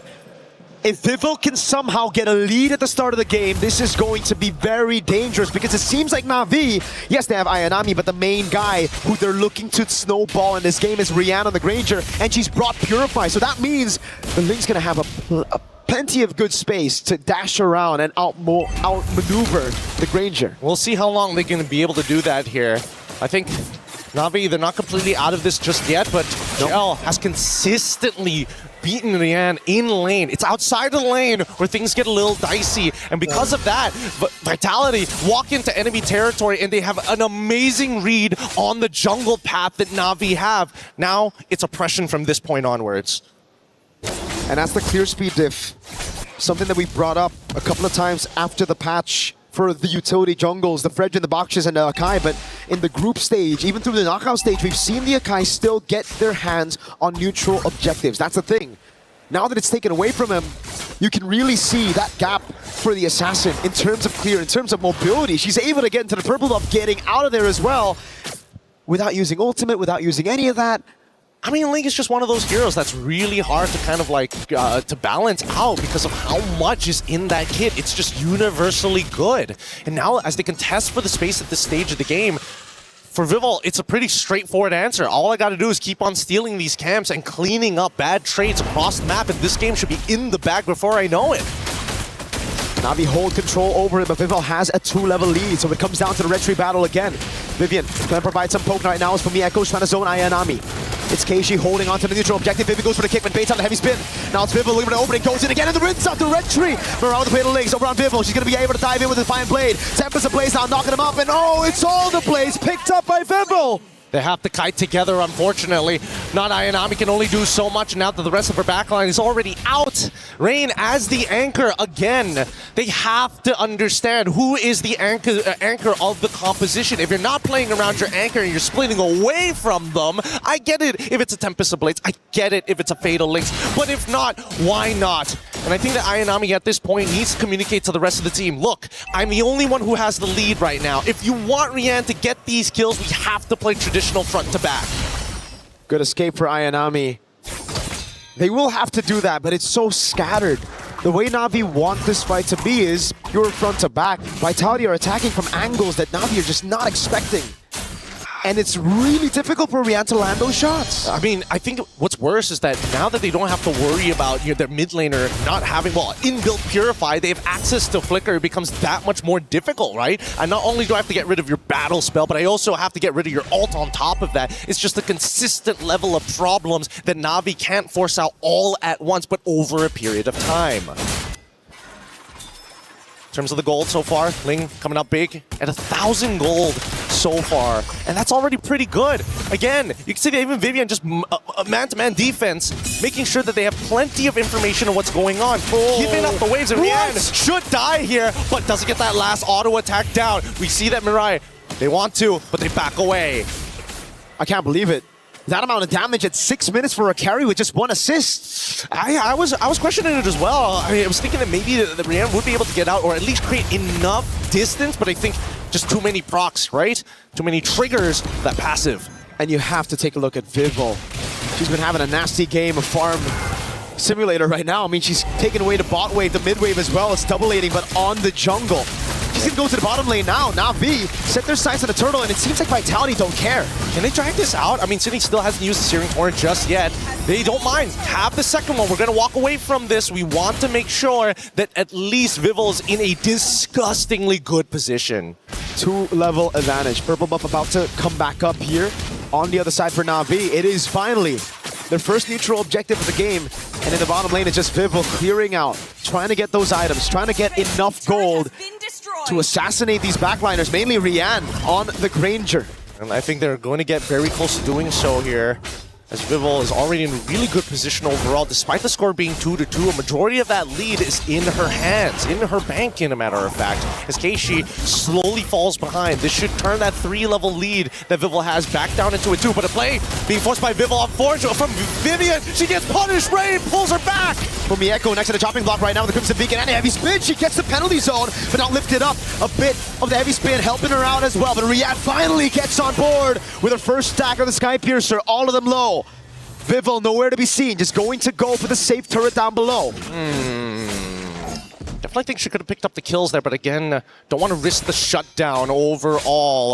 Let's look at the gold distribution overall, and it looks like, yeah, a lot of it come, not only half of them coming from the minions, a large chunk coming in from the jungle creeps itself. The passive goal is going to be dedicated to be the same, but I mean, with 2 kills already, 400 gold in the bank, it's going to be pretty difficult for Keishi to actually catch back up because he does not want, she does not want the kills. Oh wait, play, flicker, coming out of the rain, no way of the dragon now. Oh my god, that damage. Vivel knows there's no way for Rian to escape even with the Purify. That's the killing spree for Vivel. Rian unable to escape. I mean, there's nothing that she can do about it, right? If you have Flicker, you die anyways. You have that Purify despite the way of the dragon. You can reposition, I suppose, but not when 2 people are attacking you. At least not Ayanami was able to get the tier 1 down bottom side before this Lord spawn actually occurs. If you notice, you see that Shell is actually hovering around that top side. She doesn't see anybody. She's going to steal away the orange buff and maybe even farm another wave up top side. Oh my god, it just built up frustration. First it was the purple buff taken by Vivel, now it's the orange buff taken by Chell as he deals with the wave up top. Trying to build that slow push. And at the end of the day right now, Na'Vi are still going to have to play that front to back. They're going to have to play for Mrs. President, who's Rian right now, like Vivian. Opening up, wave up top, already shoved in by Vitality. I think you mean Madam President at that point, but Madame. I think at this stage, yeah, they don't really need this Lord. They can start taking away turrets kind of for free. Freya shows topside, and I think it's pretty free for Vitality. Whatever you want, you can take. That's the Lord secured by Vitality. Penalty zone by Fumieko. Now it's Vivel just waiting for the heavy spin. She's such a patient killer. Yeah, they really, they haven't lost too much composure. At now, 9 minutes? Yeah, endless battle. Wait, Zipper, pull up the item list real quick. Is that second item or third item? I'm pretty sure it's third. It's third. Dang, that is fast. That is so fast. And now, usually you would expect at least towards, like, 10 minutes of the game, a couple of components, a Haskell on top of the Berserker's Fury, but now that he's got both, and triple items for Chell as well, like, this game is starting to look pretty good for Vitality if they want to hold up that trophy. 3,000 gold lead. Now add a bit more spice. It's an Ice Queen 1 against Na'Vi's composition. It was already... I mean, this Valir is already a big problem for them. Now you add that slow. It's going to be difficult for Mirai or not Ayanami. I think the only way is if not Ayanami and Mirai come in from 2 separate angles. Worst comes to worst, you got to at least sacrifice the heavy spin. Now, they're just dealing with the waves. One by one, they're going to cut it down. Even Rain getting Ice Queen 1 for herself at this stage, but they can't walk out of their base comfortably. And the oppression from Vitality is going to make sure that, hey, this lead, this simple 3K lead is slowly going to develop into roughly, I would give 7 to 8K, depending on whether or not they find another fight. Shout out to chat, pointed it out. I just read it out, but Vivel got level 15 at 950 on the dot. Massive gold advantage, an even bigger XP advantage. Keishi's 3 whole levels down. This is a dangerous game to be around here. And Na'Vi, they haven't been too proactive on the map. They've been waiting for the protocols, and worse yet, they have no real answer to Vivel because they can't force anything out of her. They have to attack other members and force Vivel to come to them, and even then, might not be enough resources. That big snowball we were hoping for Rian on that Sky Piercer has not come into fruition. And yet, we are still hoping that not Ayanami can somehow clutch a fight somewhere, somehow get him low, and let Rian finish them off. I'm just worried whether or not Keishi will be able to withstand the raw damage, not only from Justini, but Chell, because she is clutching these fights. And the fact that Rian, the only Sky Piercer stack she got, it was instantly cut down by Vivel. I mean, Vivel's having a fantastic series, another fantastic game here on Ling. Really seems like she wants that finals MVP as well. She's able to close it out. Last time she got it was MWI 2022, the very first one. There's one hell of an argument to be made here, honestly. But considering the team lineups, it makes so much sense. And even then, when we look at the item list so far, it's only going to get worse. Nearly done with the BOD as well. If this game could not be more brutal to show how undisputedly good Vitality is, Na'Vi, we need to hear that answer sooner or later because this Lord could be a make it or break it already. And look at this. In the previous games, they've had a Moskov to deal with the wave up top, but now they have a composition that is built for pure team fights. A composition that needed the neutral objectives. Fatal Links lands, but it's only onto Pumieko, not a penalty zone. Gets a Purify out, and that should be everybody going in. Pumieko taking low, able to flick around in safety. Vivian gets away the dragon. That was Bimble with a tempest of play. Simon straight. It's a double. It's a triple. And it's a maniac for Bimble. Come on. Come on. Just keep on fighting. Keep on fighting and give us what we are looking for, as they are looking for the inhibitor first. They've got the wave. Rain, it's all up to you. 11-minute game for match point. Now in 13 minutes with no Crimson Beacon, Rain's gonna be shredded to pieces. We're better to defend a kingdom than upon its own sacred ground. Paris belongs to the Golden Hornets tonight. The nightmare of 2024 has finally been laid to rest. Empires rise, rivals return, but Team Vitality are your undisputed back-to-back champions! What an amazing game! What an amazing experience! MWI, the storylines that we were all hoping for has built up to this very moment. Once again, congratulations to Team Vitality, but the heartbreak for Navi, a grueling series. There's so much to be earned. We're throwing it over to our stage host to wrap it up. Thank you so much. It's me and Miracle on the desk, signing out.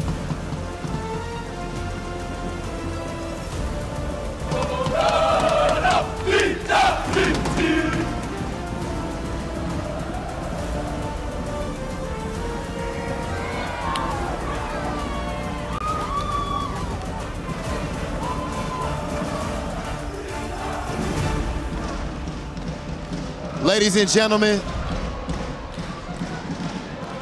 we officially have, of course, our tradition, our key handoff.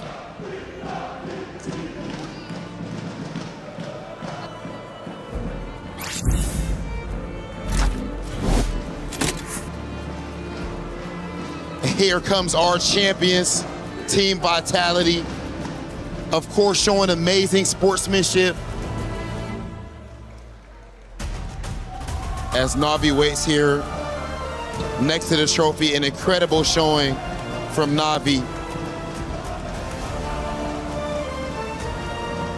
And the Vitality fans are absolutely electric.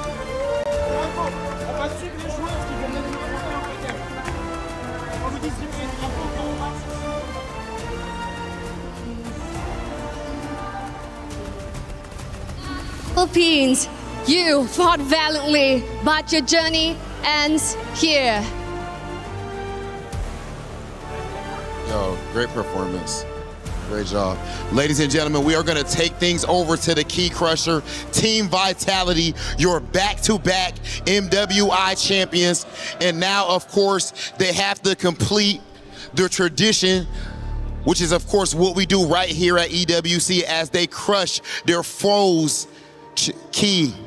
And, of course, right their wrongs from 2024. That's absolutely right. And of course, in the midst of the hive, who is currently buzzing right now, the foes that has taken them down in 2024, and their keys now crushed on the home turf right here in France. This is the perfect ending to Team Vitality's reign! Congratulations. Oh my goodness. You actually could join us up there on the stage so that you can grab your trophy with the rest of your team. Team Vitality, dominant, inevitable, unstoppable. Team Vitality, claim what is rightfully yours! Let's go, our champions of MWI 2026, Team Vitality!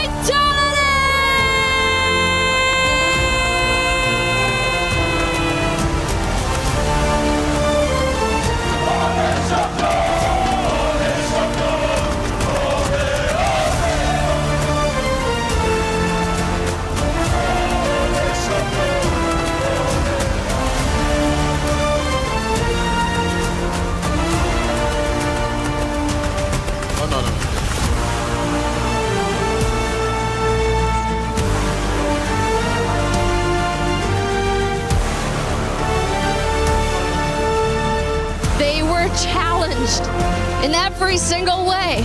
16 teams landed here in France with a target so huge on their backs, having to defend their throne here on the home ground of France. But with the hive buzzing in support of their queens, they have successfully defended their throne, making it our back-to-back champions here at MWI 2026. What an unbelievable performance, and we see the emotion on everyone's faces. Shell, I want to hear from you. I've been missing you. You're so emotional right now. What does this mean for you? What does this win mean for you? I'm tongue-tied as well. I don't even know why I'm this emotional right now. You guys are probably getting used to winning. You know, why is this win so special? I don't know, because I think I saw how hard my team works, and I think we really deserve this victory. You were challenged, but you prevailed. Shell, of course we know back in 2024 at MWI, you go up against Team Navi, and they actually were able to defeat you. Here, you right that wrong. You are back-to-back MWI champions. How does it feel to have overcome that obstacle? I'm really, really happy, and I guess I just want to say to them that if you guys really want to win this time, not a chance. Oh my goodness! And now, Vivian, I have a question for you, please. This way. Before we started, I'm pretty sure that you have seen EWC posters everywhere, and your face is among the GOATs, alongside kings that have ruined titles here at EWC. Seeing your face there and extending that reign, what do you have to say to that young Vivian that started playing Mobile Legends Bang Bang? Can I have someone on the team to help translate? You can say it in Bahasa.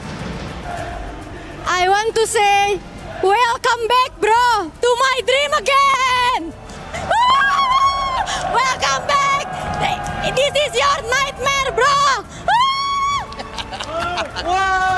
Absolutely love this energy, ladies and gentlemen. Now, of course, before we send things off, we have to make sure that we announce our finals MVP, who is none other than the one and only Viva! The queen of the jungle. This isn't her first rodeo. She has gotten MVP in 2022. And it is about time, here on home ground, the queen of the jungle gets recognized for finals MVP. I'm gonna come this way. Let's check in. Vival, it was 2022, a long time coming. How does it feel here in the midst, of home ground, Team Vitality supporting you guys and you clutching that FMVP award here in your arms? MVP!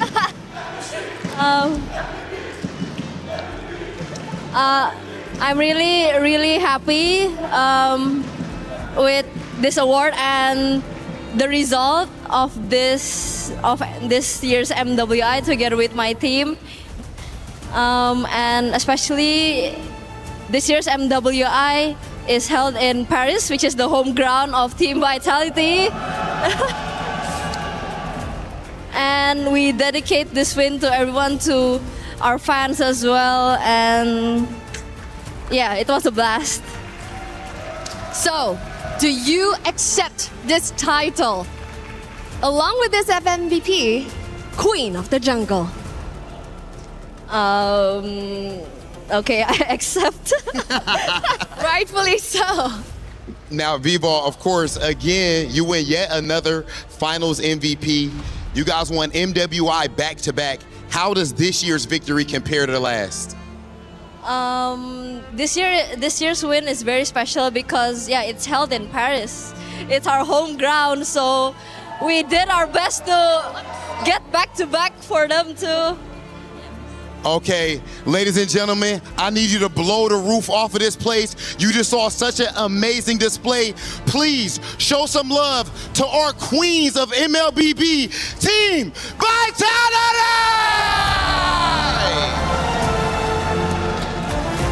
Team Vitality, please go ahead and etch your names in history. Walk on over to the totem. Take your walk of victory now as the official queens of MWI 2026.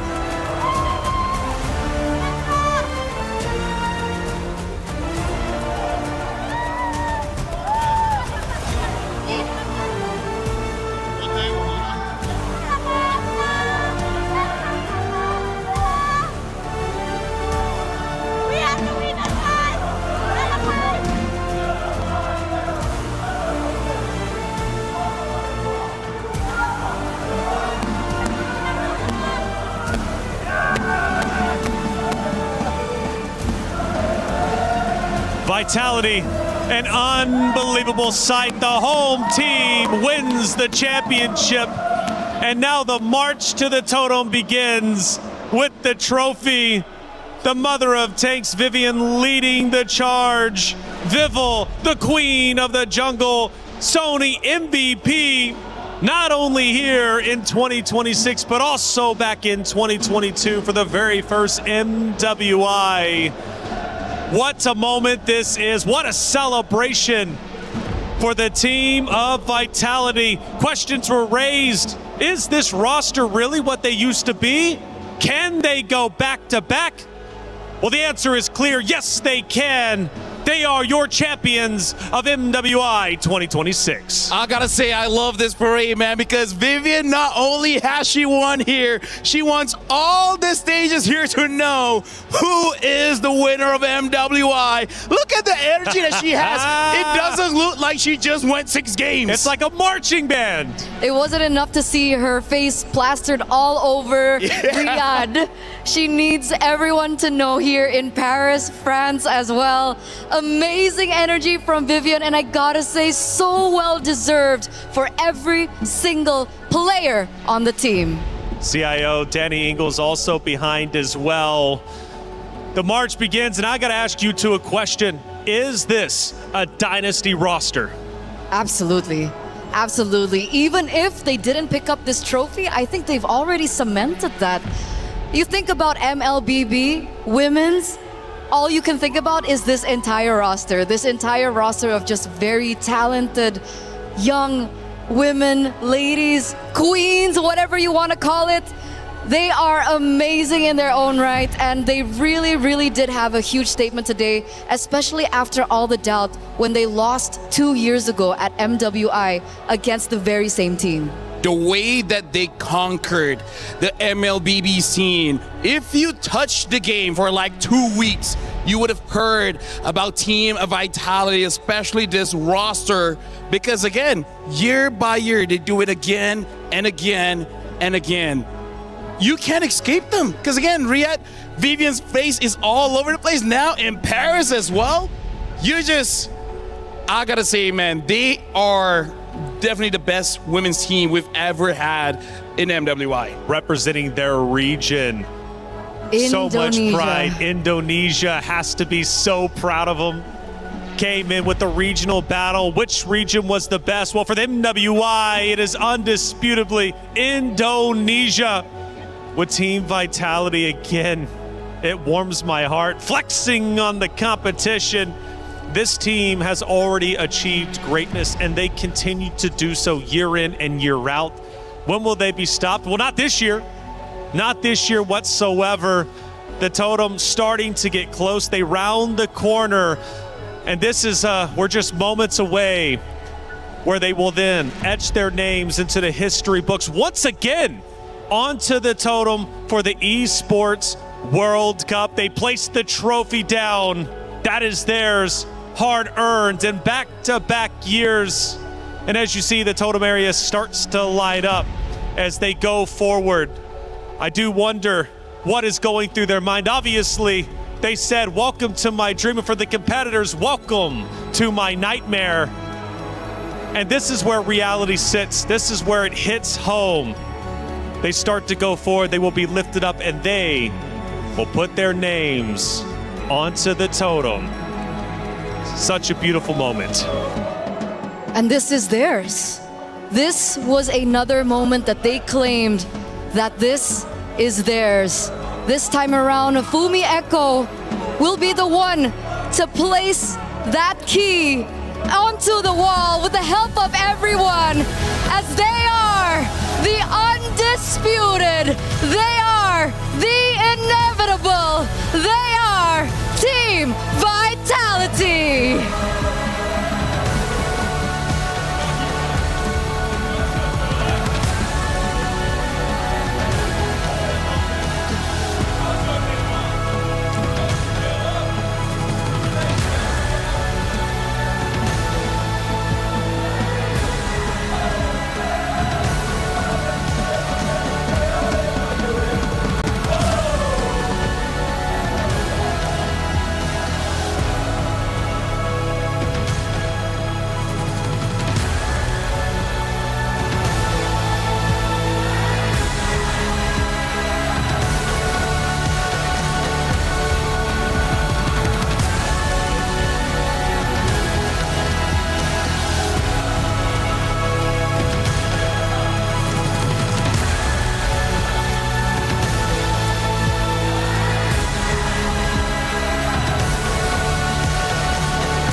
Best.